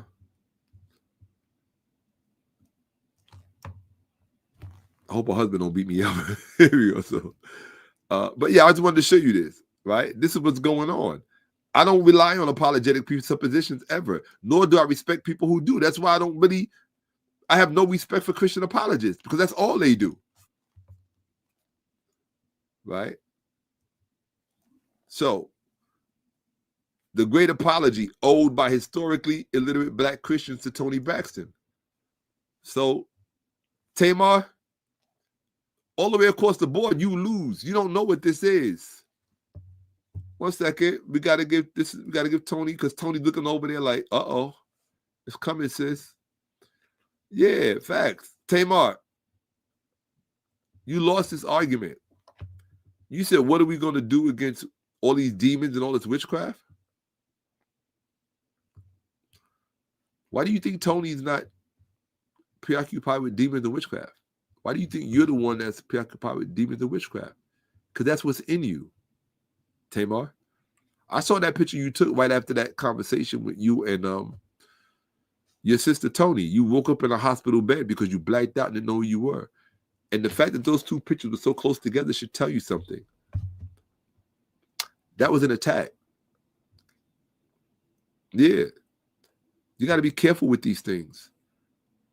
People will have you dealing with real witchcraft and sorcery, having you thinking that it's God and all, and it's divine and biblical. No, it's witchcraft and sorcery. And wait until you see the rest of this presentation. I'm going to document it for you. Right? I don't know why I clicked on that, but that was for Tamar. You lost. You lost this debate with your sister. When she said that that book was written by a racist white man, all of the scholarship, all of the evidence agrees with her. The serious evidence. Oxford, Yale, Harvard, it all agrees with her. The only people that agree with you, Tamar, is Sunday school low IQ dummies with no education. Slave preacher patch Negroes. That's it.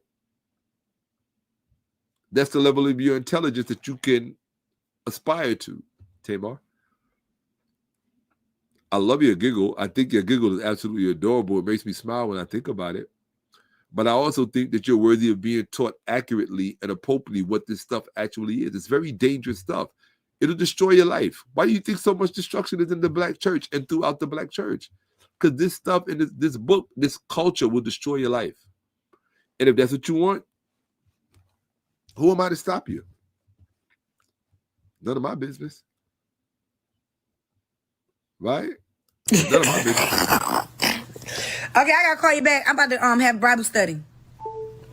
Why? Cause I'm saved. Even the way she talked. Okay, I'm about to tell you back about my. You sound like somebody from the 1950s, a black person from the 1950s in the South who had never read a book. Just your vernacular, philologically speaking. That's what they used to do in Great Britain, philologically.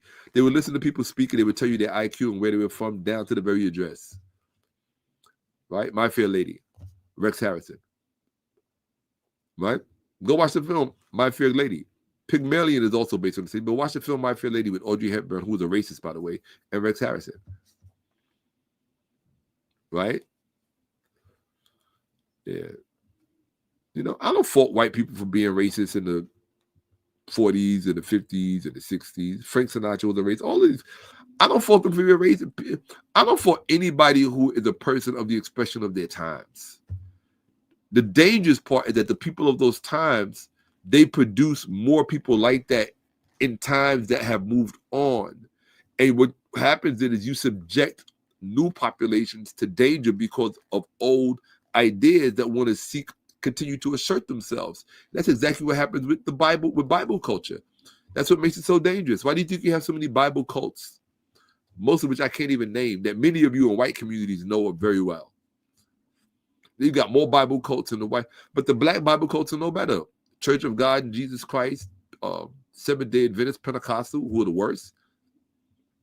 This stuff is it's sick. It's sick. It's sick. It's there's no respect for humanity. There's no respect for humanity or God. There is, in that sense, yes, devilishment is true. Satanism is true. If you want to describe it in those terms, yes, it exists. The complete utter disrespect and lack for the human condition. It exists. And it is usually perpetuated by people in high principalities and high places. Right? Rulers and principalities and high places. Yeah. But if the bottom aspires to be like the top, then we do the same thing. So when you look at broke people who look down their nose at other broke people, how you going to be a female with your money and this man's money is your concern? Because what it tells me is you ain't got no money. You broke. So because you broke, you going to judge me because I ain't got what you can't get for yourself? How does that even sound? You're going to judge the next person because they're not giving you what you can't get for yourself. There's an old saying in life. You learn this early on. Beggars can't be choosy. Okay, if you're going to beg, then you got to take what you get. Become better at begging. Or beg selectively. Right? Most women these days, they don't know their knees from their elbows, unfortunately, in terms of socially navigating the world. And I feel so bad for young black females because I'm watching a lot of the videos that they make. They're so lost. They are so lost. And these black feminists left them out there and haven't even provided a way for them to come back. They can't. The people who created the problem ain't going to give you the solution. Because they are the ones who were consumed by the problem to begin with, which is how they ended up where they ended up. And always remember, and this is what you always have to remember, this is why I don't follow people. Misery loves, put it in the chat. Misery loves what? This is why you should not ever follow behind trends. Misery loves what? Put it in the chat. I'm going to wait. Misery loves what? That's what Valentine's Day is.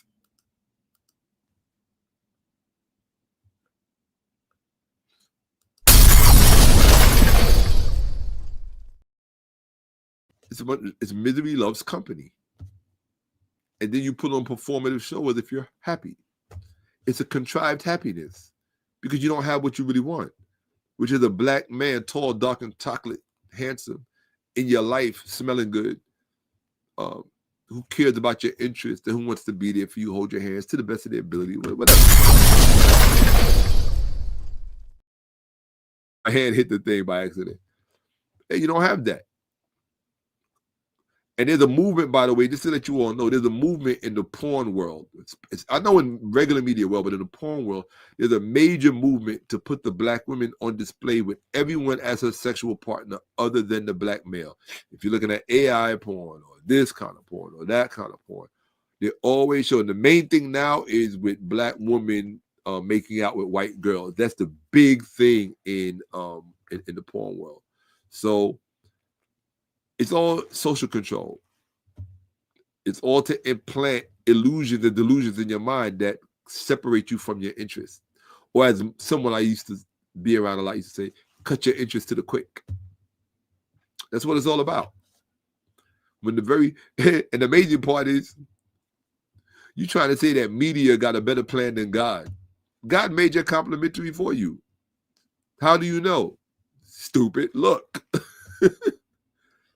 Look, you so busy caught up in the doctrine of difference. As long as it's different from you, you want it.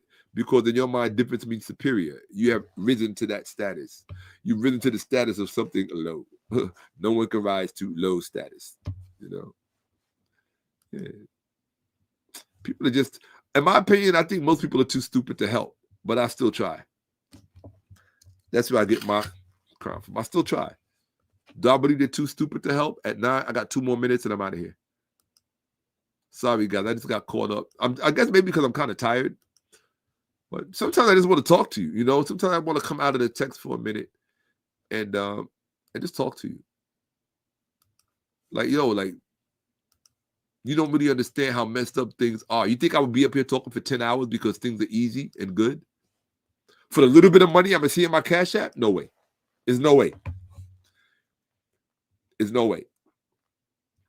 So let's see what the next section is. So yeah, remember, we recapping.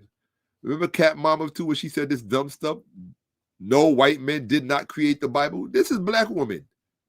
No, she on here, she got the butt out first. What are you putting on display?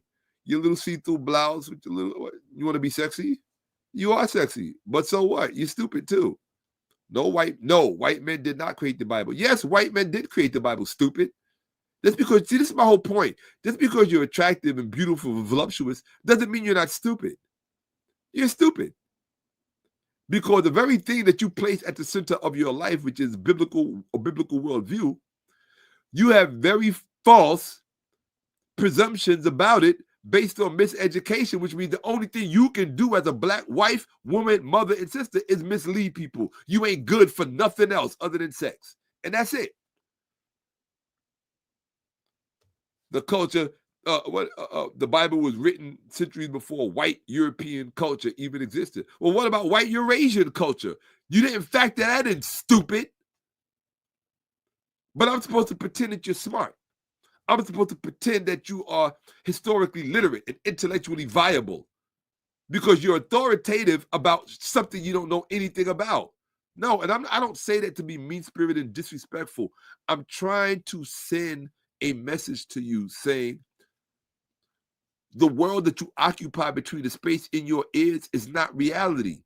And there's no black man who's worth anything he survived who's going to respect you as someone he can talk to and be real with. No.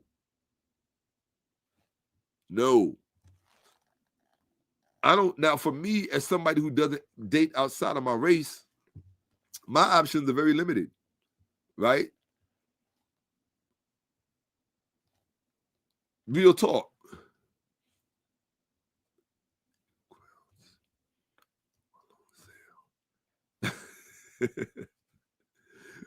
Zippity doo dah, you funny, right? The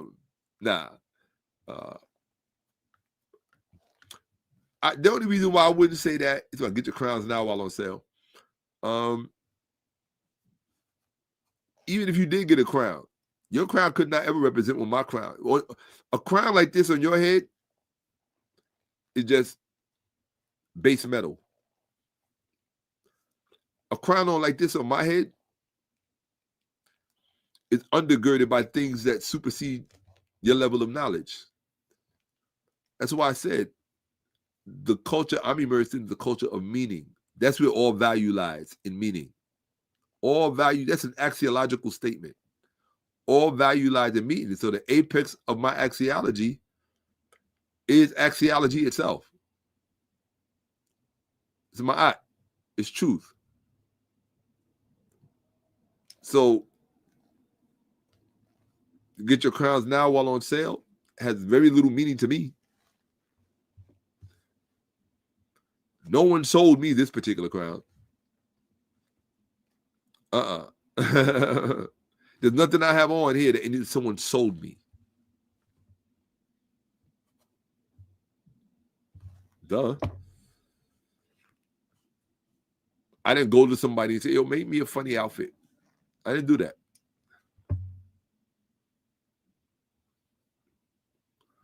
That's not good advice. I don't know who you talking to.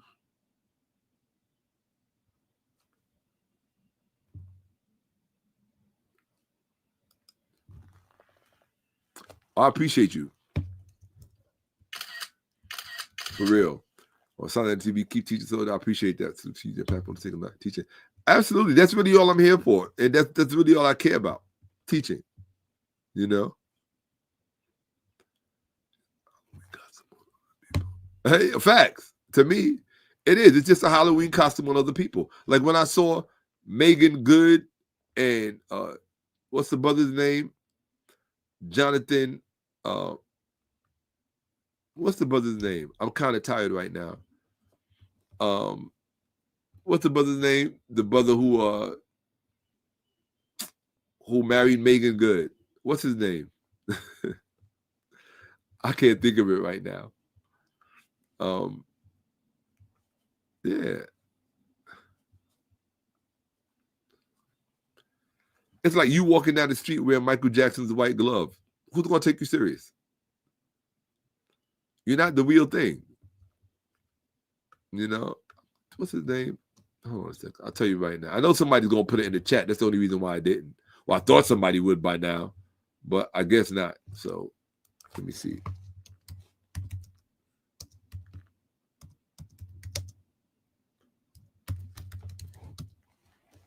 Jonathan Majors. Yeah. Too late if y'all put it in there. Jonathan Majors. Right? So when Jonathan Majors and Megan Good took that Halloween picture as in Nile Valley garb as a pharaoh and their queen, I wasn't moved by it. And I wasn't impressed by it. It was a nice idea. Yes. And I'm a big fan of Jonathan Majors. I discovered Jonathan Majors when I saw what's good, Solo Digital. When I saw The Harder They Fall, I felt that's the Harder They Fall was the, I'm not even lying. The Harder They Fall was the reason I decided to produce Kemetville at the time that I did. I had already thought about it before that. I knew I was going to do it before that. But when I saw The Harder They Fall, I was like, oh no. If black people can produce acting on that level between Jonathan Majors, between Jonathan Majors and Idris Elba, that film, The Harder They Fall, made me a fan of both of them. I can honestly say at the end of The Harder They Fall, that scene where Idris Elba reveals himself, I don't want to say too much that you haven't seen it. That is one of the all-time greatest scenes in film, period. And I said, if that did not get nominated. It's too much great blackness. When black excellence seeks to stop being validated with white approval, that is when you will see kings and queens emerge from amongst our midst. And that's all Will Smith and Jada Pinkett was trying to say. And Chris Rock, Will Rock's Chris, right? Chris Rock on his Sambo thing with Sam Marina, Stacey Dash, right? And that's a reflection on Damon Dash. I like Damon Dash. I don't care what anybody says. I like Damon Dash. I think why I like Damon Dash, I'm from Harlem, and he just reminds me of the real people that I've always been around. And I just love his energy, his personality. I do. I would love to see Damon Dash come up on a lick and make all them haters regret ever doubting him. Real talk. Dudes like that, I maybe it's because I'm an underdog kind of person. Yeah, you know, like Damon Dash is someone I would work with. I'm talking about aesthetically on other projects, like Kemetville and, you know, all of the stuff that you see me work, you know, share with you. He's someone I would work with in a heartbeat. In a heartbeat. Because once he gets it, he's going to be behind it 1 billion%. And when you have somebody behind something that they really, really believe in, are you kidding me? All right. So let me see if Zippy-Da-Doo is going to stay here or all right, let me get out of here, folks. Yeah, all right. 10 hours, I'm over. Done. Bye. So let's look at what you're going to see in part 3. Let's take an idea of what you're going to see. Yeah, my presentation is more like a fireside camp. It's spending time and learning, but that's the way it should be, I think. You know, because the brain needs a break. You know what I'm saying? The brain needs a break. You can't just go straight through. And don't forget this, what I taught you about assimilation. Okay? Destruction of distinct traits to ensure conformity with the host. Okay? There's nothing, assimilation is not de facto positive. If anything, it's something else. You understand? Should we examine the specific psychological impact of this identity destruction on the individual? Look. Okay. Right. Philosophers like Karl Popper identified that forced assimilation into close society or herd necessitates the suppression of individual critical spirit. Yeah, it's like you want to kill yourself. You could never find me a part of a church. That is a part of forced assimilation. And the only way you can become a part of something like that is you have to be so empty inside that anything will do. Just to be a part of something. You want to feel like you are a part of something. And then you get, what's the word? Delirium. You get a delirium from it that clouds your thinking because nature hates a vacuum. So you end up on this journey that you think is true until you snap out of it. That's all. I'm just here to help you avoid going into it if I can. Like, we could bypass all of the nonsense with all of this colonial, this colonization of our minds through religion. You know? Remember what ChatGPT said. It gave me an A. The white hypothesis is superior. It is grounded in documented world patronage, Ptolemy I, confirmed Greek literary production, Septuagint, and supported by the sole ancient source letter of Aristotle, albeit pseudepigraphical.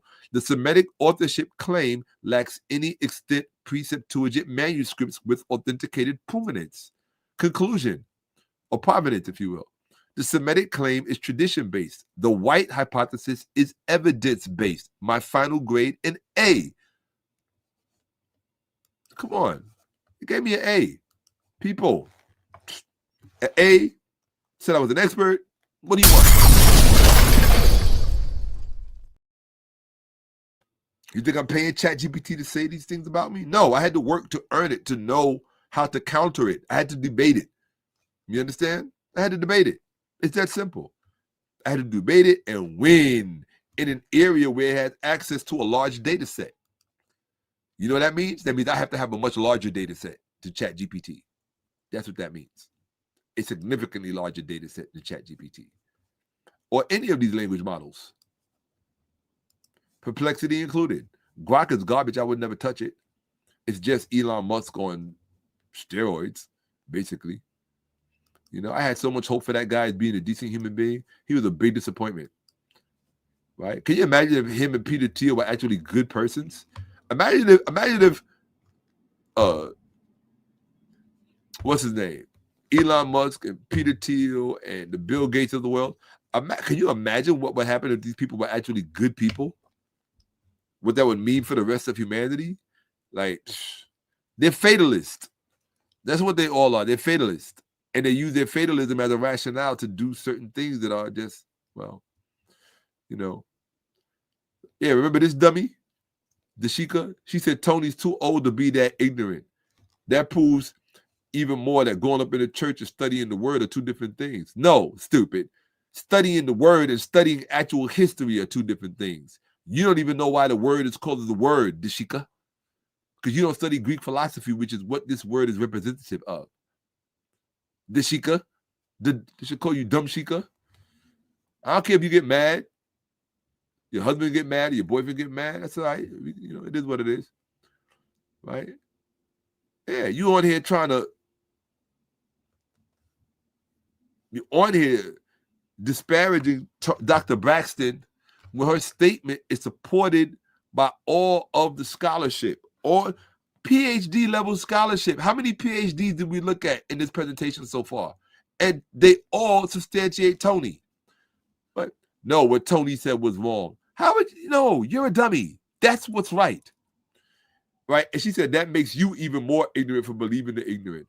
Lady, on my dumbest thought is smarter than your most intelligent insight.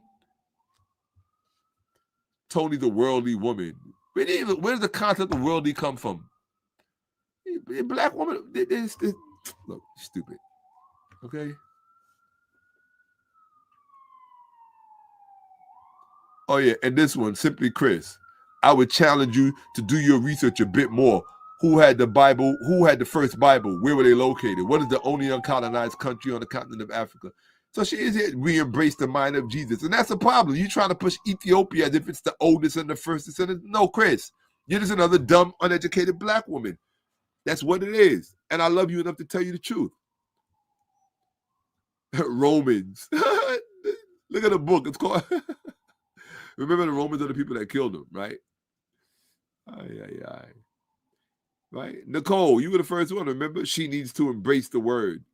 She's dealt with sickness, divorce. Oh, yeah. This is where it's going to start getting interesting. Part 3, we're going to leave it right here. Yeah. Oh, yeah. This is where it's going to start getting interesting. Oh, yeah. Oh, yeah. Oh, yeah. Let me back up. I'm going too far. We're going to leave it right here. I just realized what section we was in. Thank you for spending the time with me, for getting through over, 10 hours with me. I'm ending it now. Hopefully my Cash App, that's where my grade will be.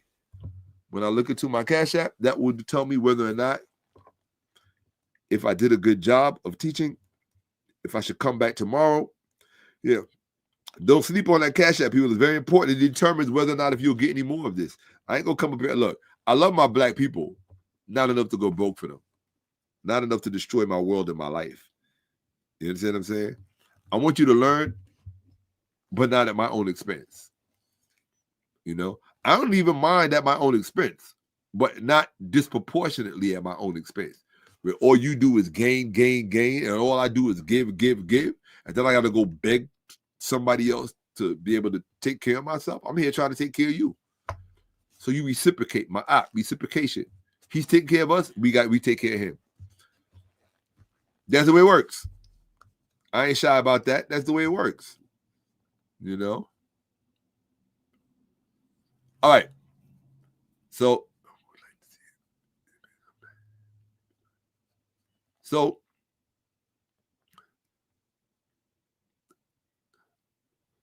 Everyone have a great day. That's what's out. Peace out, right? So, everyone, with that,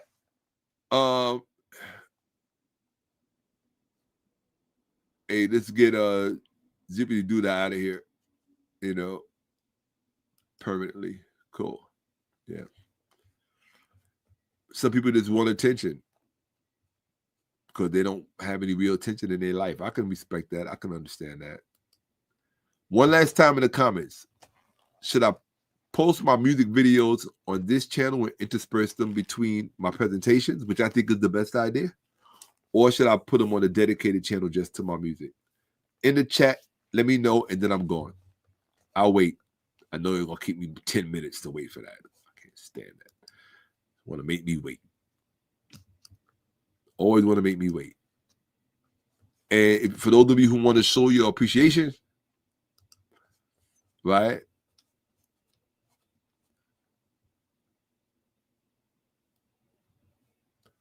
Oh, that's a good question somebody just asked. Ooh, now that's a meaningful question. Hold on one second. Oh, what did I just do? All right.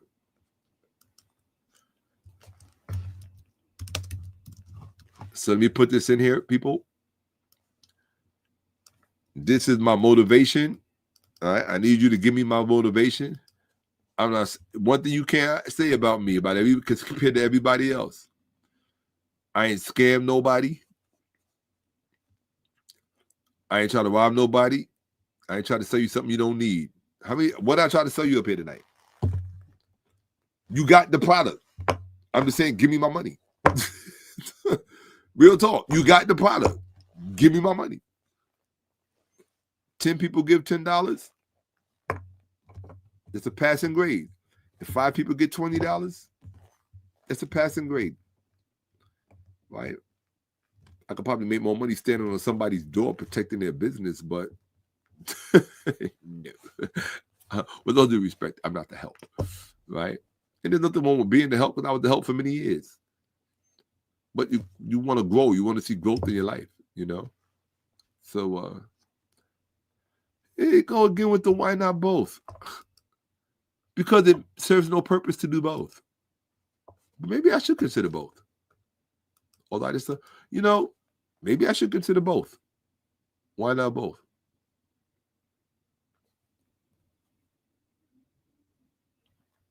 You know what? I'll consider that. Both. I didn't see the vision in doing both earlier, but I'm kind of seeing the vision of it now. Because it was the way he posed the question. He forced me to think about, or he or she forced me to think about this determinative approach to it. Why not both? Why,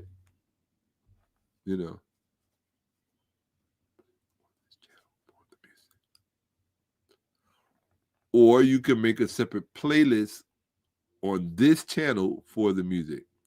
So here's what you're going to do. You and I are going to link up within the next few days. You don't have any choice in the matter. We're going to link up via Zoom, and you're going to walk me through the process of how to do it on my YouTube channel. Okay? Lauren with the big brain. Right? So that's what you're going to do, Lauren.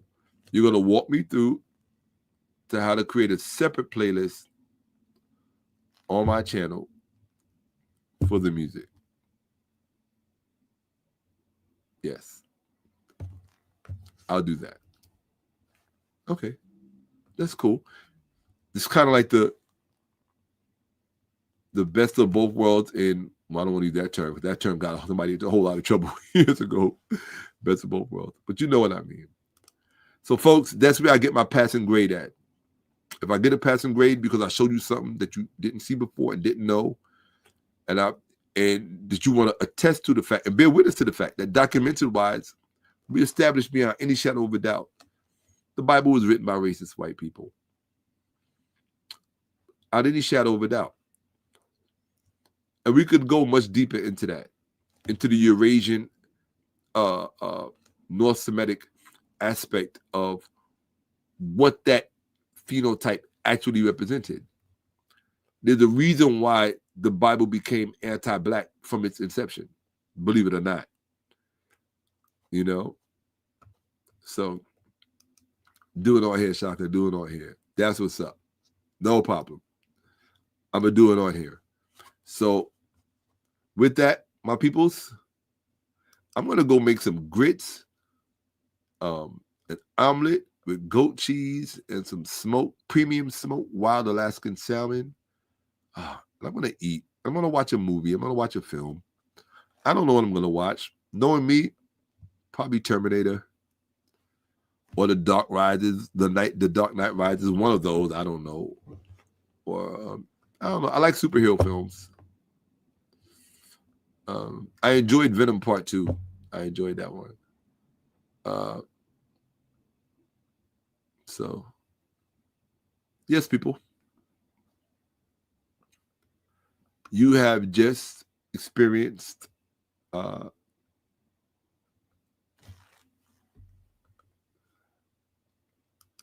Thanks so much for watching Shakka-Ahmose.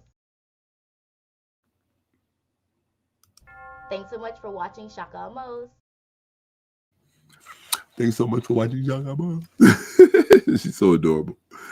Right. Thanks so much for watching Shakka-Ahmose. Thanks so much for watching Shakka-Ahmose. I appreciate it. Right? Why do I do this? As somebody that taught high school and basically educating our new young adults, every last one of us should be scared. These kids cannot read. They cannot write. There is no type of comprehension skills, no type of critical thinking. They cannot do anything on their own. They expect everything to be given to them. So in my class, we did this thing where I made them write once a week. They would have some type of assignment where they would have to write at least a paragraph, meaning 5 sentences. 5 sentences. The amount of assignments that I got in with 1 sentence, 2 sentences.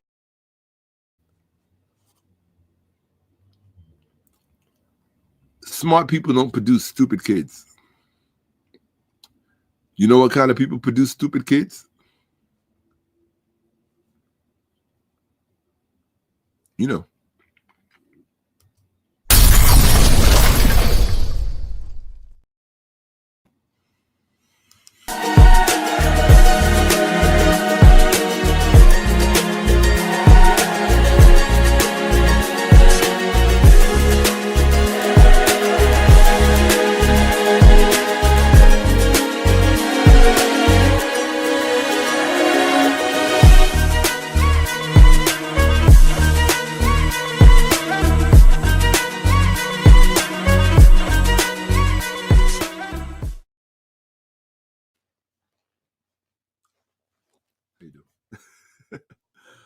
I'm going to bed. No, I'm going to go cook. Yeah, I'm going to go cook. You know what I realize I have to have? I'm going to hire someone to actually do this. When I do things like this, I need to decompress afterwards. Because you don't know what I had to go through before coming here to present. Then while I'm presenting, it's like being on a high wire. Then when I'm off, it's like you need to decompress. And it's healthier to have someone with you that you can just talk to and have a casual conversation with. So I'm just letting y'all know. I'm going to have a designated person right in that chair. So when I'm done with these, we can go take a walk in Central Park together, or down the block here to South Beach, or over here to 6th Street in Austin, Texas. You don't need to know where I am. Like I'm hiding where I am. Anyway, I'm out. I'm just talking smack. This is what you call tired silly. Most of you know what tired silly looks like. It's when you're tired and you're just silly, being silly, right? Let me read a few more comments just to see. Hey, let me see. Nahem, absolutely. Absolutely. Please pound the like button, subscribe, share. I don't know why my subscriptions don't seem to go up as much as they should be going up. And forgot what the other thing that I was going to complain about. Whatever. You was debating the grits and eggs this morning. Shakka just made me make my decision. I'm serious. I'm gonna go make some grits or I'm gonna go buy some breakfast. And honestly, I don't care for other people's cooking that much these days. Because I eat out of restaurants too much anyway. Like restaurant food is for like later in the day. You know? All right. Anyway, that's it, people. I'm out. So you'll probably see some music videos popping up, probably even today or whatever. First, you'll see what I'm going to do. Anyway, out, bye. Uncle Justin, 𝓈𝓔𝓏𝓏. Folks, please stop letting people. We got to stop the cycle. Stop talking about cycles and stop talking about intergenerational curses if you ain't really down with stopping them. Period. If you're not down with stopping intergenerational curses and cycles, please, you have no critique of any value here pertaining to anything that I've put on display or have shown, which I have gone to great lengths to put on display and show. These presentations like this don't fall out of the sky. You're going to go to another channel and find that kind of information, right? And see it documented in black and white. And then you can fact check. Okay? So I'm out. That is it. Stream. Love you all, whether you like it or not.